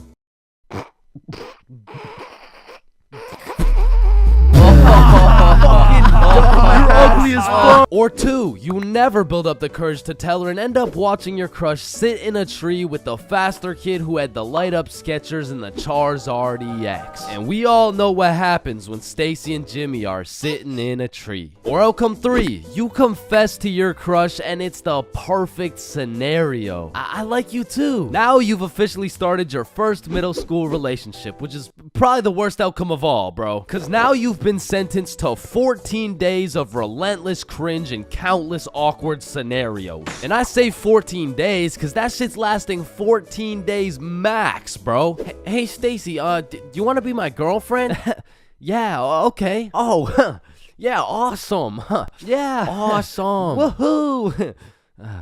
So do you want to like hold hands or something? Yeah, sure. So, Stacy, I've been thinking. I don't think this whole thing's gonna work out. Oh, okay. It's not me, it's you. Oh. Wait, what? Yo, fuck my ass, bro. Or what's even more tough than having a crush in middle school is having a crush on a fictional character, bruh. Cause it's like you'll just be chilling, watching some Teen Titans eating cereal or whatever. All of a sudden your crush is kissing other dudes right in front of you and you can't even do shit about it. I remember back in my day, I was down horrendous for Lola Bunny, bruh. And I really don't know how I feel about admitting my attraction towards a 2D cartoon bunny, but you gotta remember, this was in the past. Like, this was at least 2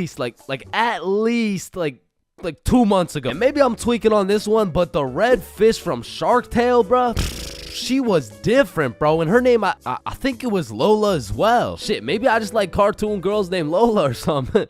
That's exactly what I want to hear. No. And I don't know about you, but for some reason, whenever I would talk to my crush, it was like I got an instant nerf, bro. I'm talking minus 10 charisma, plus 15 stutter, minus 5 strength, and plus 350% chance of getting put in a random ass headlock. Like I could be in the worst scenario of all time with a girl who has 5 kids and is married to a member of the cartel. And just cause she's not my type, I'll get an instant stat boost that'll have me pulling like Mr. Duke Dennis himself. But put me in a room with my crush and all of a sudden I got the same charisma as fucking McLovin. Hi.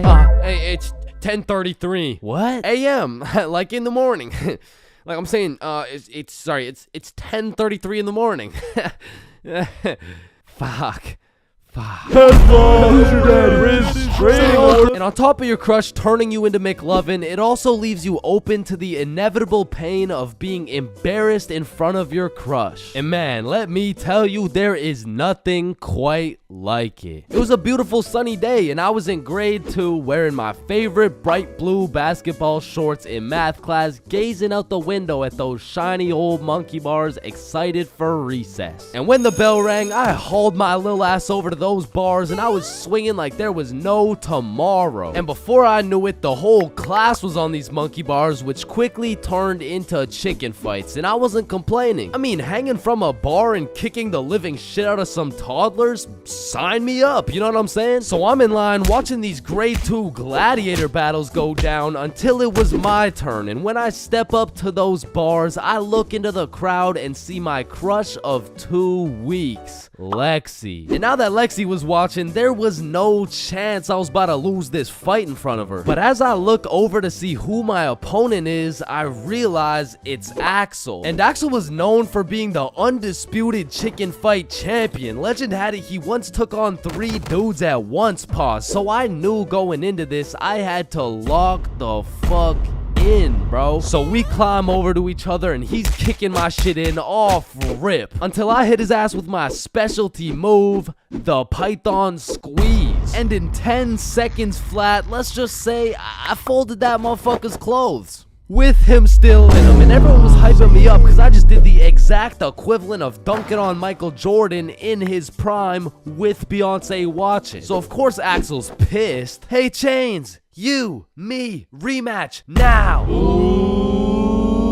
And I look over at Lexi and she looks over at me, and now I can't back down. So we get back in position, climb over to each other, and I go for the Python squeeze again, and this motherfucker Axel just winds up and kicks me in the balls. And I'm not gonna lie, that hefty kick to the dick accessories was the worst pain I had ever felt in my 7-year-old life. But I couldn't just drop and lose to Axel in front of Lexi, so with all the pain and anger I feel radiating from my nuts, I hit Axel with the meanest 20-piece combo in chicken fight history, and he drops. And then he pantsed my shit, bro. And embarrassed, I drop and try to run away, but the shorts around my ankles trip me and I face plant. Face down, tighty whities up, balls in shambles in front of everyone, including Lexi. And some people like to say, oh, it could always be worse, but this time, I don't know, man.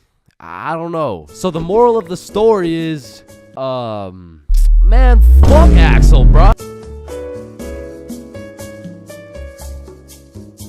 There's a lot of things in life that I don't really understand, but if there's one thing I can truly comprehend, it's being grounded. Because in my time, I've served a total of 547 days and 16 hours in the slammer. And through a year and a half of extensive first-hand research, I've come to the professional conclusion that getting grounded is straight ass, bro. You're locked in your room with no phone, no computer, like what do you want me to do? Think about my actions? Hell nah. Being grounded had a young me doing the stupidest shit ever, bro. Like I was popping handstands, hitting my head against the wall, playing with the door stopper thingy. Shit, I got so bored I even read a few pages of a book like an absolute nerd. And now that I think about it, Percy Jackson and the Battle of the Labyrinth was actually a spectacular read. Now listen, there's only one thing worse than being grounded, and that's being falsely imprisoned for life. Well, now that I think about it, there's a lot of things worse than being grounded, but one of which is being grounded during summer, bro. There's something about being able to hear all the happy children, the ice cream trucks, your homies having fun, the hoes throwing rocks at your window, asking you to come outside. Well, you just cry yourself to sleep because there never was any hoes throwing rocks at your window asking you to come outside. It's just you, your Percy Jackson books, some used toilet paper, and the existential thoughts in your head questioning if it's even worth it. And listen, I'm sure everyone can pick up on the fact that I'm a really intelligent dude. Smart all around, really, but trust me when I say I wasn't always this smart, bro. In fact, in kindergarten, my dumbass fully believed with my whole heart that being grounded meant your parents would just dig a decent sized hole in your backyard, toss you in, and bury you alive for the time being. And so I'm sure you could imagine my surprise when my OG friend of 5 days said, yeah, I got grounded for 2 whole weeks. Holy fucking shitballs, dude, are you okay? No, man, it's really hard. I didn't get to touch any of my toys or anything. Damn, how long ago was that, man? Oh, I'm still grounded. What? No, you're not. Yeah, dude, I'm grounded right now. No the fuck you're not. And I wouldn't truly find out what being grounded was until 7 years later. I was in grade 7. It was a beautiful sunny summer day at approximately 11 a.m. and me and the boys were freely roaming our city. Little did I know, we wouldn't be free for long. And as the boys and I roamed the city looking for a move, one of Bob's girls calls him up and is like, okay, so my friend Becky is in Hawaii for a few days with her family, and she said I could bring you over. And just like that, Bob could have wrapped it up and claimed some cheeks. But the boy Bob was never one to leave the homies behind, so not only did he convince his girl to let us come, but he went above and beyond. He got his girl to bring some of her friends over too. And now we're hyped because we had now located the move, and quite a marvelous move if I do say so myself. Now keep in mind, all of us knew Becky and had been to Becky's house many times before, but Becky was all the way in Hawaii, so she had no clue about the marvelous move about to take place at her own crib. But regardless, me and the homies walk into Becky's crib and they low-key got a little get together in the works. I see Bob's girl, I see Bob's girl's friends, and then I see a mutual friend of mine named Dennis. And he brought his girl. Now a little backstory about Dennis. Dennis was 2 years older than me, making him in high school, and to be fair, from grade 7 to high school is a colossal difference. Dennis was taller, had a more developed frame, and Dennis even had some facial hair in progress. The amount of facial hair that put my peach fuzz to shame. And to put it quite simply, Dennis was a menace. But regardless, that's my homie's homie, so I walk up and dap him up. And then everyone heads over to Becky's room. Now keep in mind, Becky had simply invited Bob and Bob's girl to come over, and somehow we ended up being 8 people deep in that joint. And so that means technically the other 6 of us were straight trespassing. So we were all chilling in Becky's room, chopping it up for a good hour and a half until eventually people start exploring her house. Now in Becky's room it was just me, Bob, Bob's girl, and Bob's girl's friend named Lily. And so we're all just talking until I hear someone yell from the room down the hall, "Yo, Chains, get in here right now!" And I don't know exactly what I was expecting to see as I walked into that bathroom, but it was absolutely not seeing Dennis drop a condom filled with water on Billy's head. And of course I laughed because that's comedy gold right there, but it also made me realize maybe we shouldn't be here dropping condoms on each other's heads. But who was I to tell Dennis what to do? He had facial hair, so he was practically a grown man to my standards. So I just turned around, went back to the room, and continued chilling with Bob. And as we talked, the music progressively got louder and Dennis progressively became more of a menace. And it had got to the point where the speakers were booming and Dennis was lobbing condom water balloons off Becky's balcony. And then one time, Dennis either almost hit or just missed Becky's neighbor with one of these condom water balloons. So this grown man looks down at a condom that seems to have fell from the heavens. Then he looks up and sees Dennis scrambling inside the Becky's crib with the speakers blasting music. And then he continued on his way. And we were all just having a fantastic time in Becky's room until we hear the downstairs door swing open. And we all absolutely shit our pants and run onto the balcony. Hey!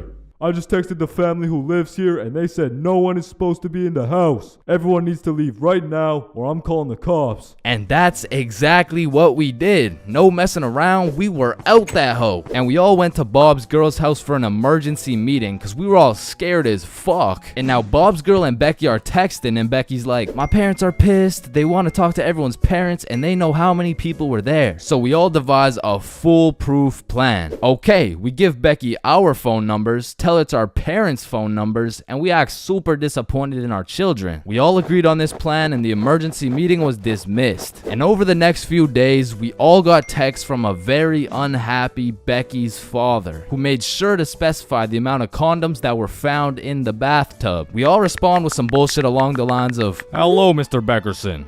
I'm very sorry to hear about the inconsiderate acts of Chains and how he's invaded your home. Rest assured, Chains will feel the wrath of this thick leather belt as it repeatedly beats against his cheeks to discipline him for his heinous actions. Thank you for bringing this to my attention." But come to find out, Lily's dumbass responded with some shit like, "Dear Mr. Beckerson, thank you for letting me know, but Lily did nothing wrong as she didn't know she wasn't allowed there. Plus, she didn't even make a mess or anything, on God. Put some respect on my daughter's name.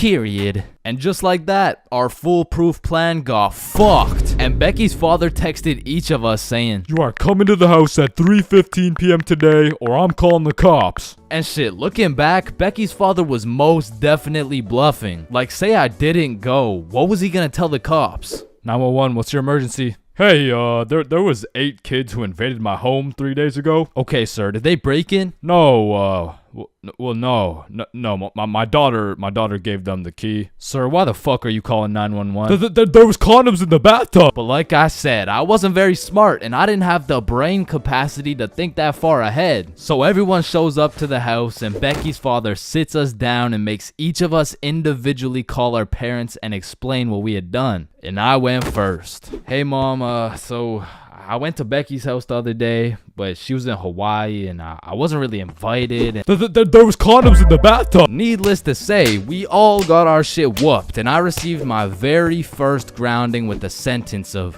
1 month in the slammer.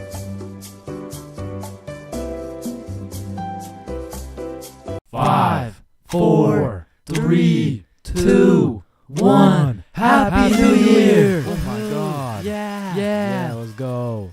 For my New Year's resolution, I'm gonna go on a diet. Nice. Oh, and I'm gonna quit vaping. Let's do it. Oh, and I'm gonna go vegan. Oh, nice. And I'm gonna stop beating my meat. Oh, 3 days later. man, fuck the diet. Right? I didn't even want to go vegan anyways. Wait, guys. Where's Jonathan? Alright, I'm gonna keep it a stack. This New Year's resolution thing is a whole lot of bullshit. Some goddamn buffoonery. A heaping pile of fucking horse cup. Like, don't get me started on these New Year, new me motherfuckers, man. Like, dyeing your hair and getting another piercing doesn't change shit. Now you're just broke, depressed, and lonely in a different font. And I'm not gonna pretend like I don't see you motherfuckers in the gym for the first 2 weeks. Like, come on now. You and I both know as soon as you get out of this gym, you're about to pick up a large strawberry milkshake, a Big Mac with no pickles, and a side of chicken nuggets, and it's disgusting. But Chains, how do you know down to the exact specifications of the order? Cause shit, I'm about to get the same damn thing. Because the devastating truth is a new year doesn't change jack shit. And if you're watching this in 2022, I'm really not trying to kill the hopes and dreams of 2023, but let's be honest, if you really wanted to be jacked, you would start working out, bro. Like, I hate to be the bearer of bad news, but the earth orbiting the sun one more time isn't gonna get you any bitches, bro. Cause trust me, I would know. Now, as a stick man like myself, I can't fuck with New Year's resolutions because it's always the same shit. Like 3, 2, 1, Happy New Year's. Oh, hey man, Happy New Year's. Well, what's your New Year's resolution? Oh, it's 1080p. What about you? Oh yeah, same. But did you see Ethan, bro? Nah, what's his? Yo, he's got 4K. Yo, what's up, dudes? Oh, look at the quality on this guy. Damn, wait, do you hear that noise? Yeah, what is that? Oh shit, it's Chains. He got 480p again. Shit. Oh fuck, we got 480p again. God. Damn. That whole New Year's resolution bit was unfunny as fuck. Like corny as shit. Well, speaking of corny jokes, New Year's seems like the time when motherfuckers feel like it's okay to start whipping out the most overused and unfunniest jokes of all time. Oh, hey Chains, watch this. Happy New Year. I hey Chains, I haven't seen you since last year. So you know how it's gonna be 2020 soon, right? Yeah, what about it? Well, I got 2020 vision. Now, I know it sounds like I'm on some bahumbug shit, but New Year's does have a lot of great things about it. Like the parties, the fireworks, the parties. And so you may be thinking, Chains, why are you like the Grinch of New Year's resolutions? Why do you hate New Year's resolutions so much? Well, the truth is, my hatred for New Year's resolutions dates way back to 2016. It was December 31st. New Year's Eve, 11:59 p.m. This was the very day when a young hopeful Chains decided my New Year's resolution would be to acquire a girlfriend. I tried and I tried, but as 2022 comes to an end, my girlfriend remains unacquired. Your very first time buying from the plug. It's a special moment. It marks the beginning of a bond so strong and full of trust that it can only compare to that of your barber. Now, your first time copping from the plug can go many different ways, but my first time took place way back when I was 7. Okay, that's cap, but I was 13. Now, as some 13-year-olds, my homies and I were oblivious of how to get our hands on some sweet, juicy, succulent magic broccoli. But you know what they say, if there's a will, there's a way. So we did what any 7th grader would do. We searched that shit up on Google. Where do I buy weed? And somehow, one of the first things that came up was some motherfucker on Reddit like, just order a pizza. The pizza delivery guy stands a 78% chance of being baked. Just ask him where to find some gas. Simple as that, man. yo, Bet. So we call up Little Caesars like, hello, can I get a medium pepperoni pizza, please? Yeah. Yup. Alright, bet. And about 45 minutes later, the doorbell rings. We open the door to see some 48-year-old man who's probably going through his second divorce. Should we ask him? Yo, he does not know where to find that shit. Oh, that'll be 1369. Here you go. All right, have a good day. Wait, do you happen to know where to find some of that good dope? Good dope? Oh, I see what you're saying. If you wanted some ranch dip, just say that. Nah. What he's trying to say here is, do you know where to find some of that good shit? Oh, you want some good shit, huh? You sure won't find it at Little Caesars. This pizza is ass. Go to Pizza Hut or something. Well, shit. What the fuck just happened? Okay, the guy on Reddit said there's a 78% chance. Maybe we just got unlucky with this one. And our dumbasses decide to order from Little Caesars again. That'll be 13. Okay, new plan. Yo, I think I know a guy. So Bob locates a local plug Snapchat. Billy adds him, and bro adds back. So now we've located the plug, but we had no clue on how to go about hitting this man up. Hello, Frederick Gordon Williams. I have reason to believe you are a plug and will be able to sell us some devil's lettuce, as we are minors, currently 13 years old. Just give us your home address and we will skirt and pull up soon. Sincerely, Billy.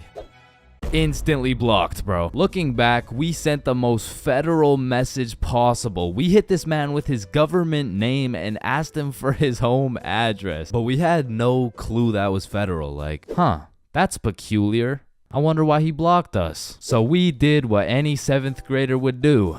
We searched that shit up on Google. How to hit up the plug. Be simple and forward. Use slang. Act cool. And after conducting a little more research, we were ready to try again. So I added him on my Snapchat. Yo, Big G. Let me cop some of that gas real quick, Chronum. Oh shit, he responded. How much you need? Shit, what do I say? Search it up. 3 pre-rolls. Let me get 3 pre-rolls, fam. Alright, meet me at Stickman Park at 2:30. So now we'd set a place and a time to cop some grass. However, what Frederick Gordon Williams didn't know was that we were a whopping 13 years old. Keep in mind, we were still in middle school, but this dude was in grade 10. Shit, I'm pretty sure he was 20 years old, but still in grade 10, which was pretty fucking scary for us 7th graders. So we threw on some drip we believed would make us look a little bit older, and we headed off to purchase some of Satan's spinach. We arrived at the park a little bit early, and as we waited, we discussed our plan. If he asks how old we are, we're 16.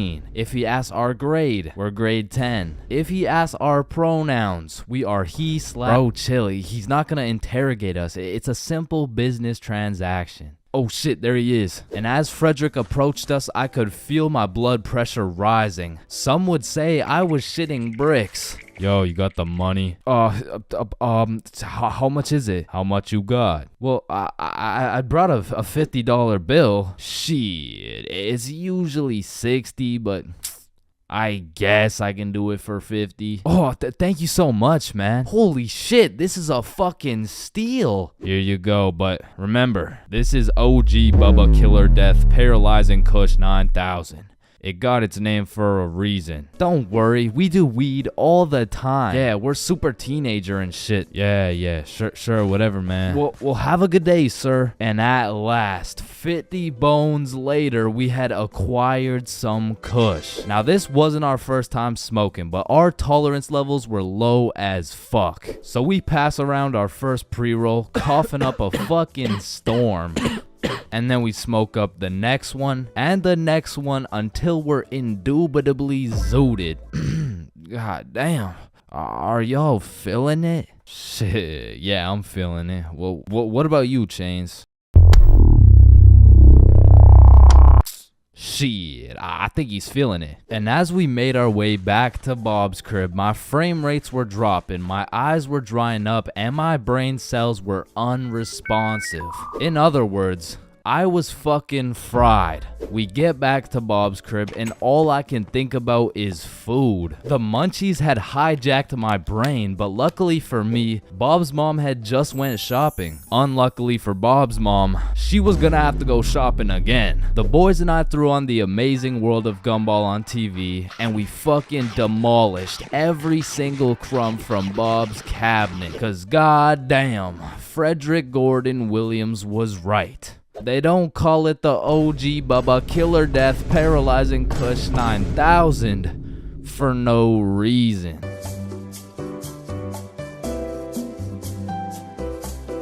Getting zooted is a remarkable experience. However, the moment you step into a public setting, everything changes. I mean, being baked in public is the equivalent of trying to run track with clown shoes on. It's the equivalent of being an astronaut in the ocean. It's like bringing a sword to a gunfight. And trust me, I've been caught lacking, baked beyond belief on several occasions. That is, until I learned the art of pretending you're not zooted.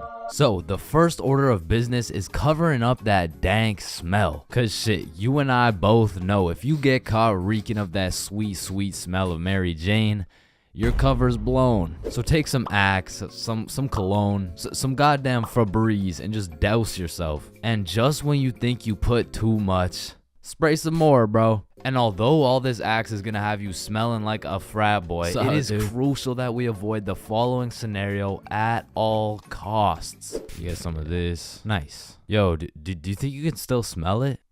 Nah, dude. I can't smell it at all. What about me?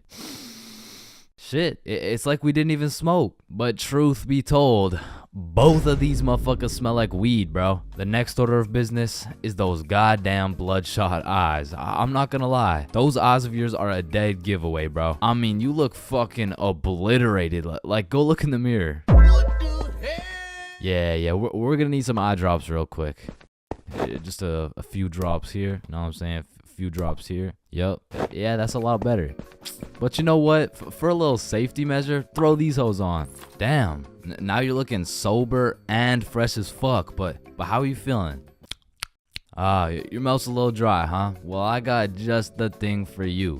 You see this? Yeah, shit's called water. It's gonna help you with that cotton mouth and it'll keep you hydrated. Yeah, that's some good old H2O. Nice. Yeah, now go take a look in the mirror. Yeah, you're looking good, But before you go outside, we gotta go over some of the basic principles of pretending you're not faded. Number 1 is no rambling. Talking too much can be a slippery slope, which will ultimately compromise the mission. Yo, Chains, what time is it? It's 107. 107? Wait. Bro, 107 isn't the time. How did the first person make the clock even know what time it was? What is this dude talking about? Did they just randomly decide and, just start running with it? Hold up. Chains is baked as hell. No. And principle number 2, don't talk too little. Although talking too much can sell the mission, so can talking too little. Hi there, what can I get for you? Sir, what do you want? Hello, welcome to McDonald's. What the fuck do you want, bitch? Yeah, we got a customer who's on fucking Mars. And last but of course not least is the golden rule for pretending you're not zooted. Just say you're tired, bro. It's undefeated. It works like a fucking charm. It hasn't failed you yet. Failed him yet. Chains, have you been smoking the devil's lettuce? Nah, I'm just tired. Oh, okay. Hey, were you just smoking in the bathroom? Nah, I'm just really tired. Oh, okay, my fault. So you're telling me you've been found driving with a joint in your mouth, 3 ounces of weed, and you failed the drug test? Objection, Your Honor. My client here, he was tired. Innocent. He's proven innocent. He's good. So with all this being said, I think you're ready to go out. Well, where are you going anyways? What, you're going to your grandma's 89th birthday? Ah, shit. Good luck with that, man.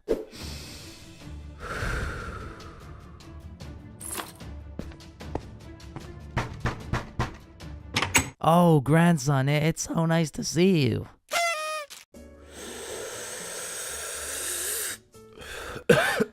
Space isn't empty. It contains everything that exists. Hey, bro, you think this mirror's good? Nah, it's in used condition. What do you mean? Walmart doesn't sell used mirror. Oh, we're using it right now. Damn, I've been hitting this joint for way too long. I should probably pass it to the next person. You ever thought about how most of the sky is actually below our feet? No, it's right up there. Holy shit. Okay, guys, I'm gonna be your waiter for tonight. Just give me a second and I'll be right with you guys.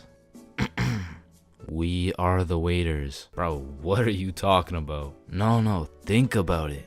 If we're waiting for the waiter, then we are the waiters. Hey, nice belly button, bro. Hey, thanks, man. Your belly button is really your old mouth, by the way. What the fuck? Yo, is your thumb even a finger? Fuck, man, I don't even know. It's kind of just a thumb. So if your thumb isn't a finger, then there is no middle finger. Hold up. If you were the first person in the world to break 2 world records, then that would be a world record. So you'd be the first person to break 3 world records. But then that would make it 4 world records. And that would make it 5 world records. Holy shit. Then it would be 6 world records. Man, who the fuck named this shit a chair? Like why a chair? Hey bro, I got you a milkshake. Oh, thank you, man. Does a straw have 1 hole or 2? Obviously it's 2. No, but what if it's just like 1 long hole? What's the point of life? If you get a bigger bed, you have more bedroom, but you have less bedroom. You know, like bedroom. Like, can I get a ice cream cone? No, fuck you. The ice cream machine's broken. Man, that's not fair. Well, life isn't fair, buddy, so what do you want? But if life isn't fair to everyone, then isn't life just kind of fair? Like, I just don't get it. Like, chair. Why is it a chair? You know, it could have been like anything. So your nose grows every time you cap. Yeah, what about it? So what if you just said your nose is going to grow? Well, that would be a lie, so then it would grow. Try it. My nose is going to grow. Yeah, I told you. But now that it grew, it's not a lie. Whoa. Bro, I'm way too baked right now. Here, eat an orange, it helps. Nah, hold up. Are oranges named oranges because they're orange? Or is orange called orange because oranges are orange? Just eat the fucking orange. Boys, we got the pizza. Let's go. Sir. Why the fuck is the pizza box square? Like, if the pizza is circle and a slice is a triangle, yo, who the fuck invited this kid? Yo, can you pass the lighter really quick? Yeah, I got you. Wait, when you light your lighter gets lighter until your lighter is so light that your lighter won't light. Damn, that motherfucker's spitting right now. It just seems weird. Like, why the fuck is it a chair? Skipping class in high school is a slippery slope. Like, one day you can skip and it'll slide no problem. Like, oh, hey buddy, welcome back. We missed you. yeah. You skip 2 days, you're chilling. Hey, look who's back. Yeah. But when you go to class after skipping 3 days, all of a sudden shit is serious. Chains, why haven't you been here, huh? Well, you know, it was some family stuff. Oh yeah, family stuff. What family stuff? What I don't really want to talk about. What family stuff? It was my grandma's funeral. Damn. But that is no reason to miss a test. And Lord forbid, if you miss a whole week, the school board turns into the FBI. Like, during the whole pandemic, one of my homies refused to go to any online classes. And one day he was enjoying his extended vacation while smoking up outside his crib. Next thing he knows, he's making direct eye contact with his science teacher while smoking grass. And because they started going FBI mode when you skip your classes, the homies discovered a top secret method so we could skip classes with 0 consequences. So when you would skip a class, the teachers would instantly hop on their laptops and whip up an email along the lines of, Mrs. For real, are you aware that your son Chains has missed his science class today? If this is continued, Chains' grade will continue to drop, which might ultimately lead to him failing my class. Mr. Perkinson. Now, Mr. Perkinson would write these emails with the hopes of my mom reading them and then beating my ass. When it really went like, my mom would read it and she would politely ask me how my science class was today. I would cap my ass off and then she would proceed to beat my ass. And one day after I got my shit whooped, I was talking to the homie Bob. Yo, we're going to Chipotle next class. You trying to come? Man, I don't know. I'm getting real tired of these ass whoopings, bro. Ass whoopings? You're getting ass whoopings? Yeah, bro. Mr. Perk never fails to type up an email that results in the leather belt. Oh, what? Nobody ever told you about the secret method? Secret method? Oh, you mean like wearing extra pants so the belt doesn't hit so hard? No, I'm talking about the secret method so Mr. Perkinsons can't email your mom. Why didn't you tell me sooner, bro? So essentially, the method starts at the very beginning of the school year. At my school, they would give you this form with your parents' email, phone number, all the contact information, you know what I'm saying? You would need this form filled out and signed by a parent or guardian and then handed into the office. However, this man, Bob, conceptualized one of the greatest plans of our generation. And it went like this. So you would receive the empty form from the school, take it home to your parent/guardian, get that shit filled out and get that signature. Then secretly, when nobody is watching, you hop on your computer, you make a fake email like bobsmom123@gmail.com. Then you would change your mom's contact information into that fake ass email and then deliver it to the office like nothing happened. So when Mr. Perkinson's smartass tries to get me whooped with one of those emails, I get that shit in my inbox. I read it through and respond with some shit like, Dear Mr. Perkinsons, thank you very much for bringing this to my attention. I was unaware of my son's absence in pursuing his educational prowess. I will discipline him with a punishment that may or may not involve me whooping the absolute shit out of his tushy. Thank you, Mr. Perkinsons. And I already know this dude, Mr. Perkinsons, was reading that email like, oh, yup, he is definitely getting his ass beat tonight. Meanwhile, I was typing that shit up in bed while munching on some nachos. So you best believe I was abusing this newly found secret strategy. I mean, I was missing every other class, and it was just all sunshine and rainbows. But you know what they say, it's not all sunshine and rainbows. I mean, I really don't recommend using this strategy. And I'm not saying that to be some mature role model. I say that because there was one flaw in the strategy Bob forgot to tell me. And that was, as soon as my mom saw my report card with all those absences, god damn, she made up for every single beating I missed.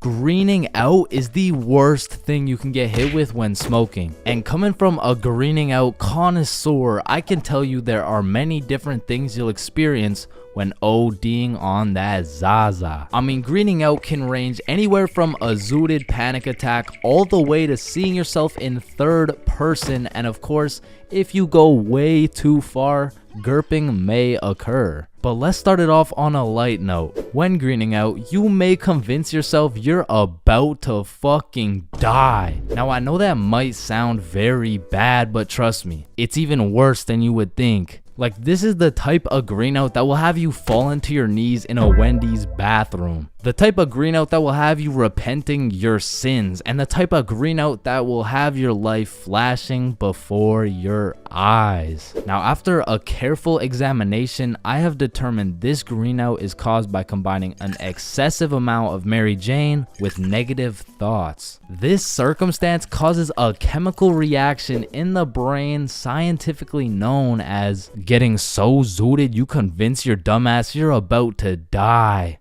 syndrome. And I'm just gonna summarize the experience so you never have to experience it. So you take too many chops out of the... Because let's be real, it's always the chops. Then you begin to realize you got way too high. Everything starts lagging and you're on about 5 FPS. So you convince yourself that your time is up. And so you just lie there waiting for your impending doom that never actually happens. Another thing you may experience after chiefing too much keef is something I like to call a factory reset. Now, I don't know the science behind this one, but for whatever reason, after smoking too much grass, that shit just starts hacking your brain and it hits you with that factory reset. I mean, all your past experiences, lessons, and most cherished memories straight deleted. You forget your name, your address, the ability to stand up. Now, this is usually the point you'll get hit with that kush coma. And if you aren't familiar with the term kush coma, it's when the kush puts you in a coma. Now, for me at least, the one time I was put in a kush coma, I didn't have a normal dream. No, I was put into a dream so realistic where I was just some middle-aged dude working a 9 to 5 with a wife and kids. But this dream did not last a normal dream length. It deadass felt like I lived this middle-aged motherfucker's life for a month. And when I woke up, I didn't know what was real. Now, I need to say this third experience will undoubtedly kill a sizable amount of brain cells. So with that being said, when you whiz way too much Khalifa, that shit is an out-of-body experience. Like, you'll be chilling, walking around, then all of a sudden that shit hits and you're seeing yourself in third person. Yo, what the fuck? Now, I've tried to do a scientific analysis on this shit, but to be quite frank, that shit literally makes no sense. Like, who the fuck put the camera up there for you to be able to see yourself in third person? Okay, but anyway, it doesn't stop there. This change in your POV leads to an existential crisis. And through this existential crisis, you find the answer to life. However, when you go to communicate your new groundbreaking findings to the homies, it just sounds like this. Bob. Oh shit, he's alive. Bob, the stars, the trees, us, our family, we are life. Billy, I think Chains is greening. And let me tell you, greening out and lying face down on the floor go hand in hand. Like you've never truly experienced greening out if you weren't looking like Neymar in the World Cup on some hardwood floor. Speaking of lying on the floor, this next level of greening out will have you becoming one with the floor. And I like to call it the hyperbolic time chamber. Now, if you go Super Saiyan on that gas, it will hit you harder than Chris Breezy, sending your high ass into the hyperbolic time chamber. 1 hour in the hyperbolic time chamber is equivalent to 1 minute in the outside world. This shit will have you feeling like you've been laying on the ground for 7 days straight. And your thoughts just get stuck in this endless loop like, damn, I need some cereal right now.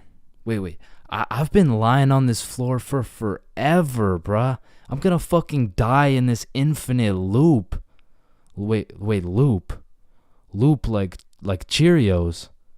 Damn, I need some cereal right now. It's essentially like a fever dream in real life, but even longer. Okay, but for this last level of greening out, I need to say, please do not get this zooted, because if you do, you will probably notice a sizable drop in your IQ, and you may even get fuck.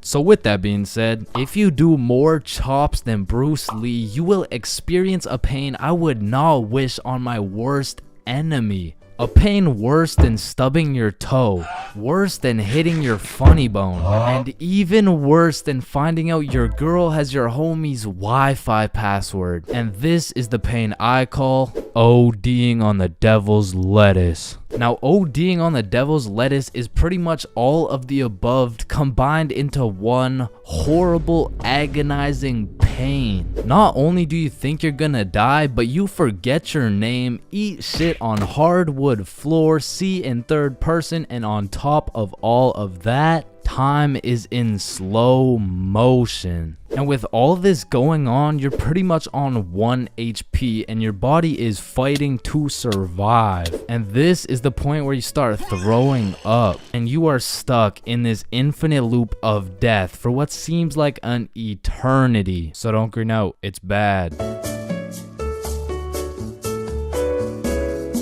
Now, I really don't have many fears, but there are 4 things that I would say I'm truly scared of, which are sleep paralysis, being flipped over while I'm in a porta potty, this thing, and public speaking. And honestly, I can't even really explain why I'm scared of public speaking. I mean, sleep paralysis, you'll have demons chilling in your room while you can't move. The whole porta potty thing, that's just some traumatic shit. And this thing is fucking terrifying. But there's just something about talking in front of more than 5 people that has me shitting bricks. Like, my brain will start showing me the absolute worst case scenarios possible. Hi guys, my name is Chain. Get off the stage, loser. No one likes you. Hi guys, my name is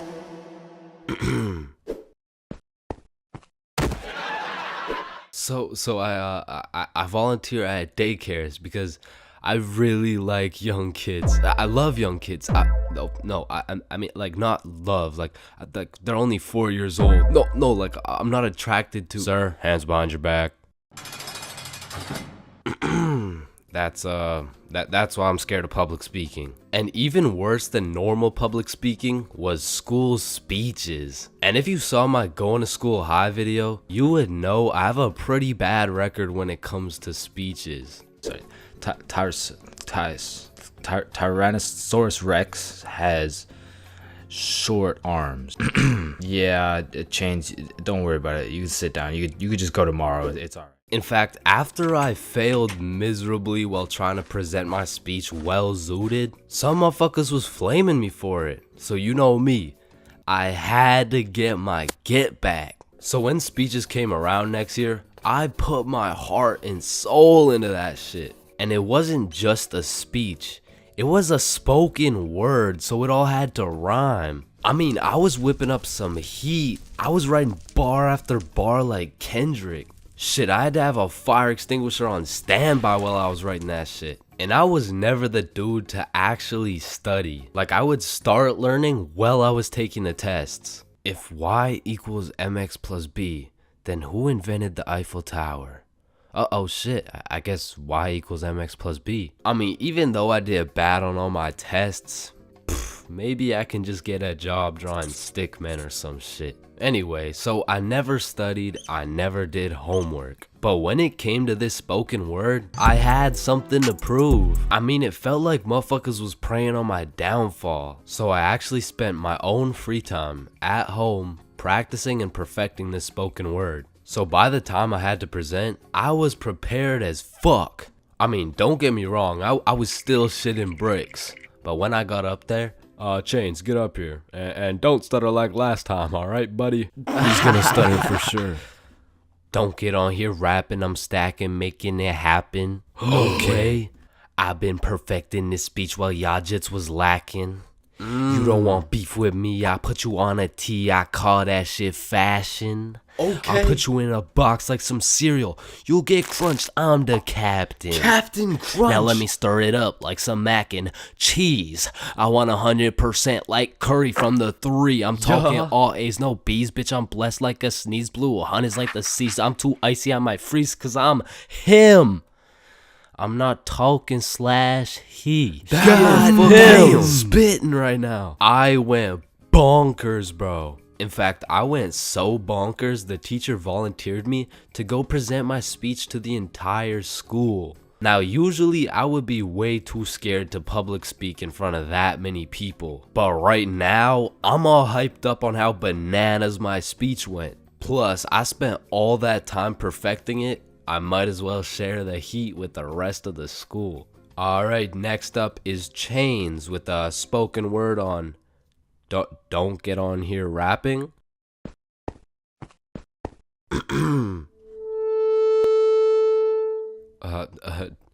Don't get on here stacking. I mean rapping. Stacking. I'm happing. You don't want beef with me because, quite frankly, I will put you on a t-shirt. I mean, you could call that fashion.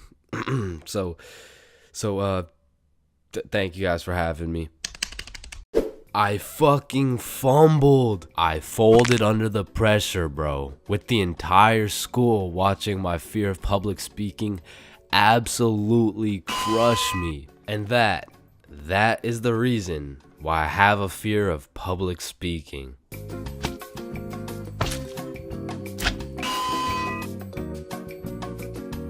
Okay. Okay. Oh yeah, baby. Let's go. Let's go. Let's go. Now, I don't know why, but there's just some things we all did as kids. And it's not like any of these things actually make sense, but we just did them. Like, did you even have a childhood if you never dug a hole to China? Timmy, we're almost there. Yay, just 2 more minutes. I mean, kids are just some dumbasses, bro. Like, who's gonna tell little Timmy he's not digging through the Earth's core with this little rinky-dink ass shovel? But to be completely honest, out of all these dumbasses, I was probably the stupidest kid known to man. Like, I remember when I was 5 and I was taking my annual shower, you know, and all of a sudden I had realized I was a fucking superhero. It was just the way the water was flowing out of my fingertips. It was like nothing I'd ever seen before. And I was fucking hyped. I mean, from this point on, my new name was Waterboy. Wow.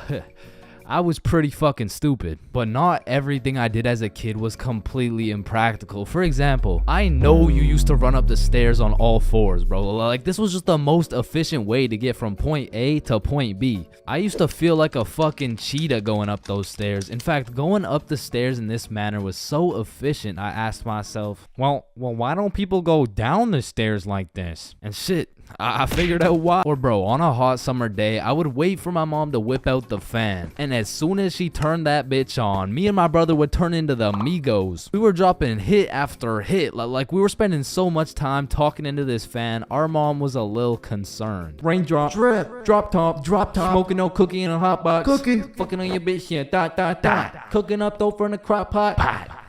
Hey guys, you've been there for 6 hours. I think it's time. Ma, let them cook. Bad and bougie.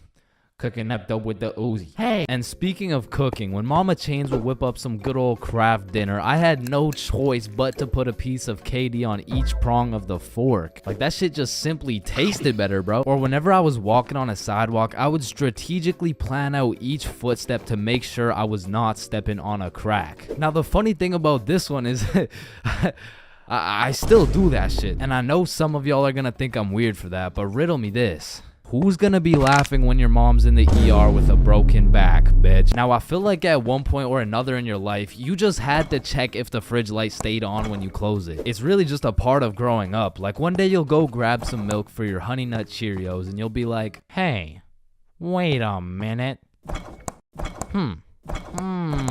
Or what about when you were bored in the car and you start doing parkour with your fingers to the window? I used to hit some crazy combos and then I would go to finish it off with a backflip.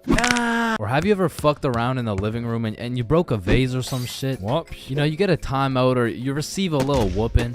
Now, coming out fresh off that whooping, this shit could only go one of two ways. Either you bawl your eyes out and play with this fucking thing for hours, or you would plan to run away, bro. That was it. That was your only options. And I had a few of those moments where I was ready to dip. I would pack an apple and my trusty Minecraft sword for the trials and tribulations to come. And then I would look my sweet mother in the eyes and realize, shit, she's making mac and cheese tonight. I can't leave yet. And you have simply not lived if you never hit a DS under your pillow at night. Like for me, the Mario grind was 24/7. There was no sleeping. But I'm not gonna lie, I had some close calls trying to pull that shit off. Good night, Chains. Sweet dreams. Good night, Ma. Love you. Love you too.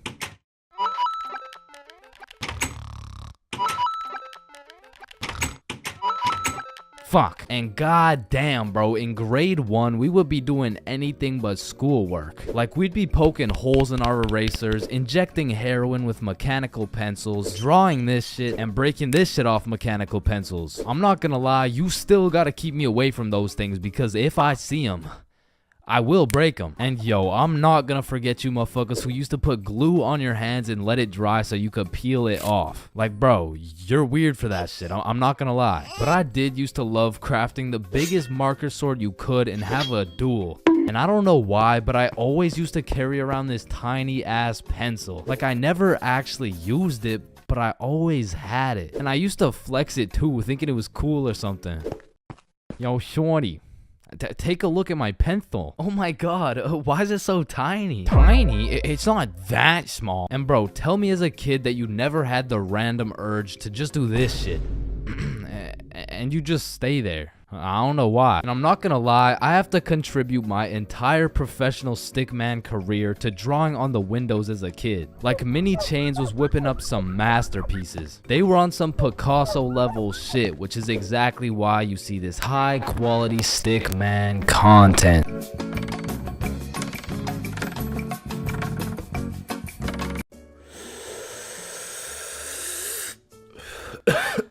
Space isn't empty. It contains everything that exists. Hey bro, you think this mirror's good? Nah, it's in used condition. What do you mean? Walmart doesn't sell used mirror? Oh, we're using it right now.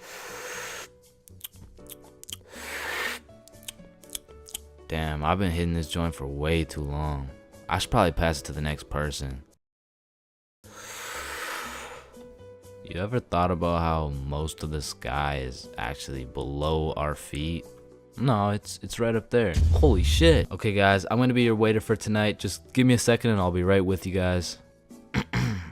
We are the waiters. Bro, what are you talking about? No, think about it. If we're waiting for the waiter, then we are the waiters. Hey, nice belly button, bro. Hey, thanks, man. Your belly button is really your old mouth, by the way. What the fuck? Yo, is your thumb even a finger? Fuck, man, I don't even know. It's kind of just a thumb. So if your thumb isn't a finger, then there is no middle finger. Hold up. If you were the first person in the world to break 2 world records, then that would be a world record. So you'd be the first person to break 3 world records. But then that would make it 4 world records. And that would make it 5 world records. Holy shit. Then it would be 6 world records. Man, who the fuck named this shit a chair? Like why a chair? Hey bro, I got you a milkshake. Oh, thank you, man. Does a straw have 1 hole or 2? Obviously it's 2. No, but what if it's just like 1 long hole? What's the point of life? If you get a bigger bed, you have more bedroom, but you have less bedroom, you know, like bedroom, like. Can I get a ice cream cone? No, fuck you, the ice cream machine's broken. Man, that's not fair. Well, life isn't fair, buddy, so what do you want? But if life isn't fair to everyone, then isn't life just kind of fair? Like, I just don't get it. Like, chair. Why is it a chair? You know, it could have been like anything. So your nose grows every time you cap. Yeah, what about it? So what if you just said your nose is going to grow? Well, that would be a lie, so then it would grow. Try it. My nose is going to grow. Yeah, I told you. But now that it grew, it's not a lie. Whoa. Bro, I'm way too baked right now. Here, eat an orange, it helps. Nah, hold up. Are oranges named oranges because they're orange? Or is orange called orange because oranges are orange? Just eat the fucking orange. Boys, we got the pizza. Let's go. Sir. Why the fuck is the pizza box square? Like, if the pizza is circle and a slice is a triangle. Yo, who the fuck invited this kid? Yo, can you pass the lighter really quick? Yeah, I got you. Wait. When you light your lighter gets lighter until your lighter is so light that your lighter won't light. Damn, that motherfucker's spitting right now. It just seems weird. Like, why the fuck is it a chair? Listen, most of us have been high before, and most of us have also been drunk before. But it truly takes one determined, perseverant, curious, and brave dumbass to be high and drunk at the same time. Which perfectly described your boy way back in grade 7. See, this story is crazy because I had never been high or drunk before this incident. And all at once, I turned from just a young, innocent boy into the low IQ human I am today. So it was grade 7 and my school had just got out for spring break. The boys and I had already planned out a little get together for one of our friends' birthdays. So after school, me and the boys link up. We go and clean up our friend Billy's house because you can't throw a birthday function in a dirty house. And it was dirty, bro. So by the time we were done cleaning, it was already about 7:30. So that meant everyone started to show up. So the boys and I started doing your average middle school activities. By that, I mean we're wrestling, we're breaking stuff. And the girls were just posted on the couch. Cause what are we supposed to do? Talk to them?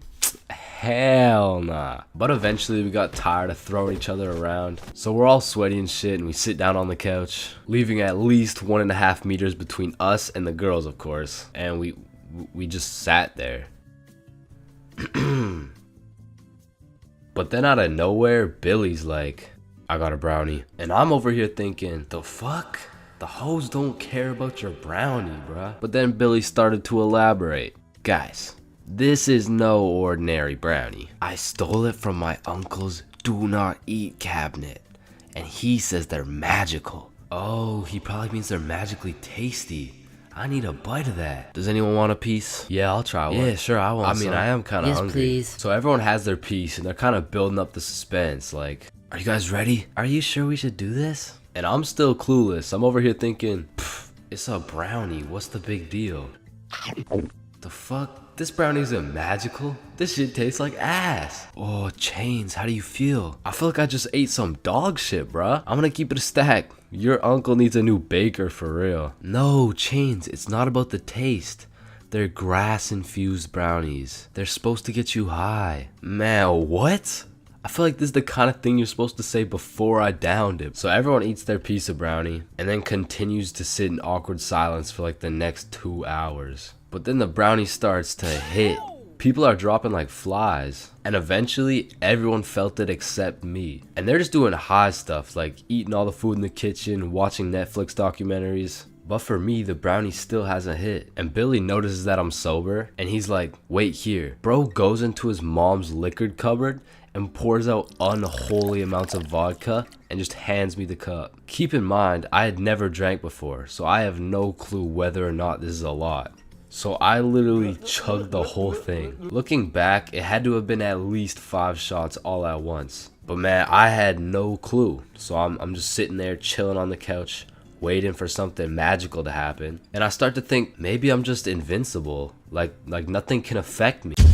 It all hit at once. The brownie and the vodka was out here running combos on me like John Cena and Randy Orton. And bro, something in that brownie changed my settings and enabled third-person perspective. It was the weirdest feeling. It was like I was watching myself on a movie, but like I was in the movie. Bro, I don't know. And apparently it also gave me the ability to teleport. Because I swear, when I blinked, I teleported from Billy's crib to the front of a McDonald's line. And listen, I have no clue what happened in between that time, but I had no business being in a public setting right now. Hi, what can I get for you?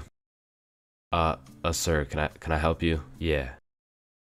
What can I get for you? Listen, because I was high, drunk, and apparently had no social capabilities, I was spitting some nonsense to this poor McDonald's employee. Yeah, do y'all got the Popeyes chicken sandwich? Sir, this is McDonald's. Yeah, and let me get that Dairy Queen Blizzard. Dairy Queen, what? And what kind of nachos do you guys have? I blinked again, and we were all back at Billy's house. The very last thing I remember from that night is there was absolutely no blankets. So I was out here using literally anything I could find for a little bit of warmth. But eventually, after a long night, I passed out.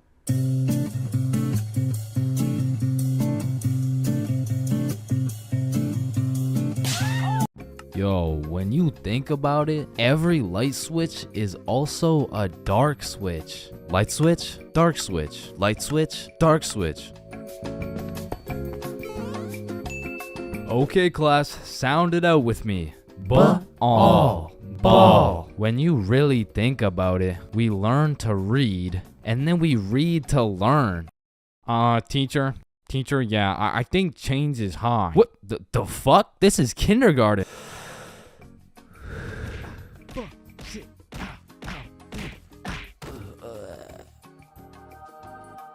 Damn.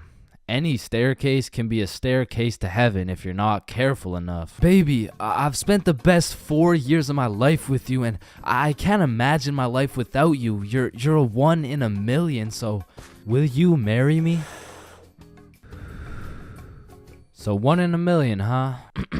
That means there's 8,017 people just like you. How does that make you feel?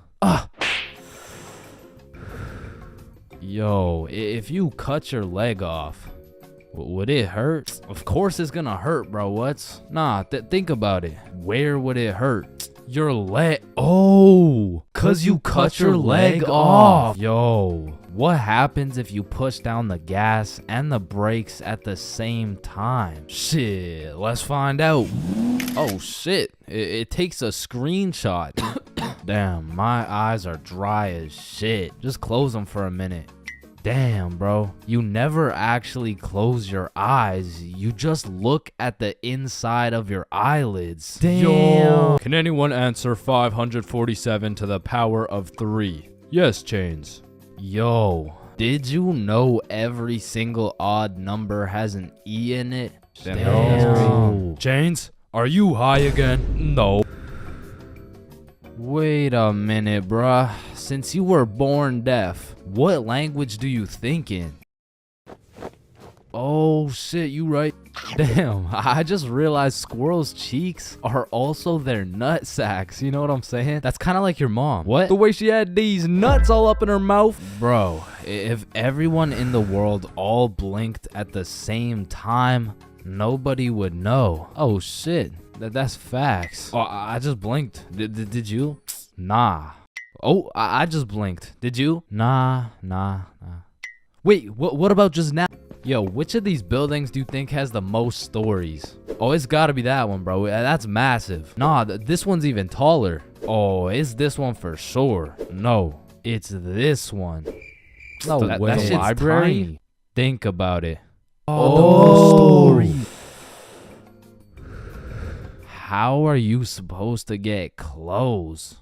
What are you talking about, bruh? Okay, imagine you had no clothes, right? How are you supposed to get some clothes? You go to the store and purchase that shit. Bro, they're not about to let you buy some clothes while your meat's hanging out. Nah, you just cop some clothes real fast. It's simple. Bruh, a young kid walks by and it's raps. So you guys both have the power to read minds? Yep, yes, that's sir. Right. Then if you both read each other's minds, whose mind are you reading? Oh, I don't know. We could try. All right, yeah, sure.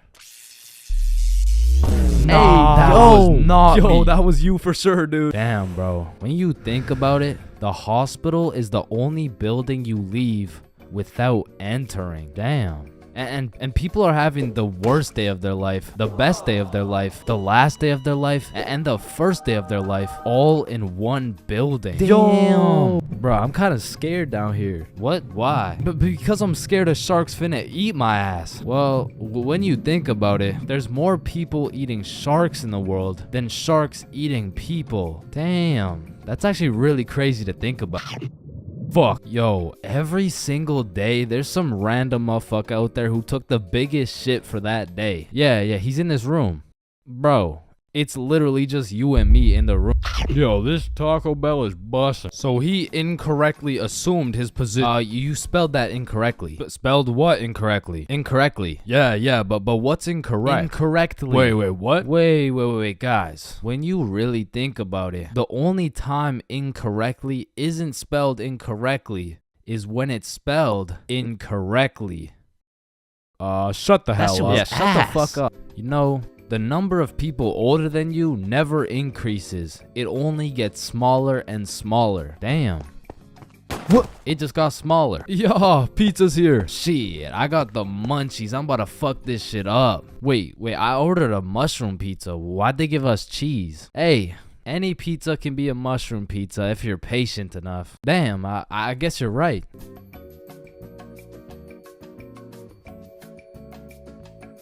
At last. Damn, you know what I just realized? What? A pregnant woman swimming is pretty much a submarine. Are you just always this high, bruh? Yo, did you boys know your last name comes from what your ancestor used to do back in the day? Oh shit, mine's Baker. Yo, mine's Carpenter. Oh, mine's Smith for blacksmith. Well, what's yours, Johnny? It's Donald. Well, wait a minute. Your last name isn't Donald. It's Dickinson. Guys, chill. I can explain.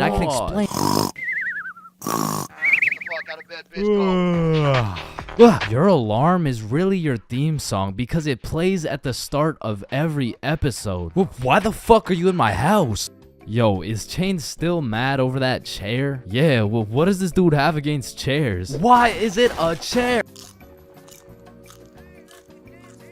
Yo, why is there sidewalks in the movie Cars if there's no humans? This dude won't shut up. Like, just watch the fucking movie, bruh. Damn, think about this. When a child is an asshole, the child gets a whooping. But when the parents are an asshole, the child gets another whooping. Shit, tell me about it, bruh. Fuck. Bro, you've checked the fridge 15 times already. No good food's finna magically appear. Damn. Now that I think about it, we don't keep checking the fridge for new food, but rather we keep checking to see if our standards have dropped low enough to eat the shit that's already in the fridge. So we got Mercury, Venus, and then here's Earth.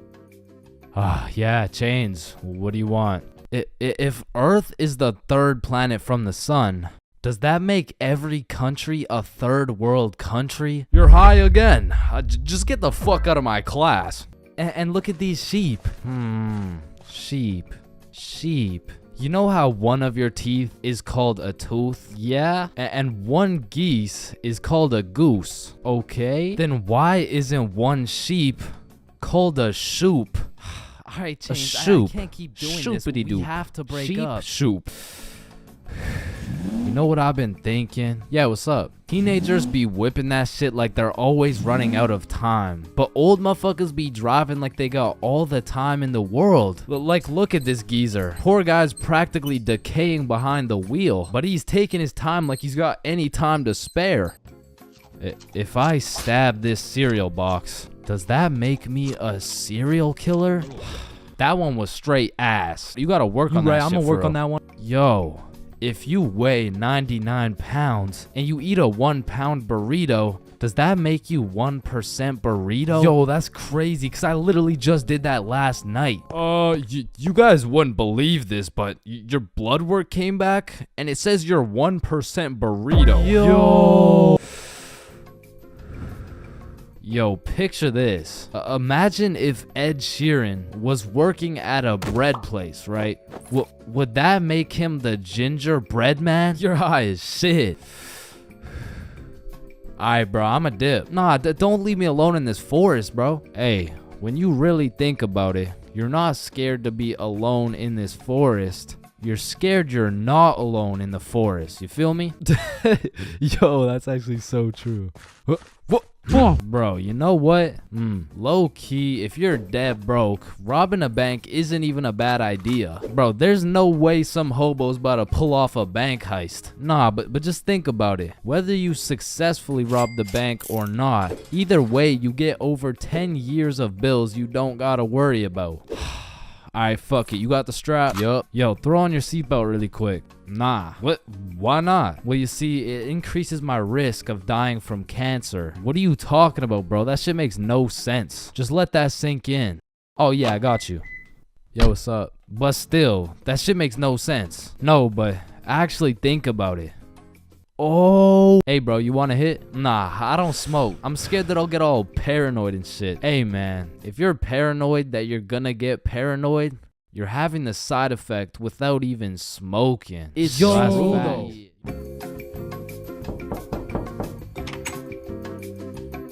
Middle school is just an awkward place, bro. Like, middle school dances, awkward. Middle school speeches, awkward. And middle school relationships, in my experience, is the most awkward thing on the face of this planet. I mean, the girl's a whole foot taller, got a deeper voice, and shit, she could probably bench more than you, lil' bro. Like, I hate to break it to you, but you don't got a girlfriend. You are the girlfriend, bro. Middle school just occurs at the craziest time in a teenager's life, because motherfuckers is just getting slapped by puberty out of nowhere. You'll be walking down the halls and see a bunch of kids who look fresh out of daycare. Then all of a sudden you'll see a grown-ass man built like Shaquille O'Neal thumping his way down to math class. And attendance in middle school was looking like Matthew, here. George, present. Daisy, here. Owen, here. Dude's balls would be dropping halfway through presenting their speech, like, and this is specifically why dinosaurs went extinct. And in middle school, nobody had drip. Like, dudes would be showing up to school in a neon green t-shirt paired with some bright red shoes looking like a fucking traffic light, while their haircuts looking like their barber cut their shit with one hand, well blindfolded. But to be fair, everyone had a shitty haircut in middle school, bro. And if you think your cut wasn't that bad in middle school, chances are your shit's probably still ass to this day. And just to make things worse, the cherry on top is that everybody's got acne. There's just all these hormones flying around and these kids have no clue what to do with them, which is exactly why middle school beef is unmatched, bro. Motherfuckers will be throwing hands for no reason at all. And I don't know how, but somehow even the fights were awkward. It would be like, hey pal, I heard you sat beside my crush in class today. So what? You want to fight about it? I mean, like, if you wanted to. That, like, I'm not scared. Like, yeah, we can fight. Okay, let's freaking go, pussy. Fuck, I wasn't ready. Sorry, was that too soon? No shit, Sherlock. Okay, you can hit me back so we're even. But if two dudes were throwing hands and their crush is watching, They're about to fight to the death. But the thing is about middle school fights, I didn't know this was possible, but somehow both motherfuckers end up losing the fight. I remember one lunch at my middle school, a dude whipped out some boxing gloves for no reason at all, and all of a sudden we're running a whole fight club. Kids would be betting their lunch money on who's gonna win and shit, but we never laid down any ground rules. So one day, JJ hit Timmy with a spinning back fist and put his ass to sleep. And I'm hyped because I just doubled my lunch money, but Mr. Principal didn't seem too hyped to see one of his students knocked out on the ground. So of course JJ gets in trouble because he's just that one kid who's always in trouble but never got expelled. Like, I could have swore dude was on his 3rd strike 5 strikes ago. But man, middle school had some characters, bro. There was that one guy that would walk through the halls, blast the music on his speaker, the kid who used to sit in his chair like this, the dude who hit puberty and midlife at the same time. Mr. Donaldson, can I get some help on the subtraction? Help on the subtraction? You look more like you need help on your taxes. No, subtraction's just hard for me. During recess, do you go check on the wife and kids? No, I just play on the monkey bars. Tell me, how do you manage to be in middle school and work a 9-to-5 job at the same time? The girl who thinks she's a horse, the emo kid, catch him in the back of the class with his hoodie tied up watching sad Bart Simpson edits, the kid who had to touch the top of the door frame before entering a room, girls who have to bring their Starbucks cup everywhere, the dude who's constantly emoting. And in order to find the answer, we can make a grid. Did someone say gritty? Right foot creep, ooh, walking with the heat. Of course there's the kid who Naruto runs through the hallway, and then there's that weird ass kid who accidentally called his social studies teacher mom one time. It was probably an accident though. Fuck! And I have no idea why, but there's something about teaching middle school that had all these teachers going through a midlife crisis. I remember one day our science teacher was teaching us about rainbows. Does anyone know what a rainbow is? Yes, Jaden. Refraction of light through water droplets. Oh wow, that's right. How did you know that? Reddit. Oh, okay. Where did you read it? Reddit. Yeah, but where did you read it? Reddit. Jaden, I can't do this right now. Just tell me where you found this information. Reddit? God damn it, Jackson. You're the reason my children get their shit whooped every night. Now, I don't know what she had going on in her life, but the way she broke down talking about beating her children to a group of 12-year-olds really gave me the impression that she shouldn't be teaching middle schoolers, bro. And I don't know who was in charge of hiring these teachers, but I also had a deaf teacher, which, you know, it's cool and all, but it did make it a little bit harder considering the fact that, you know, she was the fucking music teacher, not to mention the fact that she was also half blind. And I think the idea there was that she could somehow feel the vibrations of the guitar or something, which didn't seem to work too well considering the fact that I got a fucking A in music and I can't play the guitar for shit, but I guess I just like I smelled good or something. I don't know. And I don't know about Shaw's experiences, but I feel like kids were just mad touchy in middle school. Like, you'd be sitting in math class minding your own business, then for no reason at all, a motherfucker would tase you in the side of the ribs. And I remember when kids first learned about these pressure points, it was all fun and games. Someone would just poke you in the ribs like, pressure point, that tickles. Then there would be a new pressure point dropping every week. It got to the point where these 12-year-olds were hitting pressure point combinations and paralyzing your legs and shit. Hey bro, let me try this new pressure point on you. Yeah, sure, go for it. It tickles. And it was the same shit with this game. Like, you really couldn't trust anybody, bro. Yo, what's that on my leg? Shit. Got him. Oh, shit, there's a bug on you. God damn it, dumbass. Oh, fuck, I just broke my leg. Bro, I'm not stupid. You didn't just break your leg. No, I'm serious, bro. I promise, on everything, on my entire life. I just broke my leg. Look. Bro, I remember I got punched so many times, my arm was on life support. It was about to fall off, like, And thinking back to middle school, there's just so many things that make me cringe, bro. But by far the cringiest of them all is the relationships, man. And believe it or not, I had my fair share of middle school relationships. I remember one day I was sitting in class and this girl came up to me and said, Chains, I have a crush on you. And that's really all it took to have a young Chains in love. Head over heels. We went to the movies together. We went to my house and watched movies. Well, we went to her house and we also watched movies. Now that I think about it, all we really did was watch movies. We didn't really talk that much. I mean, I didn't really have a way with my words at the age of 12. So, do you like movies? Yeah. Yeah, I like movies too. That's why we're here at the movie theater. I also like popcorn with the butter. It tastes like I like how it tastes.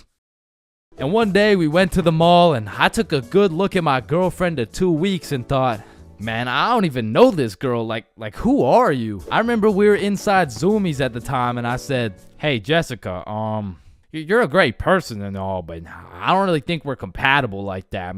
Maybe we should just break up. Which was probably the most words I've strung together during the entirety of our relationship. And she says with the straightest face, oh, okay. And then we proceeded to walk out of the mall and bus home together without saying a word. And I remember lying in my bed that night and thinking to myself, damn, I think I'm supposed to be sad right now. So I threw on my hoodie, tied it up, and watched some sad Bart Simpson edits.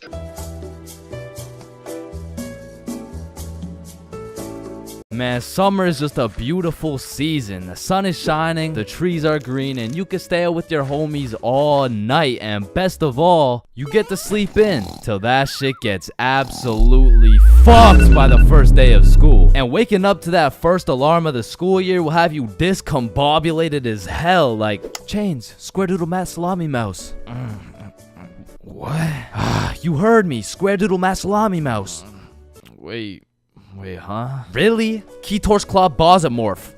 Man, what the fuck are you talking about? What the fuck? And even though getting out of bed early hurts your soul, it's absolutely necessary you spend at least 5 minutes staring at your wall, contemplating your entire life. And if you're a real G, you laid out your toughest fit the night before, so you're low-key hyped to rock that shit to school. So you throw on your new shoes and flick up for the first day of school. And then you walk over to the establishment where you will not only pursue your educational prowess, but you may also dabble in what some call stunting on these hoes. And man, I will say, linking up with your boys on the first day of school just hits different. Like, I be reuniting with the homies like I didn't just see them 12 hours ago. And we're all happy and shit until the school bell reminds me I just got my ass locked up for another 10 months. And I don't know about y'all, but I don't think I've ever made it to my first class of the year on time. Like, it'll be 9:15 and my dumbass will still be trying to figure out how to make it to room 347 by 8:55. And walking into your first class of the year late has to be one of the most uncomfortable situations you can experience, bro. Because the teacher will be like, oh, and who are you? Oh, I'm Chains. Well, Chains, why are you late? Because the bell rang before I got here. Alright, whatever. We waited for you before we started introductions. Oh, no, you shouldn't have. Well, you're welcome. We just wanted you to feel... No, like, you really shouldn't have. Like, I don't want to do this shit. And tell me why all these teachers have been copy-pasting the same icebreaker games since preschool. Like that one where you have to start with an adjective that starts with the same letter as your name. Like, how do you have a group of legal adults in a circle, awkward as hell, talking about, hi guys, I'm Super Sarah. Hey y'all. I'm Awesome Aiden. And I'm a Marvelous Marvin. Shit, if we don't stop doing these fucking icebreakers, I'm about to joyfully jump off a cliff. And after we're done grinding out icebreakers, these teachers have the audacity to show a whole 50-slide PowerPoint all about them. Like, the fuck? This class is supposed to be the study of math, not the study of your daughter's soccer games, bro. And I'm not even gonna lie, my dumb ass will be out there taking notes, wondering how this 7-year-old's goals per game ratio is gonna help me on my trigonometry test. Then just as soon as you survive all that bullshit, you gotta go to the next class and do that shit again. And by the time you've learned half your teacher's favorite hiking spots and relationship statuses, you're relieved to hear the lunch bell, only to find out the cafeteria is serving straight ass with a side of booty for lunch. And my standards aren't even high. Like, during summer, I was on a seafood diet, as they would say. When I see food, I eat that shit. But when it comes to this cafeteria food, I could even bring myself to smell that abomination they're calling meatloaf. But even though the food was straight dookie, I won't lie, it's kind of nice being back at the lunch table freestyling with the homies. But of course, all good things must come to an end. So the bell rings and I go to depart ways with the homies. Alright, peace out, man. Yeah, see ya, bro. Oh shit, are we going the same way? Damn, yeah, I guess so. Alright, peace out for real. Yeah, see you, bro. Shit. Alright, my class is right here. Bro. Me too. Oh, shit. shit. Let's go. All right, class. I'm gonna be taking some attendance. Correct me if I get your name wrong. Jason. Here. Billy. Yo. Megan. Present. Chains. Here. Charlie. That's me. Bob. No fucking way. Is there any Bobs in the room? Yo, do you hear that? Is that intro music? Does anyone here know a Bob? Man, nothing beats a class where you got all the boys sitting together. Like from the jump, you already know you're all about to fail the fuck out of that shit, but it's gonna be fun as hell. All right, so everyone introduce yourselves and tell us what you did over summer break. My name's Bartholomew. My name's Bartholomew, and I'm not gonna lie to you guys, I had a pretty rough summer. I mean, I crashed my car, my girlfriend broke up with me, someone robbed my house, my grandma got jumped the other day. No, bro, not the grandma. You three in the back. Disrespectful. And what's crazy about the first day of the school year is how these teachers will act all nice, talking about, it's so lovely to see all your beautiful faces, and it's also nice to see you, Aiden. Wait, what the fuck? We're gonna have an amazing, fun year, and guess what?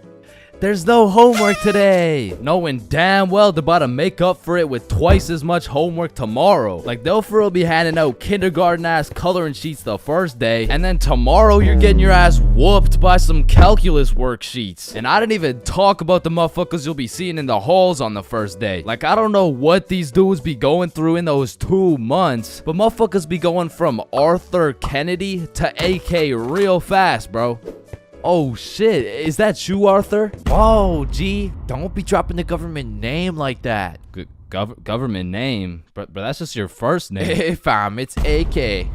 Aye, man. What you been up to, bro? Hey fam, I'm trapping, trying to make it out of the mud, you know? The mud? You live in a gated community. Oh shit, that's the ops right there, fam. Get down. The ops? That's just fucking Edward. Or the way these new freshmen be walking like they're scared a senior's gonna slap the books out of their hands and take their Fortnite V-Bucks gift card. Like, bro, you freshmen are worried about the wrong V-card. Like, I don't know why, but the day these kids go from sophomore to seniors, they instantly decide to pull an EDP. Like, bro, you're 18 and she's fresh out of middle school. That's a whole crime. But that's not the only crime motherfuckers be committing on the first day of school. Some dudes be pulling up to school with the most atrocious fits known to man. Like, there's no fucking way you laid out this ramen noodle chicken soup ass fit the night before, slept on it, then woke up and thought, oh yeah, the hoes are gonna love this one. Like, I'm not gonna lie, you could never catch me wearing the types of fit these motherfuckers be wearing, bro. Like, that shit should have never made it out the closet. Like, I don't condone bullying, but all I'ma say is, your actions have consequences, bro. Speaking of consequences, every year it seems like the rules teachers tell you on the first day keep getting more strict. Like, you'll be walking into the first class of the year all jolly and shit. All of a sudden you're getting your shit smacked by the longest list of class rules you've ever seen. Hey class, I'm super excited to have you. We're gonna have so much fun this year, but first, I'm gonna go over some of the class rules. Okay, so there will be no negativity, no phones, no food, no talking when I'm talking. Actually, no talking ever, no laughing, no smiling, breathe as quiet as possible, no washroom breaks, and last but not least, no having fun. So yeah, guys, like I said, I think we're gonna have a lot of fun this year. And just like that, man, summer's over and you're back to school. It's possibly one of the worst times of the year. Like, do you really think it's a coincidence that when school starts up, the sun just starts hiding and the leaves start dying? You see what I'm implying? But I will say, one day you might just look back on these times as the good old days and you might just start crying.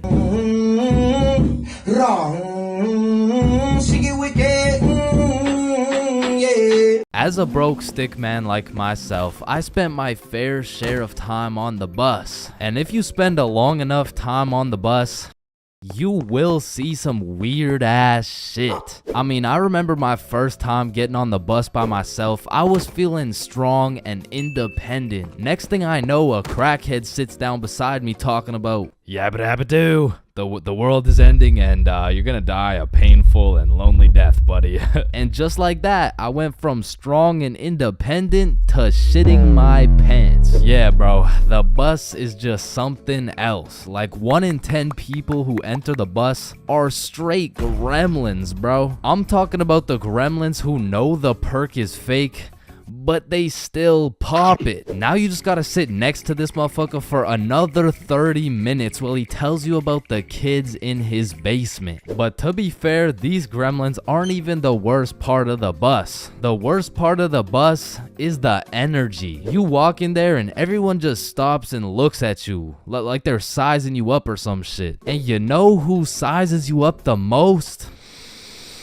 The fucking goddamn motherfucking bus driver, bro. These bus drivers are just eternally pissed off. Every time I would get off the bus, I would try and cheer bro up, but they're just like allergic to happiness or some shit. Hey, thank you. Have a great day, man. Shut your ugly ass up, little boy. I already know you get no bitches with your big ass forehead, no drip having ass with your skinny ass arms. Boy, you're built like a stick man, bruh. Damn. Hey, bro, there could really only be 2 reasons why these bus drivers are so mad all the time. Either they had a demon villain origin story where they were abandoned as a child and never shown any form of love until one day. In freshman year of high school, Timmy met Linda. Linda was kind, smart, beautiful, and she paid attention to Timmy when nobody else would. Timmy asked Linda to be his girlfriend, and she said yes. They dated all throughout high school, and they even got into the same university so they could be together forever. Until one day, when Timmy's world was flipped upside down. Timmy found out Tyrone had been laying some mean pipe on Linda this entire time. Everyone in Timmy's school made fun of him. Timmy could not let this slide. So he called out Tyrone to run the ones in front of the entire school. And without a single word, Tyrone winds up and hits Timmy with the meanest left hook any stickman had ever seen, leaving Timmy slept, out cold, unconscious, in front of his classmates, his teachers, and even in front of Linda. Cause shit, if that happened to me, I'd be just as mad as Timmy over here. Now, realistically, the only other reason these drivers are so constantly mad would be because the driver's seat secretly has a stick built in. You see, this would explain why the driver constantly has a stick up his ass. I mean, shit, you really can't even blame him for being mad. But still, I'm gonna blame them, cause I know these motherfuckers get pleasure whenever they see me running at full speed trying to make it to the bus stop in time, cause they start stepping on the gas. Dumbass. To be honest, there's nothing that leaves you more defeated than when you're sprinting to a bus stop, then that shit just cruises on by and everyone on the bus is laughing at you. Damn, honestly, at that point, I just give up and go home. But it hits a little bit different when that bus is your only way home. And it was the last bus. Cause it's 2 a.m. And now you gotta bunk up with the gremlins on the side of the street. All because that goddamn bus driver had a stick up his ass.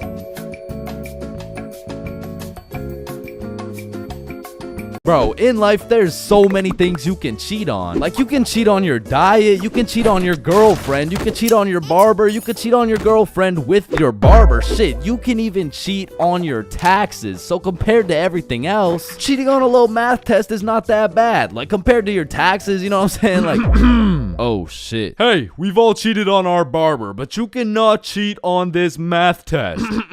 Oh shit. Damn, bro. I know we've all cheated on our girl, but you cheated on me, dog. Oh shit. Babe, I know we cheated on our taxes, but you cheated on me. Oh shit. Listen, in our entire lifespan, we've all cheated on something. Whether it's a game of Uno, your girlfriend, or your other girlfriend, it's usually not worth it, because congratulations, bro, you won the game of Uno, but now you have to look yourself in the mirror knowing you're a cheater and a liar that has 3 Uno cards up his ass. But when it comes to school tests, cheating is 100% worth it, bro. And I'm not condoning cheating at all, but let's just think about this logically. Like why are we at school in the first place? We're at school to learn things and skills that we can use in real life. Now, are we really using trigonometry in real life? Well, effectively, this depends on what career. Hell nah, bro. It was a rhetorical question. We are not using trigonometry. But you know what we will use? Creative thinking, communication, social awareness, logic, and reasoning, and most definitely our fucking phones. All 5 of which are strongly developed through the act of cheating on a school test. And on top of becoming a better human, better grades, it's the ultimate win-win. Your teacher feels like they did a good job teaching, your parents think they didn't raise a dumbass, and if you're good enough at cheating, you might just fuck around and get into Harvard. But once again, I am not condoning cheating, you know, just throwing that out there, you know. But yeah, as I was saying, you shouldn't cheat, right? Like it's bad. Cheating is not good, but you do know what they say. If you're not cheating, you're not trying. Facts. Yeah. Wait, no. What? So if cheating in school is so valid, why doesn't everyone do it? And that's because if you get caught, let me tell you, bro. This story takes place in grade 9 when me, Bob, and Billy were some straight freshmen, bro. And coming into high school, you get your shit absolutely clapped by double the workload. But lucky for me, Bob and Billy were both in my math class, which meant we had triple the studying power. But we also had triple the fucking around power, and we used that shit to its maximum capacity, bro. But you know what they say, the more you fuck around, the more you find out. And when we got our first test back, shit, we found out. We found out we're a bunch of dumbasses who were about to fail grade 9 math, and we couldn't let that shit happen. So for the next test, we studied extremely hard. Off George's math test during the test. I mean, we were cheating with maximum efficiency. Like, we had a whole assembly line where Bob would look at George's test, throw up the number, and Billy would pass it along. And all of a sudden, our grades are making the meanest comeback Mr. Matheson had ever seen. I mean, life was great. We went to school, cheated, played some Fortnite, succeeded, browsing history, deleted, and then repeated. I mean, we were just living life with no worries until the polynomials test. I walked into this test thinking, I know what a polygon is, I should be chilling. And when the teacher handed out the test, I was bewildered to see all these fucking letters on my test. Like, is this math class or English, bruh? Yeah, I think I got the wrong sheet. Huh? No, that's the right test. Well, what's the deal with this? I mean, that's just polynomials. Dog, I can name every single polygon, but who the fuck wrote Elon Musk's son name on my goddamn math question? Yeah, Chains. That's what we call a variable. That's it's called a variable. Yeah, I know. I know that, and I knew it before you said it too, cause we learned about it in class. Yeah, right. Right. Now, this would have been extremely bad if we didn't have the ultimate method we like to call George. Because George was one of those dudes who loved studying. Like, he'd wake up and go to school, then come home and study till he dropped, bro. Like, if you kidnapped George's whole family and told him you'd only give them back if he answered this equation, this motherfucker would just be happy he got more homework, bro. And cause of this, we had a little deal going with George. If he let us cheat off his math test, we would teach him how to be a normal dude. We were teaching this kid how to dap someone up, how to use slang, and all I'ma say is, this motherfucker should have just stuck to math, bro. Yo, Chains, sauce me a bite, big dog. I got you. Shit, Chains, you just busted in my throat, gang. Hey, yo. George, what you just said right there sounded gay as hell. type shit. So as I was saying, I'm looking at this math test with more letters than numbers, and it would have been raps for me if it wasn't for the George method. So I'm looking at Billy, Billy's looking at Bob, and Bob's looking at George's test, and we're absolutely flying through this polynomials test. And about halfway through, I look up to get the next answer, and I get jump scared by Mr. Matheson mean mugging my shit. And you can see it in his eyes. He knew exactly what was going down, and he took me, Billy, and Bob's tests and took us to the hallway. What do you guys think you're doing? Polygamy. I'm pretty sure it's like Why did I see you three throwing up your fingers during our test? Well, you see, Mr. Matheson, we're gang affiliated. No, bro, what the fuck? Alright, you three, cut the shit. I caught you cheating. All three of you are getting zeros on this test, and I don't want to see it happen again, or I'm contacting your parents. Alright, it won't happen again. You're right. We're not in a gang, by the way. Yeah, I know, buddy.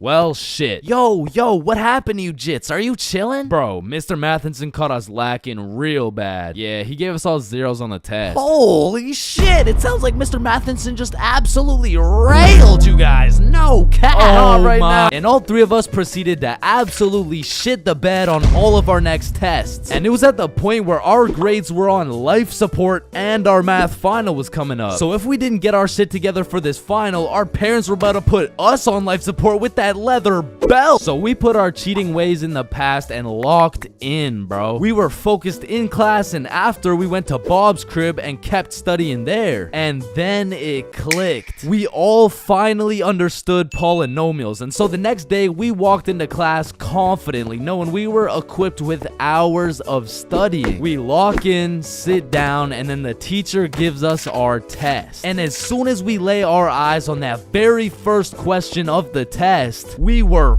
fucked. Now, don't get me wrong, we could do polynomials all day long, but we forgot this was a final, meaning we forgot to study numeracy, exponent laws, rational numbers, linear relations, inequalities, geometry, probability, and statistics, and in other words, we didn't know shit. And before I can even make eye contact with the boys to tell them I'm fucked, these motherfuckers already hopping back on the George method. And listen, bro, as you can tell, I'm no mathematician, and I did not study probability or statistics, but from what I'm seeing at this very moment, I have two options. I can do the test legitimately and have a 99% chance of failing grade 9 math and getting my shit whooped, while simultaneously having my entire family realize they raised a dumbass who won't go anywhere in life and is destined to draw stickman for all of eternity, or I could cheat.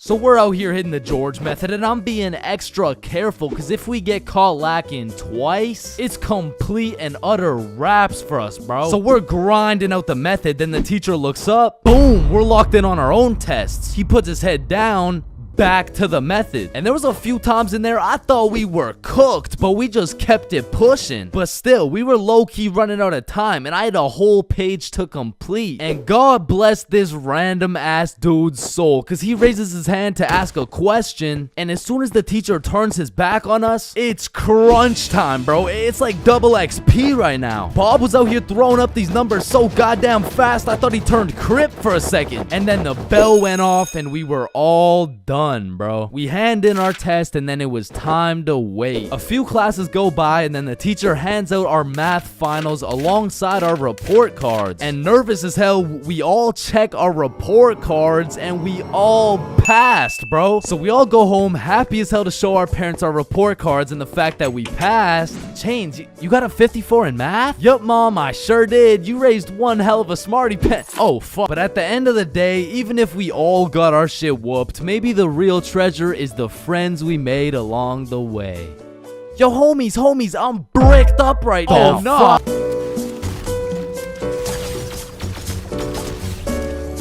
If you saw this video, you would know my mom has caught me lacking baked beyond belief before. And after that experience,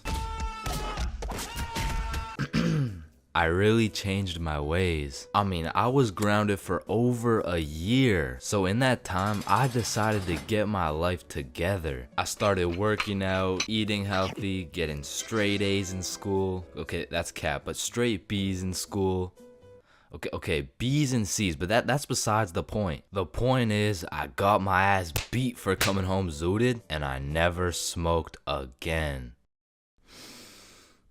Until I did. So, this incident takes place with the man, the myth, the legend, Bob. So me, Billy, and Bob are chilling at Bob's crib when Bob says the holy words.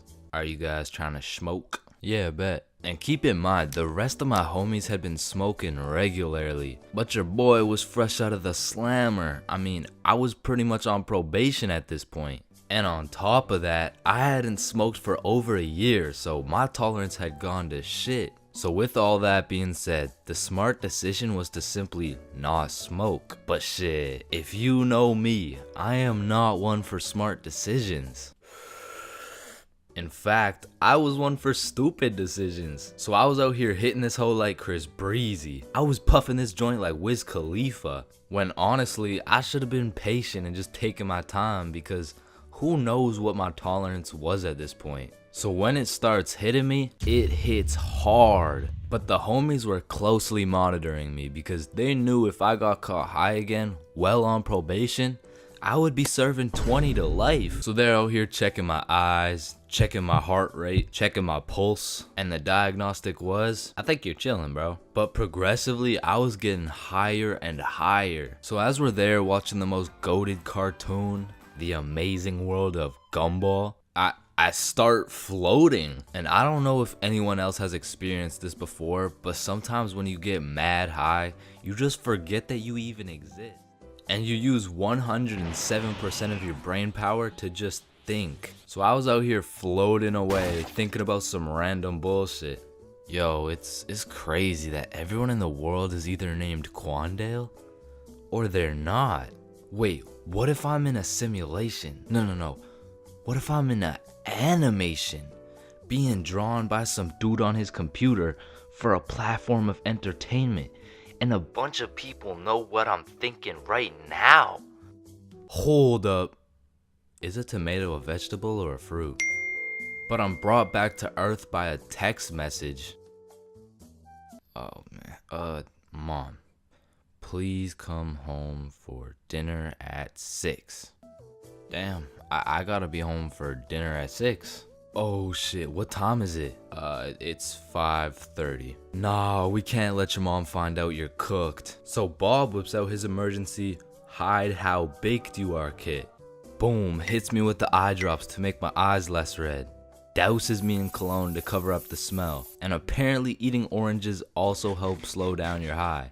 So I leave Bob's crib, and as I'm walking home, I'm brainstorming all the possible scenarios. Either I play this off like a smooth criminal and nobody ever finds out, or I could get caught and I could get sentenced to 30 years. So as I walk up to my front door, my entire future is dependent on how I play this shit off. I take a deep breath and I ring the doorbell.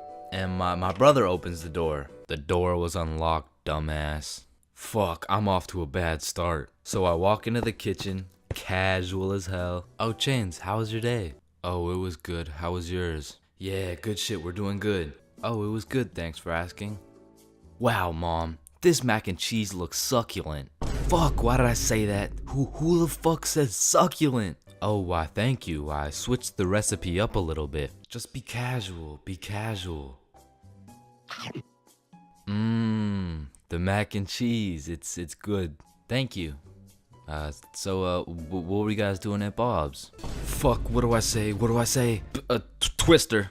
Oh, a twister? Yep, twister. What, wasn't it just you, Bob, and Billy? Yep, just a good old game of Twister with the boys. Damn, y'all are gay as hell. Yup. not to being gay as hell. I just meant yup in general. Like, you know, like yup.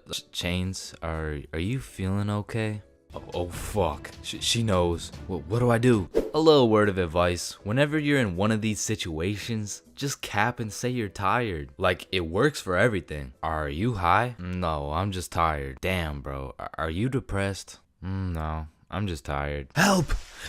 I'm drowning! No, I'm just tired. So while I was backed into a corner, I was pretty much on trial facing life. I just used the good old, no, I'm just really tired. I couldn't get much sleep last night. Actually, I think I could even take a nap right now.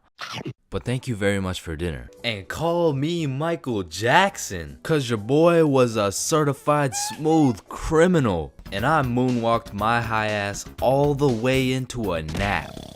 And god damn, that nap hit.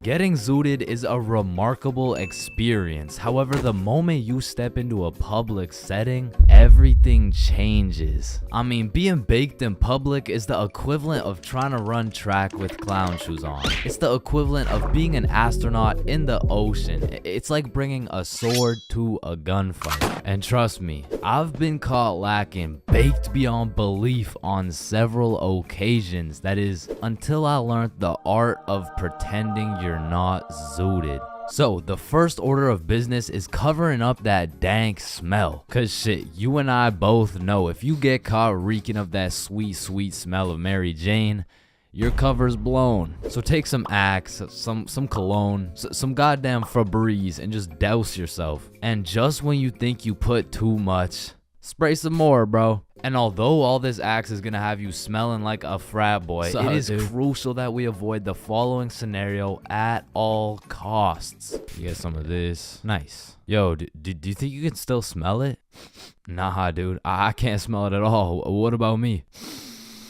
Shit, it's like we didn't even smoke. But truth be told, both of these motherfuckers smell like weed, bro. The next order of business is those goddamn bloodshot eyes. I'm not gonna lie. Those eyes of yours are a dead giveaway, bro. I mean, you look fucking obliterated. Like, go look in the mirror. What the hell?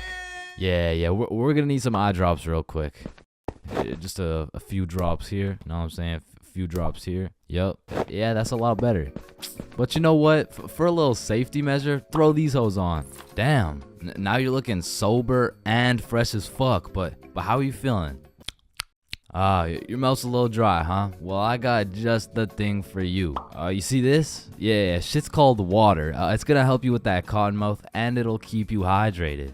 Yeah, that's some good old H2O. Nice. Yeah, now go take a look in the mirror. Yeah, you're looking good, But before you go outside, we gotta go over some of the basic principles of pretending you're not faded. Number 1 is no rambling. Talking too much can be a slippery slope, which will ultimately compromise the mission. Yo, Chains, what time is it? It's 107. 107? Wait. Bro, 107 isn't how the time. How did the first person make the clock even know what time it was? What is this dude talking about? Did they just randomly decide and, just start running with it? Hold up. Chains is baked as hell.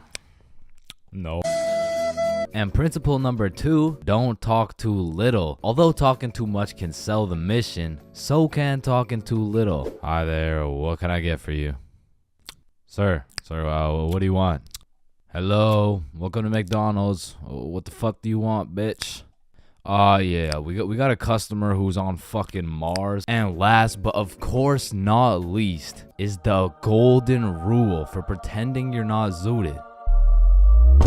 Just say you're tired, bro. It's undefeated. It works like a fucking charm. It hasn't failed you yet. Failed him yet. Chains, have you been smoking the devil's lettuce?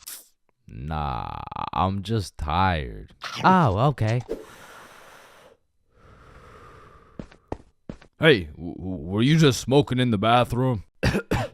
Nah, I'm just really tired. Oh, okay, my fault. So you're telling me you've been found driving with a joint in your mouth, 3 ounces of weed, and you failed the drug test? Objection, Your Honor. My client here, he was tired. Innocent. He's proven innocent. He's good. So with all this being said, I think you're ready to go out. Well, where are you going anyways? What? You're going to your grandma's 89th birthday? Ah, shit. Good luck with that, man.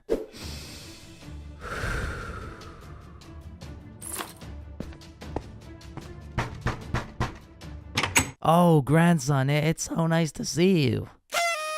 So a few years ago, I worked at a fast food restaurant. We'll just call it Jim Jordan's, you know what I'm saying? Jim Jordan's was my first job ever. So coming in on my first day, I was kind of excited, you know, because it was just overall a new experience, so I was looking forward to it. So I walked through the doors and, you know, it's looking like a nice establishment so far. But as soon as you step past the staff gate, you realize it's instantly a hellhole. Like, this is exactly what it was like. Hi there, can I take your order? Yo, who's medium double?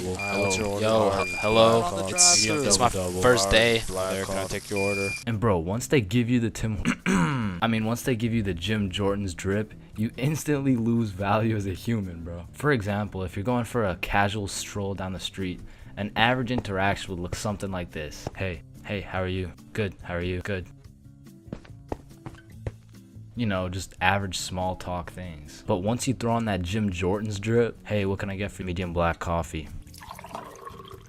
Make my coffee faster, bitch. And while I was working here, it was just the beginning of the pandemic, meaning on top of the gym drip, you also had to wear a mask. So pretty much people could just see your eyes. And trying to communicate during the pandemic was horrible, because not only did both parties have to wear a mask, there was this big plastic wall between us, and they had to stand 6 feet away. Hi, what can I get for you? What? I said, hi, what? Huh? Ma'am, what can I get for you? Oh, I'm good. Thanks for asking. Oh my god, bro. And man, I already made a video on NPCs, but working in any sort of drive-thru, you'll figure out that drive-thrus are NPCs' prime real estate. It's just like back to back to back NPCs. And when you don't have your average NPC, you'll have a below average IQ NPC. Like, there was this one lady that would come through every day, and all my coworkers knew her as the coupon lady, because every day she would try and use coupons but somehow never understand how they work. Alright, your total is $15.67. Okay, I'm gonna use a coupon. Alright. What are you waiting for? The coupon? Oh, it's just at my house. And don't get me started on my manager Magnus, bro. Next time I see Magnus, it's on site. Wait a minute, Chains, is that you? The longer I worked there, Magnus just started getting a little bit too comfortable on booking my shifts. After about 10 months of working there, she just decided to give me 5 a.m. shifts every time. And that wasn't even in my availability. So, you know, I would send a polite and professional email, and she would just hit me with some shit like, okay. Then just continue to book me at 5 a.m., bro. So I ended up working there for about a year and a half. And like most people at minimum wage jobs, when you're there for long enough, you just start to care a lot less about getting fired. I mean, I was snatching donuts, whipping myself up some food whenever no one was looking, and hooking up all my homies with free everything. And eventually I just got tired of waking up at 4:30 every shift, so I put in my 2 weeks. And during these last 2 weeks, I did not give a fudge cake, bro. I was out here setting up coffee cups and playing basketball with the gym bits. And if someone was kinda polite to me, I would just hook them up with a free donut. And I remember on my last day, I was working a night shift, and it was just about 15 minutes before I got off forever. And some dudes rolled up in the drive-thru baked as hell. Hey dude, can you check how much is on this gift card really quick? Yeah, you got 21 cents on it. What can we get for 21 cents? One sec. I just went to the back and cleared the shelves of every single donut in sight, and I just sauced them all for free. Yo, thank you so much, dude. You're the GOAT. Can't believe this cost 21 cents. So yeah, that was my experience working fast food, and it's definitely not fun, but I feel like it's a valuable experience. Because now that I know I hate working there so much, I'm gonna work hard enough so you will never catch me working in fast food ever again, bro.